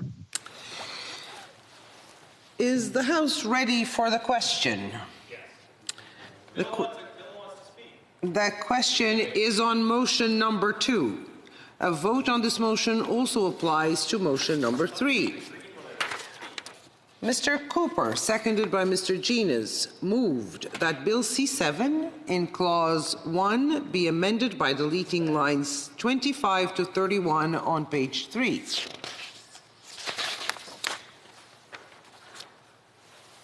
Now, if a member of a recognized party present in the House wishes to request a recorded division or that the motion be adopted on division, I would invite them to rise and indicate it to the chair. I see the honourable member from Sherwood Park for Saskatchewan rising. Thank you, Madam Speaker. I'd like to request a recorded division. So, having heard the reply from the member, for the sake of clarity, I would invite a member present to rise. No, I don't read this part. No, of course not. Well, now it's this one? No. So, conformément à l'ordre adopté plus.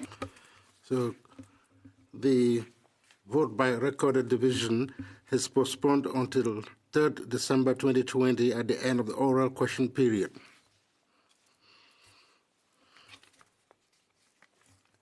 It's 10:22. In accordance to the order adopted today, the House is now deemed to stand adjourned until tomorrow at 10, pursuant to Standing Order 24.1 of the regulation.